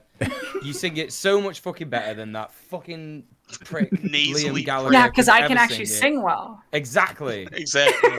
Exactly. Sure gets real. Hey, chat. By the time this edible hits in, we better hit 2,000. I've been high this whole time. Yeah, same. Shit, I'm pretty drunk right now, so, you know. I Yeah, had that's a real. I wish I was high right now. A Never little buy bit weed. of mule's cheeky goblin juice. I'm all covered in hookah smoke. This is a tough one. Yeah. Bad Boy and Russell Brand Destruction Team. When I heard Jackbox was on the table, I may have had a consultation with Dr. Kirkland. See who wins. Gay! Yay! Okay, I have to admit, I'm not having. Adnan versus Adnan. Fuck you, Adnan. I'm not having mean- the worst time I've ever had. There you go. You're But having it's a nice not the best time. It's still in the category of a lower time. Yeah, and Kieran like mildly. in these days Me, that we're Bellamy, living and through, like, Adnan. Dream team. Yeah. like what else Fucking- can you hope for but not the worst time ever? True. Yeah. Okay, we have to. Well, to you get, can actually order the shirts. That is so wild. Yeah, I Yeah, if figured you so. want to. Yeah, I'm not. That's Oh, I don't want to do it. Bellamy, best writer. Slogans used on 3 shirts. Mark, best artist. Drawings used on 4 shirts. Really? Really? Oh. Bellamy, Well, I was- audience. I was- Okay, all right. Oh, I look see at what me. this game's doing. See, Mark, artist I mean, subjective. it's not racist, obviously. Don't piss yourself. Yeah, obviously. It's anti. Dr. Joctor, fastest Finn, are you artist. playing? Are you playing? Can we do a quiplash? Okay, Yeah. hold on. No. There's a lot of questions. Okay. Finn, are you playing with us? Yeah, I'll play Quiplash. Okay. New player. Bellamy keeps I'll winning. play anything. Okay, why can't I you- won Bellamy was nothing. kicking all of our asses yesterday too. I did not. That's a lie. Disconnected. I have to make a new I just So want to are we- say, are like, we- go ahead. Sorry. Are we doing T-shirts? Are we doing Trivia Murder Party? Or are we doing Mad Libs? Preview sounds garbage. Quiplash is the it's The usual staple. hit. Yeah. That It's the one. bread and butter, you know. It's Yeah, the yeah. It's longest very, of- very simple, Hero. of Jackbox. We'll go back. Although I do want to come back to TKO because that was very fun. Maybe Yeah, it was apparently Dr. Joctor and I. So, in keeping Dream up with the team. not drawing dicks, there was at some point yesterday when we were playing that I had randomly panic typed a dick woven hammock, Yes. and that became like the joke, I guess. But I was telling my partner outside because we stepped out for a few minutes, and they were like, "Oh, like a penile textile." All right, real quick, we got a bothered boy in with 200, put us to over our $2,000 Jesus! goal. What? Thank you, bothered boy. Thank you, Bothered Boy! Holy crap! No, no, I won't even be mean to you. Did Do we have the room math, for checked Bothered the Boy if they wanna accounts, come found in? it. I can donate. So If he wants to come in, here we you can go, take Yeah, my invite. money. yeah, we should get him Yeah, in here. Mother Boy, jump in. Pretty sure he's already here, isn't he? Oh, the call's coming from inside the house. I mean, I thought he was already in the. This. Not sure. Me and Mule wasn't. I don't know if we have a good. Yeah. What's up with you? What are you talking about me for? What? I'm talking What? shit. What's it to you? Fucking cancelled.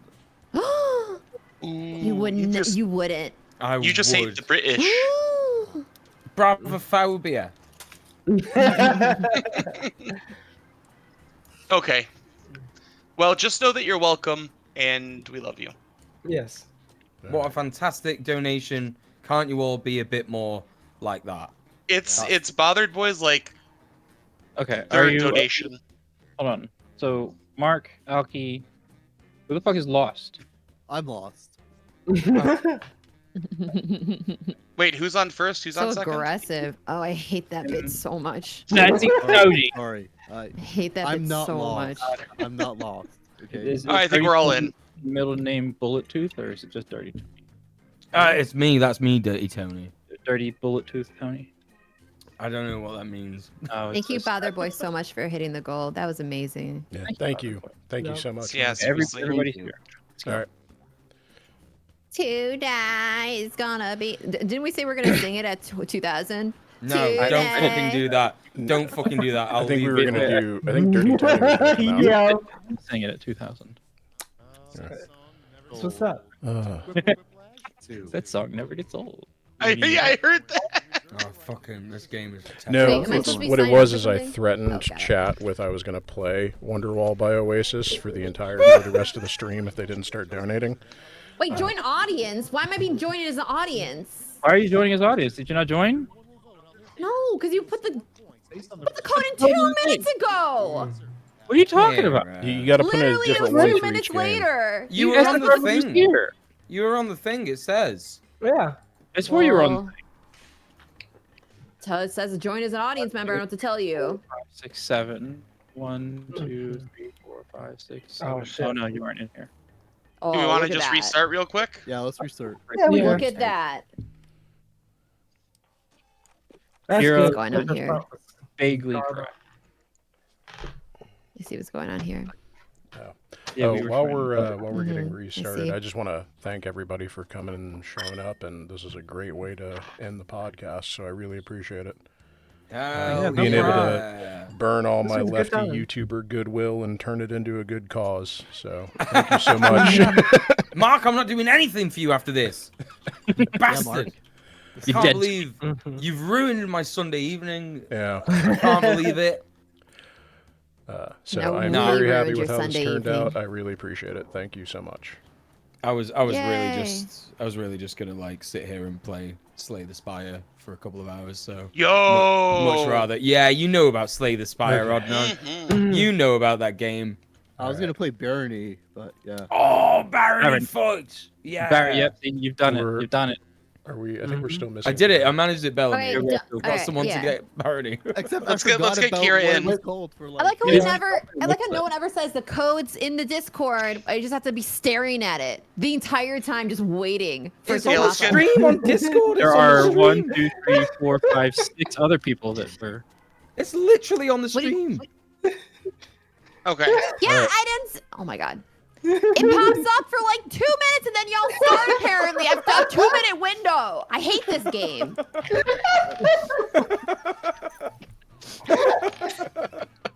She's so mad. This better be fun. Chat, don't This thank one is, me. like, thank the super people that low showed up. stakes. I appreciate it though. Yeah. Well, we had a full lobby. Yeah. Yeah, Chat, it's thank gonna all be the a good people that time. showed up and thank them by donating. Thank them That's by a great way donating. to thank us. Yeah. Yeah. It's outstanding.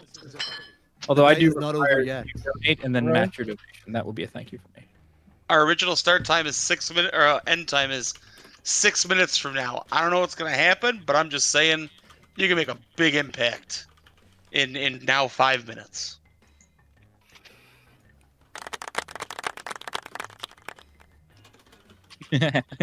Ooh, I'm proud of this answer. That's a good answer. Yeah, it's funny. See, look at me Oh, and God, Bellamy. this is You know, dated. Oh, look at that. Look check at us out. You know, Yeah. everybody else lagging Yeah. behind. We need to do this professionally. Yeah, we should really. I think we need to start a esports jackbox speedrun. Oh. That's a trophy I would not be proud to have in my home. I'd put like a little sheet over it, because I'm gonna take it, right? But You take the trophy, but you don't show anyone.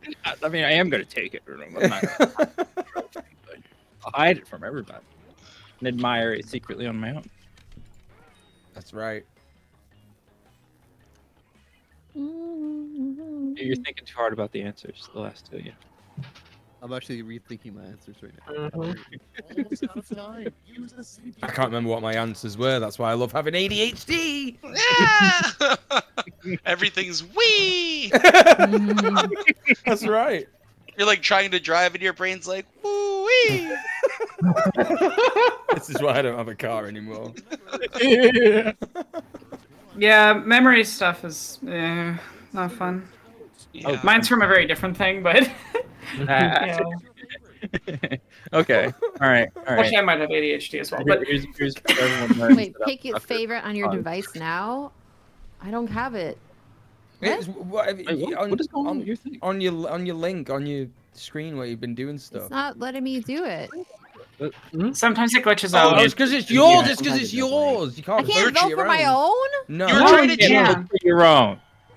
But, You were trying to if cheat. everyone votes for their own, then it does. Okay, whatever. That's fine. Kira's like, but I wanted the point. I tried. Points anyway. Yeah. Yes. We all know what this is. We all know Yeah. what this is. Yes. Can we have both? You know what's a really funny Yeah, why thing not about both? Saskatchewan that like I feel like a lot of people don't know. So for whatever reason, over a period of 5 years, like people just kept progressively changing the like nickname they'd use for McDonald's, and it started at like, McDonald's, and then it became McDonald's, and then just Don's, and then it switched to McDick's, and then it just became Dick's. So people would just be like, "Hey, you want to go get some Dick's?" And they meant fully, sincerely, go get some McDonald's fries. Like, There's an actual fast But food just- restaurant in Seattle that's called Dick's. That's hilarious. I love So that. yeah, that's just a normal thing here, and you don't think about it a bunch, and then you do think about it. You're like, it's hilarious. You know what I'm hungry for? I'm really hungry for some dicks. Hell Yes. yeah. Yes, yeah. very. I will take Just audience. picture some very, very straight men saying that a lot. It's very funny. I could like go ham on some dicks right Really? now. You know what? Yeah. Like, me and Mule are the only two that understand how useful Yeah. audience feedback is. That's right. Apparently. That's right. I want people telling me that I could have done better there. You know, let me know if I'm fucking right. You know? Yeah, right. Oh my Exactly. god. That's the They way. weren't part of it. A warning that should come with spray on cheese. Avoid spraying on. No. Why would it? No.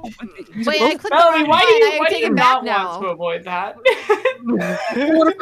What if I want to spray shit on? What if I want to spray cheese on my dick? And let me eat I it? thought this was a free Biden's country. America is what it is. You're not. Seriously. Yeah, look at that. Look at that.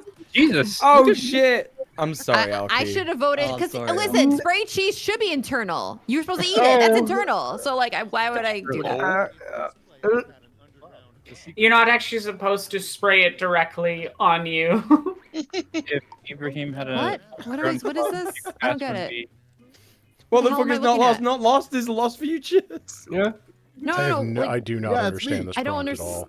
I don't understand it I either. think Right. lost If teachers- Not lost, Ibrahim, yeah, if Ibrahim had an underground club, what would the password be? Oh. I was so confused. I just saw I'm so not confused. lost, and I'm like, what is Lost. not lost? Because I'm so used to calling lost just lost or LF.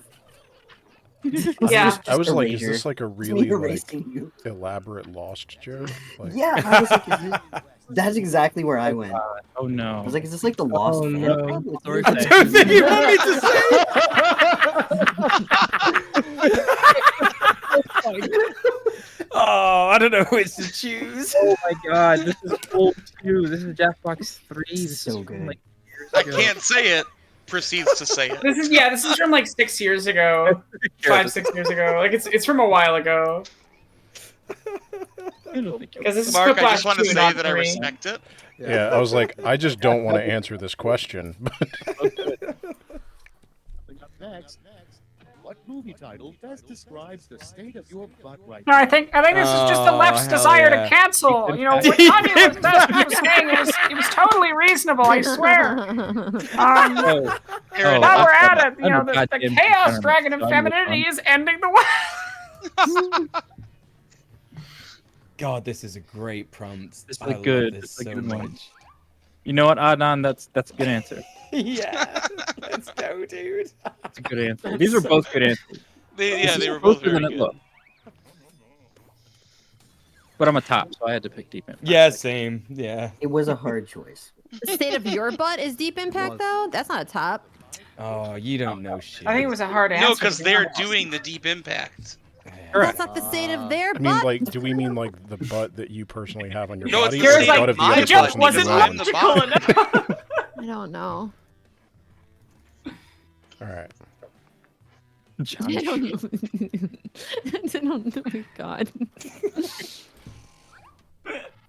Bellamy. Yeah. Running Yeah, joke. you deserve Running joke. that. Wait, why did 3 people vote? What the fuck? Yeah, what? People were just just like, like, "Fuck you." I don't want to vote for this. I'm happy with the outcome and whoever wins. Sometimes there's like a little lag Centrist between. scum. Oh, we just got another donation from Art. I'm sorry, I can't pronounce your handle. Art ARTEMISMOU. Artemis, thank you. Artemis. Okay, thank you. Artemis, thank you. Artemis Thank for you, Artemis. 1350. Heading off, but Chukas for the rest of you. Heart. Thank you, Artemis. Aw, thank you so much for donating. I'm sorry. I'm sorry. I just don't want to butcher people's handles, so I'd rather just. I feel that I feel that pressure all the time, and I always feel. I feel like I'd yeah. rather spell it than mispronounce somebody's name. That's extremely fair and understandable. I don't think there's really no good way to go about like when you don't know how to pronounce it. So I was like, yeah. Okay, my internet stopped being bad. Dope. Oh shit, we're supposed to do stuff. Yeah, we are. We're answering questions. All right, yeah. I'm doing the thing. By the way, I'm not lost. That's Congrats. good to know, man. Good job of not being Let lost. us know if you are lost. We'll do our best to help you.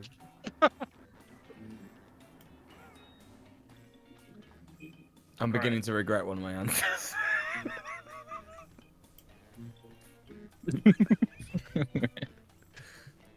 Beginning to regret one. When I say regret, I mean like not at all. Thank you, Aronach. What? Oh, just in advance. For what? McDonald's discourse. Saskatchewan McDonald's discourse. Oh my goodness. Superman's bucket list. Uh-huh. Flying nude. Okay, pick your favorite and Nah, I'm bisexual, so you know which one I gotta pick. Well, I mean, that's already scratched off his bucket list. He's definitely already done it. Yeah, for sure. Crusade. For sure. Wait, Yeah. which one? Another. The threesome. Clark's too much of a good boy to fly nude. I'm really Yeah. horny right now, so.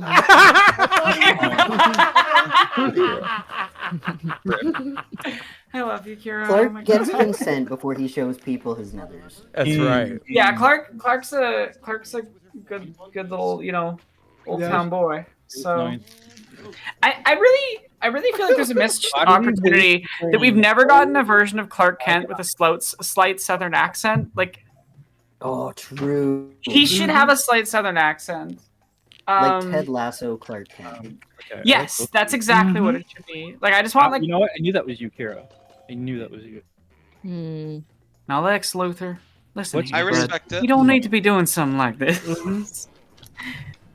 don't We know if literally you have had a Southern accent Soviet from Superman before we Kansas, had a though. Southern Superman. That is. 'Cause he's It's from weird, Kansas. right? Because he's supposed to be like a boy from Kansas. Yeah, but like Kansas isn't like in He the should- South though. I know. But he should sound like he's from Kansas or something. You know?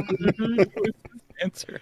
I actually don't know what a Kansas accent sounds like now that I'm thinking about it. No, really it's not. funny. It's not as south as like as Hence the people think. Oh shit. It's actually Tony. Come on, that's so funny. Why are there so Kira, few people thank you for voting? appreciating Oh, my team. Sometimes there's like a little lag between like Yeah. if you're deciding. Let's take vote quickly. I don't. Yeah, What's do the- better. Yeah, I just need to get good. Who is Neckbeard? Who's that? That's just like a type of person. That's not a band. Do you mean Neckbeard Death Camp? Why?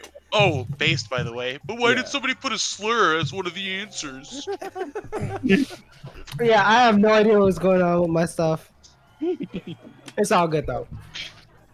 And here's Wonderwall. I pictured an actual, like, not even a person with a neck beard. I pictured a neck beard and Today's gonna bite the die that you gotta bite back to you. Wonderwall's a perfectly fine song. It's just sung so poorly. Fighting. Oh, here we go. We got the running joke now. Oh no. Only a real man eats a 20-piece McNuggets from McDick's. Oh my god. I had to vote against the running joke. You're Like, like I so had to kill wonderfully soft spoken, and like just to hear that, like, and just see the little green circle Yeah. come up is like, Oh. just a recognition of Aronach's voice skills. Yeah. Oh my god. Before and after. Funny. That one's got cum in it. It's funny. It's funny. Yeah. I like the idea that like instead of honey come home, it's honey come home. Yeah. Like if you just right. put a Or little stank on honeycomb. it, it changes Yeah. the meaning. Fuck you, Bellamy. It's gonna go back to like some Jackson 5. Just like Michael Jackson, honeycomb big, yeah, yeah, yeah. Say while testing out a mattress. Oh my lord. No, what the fuck? I need everybody to understand that I need a new bed, and I'm going to very casually ask the salesperson what the absorbency is. Yeah, I mean that's kind of important. You should, depending on what you're into. Hey, Adnan, before you go mattress shopping, if you go to a store, let me give you the inside stuff. I worked at a mattress store for a long time. I can tell you how to get the best price. Hell yeah, hit you up. Ooh. I love like insights, like stuff like that. It's the same. It's the same thing. It's the same answer. Recreation pace. Oh no. Oh my god. I don't know what that is. I'm dismayed. I don't. It's cum. It's cum. In no case anyone idea. didn't get it, it's cum. Oh fuck. No, I liked it when I didn't know. I didn't know, but I liked I it. know, I it's liked it. different. I might have voted for cum. I couldn't. It was semen. Yeah. I got you. Oh my god, I never win these things. Just absolutely obliterating us. Oh, look at that. Yeah, look at this. Uh-oh. I'm coming for you. The final round. Yeah. Okay, here we go. Look alive because you're all getting the same. Oh no. Oh, You vote for 3 on this one. You do vote for 3 on this one. Come up with the full name for this acronym. Oh, okay.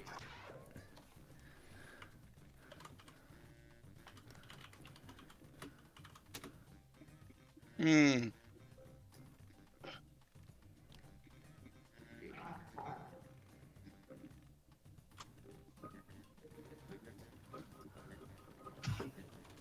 How's this doing 3? I don't get it. No, you get to you vote get to 3 vote times.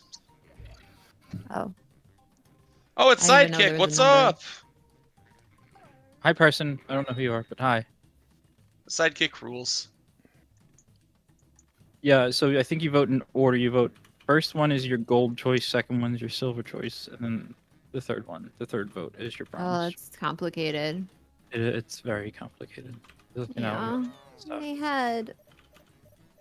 Like use your fingerprint to do. It's a lot of work. Yeah. It's gonna be okay. Who's the coffin? Okay. Oh, okay. Oh god, that was hard. All right. Yeah, super hard. I don't know. I Penile obstruction guy. Oh yeah, I love that one. I've not even looked at any of the others. Parmesan That's my original. first one. Party on God. Piss on God. Ooh. Ah, fuck. This is actually, there's a few here that I'm liking. Penile obstruction guy. you lubricate your sounding rod.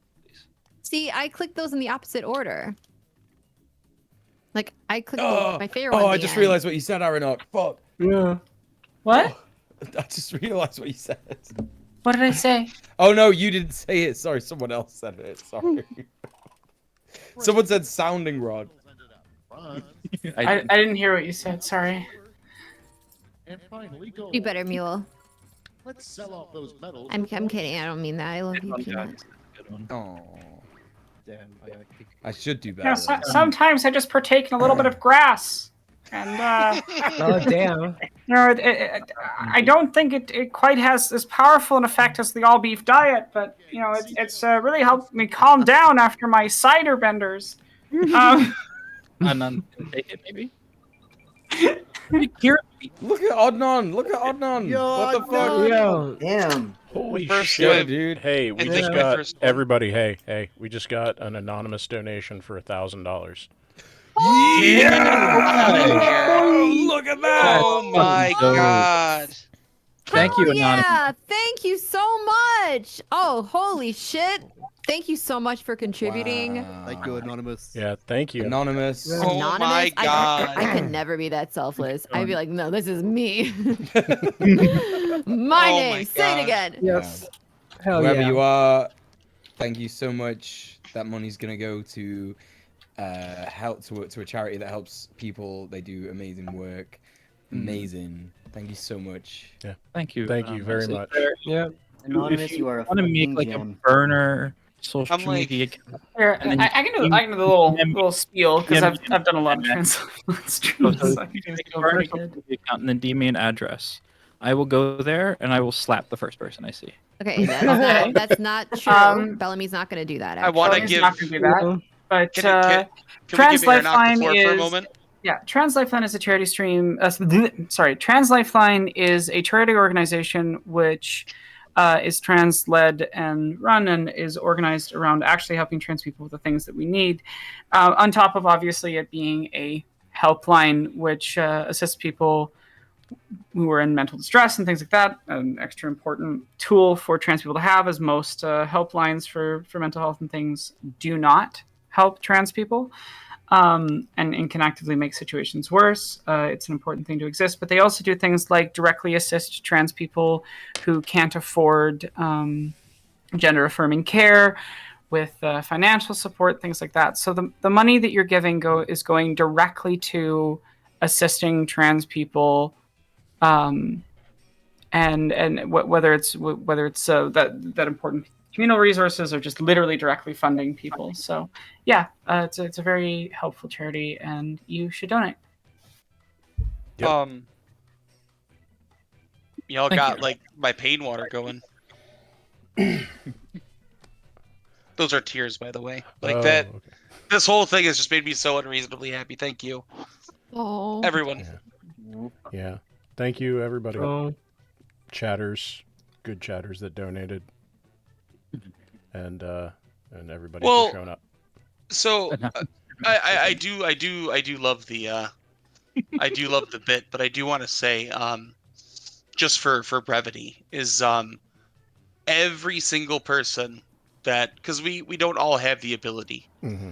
and I want to make that abundantly clear. So I do just want to take 2 seconds just to say, if you couldn't donate and you shared, if you were in the stream, if you, whatever it was, anything you did to interact with the stream, makes so much of a difference. And honestly, even just being here is sort of an act of solidarity. So I just want to say that I appreciate everyone. Yeah, well said. You remember when you asked me what you did that made my girlfriend say you were really, really nice? It's shit like that. Very well Please said. don't make me cry anymore. Yeah, my girlfriend off stream was like, Adnan's one of the nicest people I've ever heard. He's so great. I love him. And I agree. Yeah. I agree. So, and yeah, What a no, sweet, I didn't really sweet do much person. but like just DM a bunch of people. So Adnan's kind of been like keeping this going in the background. So I appreciate that, man. Thank you.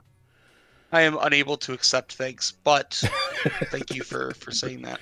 Yeah, and thank you for everybody that showed up. I think that might be a good spot to call it, honestly. Mhm. And we'll just wrap it up with 3K, which is huge. And I appreciate everybody that was here helping me send off the podcast on a good cause and on a high note. So thank you so much.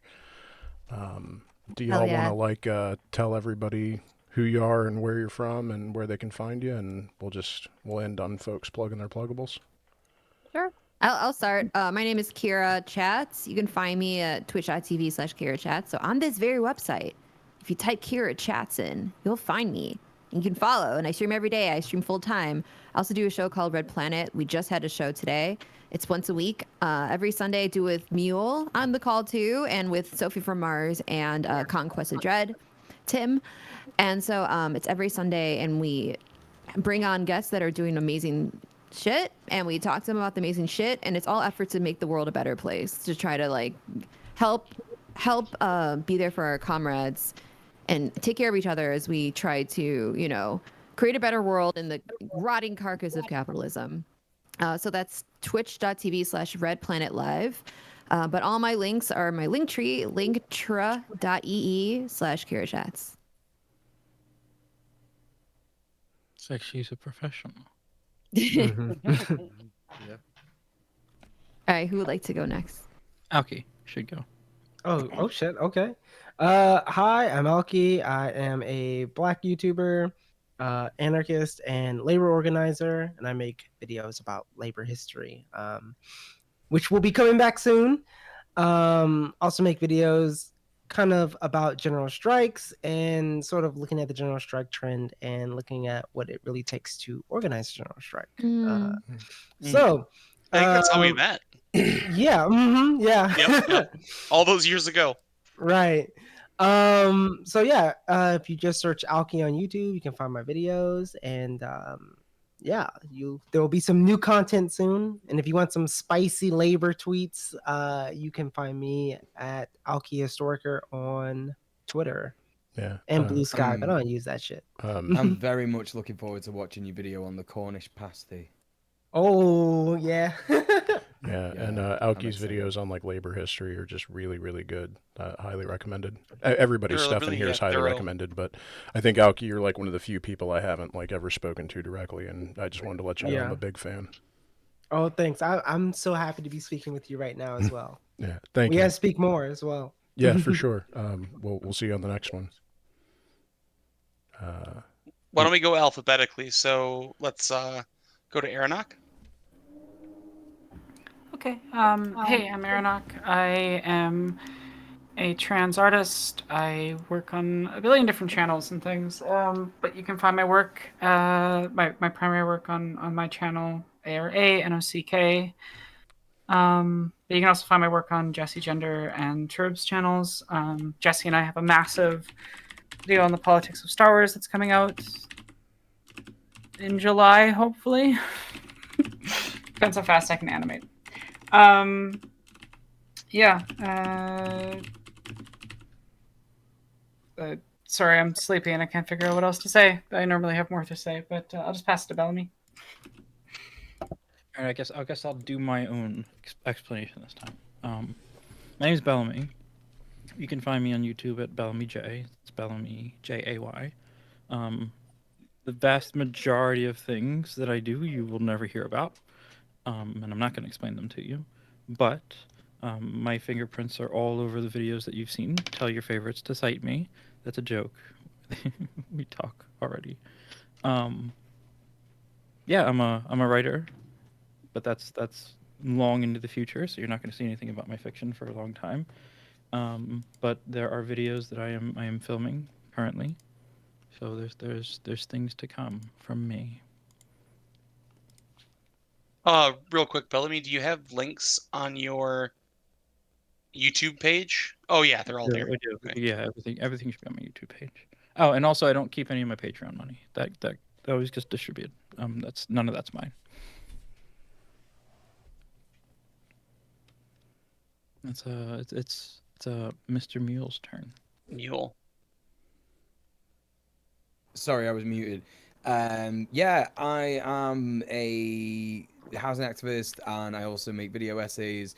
You should all please go and check out my latest video essay, Berserk is a Queer Polyamorous Love Story, because it is, and that's the end of it. Incredible video. Stop. You're all too kind. It's really good. Thank you. And I don't even do the weeb stuff, for the record. Yeah, the important place to support me is Patreon, so go to patreon.com/DJMUEL. And I'm going to be starting a Patreon series, Patreon only, exclusive Patreon series, very, very soon in the next couple of weeks. Just going back to my basic style of making videos, but for patrons only.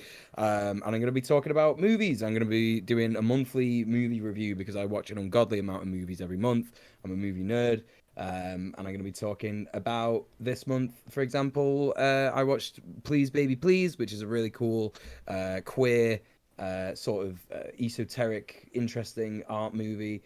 I'd highly recommend you all watch it. And I'm also going to be talking about Piranha, or that might be next month. I'm not sure, but yeah. So join me there. Check that out. And Red who's Planet. next? Oh, and Red Planet, but Kira already talked about that. Yeah. I'm gonna plug Red Planet as well. Yeah, real quick before we go to the next person, Sidekick just came in with $300.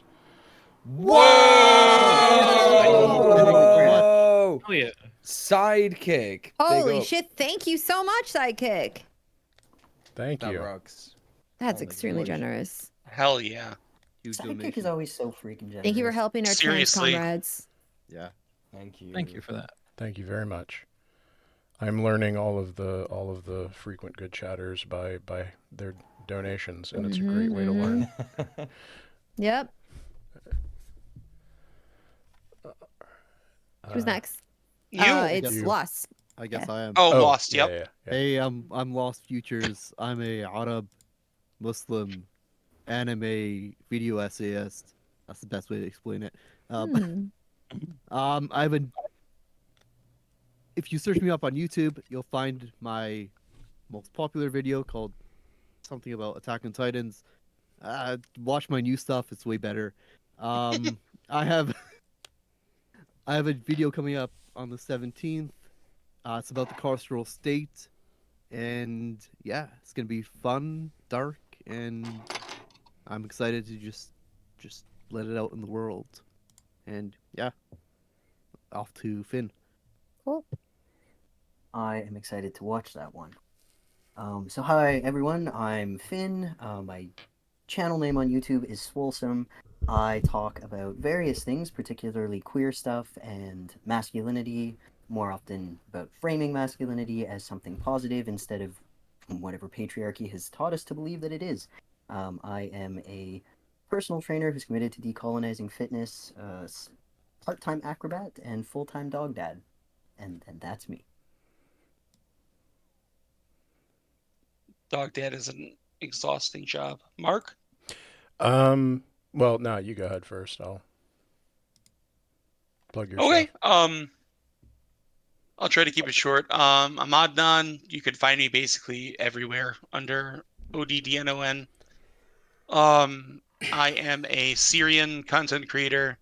I write a horror comedy comic called Horserer about a horse sorcerer who brews an evil beer. Anyone who drinks it dies and becomes his minion in his army against the T-Rex executioner over a VHS copy of Top Gun. It's as ridiculous as it sounds. I also Oh my stream on God. Twitch. Awesome. And thank you. And it's all available for free on Webtoon. All the links are around, and then you can also buy physical copies. It's do it yourself. We have our own printer, and it's like one of the only specifically Arabic created comics that I'm intimately aware of. Go ahead. Who's next? Mark? Kira, did you go already? Have we Yeah, gotten I did. I was okay. first. Oh yeah, Horser is dope, by the way. Highly recommended. Yeah, I'm Mark Edwards. I previously hosted the Ultraviolet podcast, which is now this here represents the final episode. And we're going out on a good cause. I will still be kicking around the internet I'm rebranding over to Medkits 101, and I'm going to focus all my effort on writing a first aid manual for leftists. I was a paramedic for 10 years, and I've taught the stuff, so it's kind of in my wheelhouse, and I'm going to make that publicly available for free, ideally by the end of the year is what I'm shooting for. And then I'll probably just like every couple months try to do a charity stream for folks on the ground, like pick a cause like a bail fund or something, or Trans Lifeline, or whatever is most appropriate at the time. And that's pretty much it. Want to thank everybody once again for showing up and helping out. Oh, also wanted to shout out Harker, the storyteller, who just was about to come on before we wrapped it up. Harker, they do amazing video essays, and they're an educator, so go check their stuff out too. Can I have just a final word here when you're done? Yeah, that's it. Go for it, man. I was just gonna say, everybody that was here, like Mark said, thank you so much. But one of the things that we've been talking about all this weekend, and I've talked about with all of you, or you've talked to me about it, intimately over the years, is like this is what community looks like, and this is what community can do, and this is why everybody says that you need to build your community and protect each other, and this is one of the many, many ways that looks like. Um, so I do that. Absolutely. All right. Does anybody want to say anything else before we wrap it up with $3,319.21? Shit, yeah. It's Yeah, amazing. Thank wanna you, say it was everyone an who honor. donated. It was an honor. Yeah, for Mark. sure. All right. Yeah, who, thanks for having me on. who are we going to raid into? How many Um, chatters do we if have? I have any I haven't like suggestions. been I like looking. Squid Punk. Squid Punk, yeah, Squid Punk. Yeah. Squid Punk? Yeah. Ooh, Okay. yeah. Shakespeare is looking to get associate maybe or affiliate. Associate. Eh, I'm a Twitch Twitch associate. associate, actually. Yeah. I will leave it up to the. I'm not a Yeah. huge. I don't watch streamers very much, so. Go Squid Punk. Squid Punk. All right. How do we spell that? Squid and punk. Squid. Yep. Punk. Yep. All right. We're raiding into Squid Punk. Bye. Bye. Thanks Bye, everybody. everyone. Be well, folks. Take And care. we're Have a good night. shutting it down.